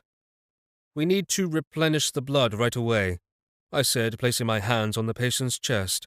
His skin was already pale and his breathing was ragged. And oxygen. How to give him more oxygen? I began to think out loud. No, I could, of course, strengthen his lungs, but that, too, would look strange. That kind of magic often produces visual effects, such as a green mist emerging from the patient's mouth. I didn't even know if they were capable of producing magic of that caliber here. It turned out that they could, but in their own fashion. The still perplexed young doctor gave me a strange look, and a second later a tube was sticking out of the unconscious man's mouth. Then the guy attached a long hose to it, pressed a couple of buttons on a device, and, indeed, it helped. I immediately felt how the patient's blood began to fill with oxygen, and it was all I needed to proceed with my treatment. If only we could increase its volume. While I was busy restoring the broken magical channels, my assistant dealt with this problem. He poured some liquid into the patient's circulatory system, and I was surprised to note how quickly his condition began to change. I did my thing too. I sealed the torn vessels so that blood would stop flowing out of them, and that's all it took for them to start growing together. All in all, the young healer was a big help in the end. What a pleasant surprise. He didn't even use his gift. Rather, he relied on his knowledge of anatomy and local methods. Now that we'd done what we could for our first patient, we moved on to the second. The young healer and I were a team now. What I liked was that right away he helped me, and this was without question, although I could see from his face that he did not understand why I chose to pour energy into one channel rather than another. You see, he was used to the clumsy approaches he'd been taught at the academy. I understood this from what he told me as we worked. Yes, even though we were up to our ears in blood and guts, we could still talk to each other. His name was Roman, and he'd graduated from the Academy of Healers just half a year ago. He happened to live nearby, and that's why he ended up here at this camp. He worked in the hospital as a junior healer, and was at the same time learning what he could from the professors. The idiots. I mean, his professors. From what Roman told me, I gathered that he was also doing studies on his own on surgical methods of treatment that didn't require him to use his gift. That impressed me, the fact that he was drawn to new knowledge. Most healers here eschewed medicine as practiced outside their craft. They were of a mind that healers should rely solely on their gift. "Come here, help me." I called him over as soon as another wounded man was brought into our tent. By now, the tent was already full, but fortunately, another tent was set up for more of the severely wounded. And Roman and I migrated over to it. This way we could avoid interfering with the real healers. That's what the two old idiots called themselves. Roman ran up to our new patient and froze, preparing to activate his gift. First, I'll close the central and paravertebral channels to reverse the flow of the peripheral energy concentrated in his system. And in the meantime, you need to saturate the longitudinal circulators and at the same time open up the base membrane. 20%, I think, will suffice, I said, ready for him to do his part. But he just stood there, dumbfounded. I could tell from his expression that his brain was working hard, although I didn't see any steam issuing out of his ears. "I'm sorry, what did you say?" he uttered after a few seconds. "What's unclear?" I asked. I felt like I'd put everything out there in plain language. "Nothing is clear, to be honest," he said with a shrug. "They don't teach ancient ancestral practices at the academy," he said. He lowered his head guiltily. "I don't even know what the patient's condition is." "What do you mean you don't know? Who but you will carry out diagnostics, I fully understand that this meant that the local healers didn't even know how to perform the basics, such as diagnostics. In short, this poor guy was hit by an enemy with a rare gift, and so now his body is as if fighting with itself. In fact, the patient looked like he was in seriously bad shape. I couldn't even tell if he'd been poisoned, or if the attack had employed elements in the patient's body, as both methods could produce this effect. But right now, although this man lying before us didn't have a single visible wound on his body, he was close to breathing his last. He was starting to swell up, and his breathing was slowing, and let's not even talk about his blood pressure. "So he's experiencing anaphylactic shock. I can do something about that." Roman beamed, and for whatever reason, he pierced the patient's vein and began to pour some kind of liquid into it. I didn't even have to intervene. But right before my eyes, most of the patient's issues were as if resolved. I, of course, wasn't idle in the meanwhile, and I did what I could to enhance the healing process with my magic. And in just a few minutes, the man on the verge of death opened his eyes and sat up in bed. Fuck me, he murmured. "Oh, sorry. He noticed us. What happened to me?" But we ignored him. By then we'd moved on to the next patient. There were many in number, and all were close to death, so we couldn't allow ourselves to be distracted. Outside, we kept hearing the roar of blasts, and Kuki would fly in to report what was going on. Indeed, at one point, I almost felt like running out there brandishing my sword. The off-worlders made it to the fence around the camp and were preparing to bust into our scene, but the security guards here weren't pushovers. A dozen soldiers with strong gifts showed the off-worlders who was boss in this fair land, and I wasn't needed. However, that attack on the camp led to even more new patients. "Healer! Over here!" I heard a loud cry, and 5 hefty guardsmen carried some boy into our tent. I rushed over to his bed and... trouble. "Sir, save him. This is the youngest son of Duke Maltsevsky. Please do your best." The senior guardsman flew up to me. I saw that he was in a real panic. Apparently he was supposed to spare nothing to protect this kid, but he'd failed to cope with the gravest of responsibilities. The Duke's son. And yes, this was trouble. Unless I used my full abilities, this 14-year-old kid was going to die. What had happened was that a magical projectile had flown straight into his face, and even though his protective artifact took part of the damage, one of his eyes had been replaced by a gaping hole revealing blackened, cracked skull bones. This was in addition to the damage to his body. The resulting explosion from the projectile had done a number on him. He had a slew of broken bones, but his brain, thankfully, his brain was intact. I wasn't sure, though, why he was still alive. Although, a magical aura emanated from his chest, and after digging a little, I found the small artifact. It was supporting the barely glimmering life in this boy. An artifact. Not a bad idea. "Well, since this is the son of the Duke himself," I said and nodded, "I advise everyone to turn away." I addressed the doctors and the guards gathered in the tent, and I began rummaging around in my pockets. I did have an artifact to heal serious wounds, but I wasn't really going to use it. But in my pocket, oh joy, I found a pretzel. It's a simple, rather large pretzel that I used to reward Cookie when he deserved a treat. Cookie loved pretzels. Yes, he did.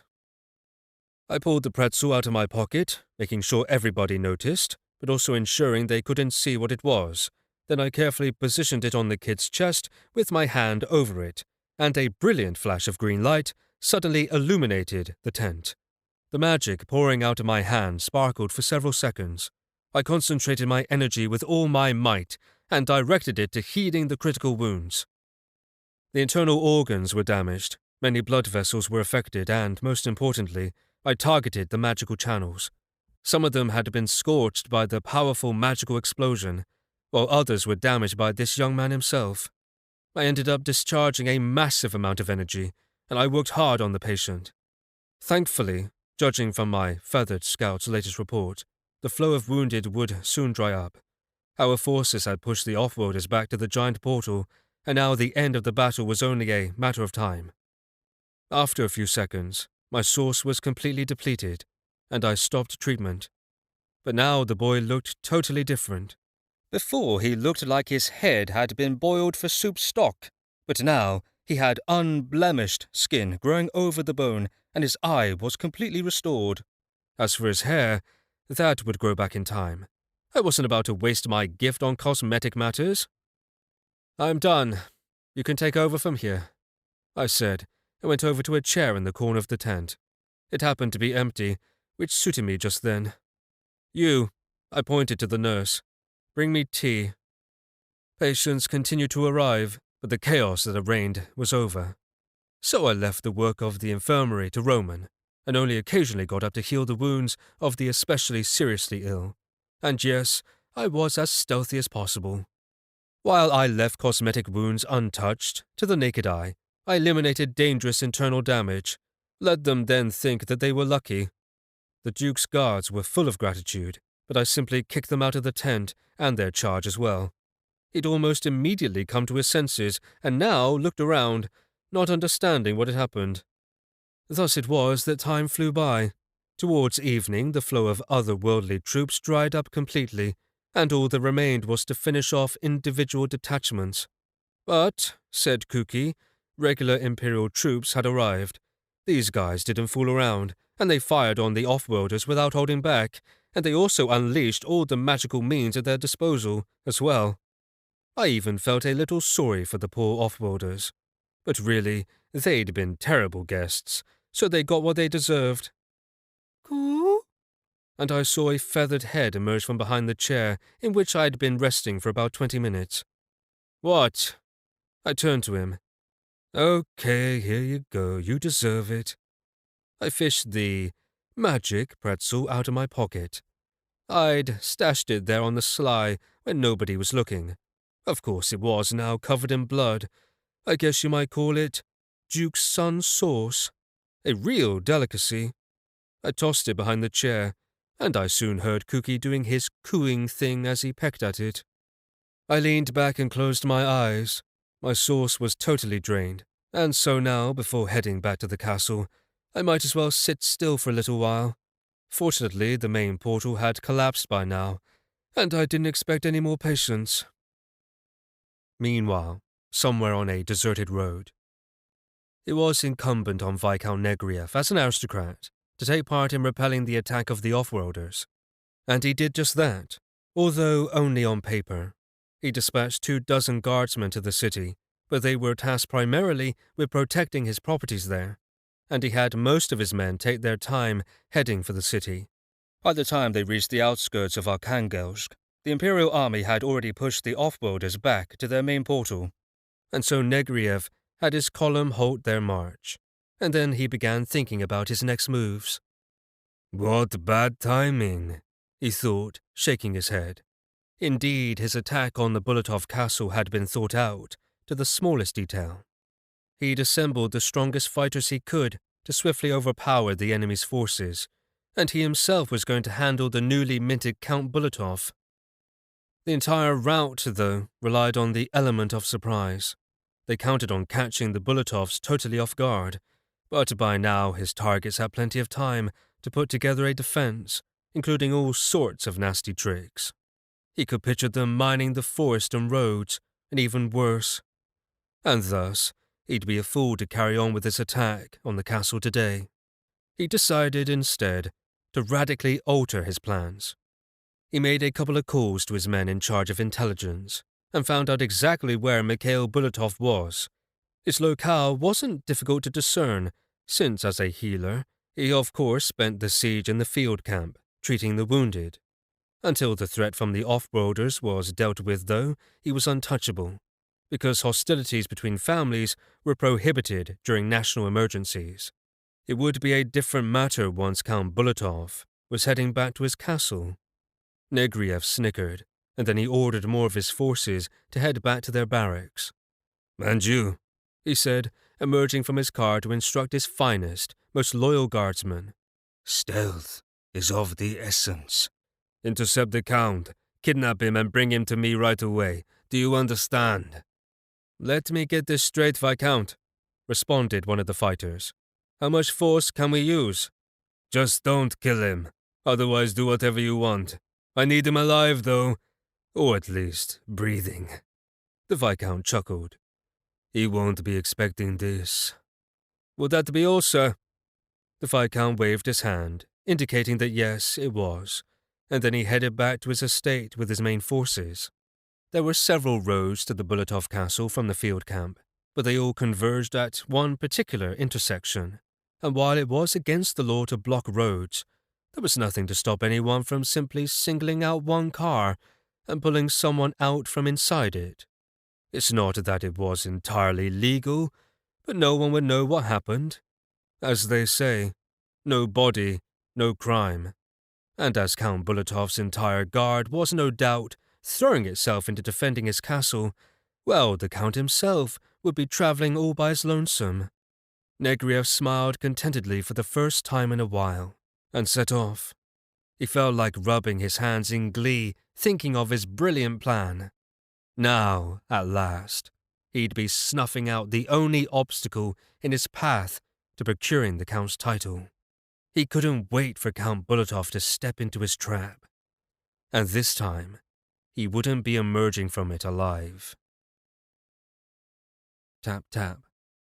Someone was pecking at my forehead, and I tried to grab the scoundrel by the throat, but Cookie flew upward, and then a second later a young man who looked to be around 25 years old approached me.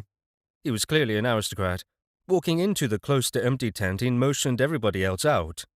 Looks like I relaxed enough to fall asleep, and while I was out, all of the patients were taken elsewhere. Now they were packing away all of the equipment. Kuki probably woke me up on purpose, as this young aristocrat was making his way over to me. "Mikhail Bulatov?" asked the young man, and I nodded in response. "Nice to meet you. I am the Duke Malsevsky's heir apparent. Kirill Malsevsky," said the young man proudly. "On behalf of my father, I offer our gratitude for saving my wayward brother." "What makes him wayward? Despite his young age, he decided to risk his life to defend the people of this city. He deserves nothing but praise." I shrugged. "He'll grow up to be a man of distinction." "He should have waited for the Imperial Army's main forces." The young man began to argue, but then caught himself and moved on. "But that's not important now," he said, shaking his head. "Our men told me what it cost you to bring him back, and our family owes you his life. Our father, the Duke, will compensate you in full." What was he talking about? I'd made it look like I'd used up an expensive artifact to cure the lad. Of course it was a pretzel, now fully consumed by Kuki. Looked like I was going to score some major points from that pretzel. In response to Kirill, I nodded, slowly stood up, and slowly headed for the exit. The battle was now over, and all of the off-worlders had been disbanded by our Imperial Armed Forces. So now it was time I headed home. I did what I had to do. I nodded to Kirill. He also performed his duty, so we're even. "You owe me nothing," I said, and left the tent. I was surprised to see that the field camp had been totally dismantled. So did they leave this tent up to let me sleep? Maltsevsky followed me out, and we headed towards the exit from what had been the camp. True, the road was blocked by troops, which meant I couldn't call Georgi to come get me. Damn, I cursed quietly. "Where is the nearest unblocked road?" "Why do you ask?" asked Kirill. "Well, I need a taxi. I want to go home, you know." I smiled, surprising the young heir apparent. "A taxi?" he asked. "I can't let my brother's savior take a taxi. You must allow me to take you home. It is the least my family can do for you right now." I thought about refusing, but why? He was clearly into doing this after all. And so I nodded my assent, and we both headed for one of the cars in his entourage. We settled into the back seat, and the powerful car set off. As we approached the various roadblocks along the way, they were immediately opened for us, and soon we were flying through the deserted streets of the city and heading for the castle. But halfway there we came to a sudden stop. There was a big truck right in the middle of an intersection. Our driver had to slam on the brakes to avoid hitting it, and Kirill and I were both thrown forward, almost hitting the back of the front seats. "What the hell?" he shouted, but then he realized what was happening. Our car was blocked from behind, and now armed men were pouring out of the truck. I immediately recognized who this was by their uniforms. These were Negriev's men, no doubt about it. Yes, they were out to get me. "My God, how stupid!" I said, shaking my head and laughing. By now the men were rapping on our door, although not for long, because Kirill himself opened it and stepped out. Negriev's armed thugs tried to point their weapons at him, but with a single blow he killed 3 of them at once. "I am Kirill Gerasimovich, the heir apparent to the family of Duke Malsevsky," he growled, and in a flash his body was sheathed in magical armor, and his hands looked like molten liquid steel. Whoa, that was a rare gift. Interesting to see it in action. "Do you really think you can overpower me?"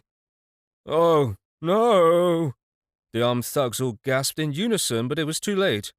We had in our entourage 5 cars altogether, the heir apparent's security force.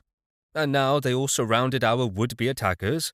In no time at all, Negriev's men were face down in the mud, and then Kirill's men disarmed them. Then they were handcuffed and packed into the trunks of the cars. As for me, I sat enjoying the show. Once it was over, Kirill sat down next to me again, and as if nothing happened, we proceeded on our way. 2 hours later, Viscount Negriev's office study. "Yes, Your Excellency, of course, Your Excellency. It's just a misunderstanding. A silly little mistake. I'll make it right." The Viscount broke out in a sweat as soon as the Duke's call came in, and once the Duke started speaking, his sweat glands began to work at full capacity. "How can you make it right, Viscount?" asked the Duke calmly. "You sent a bunch of scum to kill my son, who is, at present, my heir. And your timing happened to be when? You did this when my youngest son happened to be seriously wounded." The Duke raised his voice, and the Viscount was beginning to feel alarmed. He knew this was all a misunderstanding, but it certainly looked as if the Viscount was out to kill the last heir. "No, let me explain. I didn't order my men to kill anybody. This is all an unfortunate misunderstanding." Now white as chalk, the Viscount was practically squealing. "So then you were trying to take him prisoner. To what end?" The Duke was again deadly calm. "Duke Malsevsky, I swear, it was all a mistake. I am now at war with the Bulatov family, and for unknown reasons he ended up in your heir's car." "Understood. We'll get to the bottom of this." Suddenly the Duke wanted to cut the conversation short, but Negriev couldn't stop talking. "Forgive me, Gerasim Markovich, but what about my guards? Might I pay ransom for them?" In response, he heard the Duke sigh heavily, and then a series of short beeps. Negriev continued sitting at his desk in his sweat-soaked clothing. Gradually, his chalk-white skin changed to a burgundy hue, and screaming in fury, he threw his phone at the wall, shattering it into 1,000 small pieces. Chapter 12. "Why did you do all this digging?" I asked Chinomor, who'd been in full charge of planning the strategy for defending the castle. "I wasn't even able to drive up to the entrance." The Duke was surprised that the long access road up to the castle had been dug up, and now was a ditch. Only a tank could make it through, and that would only be by approaching circuitously through the forest. I too was surprised. Of course, Chinomor didn't dig up the main road, just our access road through the grounds of the castle. Had he damaged the main roads, well, I'd have no way of avoiding an unpleasant conversation with the Empire's authorities. I exited Kiril's car and hoofed it up to the castle. Along the way, I saw camouflaged fortifications in the forest, and our men hiding among the snowdrifts. I even saw an armored car buried in the ground. The only thing above ground was the machine gun. "What do you mean, a ditch? We dug a trench, and we'll do more digging too," said Chinomor with a wave of his hand. "You told me yourself that the Viscount was headed this way with his army." "Yes, he was, but that was then. This is now," I said. "He has other matters to deal with, so you can stand down for now." Hearing this, Chinomor nodded, but Victoria, in contrast, who'd also been working on preparations for the defense, shook her head. "Mikhail, you don't know Negriev like I do," she said. "Just because you don't expect him to attack doesn't mean he won't. And when you say you're sure he won't, then I'm all the more sure he will."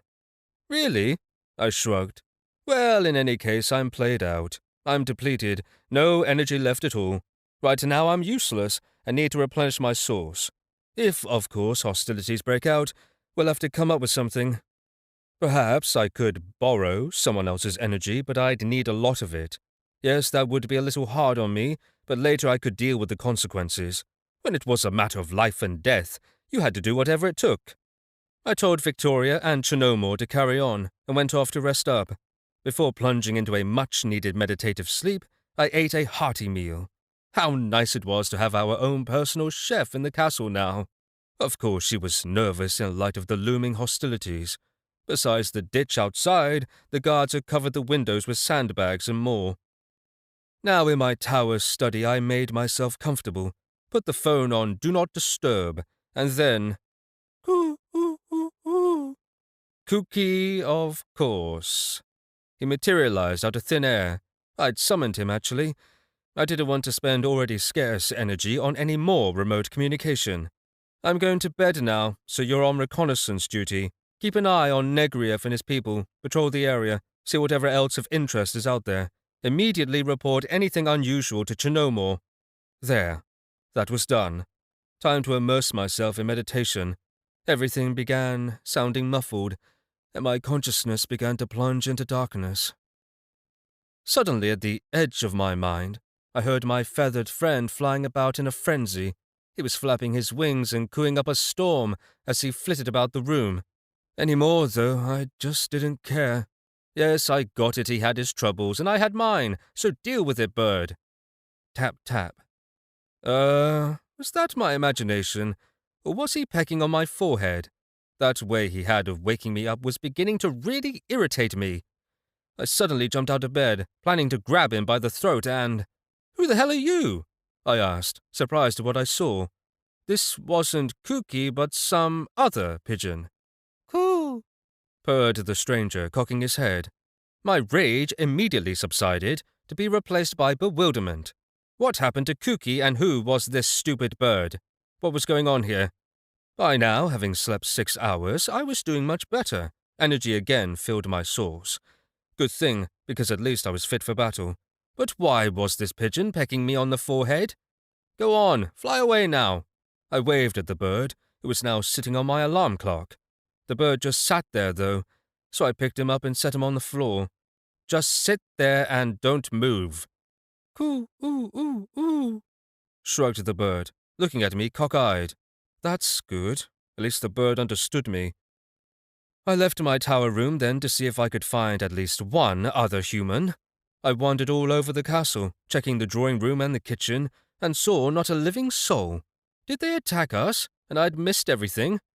To my relief, I sensed 3 beating hearts in Chinomor's office, and headed right over there. There I saw Chinomor with one of our guardsmen, and Kooky. Kooky was vigorously tapping out a message on the table, as Chinomor translated the Morse code into human speech, and dictated it to the soldier. A ship came to the port, a big one, found an attic in it full of white pigeons. Nothing like. Chinomor said monotonously. Oh, write it down. Some kind of activity was spotted not far from the village of Negorovka. Machinery? Vehicles? Kooky, what kind of equipment did you see? Coo, coo, coo, responded Kooky, looking at Chinomor as if he was an idiot. You're saying pigeons don't know about that kind of thing? What's this nonsense all about? Did you see any tanks, or were they just trucks? Chinomor was frustrated now. Was it like this, or like that? Chinomor drew some images. Coo, coo, coo. Kooky spread his wings. I see. The pipe was this long? Chinomor was animated now. Kooky nodded yes, it was that long. So then, there are 2 tanks stationed 5 kilometers to the north. I stood there watching them as the interrogation went on. Kooky actually had a lot to say. Moreover, here he is providing intelligence about real-time events going on kilometers around us. Lots of what he shared was of no interest at all, but Chinomor put up with it, because among the stories about how a squirrel hid a nut in a hollow, or how the owls around here were completely insane, some really useful information slipped through. For example, from what the bird said, it looked like Negriev was probably preparing to attack us yet again. The mercenaries had seized 3 of our villages, and the Viscount's guardsmen were stationing themselves in strategic positions, and also conducting reconnaissance. Yes, they were planning an attack. That bird yet found a way to keep an eye on things. I'd told him to carry out reconnaissance and security, but being the lazy sort, he'd delegated some of the duties. He'd called in other pigeons to do some of the surveillance work. Was the way he did this natural, or some kind of spell? I didn't know, but he had a way to connect with other pigeons, and his feathered friends could now communicate to him everything going on out there, whilst he sat on the table sipping other people's tea. I wondered how many feathered scouts he had working for him. Was it hundreds, or even thousands? Maybe we could train them to attack the enemy en masse with shit bombs. But then again, from what we'd learned thus far, there were probably no more than 2 of them. By the way, Victoria was looking for you, said Chinomor, and the bird cooed indignantly. Chinomor had interrupted his report on the transgressions of the local foxes. Okay, got it. What else? He again turned toward Kooky, who seemed to have far more to say. Okay, Victoria wanted to see me. Off I go. Only where was she? Well, at least my energy levels were replenished. I activated the chain of runes and quickly discerned that the Countess was in the courtyard behind the castle. Rather than going there, I simply called her. Yes, that would suffice. It seems that I'd received a package. The courier could only deliver it to a representative of the Bulatov family, and so that was Victoria. It was a rather large wooden box with a letter attached to it. The Countess didn't touch it, and now it was at the castle gates with 2 guards watching over it. Hearing this, I could only praise the Countess. Good for her. No need to mess around with mysterious packages, especially one sent by a duke who was not a personal acquaintance of Victoria's. You can go now, I said, dismissing the guards, and I set about examining the box. I also felt it, so as to check for any magic contained therein. And yes, there was. This box contained an artifact. But what kind? Might it explode as soon as I opened the box? No, it wasn't that kind of energy. The artifact was like some kind of sponge, ready to absorb energy in its pure form, and then I didn't know what, for sure. I needed to study it in more detail, but I didn't have the time. Are you going to open it? Asked Victoria impatiently. She was looking at the box from a safe distance away. Well, I scratched the back of my head. Take a couple more steps back. You never know. I can heal my own dear self, but the Countess already had enough scars. Speaking of, I wondered if she was ever going to ask me to do something about them. I decided to read the letter before I opened the box. It was nice handwriting, rather ornate, and the paper didn't seem to be poisoned. Duke Matsevsky himself expressed his gratitude to me. Several bills, 20,000 rubles, also spilled out of the envelope. The Duke also said that he understood how expensive the healing artifact I'd used must have been, and therefore decided to repay me not with money, but with another, no less valuable artifact, which was in the box. So, thousands of rubles don't suffice. Well, who's complaining? I could use the money, especially now. And he also says here, I turned to Victoria and pointed at the letter, that we can contact him at any time should the need arise. He's just being polite, she said, shaking her head. I'm never going to contact him. I'm not in any hurry to be his vassal. It's not worth it. She had a point. I could, in fact, ask the Duke for help, but then I'd have to return the favor in spades, just as he'd given me this artifact as payback for the one he thought I'd used. Okay then, let's see what's in the box. It wasn't hard to open it. It opened itself as soon as I moved my hand over it, and there was the gift from Duke Maltsevsky himself. And yes, I have to say, I'd never made better use of a pretzel. Oh, Victoria said, peeking at it from behind me, and curiosity trumped safety as she went up to the box. Well then, I said, scratching my nose. We both stood stock still as we looked at the artifact. It was a crossbow. Just what the doctor ordered, especially for me. It was made entirely from off-world materials, but the design was incredibly complex. Oh, here are the instructions, I said, picking up a sheet of paper at the bottom of the box. I'd best study them before using this thing. You're definitely not from around here, laughed Victoria. What do you mean? Nothing, she waved her hand. Read them then. I wondered what that was about.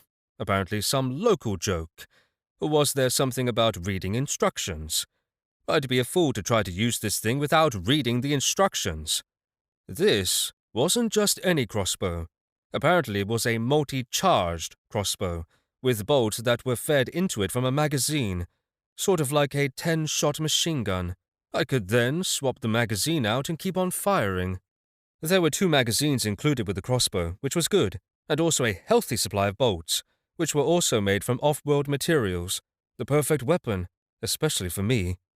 But the most important feature of this amazing weapon, which had to be worth at least 100,000, was that I could supply clean energy to it. Not everyone could do this, which is why this feature wasn't mentioned in the instructions. But I'd taken a close look at the artifact. I could pour my own energy into each shot, and depending on how much I used, the power would vary. Can I try it out? Asked Victoria as she reached for it, but I grabbed her wrist. No, this is a complicated artifact. We need to test it at a safe site first, otherwise it might explode or something. I was adamant. And then, picking it up, I turned and headed for my tower study. I brought the bolts with me, as well as the 2 magazines. Really, I'd get right down to it. What a great thing, this crossbow! As I made my way down the corridor, I tried pouring energy into it, and the runes carved on the crossbow flickered in response. I rushed into my tower study, put the weapon on the table, and then… Coo? What the hell are you doing here? I was surprised, seeing the pigeon on the floor. It was the ordinary one, the dolt, although I guess I'd told him to stay here until further notice, and he'd obeyed my instructions, although I'd issued them an hour and a half ago. You can fly away now, I said, pointing to the door, but as he fluttered off, I shouted after him. Oh, and go call your boss. Coo, ooh, ooh, ooh. The pigeon sounded put off by that. Okay, maybe he's not your boss. What is he to you then? Your sweetie? Coo, coo, coo. The upset bird almost attacked me. Okay, sorry. Go see Cookie. No more fooling around, or else. My eyes flashed green, and the pigeon immediately backed off. As soon as the pigeon was gone, I began experimenting with the crossbow. First, I looked it over inside and out, yet again. I studied both its magical components and its mechanics. Its mechanism really was subtle, yet complex, but thanks to the instructions, it wasn't too difficult. 10 minutes later, I'd loaded it and was ready for battle. What really made this convenient is that I always had access to the bolts.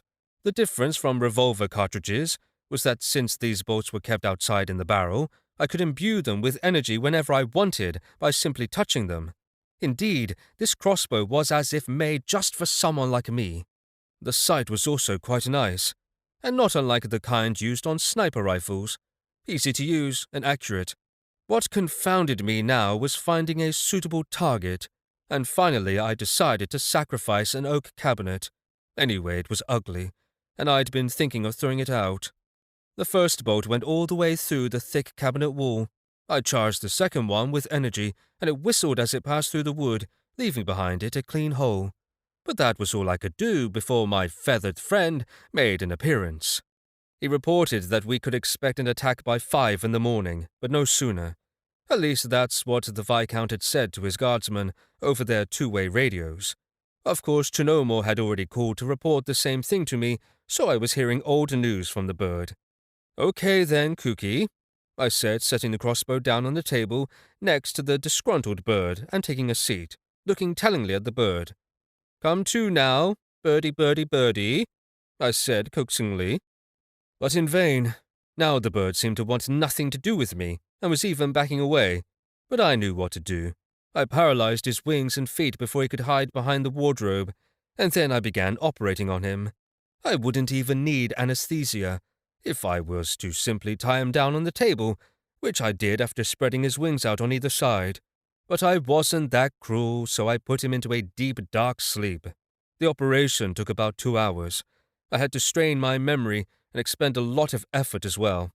Chimerology is, to put it mildly, not a standard speciality for healers. Among us are, frankly, some disturbed personalities, and that's who was drawn to this field. They'd come up with some amazing, horrific monsters by mutating ordinary animals multiple times. I myself wasn't that skilled at it, though, and also didn't want to use up too much energy. But somehow I managed. I improved the density of some of Cookie's muscle groups, and also his skeletal structure. That of birds, of course, differs from our own. His bones were hollow, so as to enable him to fly. But Cookie was strong, so he'd do fine, especially because I'd fortified his abilities enough to compensate for my changes. Then I turned my attention to his beak. Now Cookie could peck a hole through an iron door. No, I wasn't out to make Cookie into a deadly aggressive assault pigeon. He would still serve me as a scout who had license to shit with impunity on our enemies. My reason for enhancing Cookie was something else entirely. He had a new function now, in addition to his former responsibilities. Coo? Cookie expressed his surprise as he came to his senses. Arise now, and go! To work, obviously. I spoke ceremoniously to my new enhanced scout. Judging by his look, he didn't yet realize what I'd done. You are much stronger. I worked on your muscles, bones, even your beak. You even have sharp little teeth, I said, shuddering at a memory that surfaced. A chimerologist I knew once had some fun with my brother's favorite bird. The parrot was always in my brother's chambers, a bright sight to behold. And then he manipulated the bird so that it grew teeth. They were snowy white and looked like human teeth. It was nightmarish, I must say. The pigeon waved its wings, jumped on the spot, and even assumed a boxing pose. Yes, looked like he approved of the upgrade. And now, your first new duty. I picked up the crossbow and fired. The bolt went halfway into the oak cabinet door, and I pointed at it. Retrieve it. Coo-oo-oo-oo. At first, Cookie was confused, but then he got it. But he refused to do it. So after we bickered a bit, I promised him I'd do something to enhance his legs next time, and he agreed to do my bidding. It turned out to be anything but easy to extract the bolt from the oak door. Although I'd made him much stronger, I wasn't sure he was up to the task. But after a couple of dicey minutes, the bolt was again lying on the table. We spent more time training and experimenting. I worked on this and that group of muscles to facilitate Cookie's ability to extract the bolts, and we were both finally satisfied with the results. By now, it was dark outside, and I didn't see any point in further delays. Negriev would be attacking at dawn. That's when most sentries started to nod off, and so an ideal time for an attack. But I wasn't going to sit back and wait for him to make his move. I had my own plans after all. I went to see Chinomor, and we agreed on a strategy. All this time, Cookie flew back and forth with his reports on the deployment of enemy troops and the routes they were planning on taking. This was crucially valuable info because it allowed us to lead Negriev's own intelligence network by the nose. Several times they encroached on our territory as they sought to scout out where we'd set up ambushes or traps, but our guys always managed to hide before they were spotted.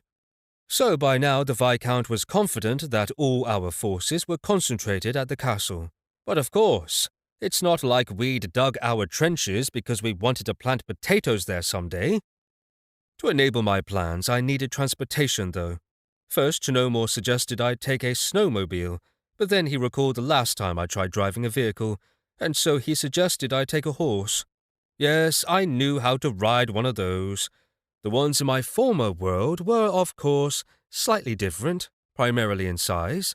They were rather skinny and small here, and I felt like I'd overload the beast when I first mounted it, but Chinomor assured me the horse could take it.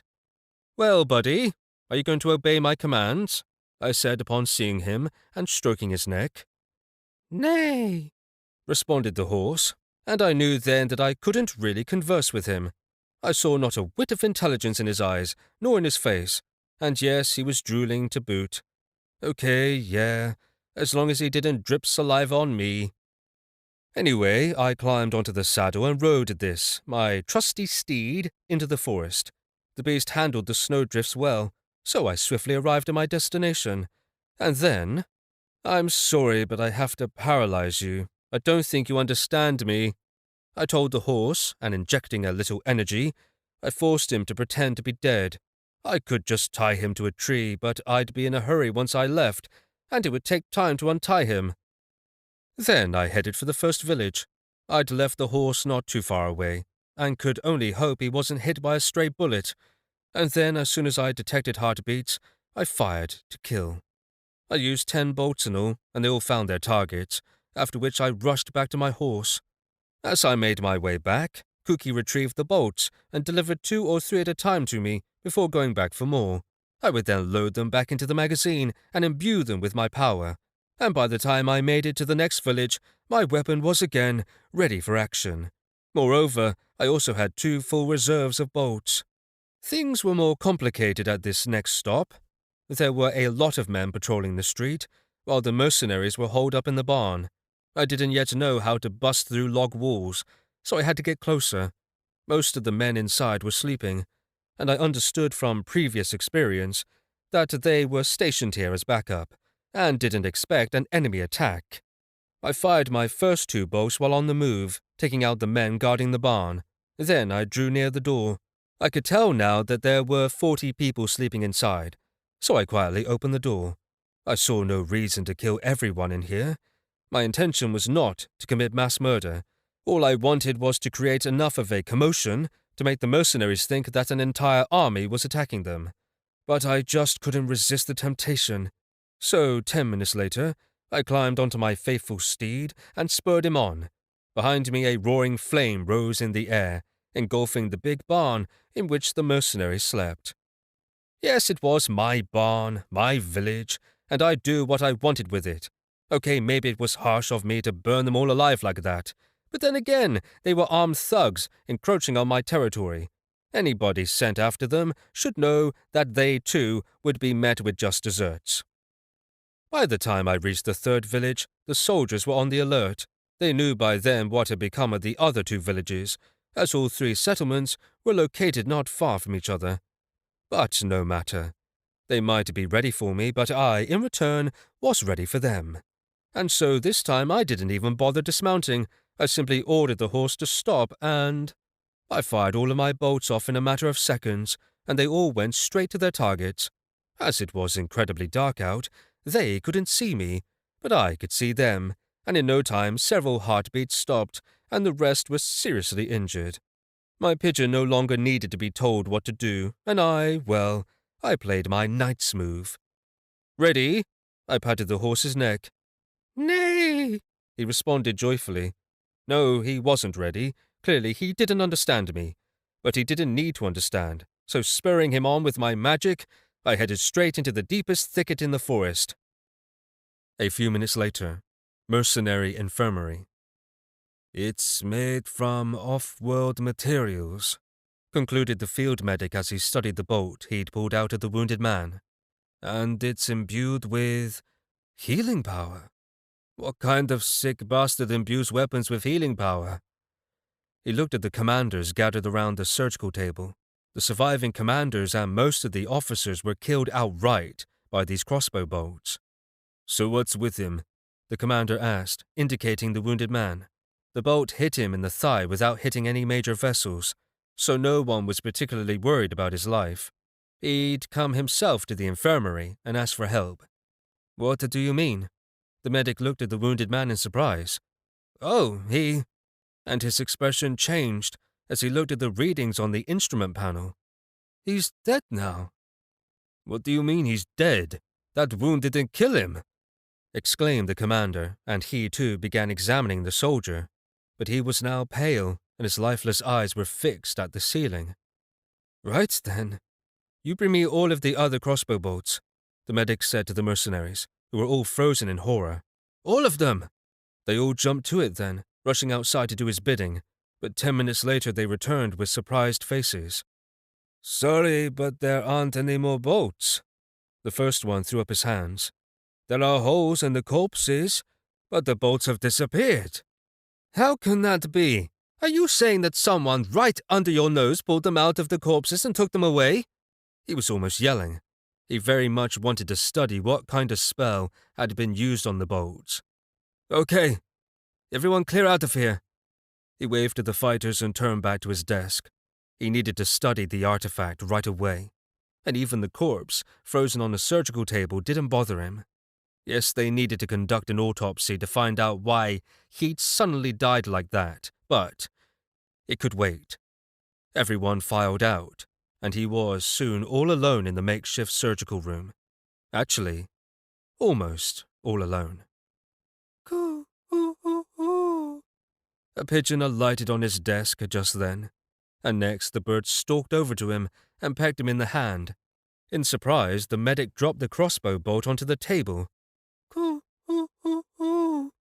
The pigeon swiftly picked it up and flew off. What the hell is going on here? The medic scratched his head in bewilderment, once he recovered from the shock.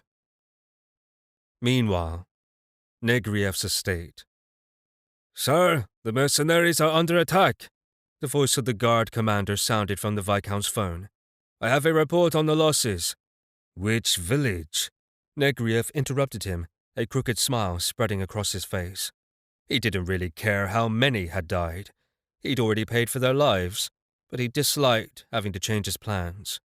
All of them, reported the commander, almost at the same time. The Viscount then bombarded his commander with questions and listened to the responses, and what he heard made the Viscount ever more the happy. From what he'd learned, the commander was sure that almost all of the Bulatov forces were busy attacking the mercenaries. I would never have thought that you were such an idiot, the Viscount said quietly, hanging up the phone. Stupid, stupid, stupid. But what a lucky bastard. He shook his head, remembering recent events and his own downfall. To him, it all appeared to be Bulatov's dumb luck, rather than his own actions, that led to the most unfortunate circumstances with the Duke and his son. Negriev sat in thought for a couple of minutes, and then, picking up his phone, he called his commander. Listen up. I want you to take all your forces and proceed as planned. Understood? Understood. Permission to act, responded the commander, sounding pleased. Indeed, the Viscount had promised in advance a handsome reward for each kill he made that day, so he was ready and willing to move forward with the plan. And what he'd get were he to capture the Countess, well, that was a fabulous sum. Do it. Negriev nodded to himself and leaned back in his chair with a smug grin. All that remained now was to await the results. And this time, the lucky punk, pretending to be a healer, had no way out. An hour later, somewhere in the forest. Mikhail, I understand everything, Chinomor growled into the two-way radio. What? How? We'd have to retreat. Meaning you'll decide? We need you here. The hulking commander growled, not understanding what he was hearing, and this was because Mikhail was spewing nonsense. At least that's what it seemed like to the seasoned warrior. He wanted the Count to participate in the defense with them, but for whatever reason he'd disappeared even before the battle began.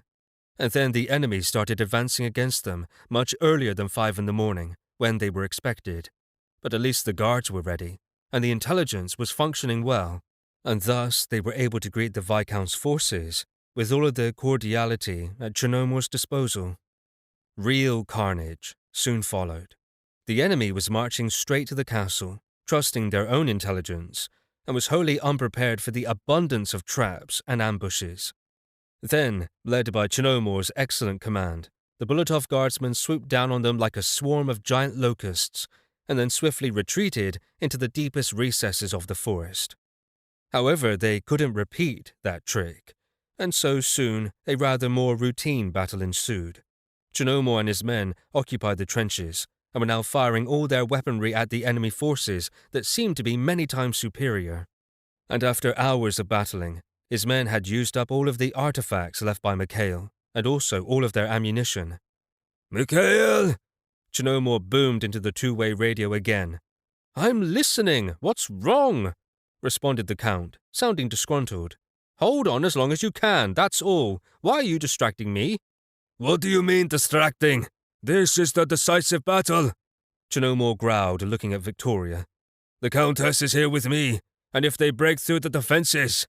They won't break through, and if you stop distracting me, they will retreat in... 2 minutes. Can you hold out that long? And then the connection abruptly ended, and all attempts to contact the Count were unsuccessful. Tell me, what's his plan? What's he up to now? Asked Chinomor, turning to Victoria. The Countess was doing all she could, but she'd spent all of her energy on the last batch of zombies, and was depleted now. Just trust him. She shook her head. I'm already tired of trying to figure Mikhail out, so... What happened to the enemies? She peered out from the trench they were in and began to look around. 2 minutes haven't passed yet, have they? He said, about 2 minutes, snorted the old warrior, and plopping onto the ground he closed his eyes, clearly spent. But damn it, what did he do? Victoria plopped down next to him and shrugged. By now she fully believed in Mikhail, and stopped second-guessing him, meaning if he told them the enemy would retreat, then they'd be doing just that. And yes, they had turned back, and the Countess, unable to resist it, simply fell asleep from fatigue and magical exhaustion. The knight's move means... I recently learned that in this world they, too, had a game like our chess, but here the knight either moves up or down, 1 square vertically, over 2 squares horizontally, or up and down 2 squares vertically and over 1 square horizontally, meaning the knights here were tricky devils. And I could see why they depicted their knights as horses in this world. It's because the horses here were as dumb and unpredictable as it gets, or else I just lucked out with the one I was on. Because on my way to my final destination, he managed to break a leg, not once, but twice. Once we crashed headlong into a tree, and at such speed that I, too, suffered some fractures. But what really offended me was that, try as I might, I couldn't activate any mental activity in this animal. I tried and tried, pouring energy into his brain, accelerating his blood circulation. But no, it was all in vain. All the horse could do was whinny and neigh. Anyway, we rode around 30 or 40 kilometers. We reached the estate, my destination, but I didn't attack it from astride the horse. Instead, I parked him in the forest and also cast a couple of spells to imbue his skin with some energy. Now, should any wild beast come across the paralyzed horse, they'd steer clear of this steed. He'd stink most unpleasantly, and no, he'd be bad for their diet. I fired a couple of shots and headed towards my target. My goal was Negriev's so-called summer residence, and I have to say, he'd poured a lot of money into it. It was located on a huge, elegantly landscaped territory, with all sorts of paths and ponds and even a lake. And right in the midst of this fairyland was a large, luxurious, wooden mansion. I had to admit, the structure looked to be as big as my castle. First I took out the guards patrolling the grounds. There were at least 5 more people in the house, and 4 people were huddling in the outbuilding at the edge of the main house. I wasn't going to shoot them just like that. If they were simply servants, I saw no reason to take their lives. And, in fact, that's what they were. The outbuilding was the servants' quarters, and the 4 souls inside were fast asleep. I silently slipped inside, and placing my hand on each one's forehead, I ensured that they would sleep far longer in great peace. Tomorrow they would awaken fully rested and refreshed, and only then would they see what had transpired. There were 5 other guardsmen that I made short work of. My bolts were extra special, because the spell I'd cast on them was such that the victims were unable to scream even. The bolt caused them to experience a sharp flash of pain, and then lose consciousness, even if they possessed a weak gift. None of them possessed even an average gift, so it was easy to shoot them, one after the other, like ducks in a pond. "Who are you?" I opened the door and almost collided head-on with a big fellow. I didn't expect him. I hadn't detected his heartbeat. And as much as I'd like to know why this was, it was not my fate. Without even thinking about it, I fired off a bolt, and he fell back onto his back with no sign of life. Maybe I should have Victoria come get him and interrogate him, although she might not be able to, being a rather weak necromancer. Well, really, who cared how he managed to hide his heartbeat? I didn't feel any artifacts nearby, so let this mystery remain a secret. I was quite stealthy making my way into the building, and yet I was spotted. Cookie alerted me to the danger just in time. Thanks to my bird, I ducked into a corridor and shot the guard coming after me. I had to use my sword on the last one of them, who got close enough to me to make it awkward to use the crossbow.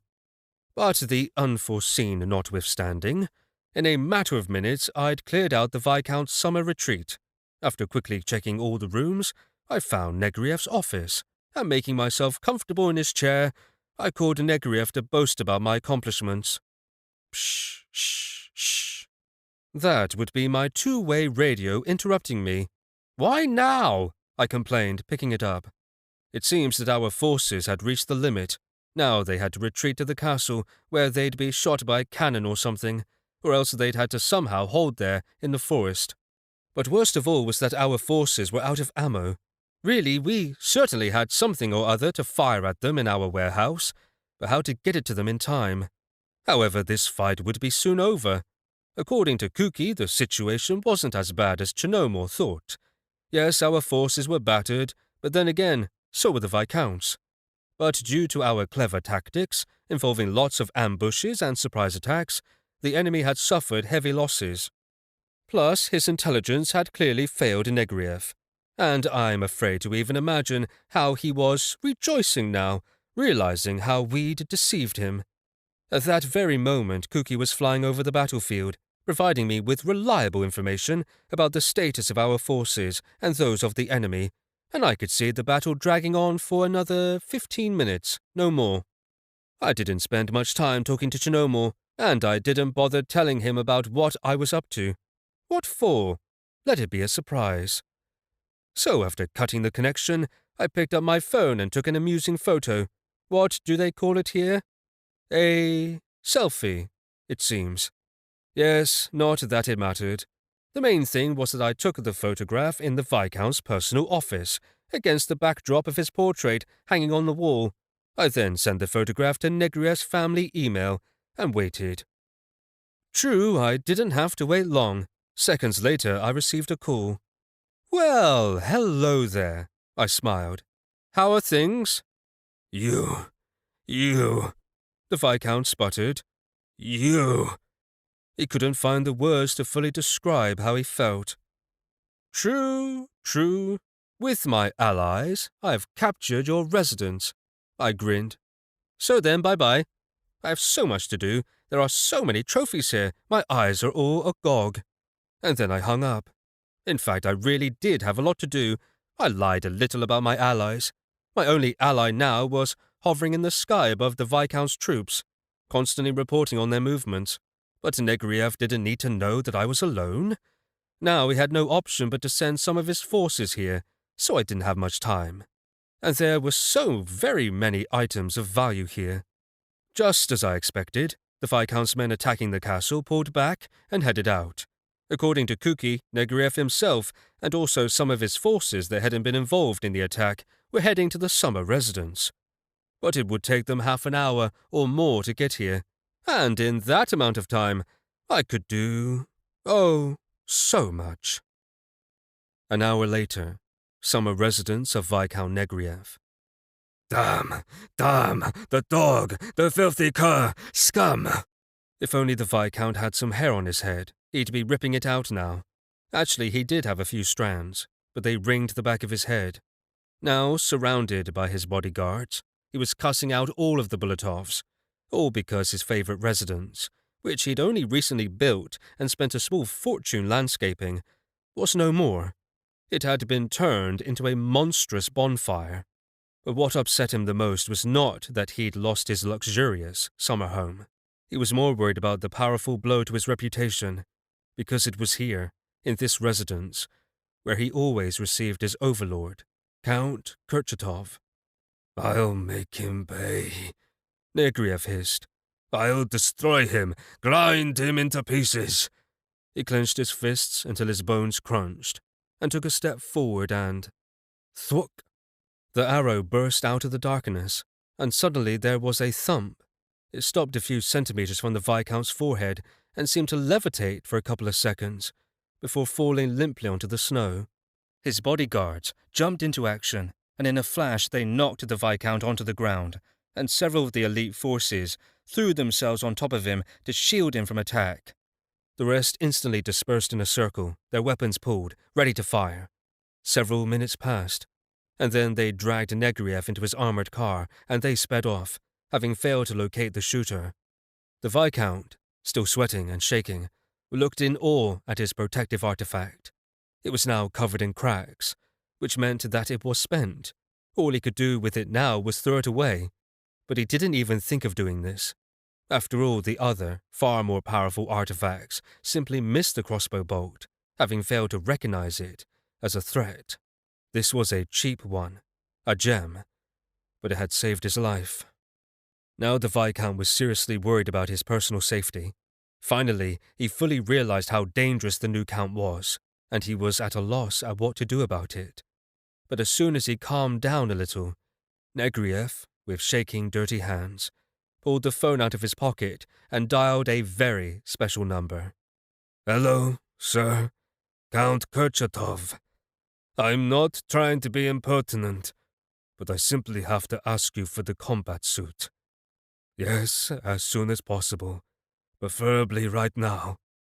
He was silent for a couple of seconds, listening to the Count curse, but in the end he received consent from his master. Yes, I'll send you the location right now. Thank you, sir. Then he quickly typed in the approximate coordinates for where he wanted the combat suit, and its operator dropped off. Only then did the trembling in his hands begin to subside. "Let's see how much you like this." He smiled grimly, looking out the small armored window of his car.